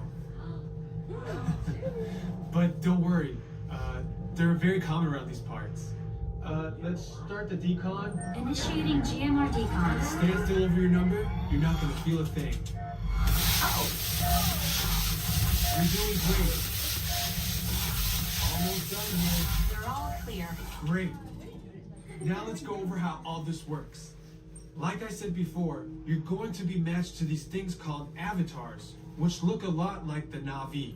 They're created by blending human DNA and Na'vi DNA.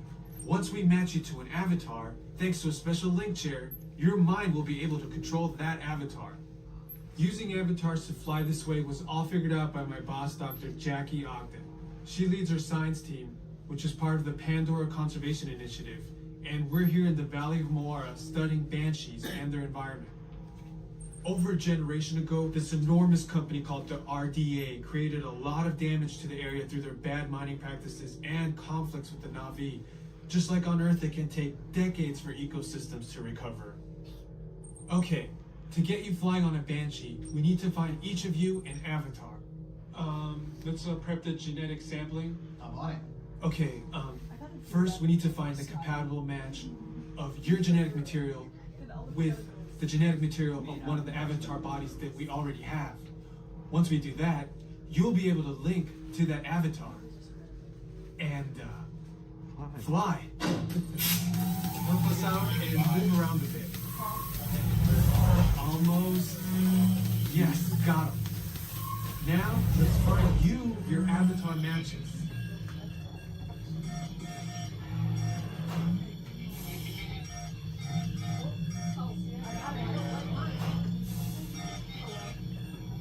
Oh, I got a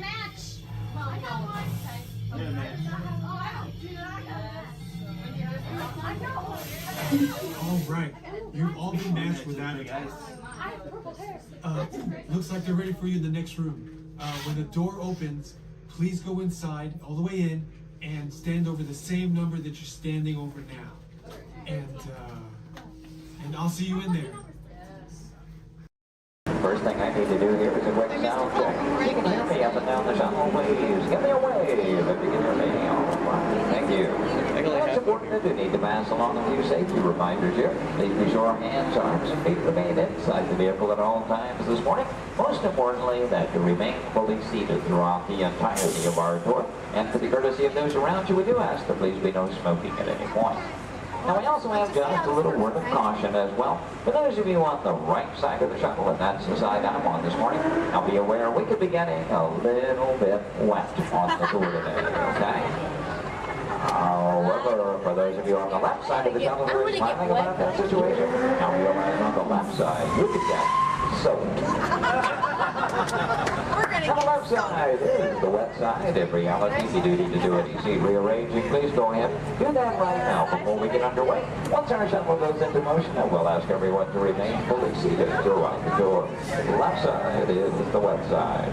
The left I won't promise you so necessarily. However, the best chance to get a little bit wet on this tour is on the left side of the shuttle, so please take that into account. For those of you wanting to get wet today, that'll be your best opportunity. And I'd also like to take the opportunity to welcome you here to Disney's Hollywood Studios, the Florida counterpart of Walt Disney Studios in Burbank, California. My name is Jerry, and I'll be your guide on the tour today. Behind me at the wheel of our vehicles, our driver Ashley, and she'll be steering us behind the scenes of our working production facility. We'll be getting underway here in just a few moments. If you would, please listen to these additional safety announcements. Welcome to the Studio Backlot Tour. For a safe trip, please remain seated with your hands, arms, feet, and legs inside the tram. And be sure to watch your children. Thank you. Bienvenidos. Para que tengan un viaje seguro, permanezcan sentados, con las manos, brazos, pies y piernas dentro del tren. Y vigilen a los niños. Gracias. And with that, we are all clear. Thank you.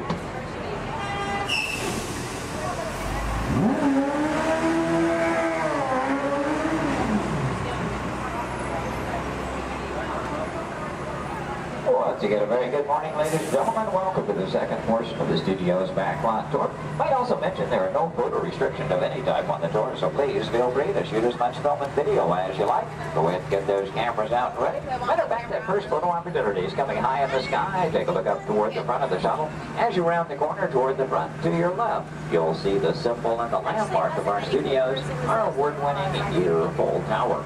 Now that tower takes its inspiration from the design of the water tank that Walt Disney had constructed for our Burbank Studios in 1939. The Yearful Tower stands in at 13 stories tall, topped off by a set of Mickey Mouse ears weighing 5,000 pounds apiece. And for anyone who might be curious, that's also a hat size of 342 3/8. Also off to your left, you see some automobiles, ramps, and so on. This is the rehearsal and staging area for our Lights, Motors, Action Extreme stunt show. We'll talk more about that show as we pass by its arena further along in the tour.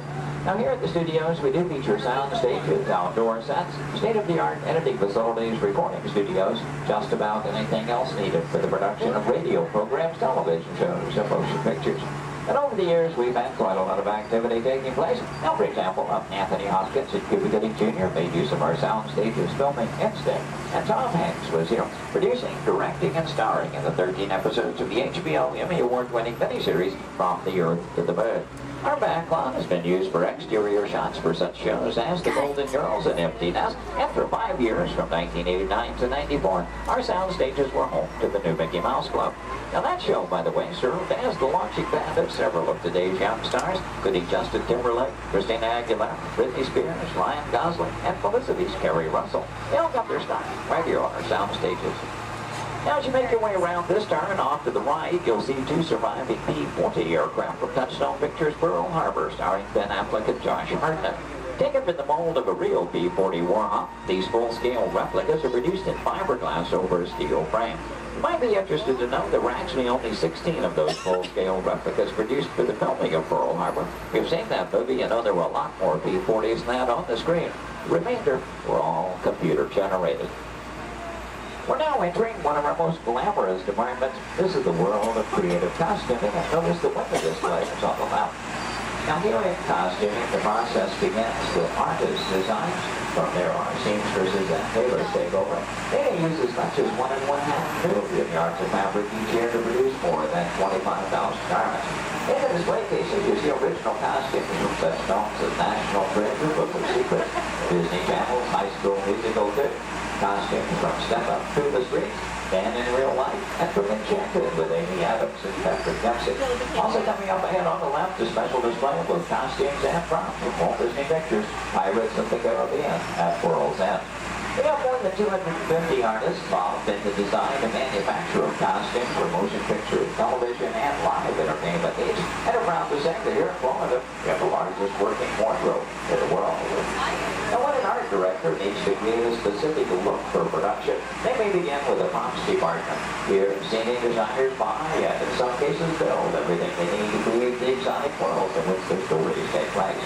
On either side of the shuttle, we're passing through a series of prop storage areas, but also to the left, the final large room we pass by is the scenic shop. Now that's where carpenters construct to maintain the sets to be used on the sound stages or out on location. Over the years, these talented artisans have created sets for such shows as the Rosie O'Donnell Show, Wheel of Fortune, Live with Regis and Kathy Lee, and more recently, Live with Regis and Kelly, all when they were here at the studios filming on location. Also off to your left, we pass by 2 set pieces from Pirates of the Caribbean, Dead Man's Chest. You may recognize those as the bone cages from that film. And as you make your way a bit deeper into the back lot, oddly enough, the next area we approach is known as the studio boneyard. Now, most studios have boneyards, simply areas where we can store oversized props such as vehicles, aircraft, anything we may need to reuse or refurbish for another production. The large steamroller, for example, appeared in the film Who Framed Roger Rabbit, starring Bob Hoskins and Christopher Lloyd. We also passed by a Venetian gondola here from the film Casanova with Heath Ledger and Sienna Miller. And that's followed by 2 model airplanes. Now the first of those 2, the larger, used in the filming of exterior shots for Flight Plan, which starred Jodie Foster. The second one, you may notice the wording, the jailbird on the nose, from the 1997 film Con Air with Nicolas Cage and John Malkovich. The new period motorcycles on the end, used by director Steven Spielberg and Indiana Jones and The Last Crusade, starring Harrison Ford and Sean Connery. Now, anytime a production team has to travel to a city or town to film on location, they have to deal with a lot of problems they have little or no control over. Things like crowds, traffic, and noise. To avoid that, you often prefer to film on a studio backlot. Now, normally we have quite a lot of activity taking place, and well, this week is really no exception. One of the things we have been doing some special effects testing this morning in this large standing set off to the right. Now, when the tests are underway, the set becomes off limits to our tours, but see, we have been given green light here at the moment. You know that Ashley is in contact with our production coordinator, so apparently the big green takes here. In any case, that gives us the opportunity to go inside the set. We'll get a look around and hopefully a good photo opportunity for you as well.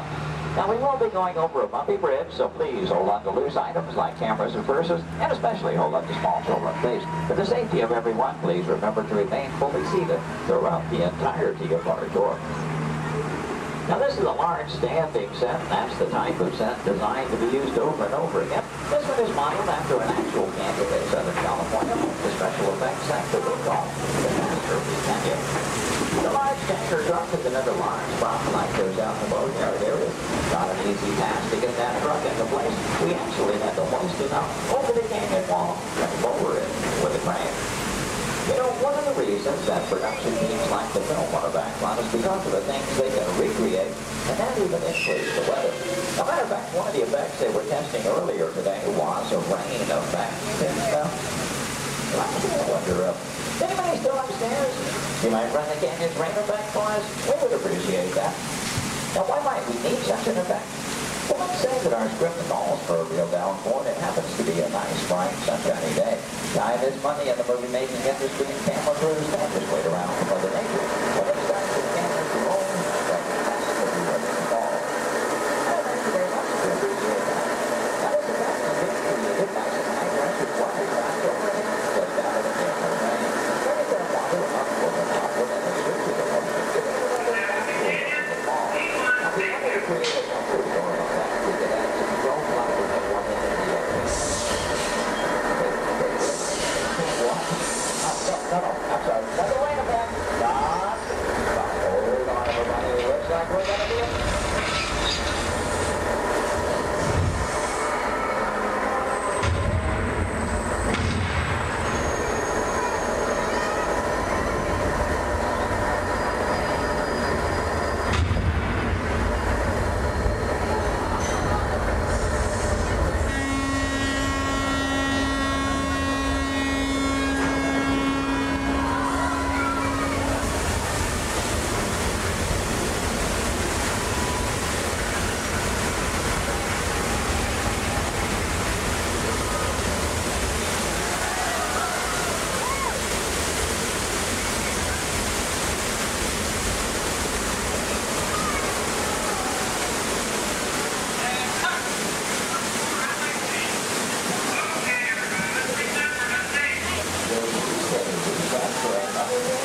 tanker truck has already been going back up to the old ride back in the place to the next thing.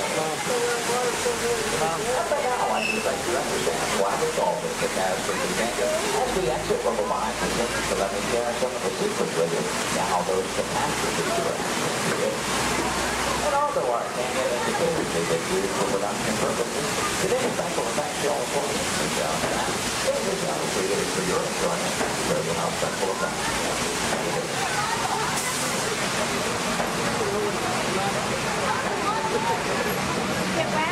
From behind, you'll see the canyon is really a steel structure covered in wire mesh and adjoined by a layer of textured cement and tar to create the natural rock formations up in the canyon.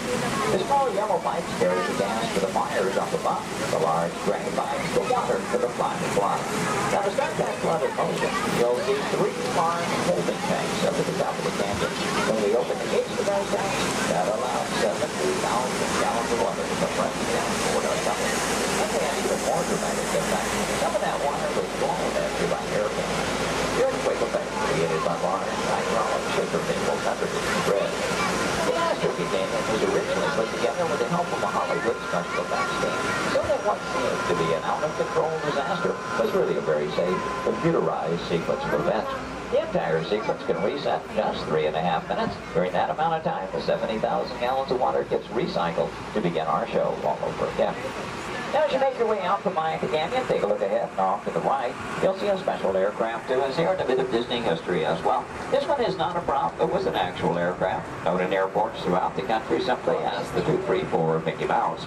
Among some of its earliest assignments were to shuttle Walt Disney and his Imagineers from Los Angeles to New York for the final planning stages of the 1964 World's Fair. That's where we premiered It's a Small World. Great moments with Mr. Lincoln and the Carousel of Progress. Then during the mid-60s, Walt made use of that aircraft on scouting missions over Central Florida, seeking the ideal location for our Walt Disney World resort. Now with a little movie magic here, we'll make our way from the canyons of California to the streets of New York City, just by crossing our backlot area. As we do so, we'll also be passing by our newest attraction here on the backlot. You saw some warm-ups going on earlier. Now up ahead, the Mediterranean Village set in the large grandstand is the site of Lights, Motors, Action Extreme Stunt Show. That show is based on one of our most popular attractions in Walt Disney Studios Park in Paris, France. Lights, Motors, Action takes you behind the scenes. We show you how we create vehicle action stunts for the movies. Now you feel like you're right here on our set as the film crew shoots a series of highly orchestrated stunts using custom-designed vehicles and carefully controlled pyrotechnics. The resulting footage has been edited, mixed with visual effects and audio effects. We show you how we create a dramatic action sequence on film. To make that all possible, we worked with some of the world's top stunt directors and designed some high-performance vehicles capable of some pretty evasive maneuvers. Now this show involves automobiles, motorcycles, and jet skis. All in all, a very exciting adventure here. Do check your showtime guides. There are 3 performances scheduled today. The first one is at 11:50 this morning, just a little over 30 minutes from now. One at 2:45 this afternoon, and the final show of the day at 5:30 this afternoon. So, if you've ever wondered how they create vehicular stunts for the movies, try to work one of those shows into your schedule today. Now, they will start loading that show a good 30 minutes before those scheduled showtimes. Off to the left, we'll pass by another series of props. Miniature cattle cars, small jeep, both unique props from the filming of Mighty Joe Yacht. The Acme Waste Disposal truck from the live-action version of 101 Dalmatians, and the large silver space pod from the 1986 Disney film, Flight of the Navigator. Star Wars fans may recognize the sand skip from Return of the Jedi. The bright yellow submersible and mini helicopter both appeared in The Life Aquatic with Steve Zissou, which starred Bill Murray. This version of the Love Bug is Demolition Derby Herbie, currently appearing in Herbie Fully Loaded.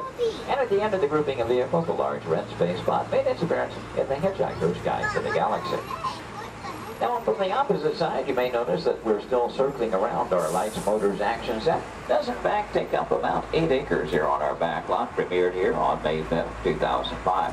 Might also notice it looks very different from this side. From the opposite view, you were seeing all of the detailing of that Mediterranean village. That, of course, was the audience or the camera's point of view. From this side, simply the steel structures that keep our backlot standing. We're only going to build what that camera needs to see. I might also take the opportunity here to mention our Fantasmic show tonight. That's our nighttime spectacular here at the studios. Fantasmic will be presented twice tonight. That will be at 9 p.m. and again at 10:30 p.m. this evening. Now, Fantasmic is an excellent and very popular show Also a limited capacity shows. I do recommend, especially for that 9 o'clock show, want to be there a good 45 minutes to an hour prior to showtime, proceeding in the amphitheater area. Once it fills up, it's all the folks who could see the show for any given performance. And as you make your way on around the turn, off to the right, see the entrance to Lights, Motors, Action. Looks like they're beginning to preload for that 11:50 show at the present time. You can work that one in your schedule. That'll be the easiest show to get into here today. And as you make your way on around the turn, take a look down the street. Get a view of our very own New York skyline right here in Central Florida. And this illusion is created by an old movie trick known as forced perspective. The skyscrapers at the end of the street are actually just painted glass. The tallest of which are about 4 stories tall from a block and a half away. You might also be interested to know we recently redeveloped this entire section of the back lot. In addition to Lights, Motors, Action, we've added a skyline of San Francisco, soon to come one of Chicago to join our existing New York City skyline, renaming the entire area Streets of America, but all with the idea, of course, giving producers more locales to choose from when they're filming here on our back lot. Now this also signals we are coming to the end of our tour today, so please take a moment, check around, be sure you have all your personal belongings gathered up. As you exit the shuttle today, you'll take a stroll through the American Film Institute showcase. There you'll see a themed exhibit titled Villains, movie characters you'll love to hate. Now if you're heading for that Lights, Motors, Action show, your one and only exit is still through the sliding blue doors, and straight on through the showcase, then around the loop, the Lights, Motors, Action. Once again this morning, your driver was Ashley. My name is Jerry. We both thank you very much for joining us today on the Studios Backlot Tour.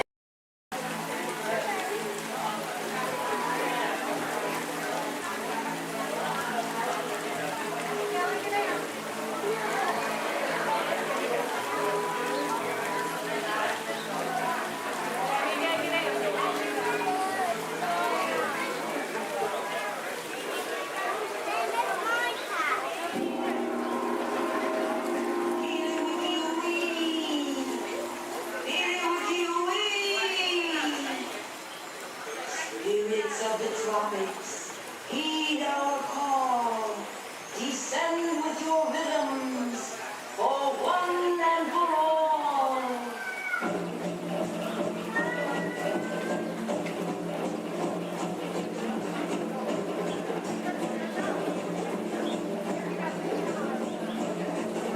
Goddess of fire, hailing by name, transform our pool to an ocean of flame.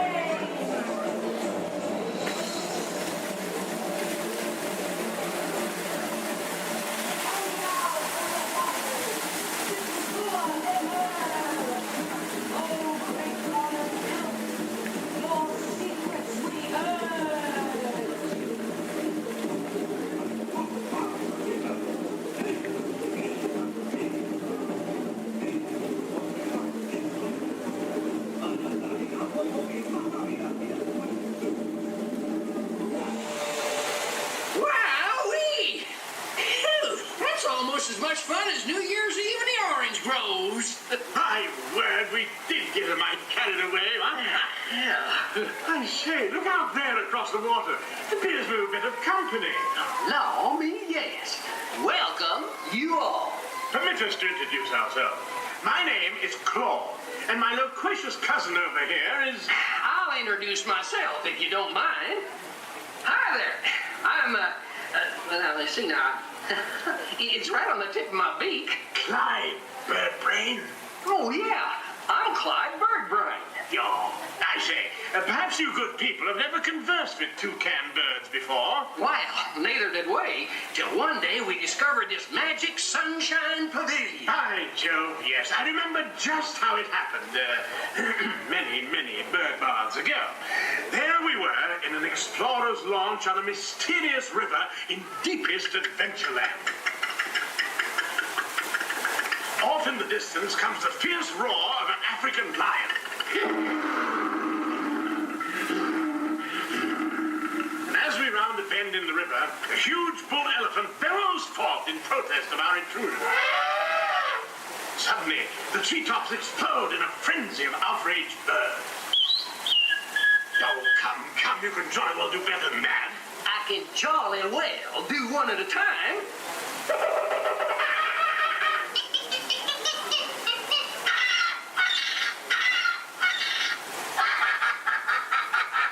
Meanwhile, shifty-eyed crocodiles lurk by the water's edge.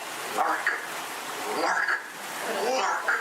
And the giant python slithers down from an overhanging limb. What's happened? What's wrong? I can't stand snakes. Don't be ridiculous. I'm only relating a story. All right, Clyde, enough is enough. That wasn't me. I never even opened my beak. Huh?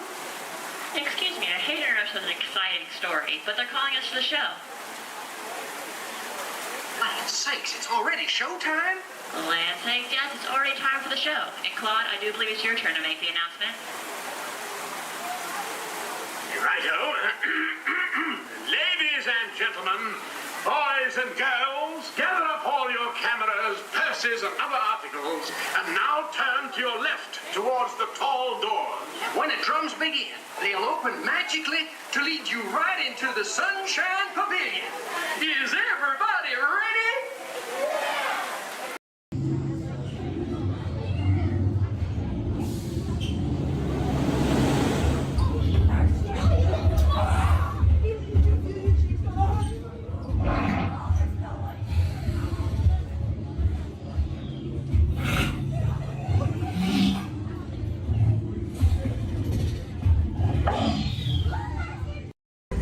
In the life cycle method, there are winners and there are losers. Who are you?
about to ascend into your very own episode of The Twilight Zone.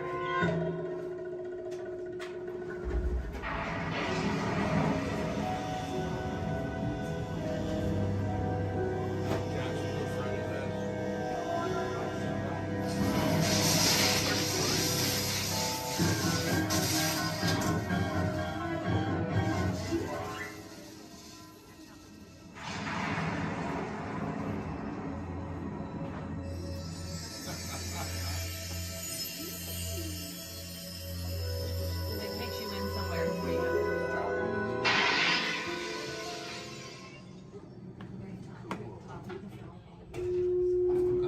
One stormy night long ago, 5 people stepped through the door of an elevator.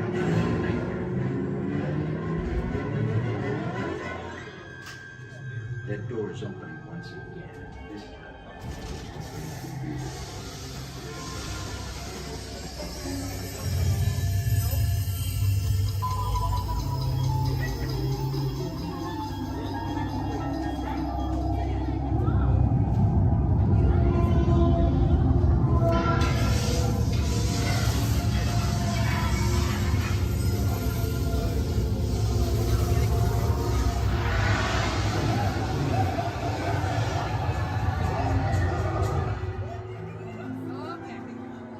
You are about to discover what lies beyond the 5th dimension, beyond the deepest, darkest corner of the imagination, in the Tower of Terror.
A warm welcome back to those of you who made it, and a friendly word of warning.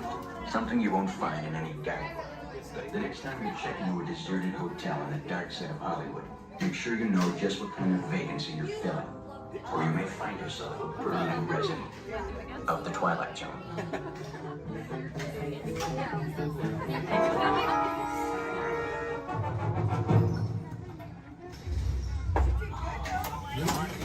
Welcome back, everyone. Too much last night, so bear with me. Tej left me alone today, so yeah, that's pretty much it, you guys. In just a moment, these doors will be closing, and okay, so yeah, you guys want a tour of the war room? Okay, so basically, we've got some monitors over here. My name is Jamie, by the way, you guys. Oh, and there is Tej. Jamie, the buses are here. Okay, what do you want me to do with them? They're just staring at me. Should I send them now? Dom's calling. I got this, Jamie. Okay, great. Dom, what up? Tej, just got a heads up from Hobbs. The FBI is about to raid your location. Crazy. Man, they always ruining our fun. For real. It gets worse. They're leading Owen Shaw right to your door. Shaw? That cockroach we beat down in Spain? What's he got to do with this? Everything, right? Nothing yet. And let's keep it that way. Get those people on those buses. You need to start bugging out right now. And get that turbo truck ready. I'm sending Letty there to pick it up. I'll call Letty. I'm on it. Never mind then. Hobbs needs our help. He needs our team. Spread the word. Spread the word, you guys. But keep it in our family. Never mind. Don't listen to me. And keep it quiet. Just keep it in the room. Oh, the other bald guy's It's calling. Hobbs. Hobbs, my man. What up? Sorry, Brother Tej. No time for chit-chat. I just sent you a brief on FBI agent Novak. Has Toretto filled you in? Yeah. He wants us to get everybody over to the party at Sullivan's. Sounds like a plan. That party is a ready-made diversion. Keep it going. We need to discuss how you're going to get all those civilians out of there without tipping off the FBI. Crazy. Okay, hold on. Let me get everybody squared away, and we'll talk offline. Copy that, Tej, and let everybody know. Shut off your cell phones. Don't listen We to don't him. want Shaw tracking your He's locations. overreacting. Just put it on silent. Okay, Jamie, Yeah. you heard the man. I heard him. It's about to go to a whole nother level. Crazy. Send everybody to the loading dock. All right, you guys. We heard him. Have fun. If anything happens, my name isn't Jamie. Okay? Peace.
Gotcha.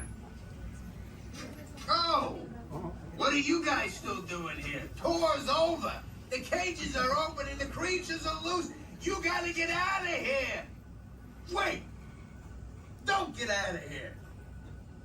I could use a hand. My little pal Groot is lost in the fortress somewhere, and I need to find him before he gets ate.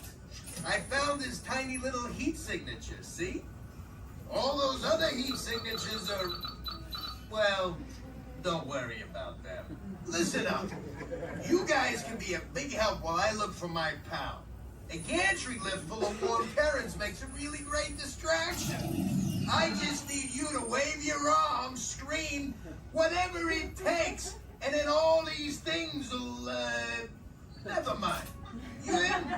It doesn't matter. That was rhetorical. Now let's move. Meet me at the gantry lift. Yep, I'm gonna go back that way.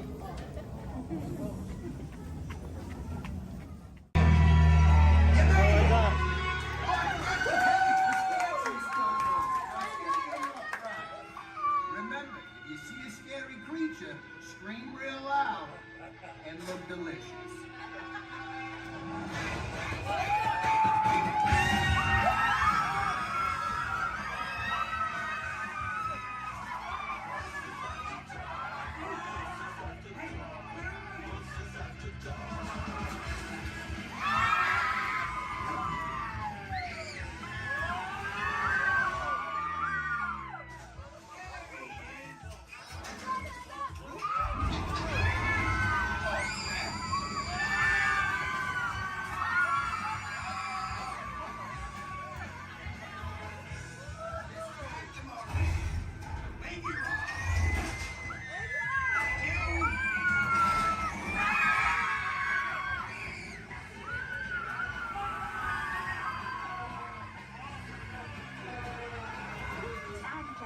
We do quickly enjoy our tour. Please gather your purse souvenirs.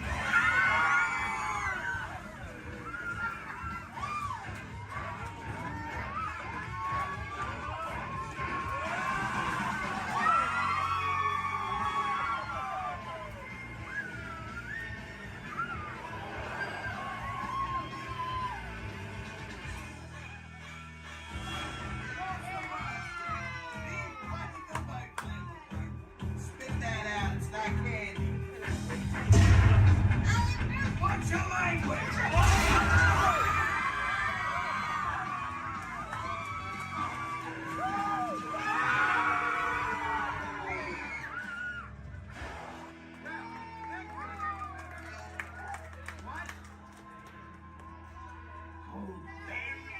Very still.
like to ask everyone to please remain seated throughout our show, and please keep your arms and hands inside the vehicle at all times. For the safety of our cast, we ask that you please refrain from the use of flash photography and external video lighting. Now that we've taken care of business, let's talk about me. My name is Patrick, and I'll be your guide on this magical journey into the movies. It's the perfect job for me because I love movies. Is everybody ready? Yeah! Great, because it's showtime. Ready when you are, CB?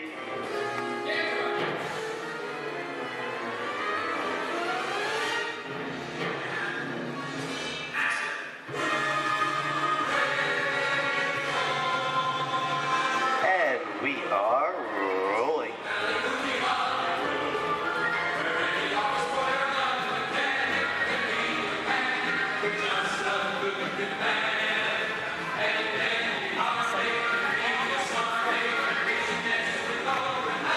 Hello everyone and welcome to the Great Movie Ride. Once again, my name is Patrick and I'll be taking you from this Hollywood soundstage into some of the greatest movies of all time, all on one tour. But between you and me, this is no ordinary tour because the Great Movie Ride brings these movies to life and puts you right in the middle of the action.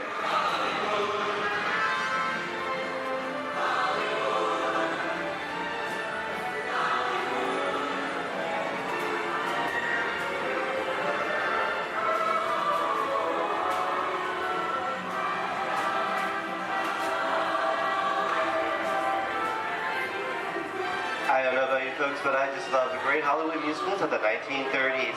This is a scene from one of my favorites, the Busby Berkeley musical extravaganza, Footlight Parade, starring James Cagney, Ruby Keeler, and Dick Powell.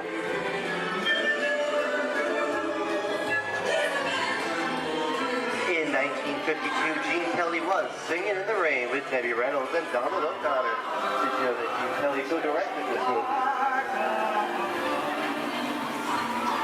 Who can tell me what movie this is?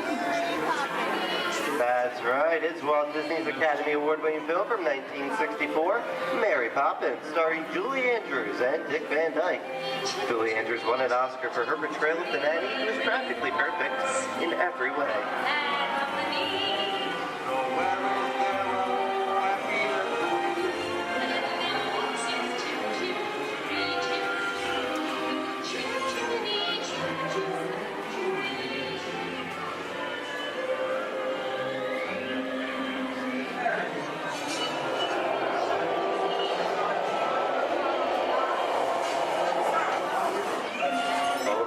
Walt and Bruce's folks. This doesn't look like a very good neighborhood. It looks a lot like the underworld. This seems such classic gangster films as The Public Enemy, starring one of my favorite tough guys, James Cagney. The working title for this movie was Beer and Blood, and in the United Kingdom it was known as Enemies of the Public.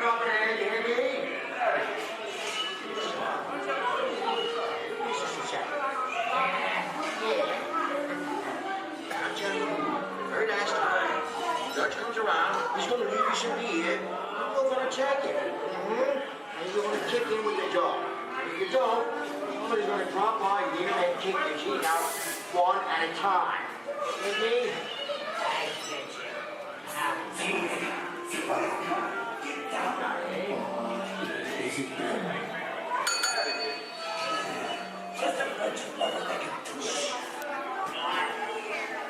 Sorry about the delay, folks, but I don't want to run a red light, even if it is just a movie. You talking to me? You talking to me? I'm talking to the day with the punishment officer of the day. I'm talking to me. I'm not supposed to leave my vehicle. I say get away. Oh, okay, Moxie, whatever you say. Hey, how'd you know my name anyway? I've seen this movie before. Oh. I've seen hits and hits like thinking that is great. You make a big mistake about this and swim out of here. You gotta get out of here. You can't in the middle of the movie. I'm beating you, son! Here they come, boss! Get out, you grinders!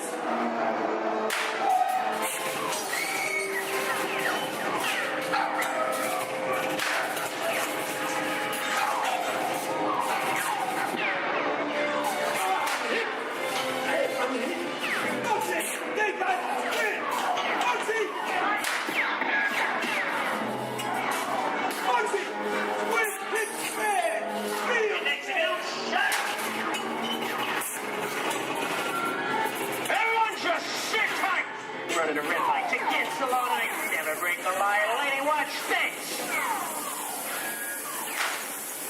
Another red light.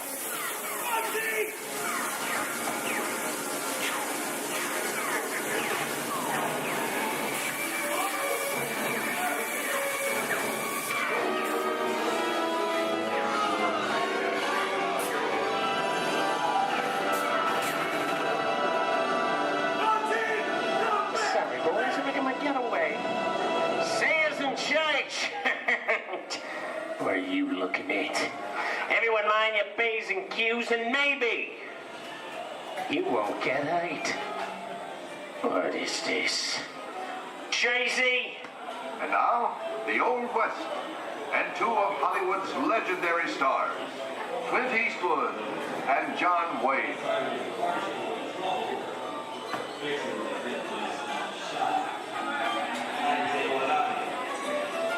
Go right ahead, if that's what you're going to do. A long time ago, I made me a rule. Let people do what they want. Sleepy little bird. Oh, that's a mighty tough territory you're heading into, Pilgrim.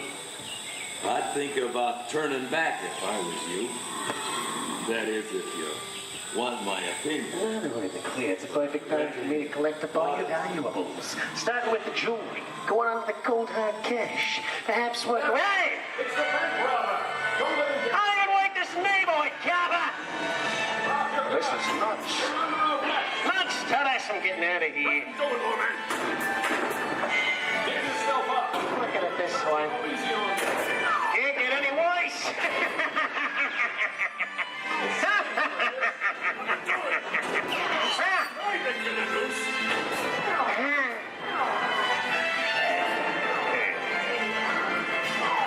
Okay.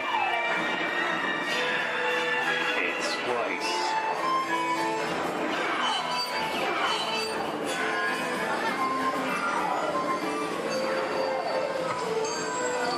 I don't know about you guys. This is kind of creepy. What is this? This is Alien. You are with Sigourney Weaver aboard the spaceship Nostromo. Something has gone wrong. One by one, the crew has vanished. And somewhere in the ship, a terrifying creature waits to claim its name. Well, pal, I ain't no victim. Warning, remain in your vehicle. The area you are entering is extremely dangerous. Proceed with caution.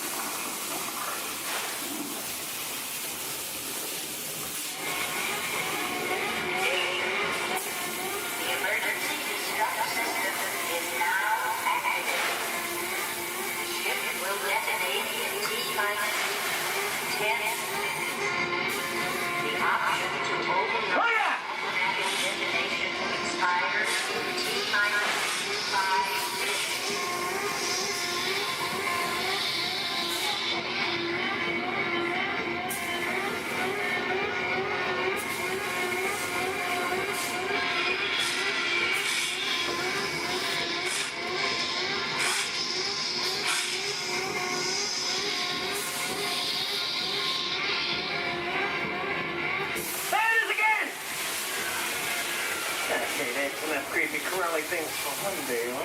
Hey, stop! Wrong! Here in Raiders of the Lost Ark, amid 1,000 deadly snakes, Indiana Jones unearthed a great treasure. Will Harrison Ford escape with his discovery? And what will be your fate? Beware. Snakes. Why did there have to be snakes?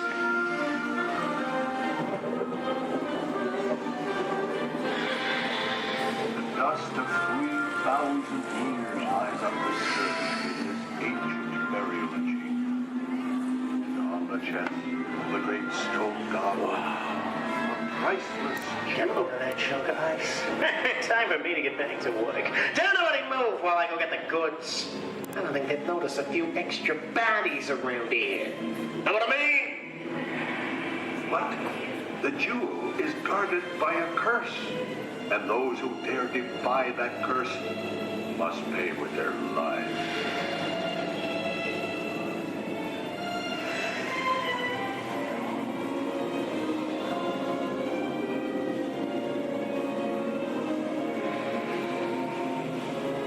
Halt, unbeliever.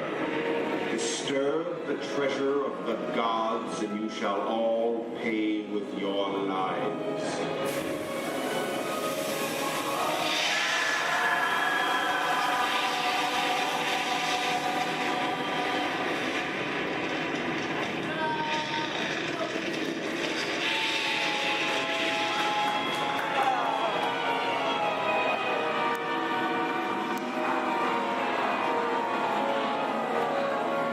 Told you I was just going for popcorn. Well, this just goes to show anything can happen in the movies. Now, let's get on with the show.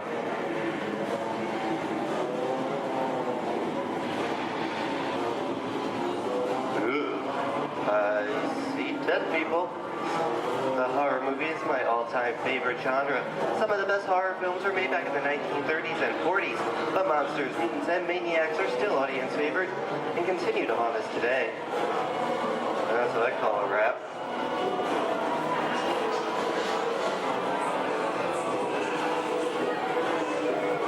We are now entering the jungle home of one of the most beloved characters of all time.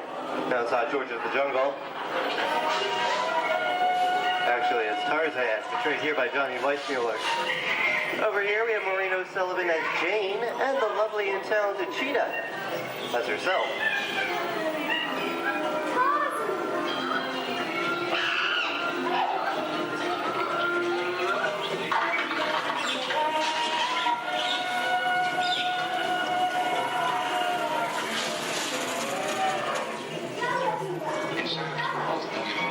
Louis, I think this is the beginning of a beautiful friendship. Best last line of a movie ever. Humphrey Bogart and Ingrid Bergman in the classic romance, Casablanca. Always have that. You didn't have it. You lost it until you came to Casablanca. You got it back last night.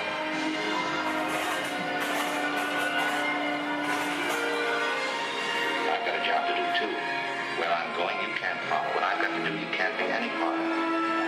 Hilton, I'm not good at being noble, but it doesn't take much to see that the problems of three little people don't amount to a hill of beans in this crazy world. Someday you'll understand that.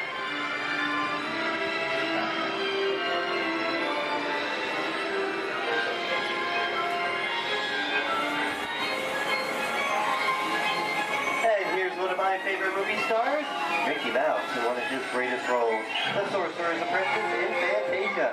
The sorcerer in the sequence is named Yen Sid, which is Disney, spelled backwards.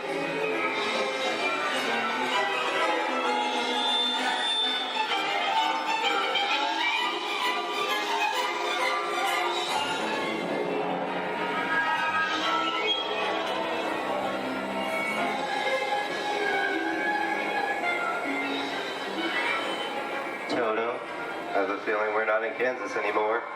How often do you get to say that? I'd say we are definitely somewhere over the rainbow in one of the most beloved movies of all time.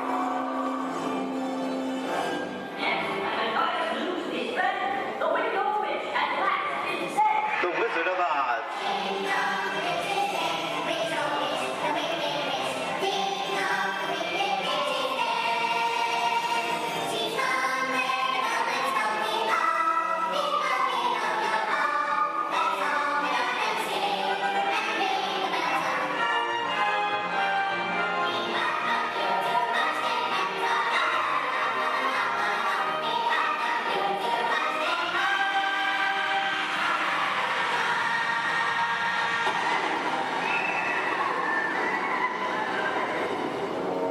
Who killed my sister? Who killed the Witch of the East? Was it you? No, it was an accident. I didn't mean to kill anybody.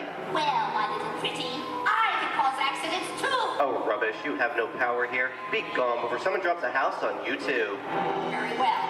I'll bide my time. But just try to stay out of my way. Just try. I'll get you, my pretty, and your little dog, too. I wonder how we get out of here. Which way should we go? Follow the yellow brick road. Follow the yellow brick road? No one I think of that. Bring along, folks. You know the way.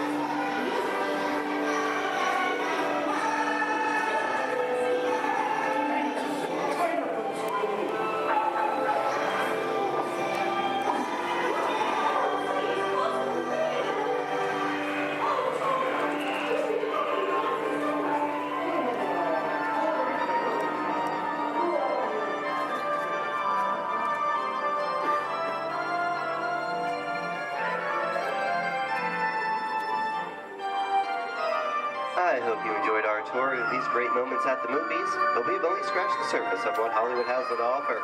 There are thousands of great movies out there just waiting for you to discover, and here are just a few of my favorites.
At Disney's Hollywood Studios, I'd like to thank you for joining us on the great movie ride. But before we wrap this production, there is still one more scene to do. It's called The Exit. The action begins with the remain seated until we come to a complete stop. Then gather all your personal belongings and take small children by the hand. When these doors open, rush dramatically to your feet and make a grand exit directly to the rear of your vehicle.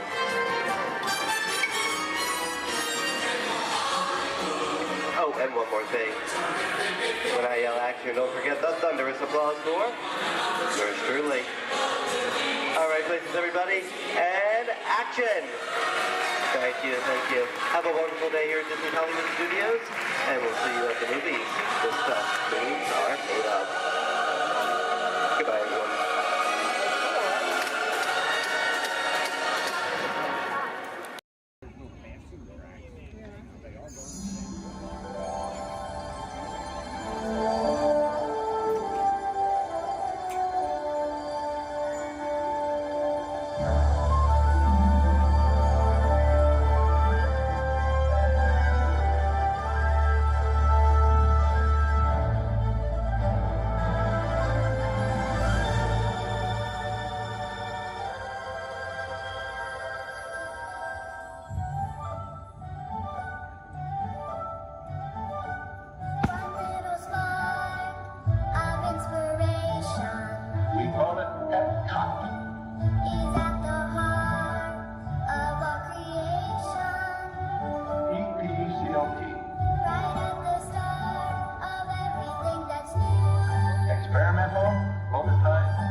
dreams we dream, the hopes inside us, ignite the path we take to guide us. And hand in hand, the future is unfurled from just what's left.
Epcot is, and will always be in a state of becoming.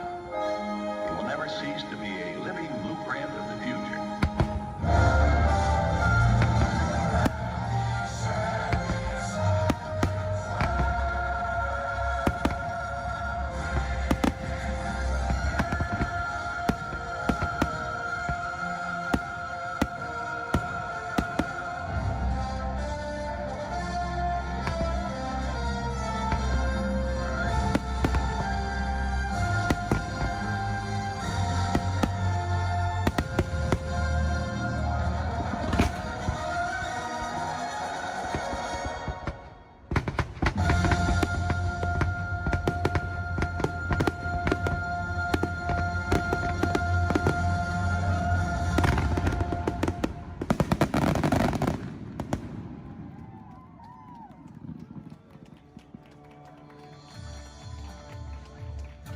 Thank you for joining us for Epcot Forever.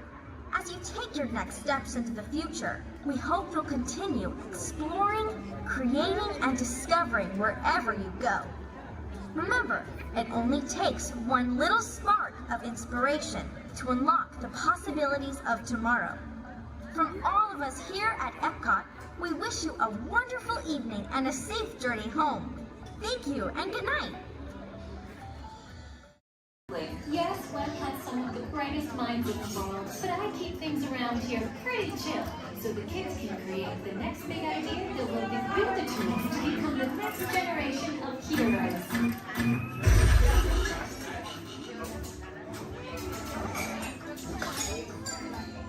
We hope you have a great time on your visit to the Worldwide Engineering Brigade Open House.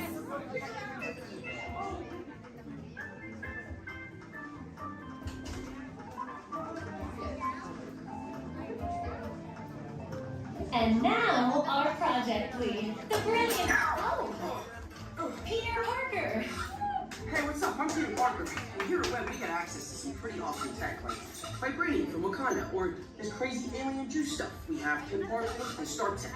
It all helps us develop really cool stuff, like these spider bots, for example. Check it out. They have this really cool self-replicating feature. Because? This is awesome. Buddy, you could stop doing that now. But anyway, you guys are here today to help us test the Web Slayer vehicle. Using onboard tech, you will be able to sling webs just like my buddy Spider-Man. Peter, your presentation is getting away from you. Yeah, I'm aware of that, Sharon. If you could just initiate the safety protocols, it'd be great. Problem with that, So Peter. anyway, if you want to sling a web, all you gotta do is sling your arm in the direction you want to shoot the web, and that's it. It's awesome. Peter, your spider bots are continuing to replicate and are consuming everything in their path. They seem to be stuck in self-recognition mode. If you could just handle that for me, please. On it. Contacting Mr. Stark. Don't call Mr. Stark! Don't call Mr. Stark. Sorry, you shouted. Could you just call someone else? Ask them to do it. Okay. Contacting Spider-Man. Here. I'm gonna go find Spider-Man first off, because he's around here somewhere. Okay, goodbye. Spider-Man! As you may have noticed, the spider bots are locked in that awesome self-replication mode. In spite of what you see, they were created created to be robotic helpers that can break down raw material and create all kinds of useful tech. But because they are stuck in self-replication mode, the spider bots are currently consuming everything in sight and multiplying at an alarming rate. If left unchecked, my calculations predict this will lead to the devastation of the entire Avengers campus. That should be safe until Spider-Man gets here, as long as they don't get into the alien fluid. This is now a bigger problem. Activating threat level protocols. Hey guys, what's up? I hear you have no problem. I'm here to help. You made it. Great. Threat level is at exponential danger. You might need some help. Perhaps I'll call the Avengers? Don't worry, everyone. I got this. Okay, everybody. Open house is canceled. Wise idea. Then I could use some help. Yes, you could. Sharon, prep the slinger vehicle. Already on. Everyone head to the slingers and we'll team up to stop the spider bots before they destroy the campus. Okay, we have a plan. Please move quickly through the doors and down the hall to the slinger vehicle bay. Your open house demo has been upgraded to a high-stakes mission to save the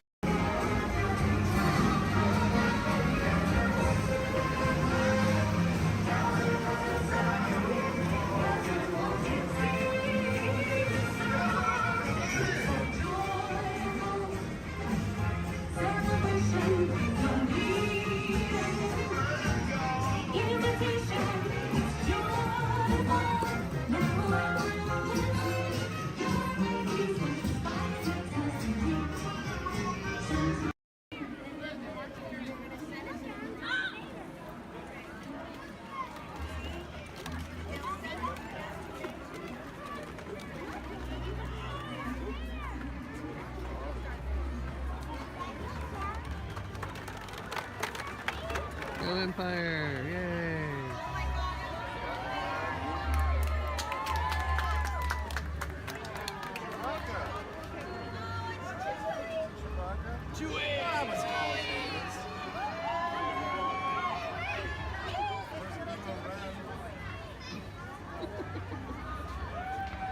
Hello, what's up?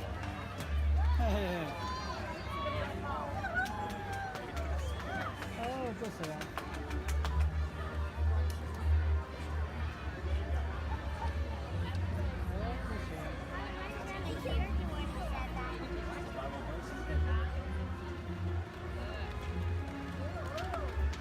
Ha ha ha ha.